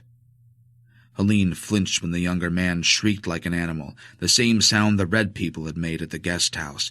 Naked, barefoot, howling. "Not here," the older man said. "That don't concern the sea. Only the red earth. She ain't for that." "Please," Helene said. The men still wouldn't look at her, not in the eye. She swallowed. "I have a little girl. She's only 6. She needs me." Her voice broke. The man in the red cap in the stern dipped his head and spat over the side of the boat. His younger comrade grinned. There were tiny spittle balls around his whiskery mouth. His pulse thumped inside his throat. The eyes in his thin face were those of a confused dog. "Don't got your sea legs, Phil," the bald pilot shouted at the man in the red cap. Then he whispered, "Soft cunt," to Helene, grinning as if they were friends, sharing an observation about a mutual acquaintance. Helene didn't think the pig captain was sane. There was something wrong with his reaction to the situation, to her being so upset and distressed and frightened on the floor of his boat. He had no empathy or pity. He regarded her plight with an air of amused indifference, as if he couldn't take her circumstances seriously. Job needed doing, that sort of vibe. He wanted the onboard atmosphere to be light and seemed disappointed by the lack of camaraderie. "'S not right," Phil in the red cap blurted. "Not this." "Fuck off," the ham pilot shouted at his comrade. His piggy eyes reddened, and he might have been on the verge of dispensing violence about the small craft. An unstable man, perhaps even more unhinged than the grinning, twitching youth. "The red not been good to you, Phil? You was fuck all when it crept round your door. Think we don't all sin you scratching about. A pisshead. Your dad would have lost his farm, everything. You was no help to fucking no one. You telling me this ain't worth what you has? Fuck off. You do your bit same as all. Ain't that right, Richie? Don't see him puking when he's driving that Range Rover, eh? That bit he's happy with." The thin head of the younger man bobbed in agreement. His eyes were permanently startled now, unable to rest upon any single thing. "You fucking enjoy it," the man in the red cap roared. "You watch your mouth. None of that, or I'll put you over too." "Oh, God, they're going to throw you over the side, arms and legs tied." At that moment, Helene sensed the excoriating froth of the sea in her throat, saw herself coughing as a wave covered her face. "Won't fool nobody, you stupid pig-headed fucker," Phil in the red cap yelled. "She just told you. People know she's down here." "Messing with your head. They'll say anything when they're caught. You seen them go into the red, ain't you? Hear it 3 or 4 times more and it don't mean nothing.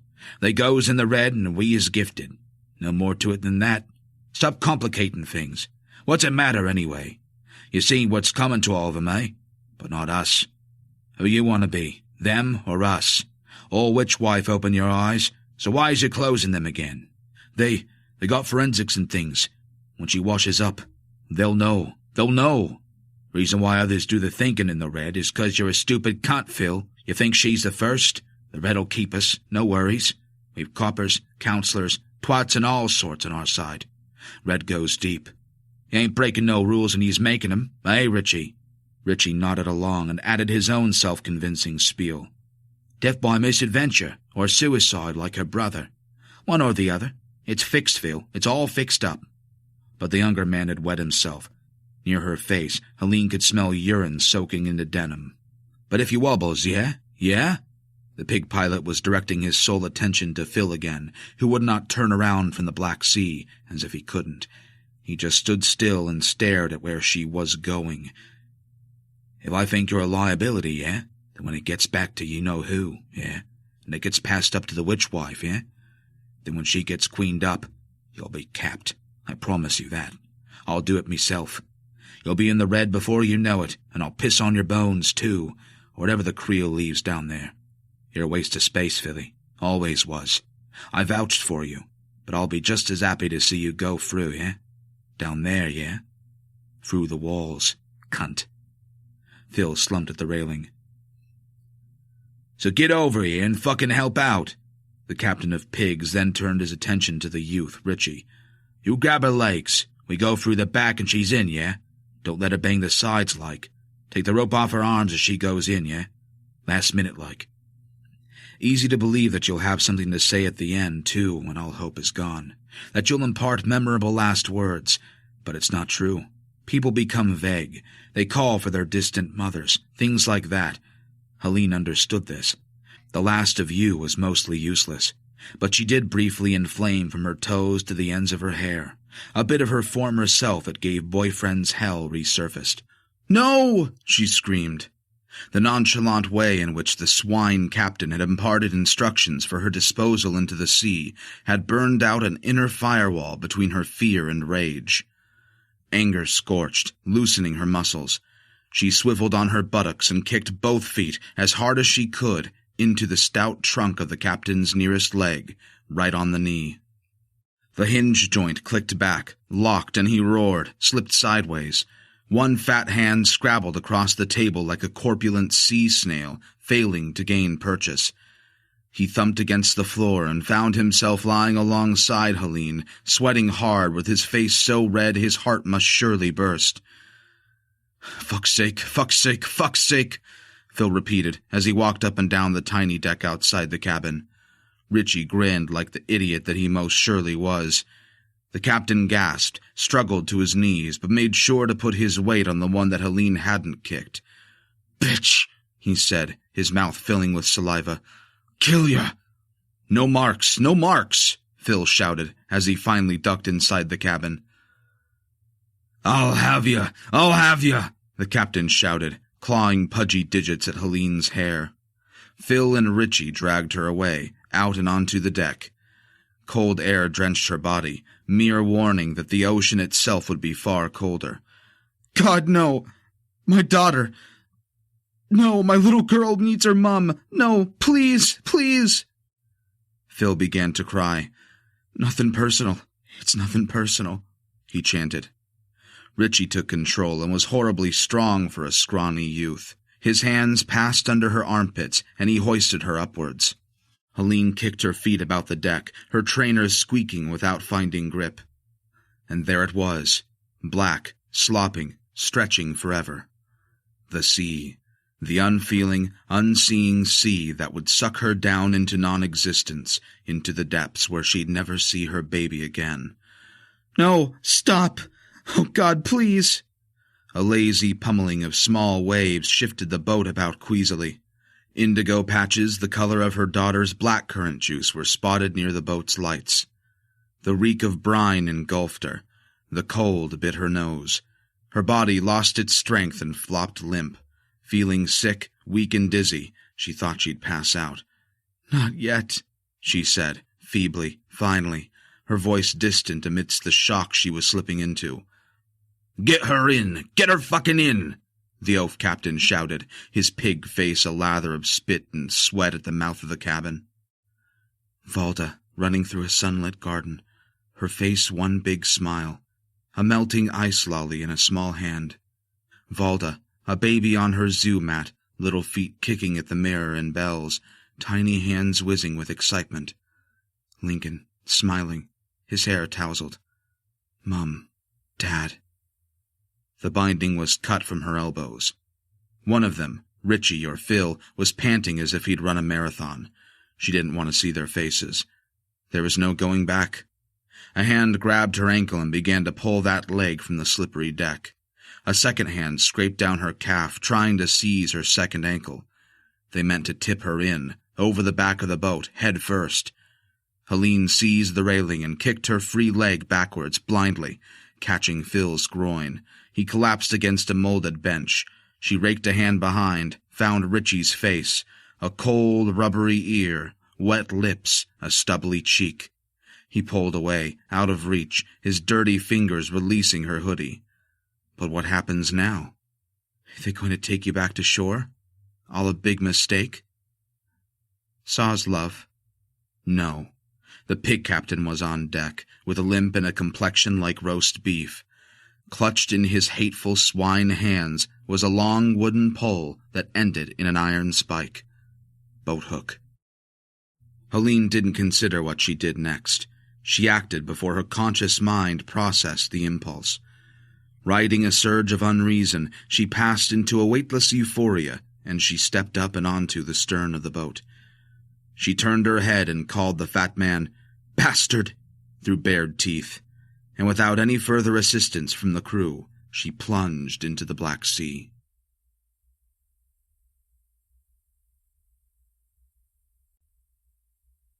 Chapter 24. When Sheila finally called, Kat's captors crowded her, their fingers whitening around the razor flints they held at her jawline. She still did not know their names. They were close to being as unfamiliar to her now as when painted red and pushing inside her home. Grief and horror and fear kept her compliant because they dehumanized her. All she could do was confer the same treatment on them, so in her mind and until this was over she would call them beard and headscarf. Both of her jailers possessed a high boredom threshold. She'd worked that much out.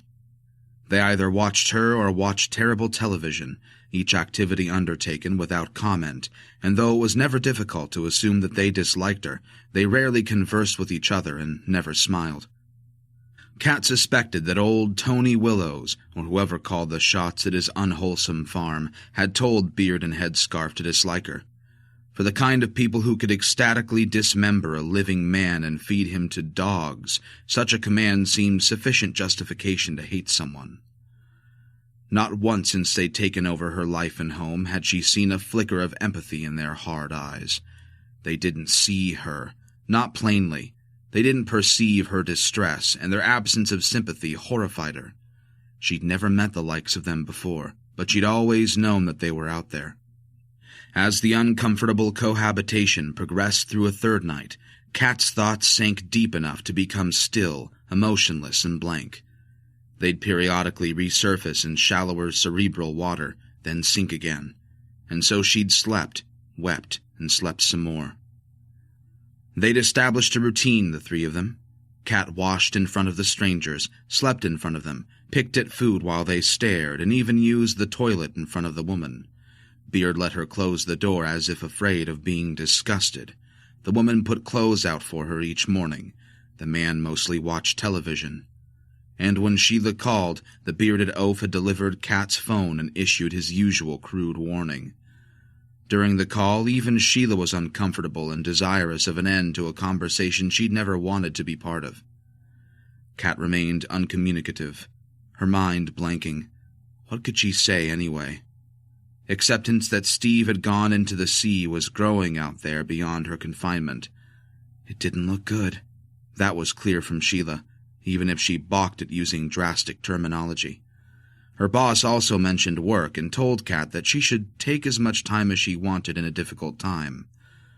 Upon hearing that, Kat sensed that Sheila had not only written off Steve, but her as well. She could afford to, and Kat might only be problematic henceforth in Sheila's rarefied world. Tragedy did not become the brand values of Devon life and style. Kat was never going back to work. There'd be an obituary for her in the magazine, nothing depressing. Kat sniggered at that thought, which confused her captors. They'd never seen her laugh before and exchanged glances. She was losing it. Kat just didn't feel like herself anymore. In what time she'd left, she didn't expect to. She'd often pondered how trauma incubated deep below the surface of the conscious mind to create transformation. Bits of the cerebral flotsam rising from wreckage repressed in the sea trenches of the head. Buoyant fragments bobbing into more self-aware waters. Random floating signals were examined as shards from some greater puzzle. The debris offered an incubation of how the mind was changing below. Perhaps the mind altered to a more anxious state, or a less optimistic one, as it slid into a depressed period weighted by disappointment. It might find scant relief in wisdom or acceptance, but sometimes it became irretrievably broken, and maybe only then did it prepare itself to act in desperate ways. In captivity, under house arrest, Kat also found time to think and to identify a connection between her ex's controlling moods and her current situation.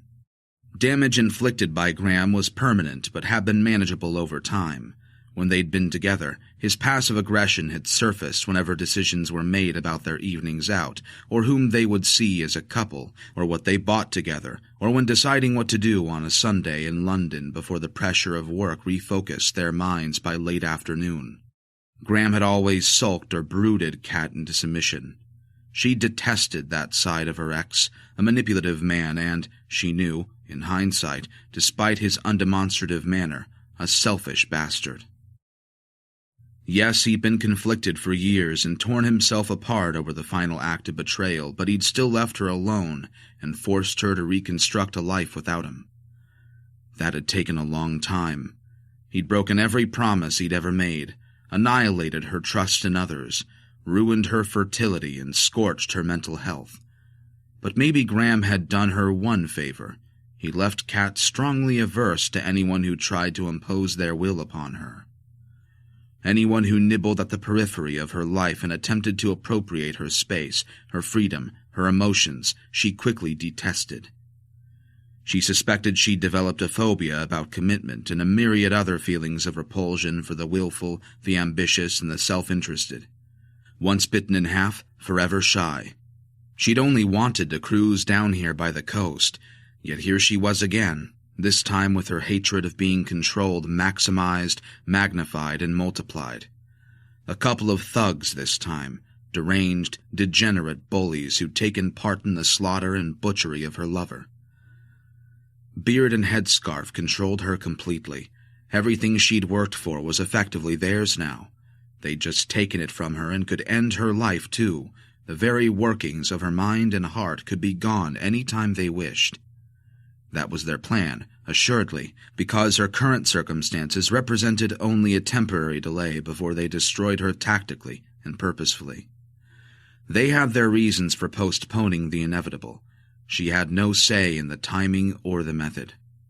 By day 3, Kat was comforting herself with visions of Tony Willows's farm on fire. She fantasized about her guardians having their own red heads smashed in too, cracked right open. She also comforted herself with the idea of seeing them all sucked into the black crevice, that void under the dirty floor, a place she could not think about for more than fleeting moments. The stench of what had stalked below was still trapped inside her sinuses. Over the years she'd also fantasized about Graham dying, many times, usually first thing in the morning. Less so now, but in these fantasies he'd never been destroyed by her own hand. She'd favored imaginary surrogates to claim her revenge. Buses, accidents, muggings. Kat had sickened herself while entertaining these pipe dreams, and her new fantasies about her jailers also troubled her. They stemmed from the damage her tormentors had already inflicted upon her mind. Permanent harm again, no doubt. So what kind of person was she now? And what could such a person do unto others if given the chance? Kat was finally thinking about herself, about what she might do, because unless she managed to extract herself from her current situation, she'd die like Steve. And this posed the questions. How could she escape? How was that done? The self-extraction, how was it possible? Only on day 4 did Kat happen upon an idea she thought was feasible.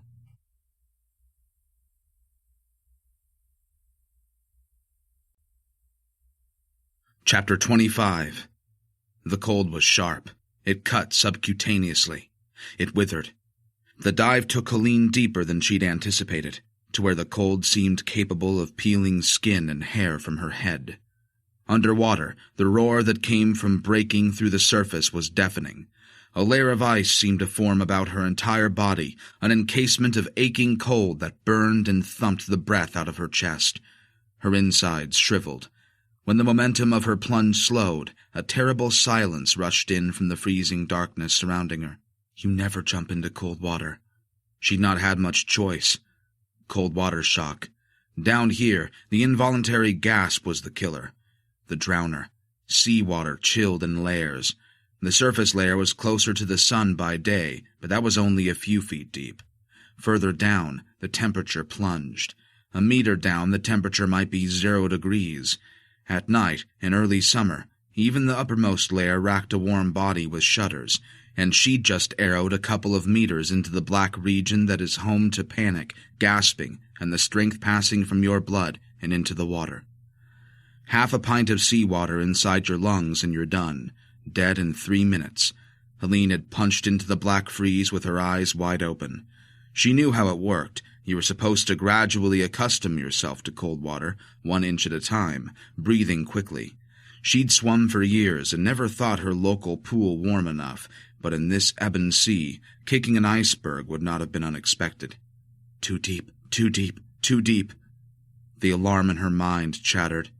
Panic flicked a switch in her animal brain. Her mouth opened to inhale. The rapid beat of her heart sent out a distress sonar. Anyone less experienced would have sucked her lungs full of the caustic brine and filled her tanks with the watery choker, the ice-cold killer. And as her dive bottomed, some nihilistic impulse, some internal nurse with a euthanizing syringe stuck into an ampule, even offered an alternative to her shrieking desire to survive. In an inappropriately calm but natural tone, the impulse had communicated the thought, "Why not let go? Get it over with." She refused. Valda's small, inquisitive face appeared in her thoughts, how it looked first thing in the morning. And she thought of her child's soft body strewn across her lap on the sofa once Valda had pried her mum out from the duvet and made her go downstairs to watch cartoons. Helene even heard a small voice asking, "Is the time 25 yet?" Turning her fingers up and kicking hard, Helene had seconds to surface. Any longer, and her mouth would widen, and that would be that. She clawed at the bubbles of her wake. They blossomed silvery in an eternal black. Employing her entire will, she overrode panic just enough to keep her lungs empty and broke from the cold, her face surfacing in lightless air that felt 30 degrees warmer than the sea. Separate from her mind's stewardship, her body shuddered, her chest panted and heaved at the air. Her skull was a warehouse fire, a combustion of animal and childlike terror. She gulped the air her lungs were bruising for, then floated onto her back. Her skinny jeans and hooded top were soggy and heavy, and seemed far more cumbersome than they had any right to be. But she could float, yes, for a little while. And while she floated, she told herself that she needed to calm down. Don't think about anything, just calm down. At the edge of her awareness, the boat's motor grunted in the water, and she heard a voice call out, "Drown, you bitch!" The pig captain. As if in disbelief at what they'd just done, the thin silhouettes of Richie and Phil watched from the stern in silence.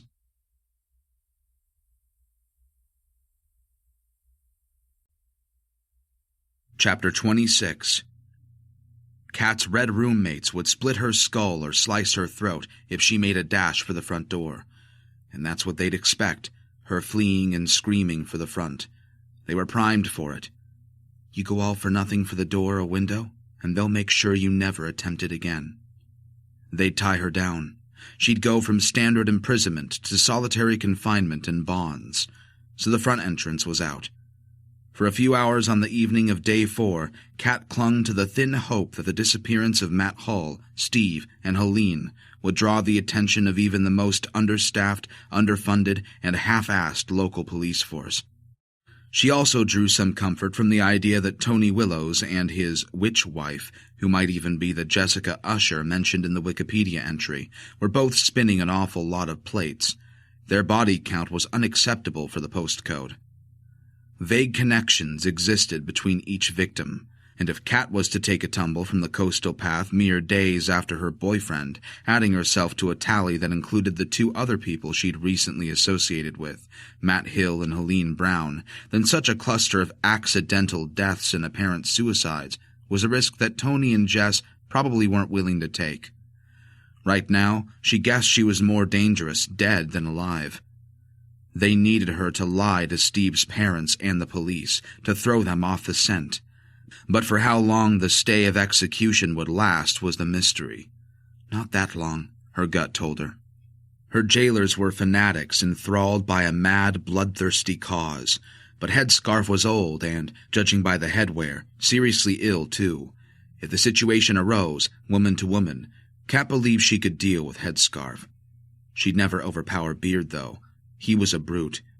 When he wasn't looking at her, he was never more than a short charge from the front door. He didn't wash, and she hadn't known him use the toilet with the door closed when she was awake. She'd never fight her way through Beard. She couldn't open a window and scream fire either. The windows were locked, and the small metal keys that unlocked them had been confiscated. In any case, she wouldn't have enough time to do it, and her one neighbor was half-deaf and pushing 90. Escape was only feasible once her opponents had been dealt with indoors, an idea that was cause for much lightheadedness. Kat reviewed potential weapons, because one had to be involved. Her hands and feet would never be sufficient, and as her memory scrolled through what was still within her reach, tweezers, a hairdryer and hair straighteners, a crystal bowl filled with dried petals, she remembered the spray. Once, while working in Germany for a few days, in Hamburg, Kat had purchased a weapon illegal in Britain, a small item designed for the defense of women if they were unlucky enough to be attacked by predatory men. This device was made of metal, painted yellow, cold to the touch, and about the same size as a lipstick, a small yellow canister of pepper spray. She'd brought it back to London inside her luggage, stowed in the boot of her car. Around that time, 2 of her friends in London had endured assaults, one inside a taxi, one at a bus stop. Back then, self-defense had been on her mind, but she'd never tested the spray. For years at a time, she'd forgotten that she still possessed it. Occasionally, when she was reorganizing her possessions or having a clear-out, or when she moved house, she'd come across the small metal cylinder. But she'd never thrown it away, just in case. So the spray must still be in her possession, inside her property, somewhere. Where? Kat had a vague memory of last seeing it in a wooden box she kept under the bed that contained her odds and ends, her bric-a-brac, a travel sewing kit, some old mobile phones, her passport. She couldn't remember what else, but the spray might be in that box. If the spray was stored in the attic with the Christmas decorations and abandoned hobbies, then it might as well have been buried in Australia. She'd never get the hatch open or ladder down in time. But if it was in the wooden box under the bed and she managed to find an opportunity to locate it, Kat had to wonder whether the nozzle would work when she pressed it with her finger. Did pepper spray have an expiry date? She'd bought it 10 years before. When she'd purchased the spray, and whenever she'd come across it in the past, she'd vividly remembered her school days. This was the very reason why she'd hung on to it, and why the idea of having the spray in her hand began to glow like a soldering iron in her thoughts. School had taught Kat what pepper did to human eyes. In the dining tent on a school camp, an idiotic and immature boy called Nigel Baxter had covered her plate in white pepper. When she'd blown the pepper off, a dust cloud had filled her eyes, and she'd been unable to see for 20 minutes. Her eyes and nose and everything behind her face had burned so fiercely that she'd secreted gloopy handfuls of clear mucus and a torrent of hot tears through her nose and eyes. Her mouth, one of her friends had said, resembled Geiger's alien. She'd been helpless, insensible, and possessed by panic and shame in equal amounts. A true public humiliation she'd never forgotten. Its memory still made her face burn. A trainee teacher had led Kat to the toilets to wash her face and eyes. They'd remained red and swollen for 2 days. Nigel Baxter got away with it.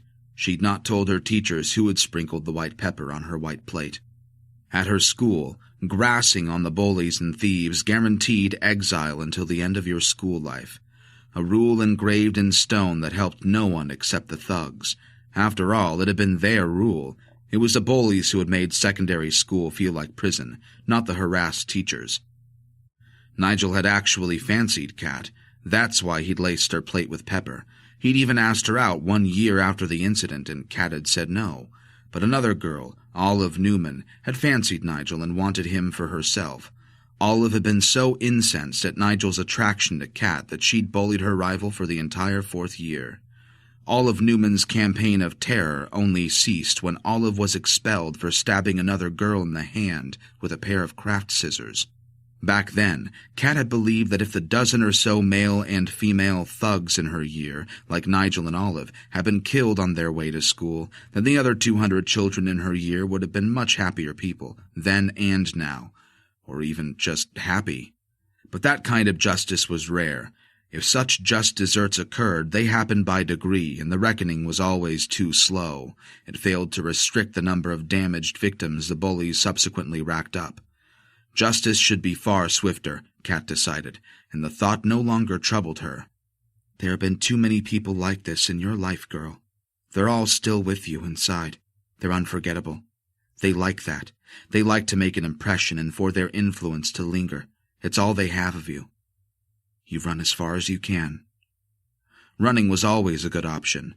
When you cannot do unto others what they are doing to you, you have no choice. You leave, you run. But what happens when you can't run any further? Kat told Headscarf that she felt unwell. She and Beard had just opened a large bottle of cider.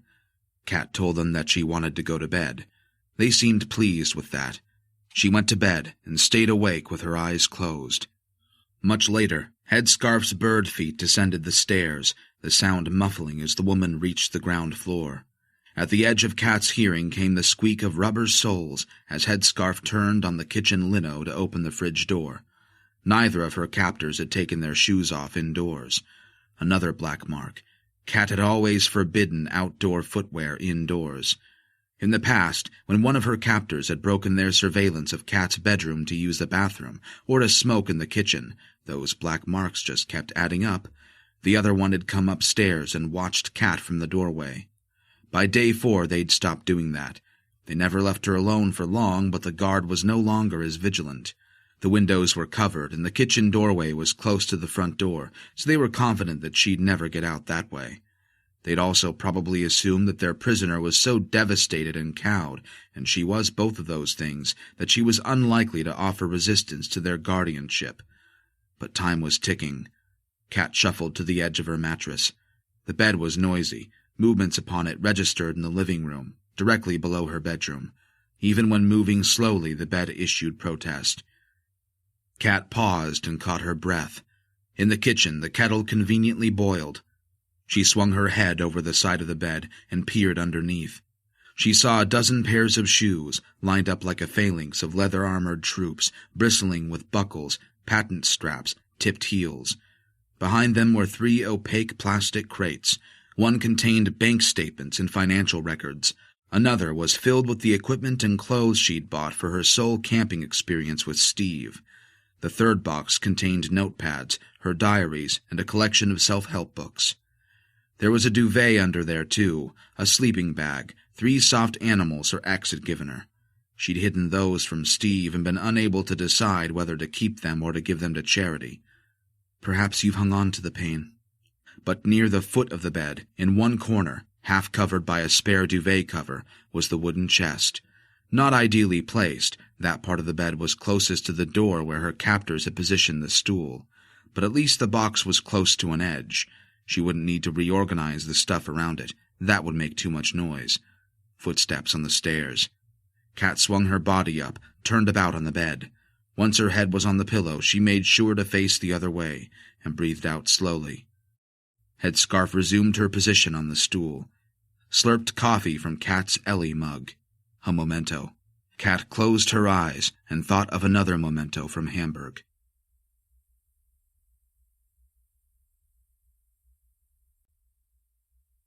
Chapter 27.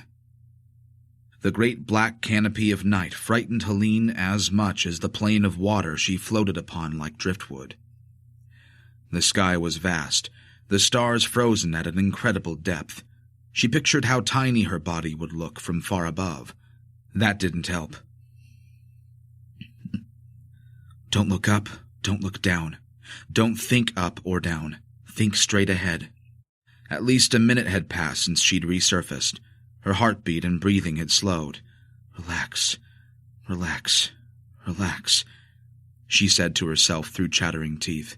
She unbuttoned her sopping jeans and pushed them over her hips. Her pants went with them. Who gives a shit? She went under twice. The jean legs had turned inside out, and she'd gone underwater to pull at the denim with all her might to stretch and tug each leg from each foot. While under the water, she'd seen nothing in any direction. All was black as pitch, and she couldn't tolerate more than a few seconds below the surface, the cold immediately making her desperate to take a new breath. Her jeans eventually floated beside her like a pet with long ears that didn't want to be left alone. Without jeans, she felt especially insubstantial, but at least her legs felt freed in the water and more agile.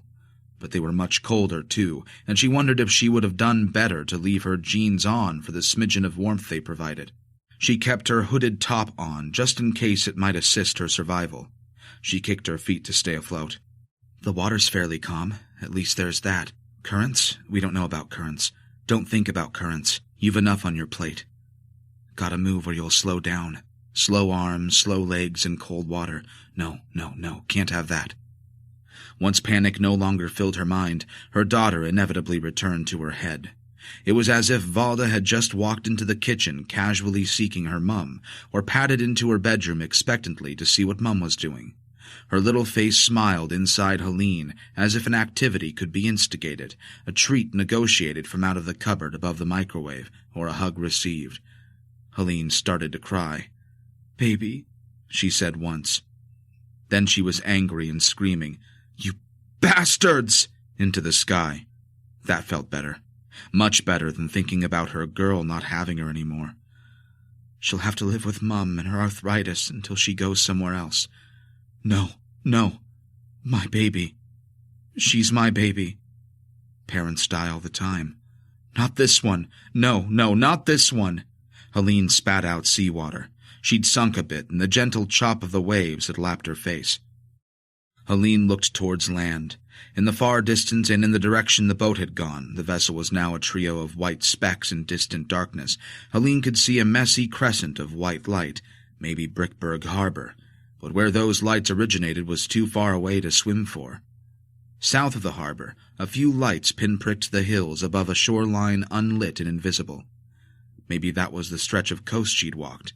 A few farms dotted those hills. How far across the water from here to there? 2 or 3 miles, maybe more. But swimming in the sea was not like swimming in chlorinated water. The sea was much thicker. It moved more, ever surging with waves and currents. Moving through it was harder work, and it stole more of your energy. And there was the cold. In Britain, the water temperature rarely peaked at 20 degrees on a hot, late summer. This was May. She reckoned she was treading water with a temperature near 1 or 2 degrees around her knees. If the cold overcame her, her blood would retreat to her core, and her arms and legs would stop working and become sluggish. She'd drown. She already felt like she was wearing a shower cap and face mask molded from ice. But once horizontal, she'd be swimming in marginally warmer water, maybe by a few degrees at the surface. Water less bloody freezing than it was around her feet and knees while bobbing vertically. A few degrees might make all the difference. Swim steady, not too fast. Go. Helene began to breaststroke to accustom her body to moving in cold water, to get the blood moving through her muscles again. She wasn't ready to dip her face and ears into the black freeze to do a front crawl. Backstroke was her third favorite stroke, but a straight trajectory was hard to maintain, and she couldn't, at any cost, afford to go off course while swimming on her back. However she swam, if she hit a strong current, she knew she was done. If the wind picked up and she was swimming up and down the chop, she doubted she'd be able to swim for more than half a mile, and only that far if she didn't freeze first. Her extremities, her feet, hands, and nipples already ached. If a cramp crept into her feet, it was over. Don't. Valda and the lights. Valda and the lights. Valda and the lights. She chanted this inside her skull to quell the other thoughts that were as cold as the night. At the same time, stretching out her long body, Helene began a front crawl in the direction of land.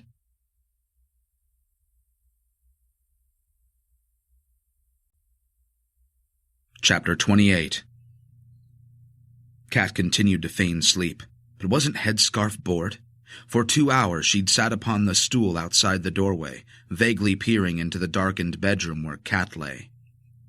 In an age where people were constantly wiping their fingers up and down screens or prodding them, Kat thought this remarkable. Downstairs, the television muttered, and how could anyone stand that much bad television? The couple had been charged with an important task. They'd been chosen. Maybe the unimaginative made the best killers, whether they sat behind a desk or held a rock in their red paws. Only at midnight did Headscarf finally dismount the stool, with a faint creak, to use the bathroom. She didn't close the door, only pulled it to. Bitch is good. Kat immediately slipped her body down the mattress to the foot of the bed to get closer to the position of the box beneath the bed frame, but the noisy chaos of compressing springs and squeaking wood soon brought the maneuver to an end. She visualized headscarf tensing in the bathroom, with her pants round her ankles, listening intently to the distant percussion of the bed. Kat pushed back to her former position. Whether the two occurrences had been connected, she didn't know, but after the bed creaked, the taps briefly ran in the bathroom. Within moments of placing her head on the pillow, Headscarf's bony face was peering through the doorway, staring at her inert body beneath the duvet. The creature then resumed its sitting vigil. So close. Kat was dozing when the guard was changed. Without a word, Beard assumed ownership of the stool at 2 a.m. At 3 a.m., when she was fighting hard to stay awake, he went downstairs. Moments later, the kettle boiled, the fridge door opened, then a cupboard. As he looted her kitchen and made preparations for coffee, his phone rang. She didn't hear what was said, but Beard's hoarse voice gruffly barked brief statements at the caller. He even laughed for the first time in 4 days. Kat had to assume that Headscarf was asleep on the couch. The television had finally fallen silent. She spread her body wider than before, face down, and turned herself upside down beneath the duvet. She had to stay on the mattress, couldn't risk the sound of her feet on the old floorboards. When the coverings blocked her hearing, she pulled the duvet from her head to listen. Silence in the kitchen, save the final gurgles of the electric jug approaching the boil. She waited, motionless, fearing that if she was found in this position with her head at the foot of the bed, she'd struggle to convince Beard that she'd been having a restless night. Another cupboard door was open. Even a cunt likes snacks. Kat reached over the end of the bed with one hand and found the wooden box, the hinged lid and the nickel-plated locking mechanism familiar against her fingertips. She swiped the catch free, but the lid was too close to the bed frame to be raised, ruling out a search. The box needed to be withdrawn from beneath the bed to enable a rummage for any toxic treasure it might yet yield. Footsteps on the kitchen lino, the squeak of training shoes. Like the big hand of a clock, Kat returned the top half of her body to the pillows, spreading her weight again. Still a noisy maneuver, and the duvet caught underneath her body. Stairs creaked under Beard's feet. Kat fought the duvet, then straightened her body a moment before her captor reappeared in the doorway, holding a steaming mug. She was now lying on the other side of the bed and holding her breath, hoping the new position merely suggested that she moved in her sleep, perhaps switching sides to find cooler, less wrinkled sheets. Beard resumed his seat. Kat wondered if her heartbeat was audible. She didn't know whether to be disappointed that she hadn't opened the box, or relieved that she hadn't been caught with her head over the foot of the bed. They'd surely search under the bed if she showed any interest in what was down there. 30 minutes later, Beard's buttocks slid off the stool again, heavily. Deciding to sit on the floor, he leaned back against the short railing of the top of the stairs. He closed his eyes. Unsure if he was sleeping on the job or merely resting, Kat took stock. The box needed retrieving from beneath the bed to enable a search, and the spray had to be tested. That process was asking for a lot of time. The bed would squeak. Steady hands would be required for the latter part of the procedure, or she might blind herself. Although Beard was the more formidable adversary physically, she'd have to make her move on his watch. He was less attentive, went downstairs more often, and took longer to finish his business in the bathroom. Prostate trouble was a possibility. A long silence always preceded tinkling. Time withdrew like a tide. Her stomach burned with frustration, so the next time the Beard went downstairs, she swore to herself that she would open the box and then, whatever might happen then, made her feel sick.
Chapter 29. Helene must have been swimming steadily for 15 minutes when she felt the first glimmer of relief, a satisfaction that she hadn't yet drowned by succumbing to the cold. She couldn't fully feel her fingers and toes, her shoulders and neck had stiffened, but by forcing awareness of her fatigue from her thoughts, she'd continued to chop the water and to breathe steadily on the surface of the heaving black. 20 more strokes, she repeated to herself and counted them. Resetting her clock, she then counted 20 more. With what capacity still remained for imagination inside a skull filled with the noise of her exertions, she pictured herself from above, cutting through the black water with the purpose and speed of a ship's prow. For as long as she was able, she refused to look up and ahead. The vast distance between herself and the lights on shore remained too demoralizing to judge. She told herself that when she next checked, she would be closer, she would be encouraged. When she did finally look up, the lights seemed no closer at all. In fact, with nothing else to measure her progress, her mind tried to trick her into believing that her body was, more or less, still in the same place she'd entered the water. She suspected that a conspiracy of currents was pushing her backwards and that she was merely rising and falling on the swell. But the natural world and water were full of illusions, and little beyond the cold sea could make you feel so small, so futile and weak. She assured herself of this. Maybe only an astronaut adrift in space would know her dread. When she'd been swimming for what she estimated to be half an hour, she became aware that she wasn't feeling as cold and was breathing more easily. She was no longer tugging at the air and gulping it and spluttering it out again. She'd reached a plateau, her optimum swimming time. She recognized this stage from swimming in a pool. For a dozen lengths she would feel ungainly, her strokes poorly coordinated, and she'd swallow water. But a rhythm and regular breathing would always evolve, hinting that she could swim forever. Only now would she truly discover how far and for how long. Small waves nudged her from every direction, but she adjusted her strokes and now inhaled on every third stroke rather than every other stroke. This made her believe that she was going faster with better technique.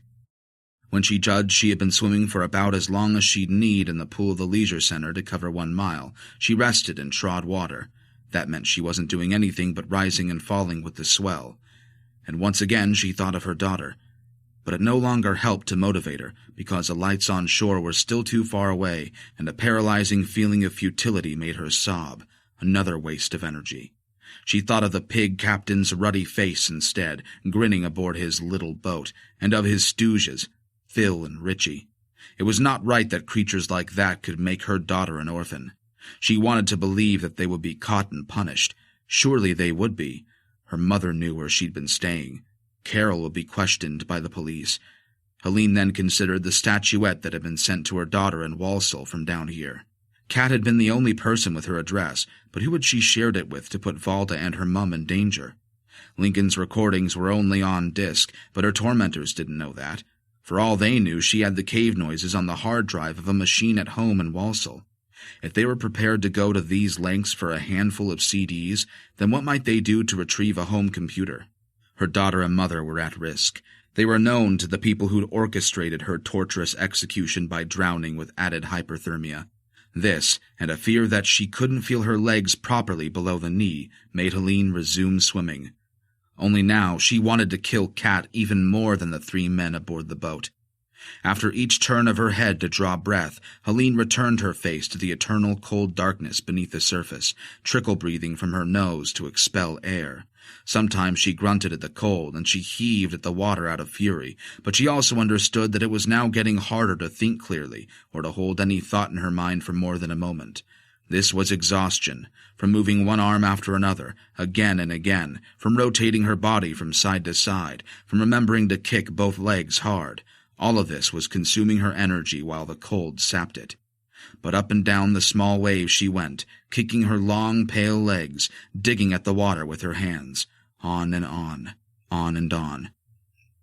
Valda, Valda, Valda and the lights. Valda, Valda, Valda and the lights. Valda, Valda, Valda and the lights.